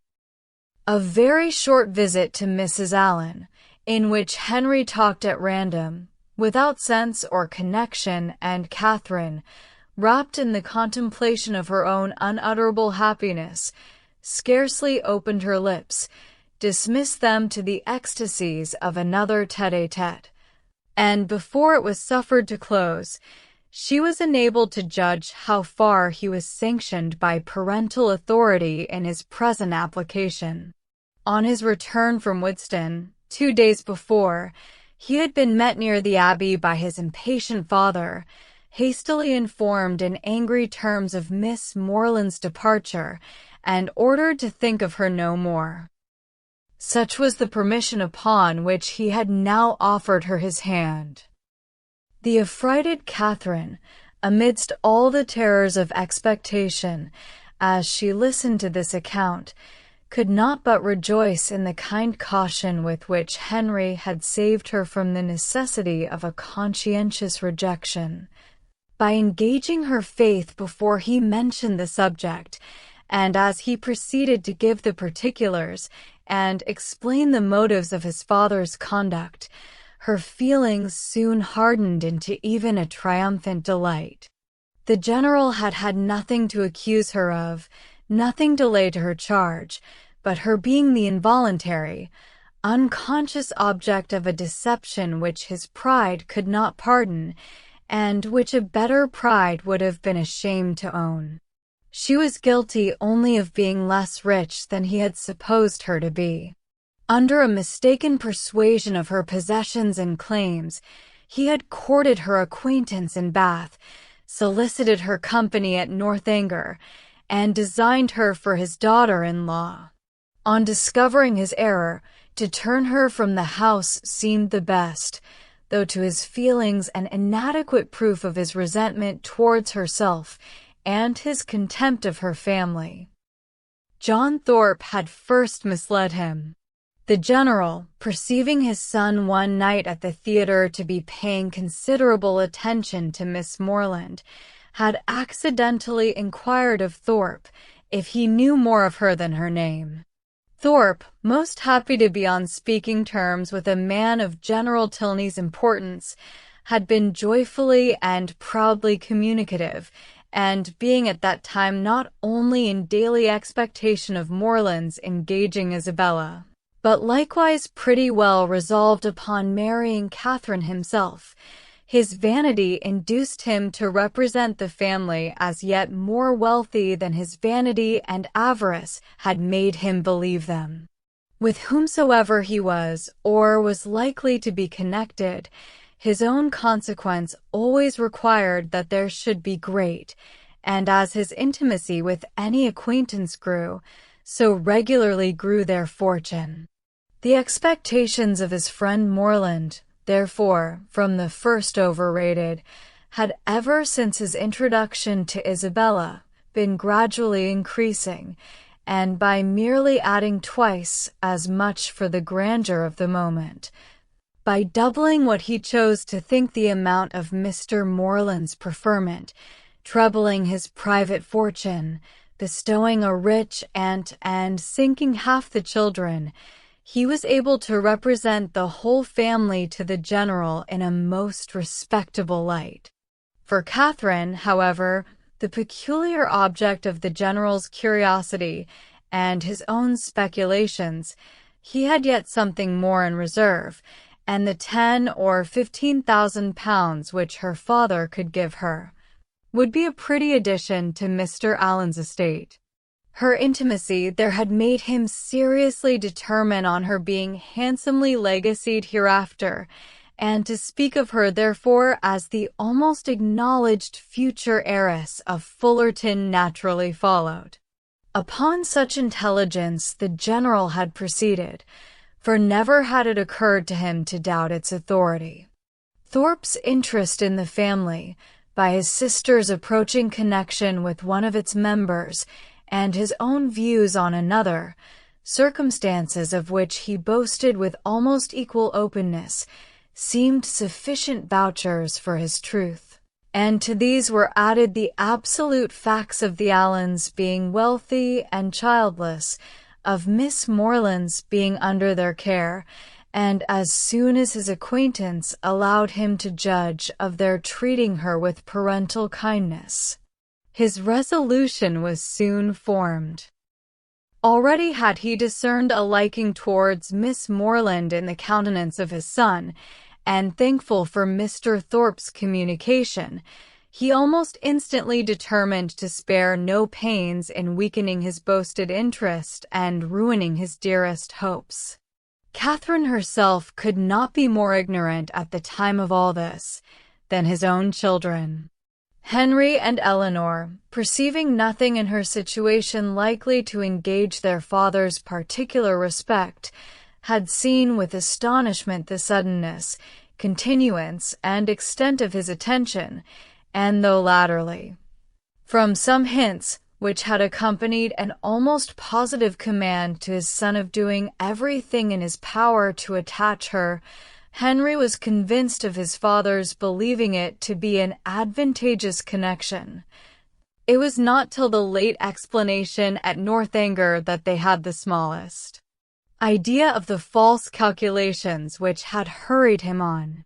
That they were false, the general had learnt from the very person who had suggested them, from Thorpe himself, whom he had chanced to meet again in town, and who, under the influence of exactly opposite feelings, irritated by Catherine's refusal, and yet more by the failure of a very recent endeavor to accomplish a reconciliation between Morland and Isabella, convinced that they were separated forever, and spurning a friendship which could be no longer serviceable, hastened to contradict all. that he had said before to the advantage of the Morlands, confessed himself to have been totally mistaken in his opinion of their circumstances and character, misled by the rhodomontade of his friend to believe his father a man of substance and credit, whereas the transactions of the 2 or 3 last weeks proved him to be neither. For after coming eagerly forward on the first overture of a marriage between the families, with the most liberal proposals, he had, on being brought to the point, by the shrewdness of the relator, been constrained to acknowledge himself incapable of giving the young people even a decent support. They were, in fact, a necessitous family, numerous too almost beyond example, by no means respected in their own neighborhood, as he had lately had particular opportunities of discovering, aiming at a style of life which their fortune could not warrant, seeking to better themselves by wealthy connections, a forward, bragging, scheming race. The terrified general pronounced the name of Allen with an inquiring look, and here too Thorpe had learned his error. The Allens, he believed, had lived near them too long, and he knew the young man on whom the Fullerton estate must devolve. The general needed no more. Enraged with almost everybody in the world but himself, he set out the next day for the Abbey, where his performances have been seen. I leave it to my reader's sagacity to determine how much of all this it was possible for Henry to communicate at this time to Catherine, how much of it he could have learnt from his father, in what points his own conjectures might assist him, and what portion must yet remain to be told in a letter from James. I have united for their ease what they must divide for mine. Catherine, at any rate, heard enough to feel that in suspecting General Tilney of either murdering or shutting up his wife, she had scarcely sinned against his character or magnified his cruelty. Henry, in having such things to relate of his father, was almost as pitiable as in their first avowal to himself. He blushed for the narrow-minded counsel which he was obliged to expose. The conversation between them at Northanger had been of the most unfriendly kind. Henry's indignation on hearing how Catherine had been treated, on comprehending his father's views, and being ordered to acquiesce in them, had been open and bold. The general, accustomed on every ordinary occasion to give the law in his family, prepared for no reluctance, but of feeling no opposing desire that should dare to clothe itself in words, could brook the opposition of his son, steady as the sanction of reason and the dictate of conscience could make it. But in such a cause his anger, though it must shock, could not intimidate Henry, who was sustained in his purpose by a conviction of its justice. He felt himself bound as much in honor as in affection to Miss Morland, and believing that heart to be his own which he had been directed to gain, no unworthy retraction of a tacit consent, no reversing decree of unjustifiable anger, could shake his fidelity or influence the resolutions it prompted.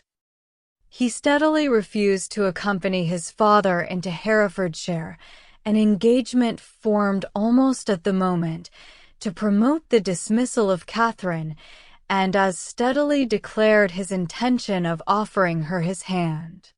The general was furious in his anger, and they parted in dreadful disagreement. Henry, in an agitation of mind which many solitary hours were required to compose, had returned almost instantly to Woodston, and, on the afternoon of the following day, had begun his journey to Fullerton. Chapter 16. Mr. and Mrs. Morland's surprise on being applied to by Mr. Tilney for their consent to his marrying their daughter was, for a few minutes, considerable, it having never entered their heads to suspect an attachment on either side, but as nothing, after all, could be more natural than Catherine's being beloved, they soon learnt to consider it with only the happy agitation of gratified pride, and, as far as they alone were concerned, had not a single objection to start. His pleasing manners and good sense were self-evident recommendations, and having never heard evil of him, it was not their way to suppose any evil could be told. Goodwill supplying the place of experience, his character needed no attestation. Catherine would make a sad, heedless young housekeeper, to be sure, was her mother's foreboding remark, but quick was the consolation of there being nothing like practice. There was but one obstacle, in short, to be mentioned, but till that one was removed, it must be impossible for them to sanction the engagement. Their tempers were mild, but their principles were steady, and while his parents so expressly forbade the connection, they could not allow themselves to encourage it. That the general should come forward to solicit the alliance, or that he should even very heartily approve it, they were not refined enough to make any parading stipulation, but the decent appearance of consent must be yielded, and that once obtained, and their own hearts made them trust that it could not be very long denied, their willing approbation was instantly to follow. His consent was all that they wished for. They were no more inclined than entitled to demand his money. Of a very considerable fortune, his son was, by marriage settlements, eventually secure. His present income was an income of independence and comfort, and under every pecuniary view, it was a match beyond the claims of their daughter. The young people could not be surprised at a decision like this. They felt and they deplored, but they could not resent it, and they parted, endeavoring to hope that such a change in the general, as each believed almost impossible, might speedily take place, to unite them again in the fullness of privileged affection. Henry returned to what was now his only home, to watch over his young plantations and extend his improvements for her sake, to whose share in them he looked anxiously forward, and Catherine remained at Fullerton to cry. Whether the torments of absence were softened by a clandestine correspondence, let us not inquire. Mr. and Mrs. Morland never did. They had been too kind to exact any promise, and whenever Catherine received a letter, as at that time happened pretty often, they always looked another way. The anxiety, which in this state of their attachment must be the portion of Henry and Catherine, and of all who loved either, as to its final event, can hardly extend, I fear, to the bosom of my readers, who will see in the tale compression of the pages before them, that we are all hastening together to perfect felicity. The means by which their early marriage was effected can be the only doubt. What probable circumstance could work upon a temper like the general's? The circumstance which chiefly availed was the marriage of his daughter with a man of fortune and consequence, which took place in the course of the summer, an accession of dignity that threw him into a fit of good humor, from which he did not recover till after Eleanor had obtained his forgiveness of Henry, and his permission for him to be a fool if he liked it. The marriage of Eleanor Tilney, her removal from all the evils of such a home as Northanger had been made by Henry's banishment, to the home of her choice and the man of her choice, is an event which I expect to give general satisfaction among all her acquaintance. My own joy on the occasion is very sincere. I know no one more entitled, by unpretending merit, or better prepared by habitual suffering, to receive and enjoy felicity. Her partiality for this gentleman was not of recent origin, and he had been long withheld only by inferiority of situation from addressing her. His unexpected accession to title and fortune had removed all his difficulties, and never had the general loved his daughter so well in all her hours of companionship, utility, and patient endurance, as when he first hailed her, "Your ladyship." Her husband was really deserving of her, independent of his peerage, his wealth, and his attachment, being to a precision the most charming young man in the world. Any further definition of his merits must be unnecessary. The most charming young man in the world is instantly before the imagination of us all. Concerning the one in question, therefore, I have only to add, aware that the rules of composition forbid the introduction of a character not connected with my fable, that this was the very gentleman whose negligent servant left behind him that collection of washing bills, resulting from a long visit at Northanger, by which my heroine was involved in one of her most alarming adventures. The influence of the Viscount and Viscountess in their brother's behalf was assisted by that right understanding of Mr. Morland's circumstances, which, as soon as the General would allow himself to be informed, they were qualified to give. It taught him that he had been scarcely more misled by Thorpe's first boast of the family wealth than by his subsequent malicious overthrow of it, that in no sense of the word were they necessitous or poor, and that Catherine would have £3,000. This was so material an amendment of his late expectations that it greatly contributed to smooth the descent of his pride, and by no means without its effect was the private intelligence, which he was at some pains to procure, that the Fullerton estate, being entirely at the disposal of its present proprietor, was consequently open to every greedy speculation. On the strength of this, the General, soon after Eleanor's marriage, permitted his son to return to Northanger, and thence made him the bearer of his consent, very courteously worded in a page full of empty professions to Mr. Morland. The event which it authorized soon followed. Henry and Catherine were married. The bells rang, and everybody smiled, and, as this took place within a 12-month from the first day of their meeting, it will not appear, after all the dreadful delays occasioned by the General's cruelty, that they were essentially hurt by it.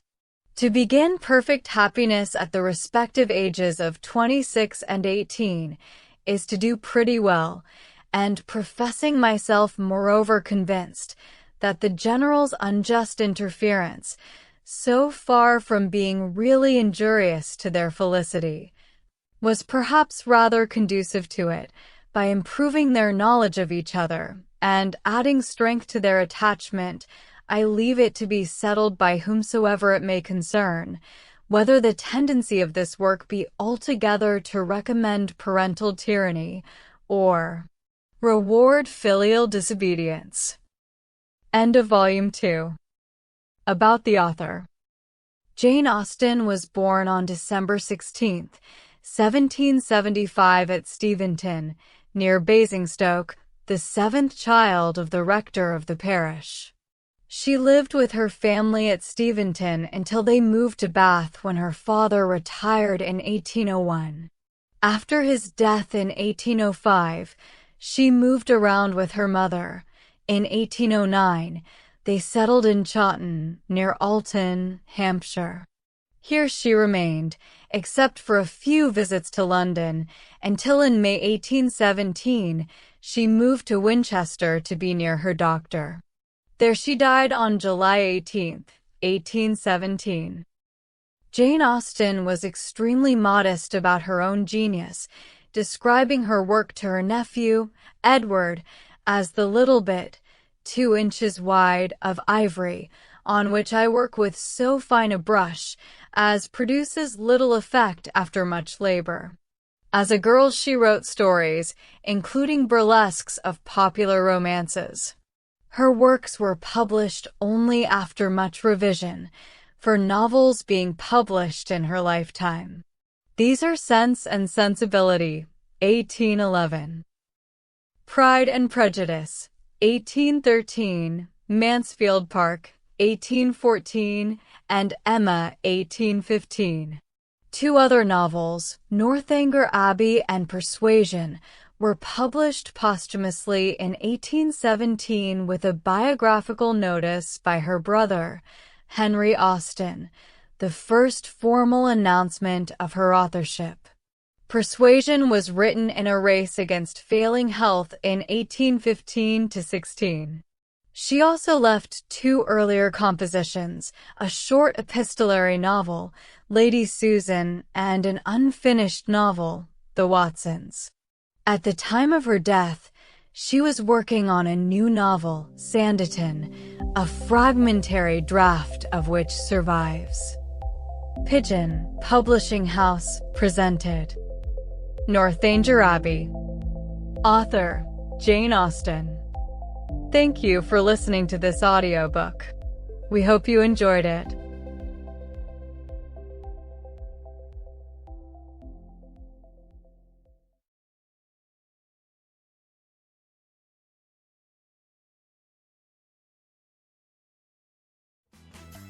If you enjoyed this classic, follow the show and leave a quick review, and join us every Tuesday and Thursday for more timeless stories.